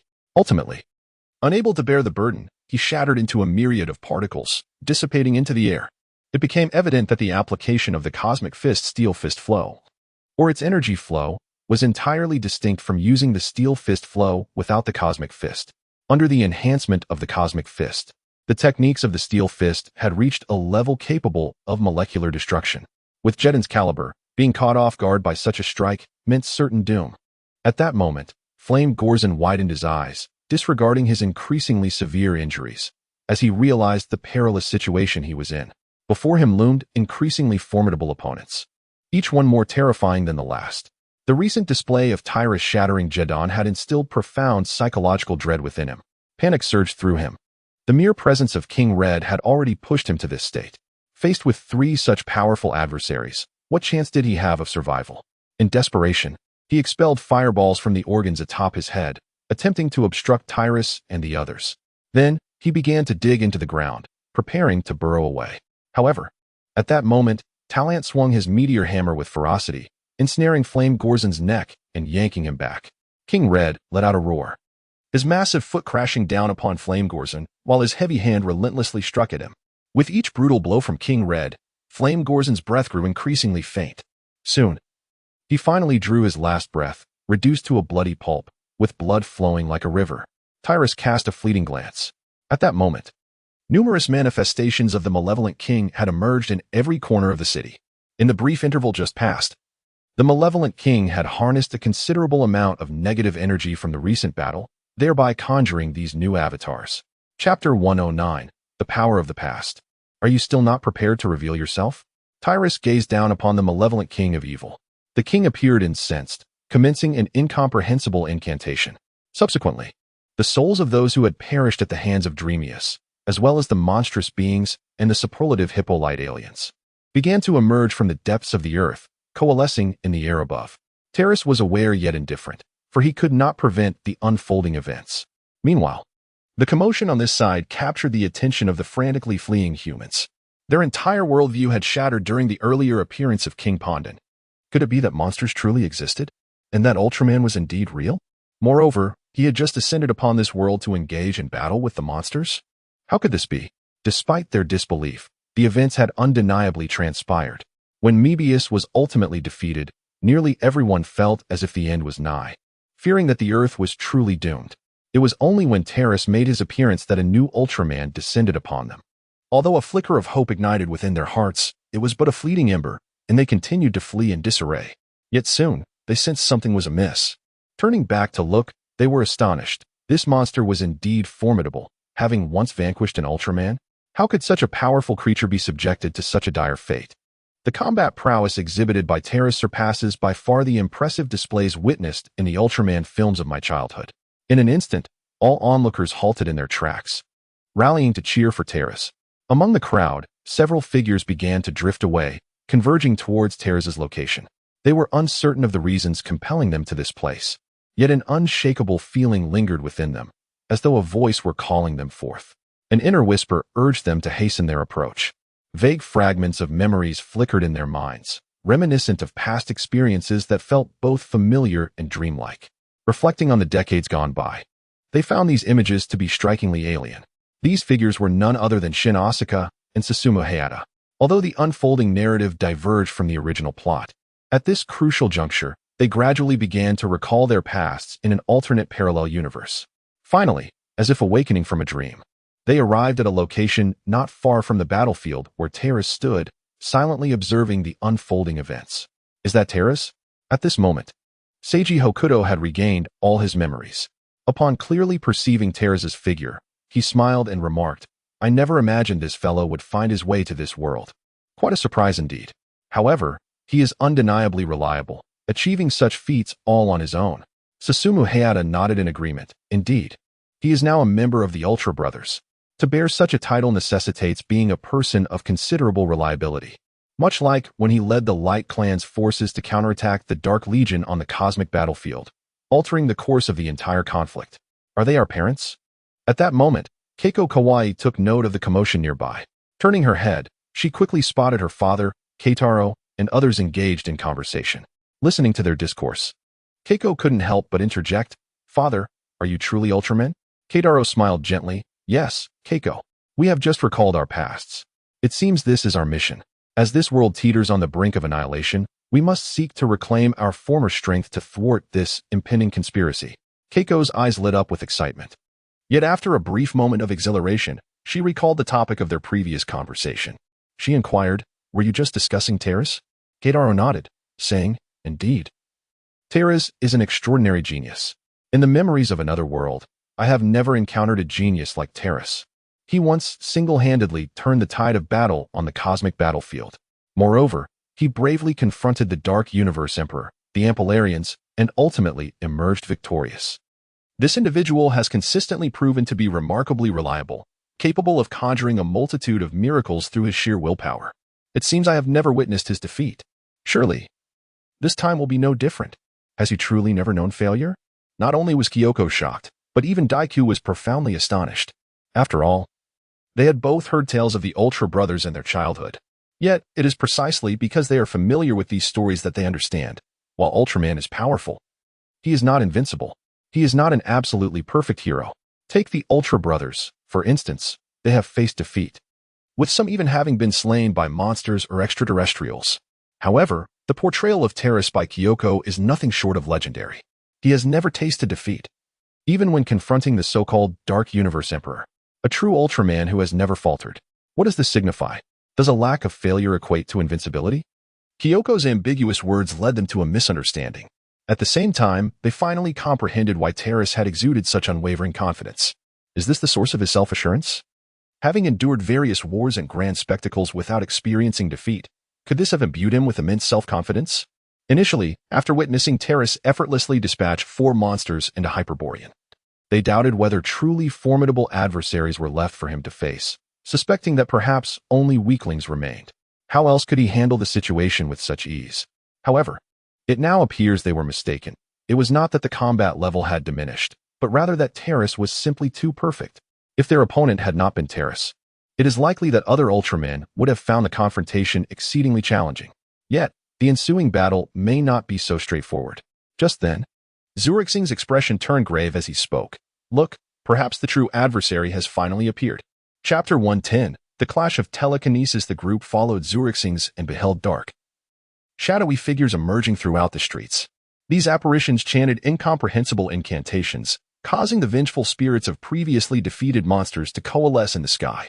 The gathered spirits ultimately transformed into a colossal new entity, Giga Chimera. Although they were unaware of the specific name, they could undoubtedly sense that the newly emerged beast was far more formidable than its predecessors. The current Giga Chimera bore no resemblance to the one from the original narrative. It had transformed into an entirely different entity, infused with the vengeful spirits of two additional monsters. Though merely the souls of two creatures, they had elevated Giga Chimera's overall power by at least one tier. In stark contrast, Terrace exhibited no signs of trepidation. Instead, he allocated a portion of his energy into the colorful timer of Mebius. Soon, the timer shimmered back to life, pulsing with brilliant flashes. Gradually, Mebius's form began to radiate a soft glow, and he ultimately regained his original physique, his eyes regaining their luster. Now endowed with vision once more, Mebius gazed around in a state of confusion, his gaze eventually settling upon Terrace, which elicited a flicker of surprise upon his countenance. Subsequently, his expression transformed into one of sheer elation. "Terrace, you have also arrived in this world?" Such was Mebius's instinctive response. The existence of Talas has undoubtedly bestowed upon him an overwhelming sense of security. After all, in his heart, Talas symbolized the resolution of all adversities. Even the dark cosmic emperor was effortlessly vanquished by Talas. Dream Beast finds it hard to fathom what kind of foe could possibly impede his progress in this universe. Perhaps the so-called calamities of this realm are equally trivial. How utterly disheveled you are, Dream Beast. Although it seems you have grown somewhat stronger, you still fall remarkably short. Once you return to the main world, you should seek a suitable place to diligently cultivate your skills. Tyrus cast a glance at him and unceremoniously discarded him to the ground. Dreambius momentarily gasped, rendered speechless. Although he recognized the truth in Tyrus's words, they were undeniably hurtful. He yearned to convey to Tyrus that sometimes a more roundabout approach in conversation might be preferable. Yet, he ultimately refrained from voicing his thoughts. At this moment, Tyrus gradually advanced forward, his gaze fixed upon the fully materialized Gigachimera in the distance. The overall strength of Gigachimera had likely escalated nearly twofold compared to its portrayal in the original narrative. This outcome was undoubtedly attributed to the addition of the souls of Jedon and Flame Golzon. It is noteworthy that in the original storyline, after amalgamating the grievances of numerous monsters and extraterrestrials, Gigachimera's overall power had soared to a quasi-legendary level. Now, having been forcibly enhanced yet again, its strength had ascended directly to legendary status, capable of effortlessly annihilating the creature from the original tale. However, Tyrus remained undaunted. He gazed at Gigachimera before unleashing a colossal 8-part, measuring 1,000 meters in diameter. This strike was not intended to slay, but rather to probe the limits of this formidable Gigachimera. In response to Tyrus's assault, Gigachimera appeared utterly dismissive. Several monstrous claws extended forth, lunging toward the immense. Sizzle. The rapidly spinning wheel collided with Gigachimera's claws, generating bursts of fiery sparks, yet it could not advance an inch. Ultimately, it succumbed to the overwhelming might of Gigachimera's terrifying form and was crushed to oblivion. Tyruston was momentarily lost in thought. Is this the advantage conferred by a colossal physique?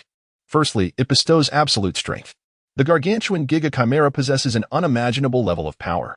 Before acquiring the ability to achieve supermagnification, it was inconceivable to challenge such a monster in a contest of strength.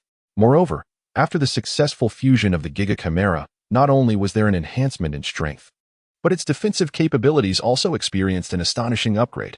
The eightfold light will struggle to breach its defenses, although it pertained only to the hardness of its limbs. One must recognize that Tyruston's eightfold light wheel is significantly more formidable than the original version.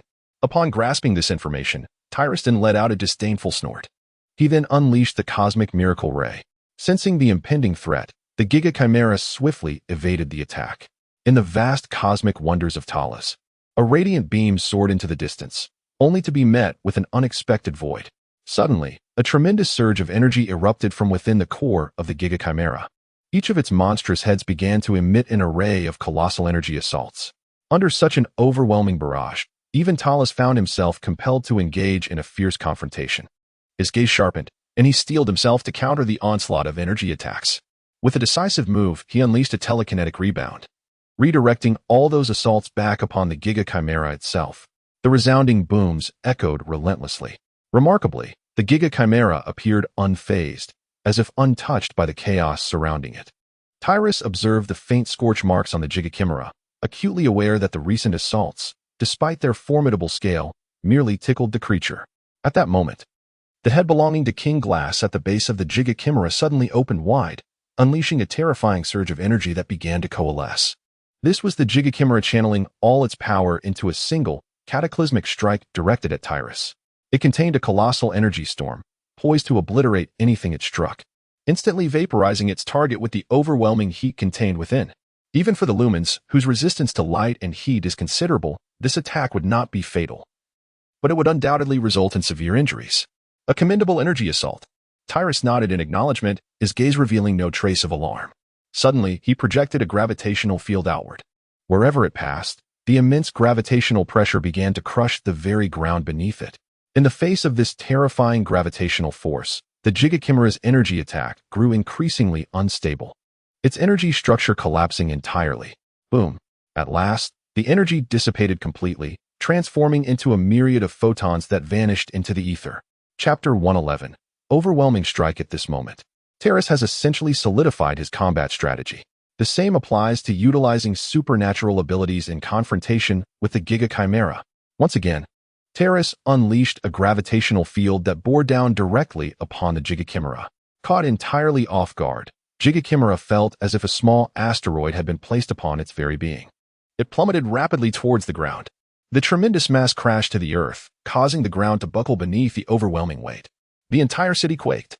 Gigachimera struggled with all its might, seemingly astonished by Tyrus's formidable power. Yet, Tyrus showed no signs of relent, continuously employing wave after wave of gravitational suppression. Gigachimera felt the pressure upon it intensifying, as if, in that fleeting moment, the burden it bore had escalated from that of an asteroid to that of a planet the size of Earth. At that instant, every bone in its body seemed to wail in agony. The psychic shockwave surged forth. Tyrus let out a cold snort. Immediately, an invisible wave of energy surged toward the direction of the Gigachimera, seemingly distorting the very fabric of space.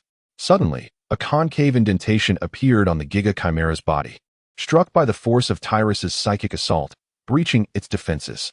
The Gigachimera's form trembled, appearing even more frenzied. However, despite the seemingly severe injuries, it turned out to be merely superficial wounds. The Gigachimera was far more resilient than Tyrus had anticipated. Empowered by strong magnetism, Tyrus gently snapped his fingers. The Gigachimera seemed to sense the impending threat, thrashing violently in a desperate attempt to liberate itself from the gravitational field. One cannot deny that its towering height of nearly 512 meters indeed provided the Gigachimera with considerable advantages. In its frantic struggle, it appeared to be on the verge of breaking free from the gravitational constraints. Observing this, Tyrus decided to fortify the gravitational field with additional layers, causing the Gigachimera's movements to abruptly cease. The immense gravitational force immediately subdued the creature, causing its colossal form to tremble slightly. It seemed as though the cells within its body were beginning to crumble under such overwhelming pressure. Simultaneously, the potent magnetic enhancement bestowed by Tyrus finally manifested its effects. The internal magnetic field was magnified thousands of times, and the temperature within surged dramatically, igniting searing flames upon its body. However, to Tyrus's astonishment, these flames extinguished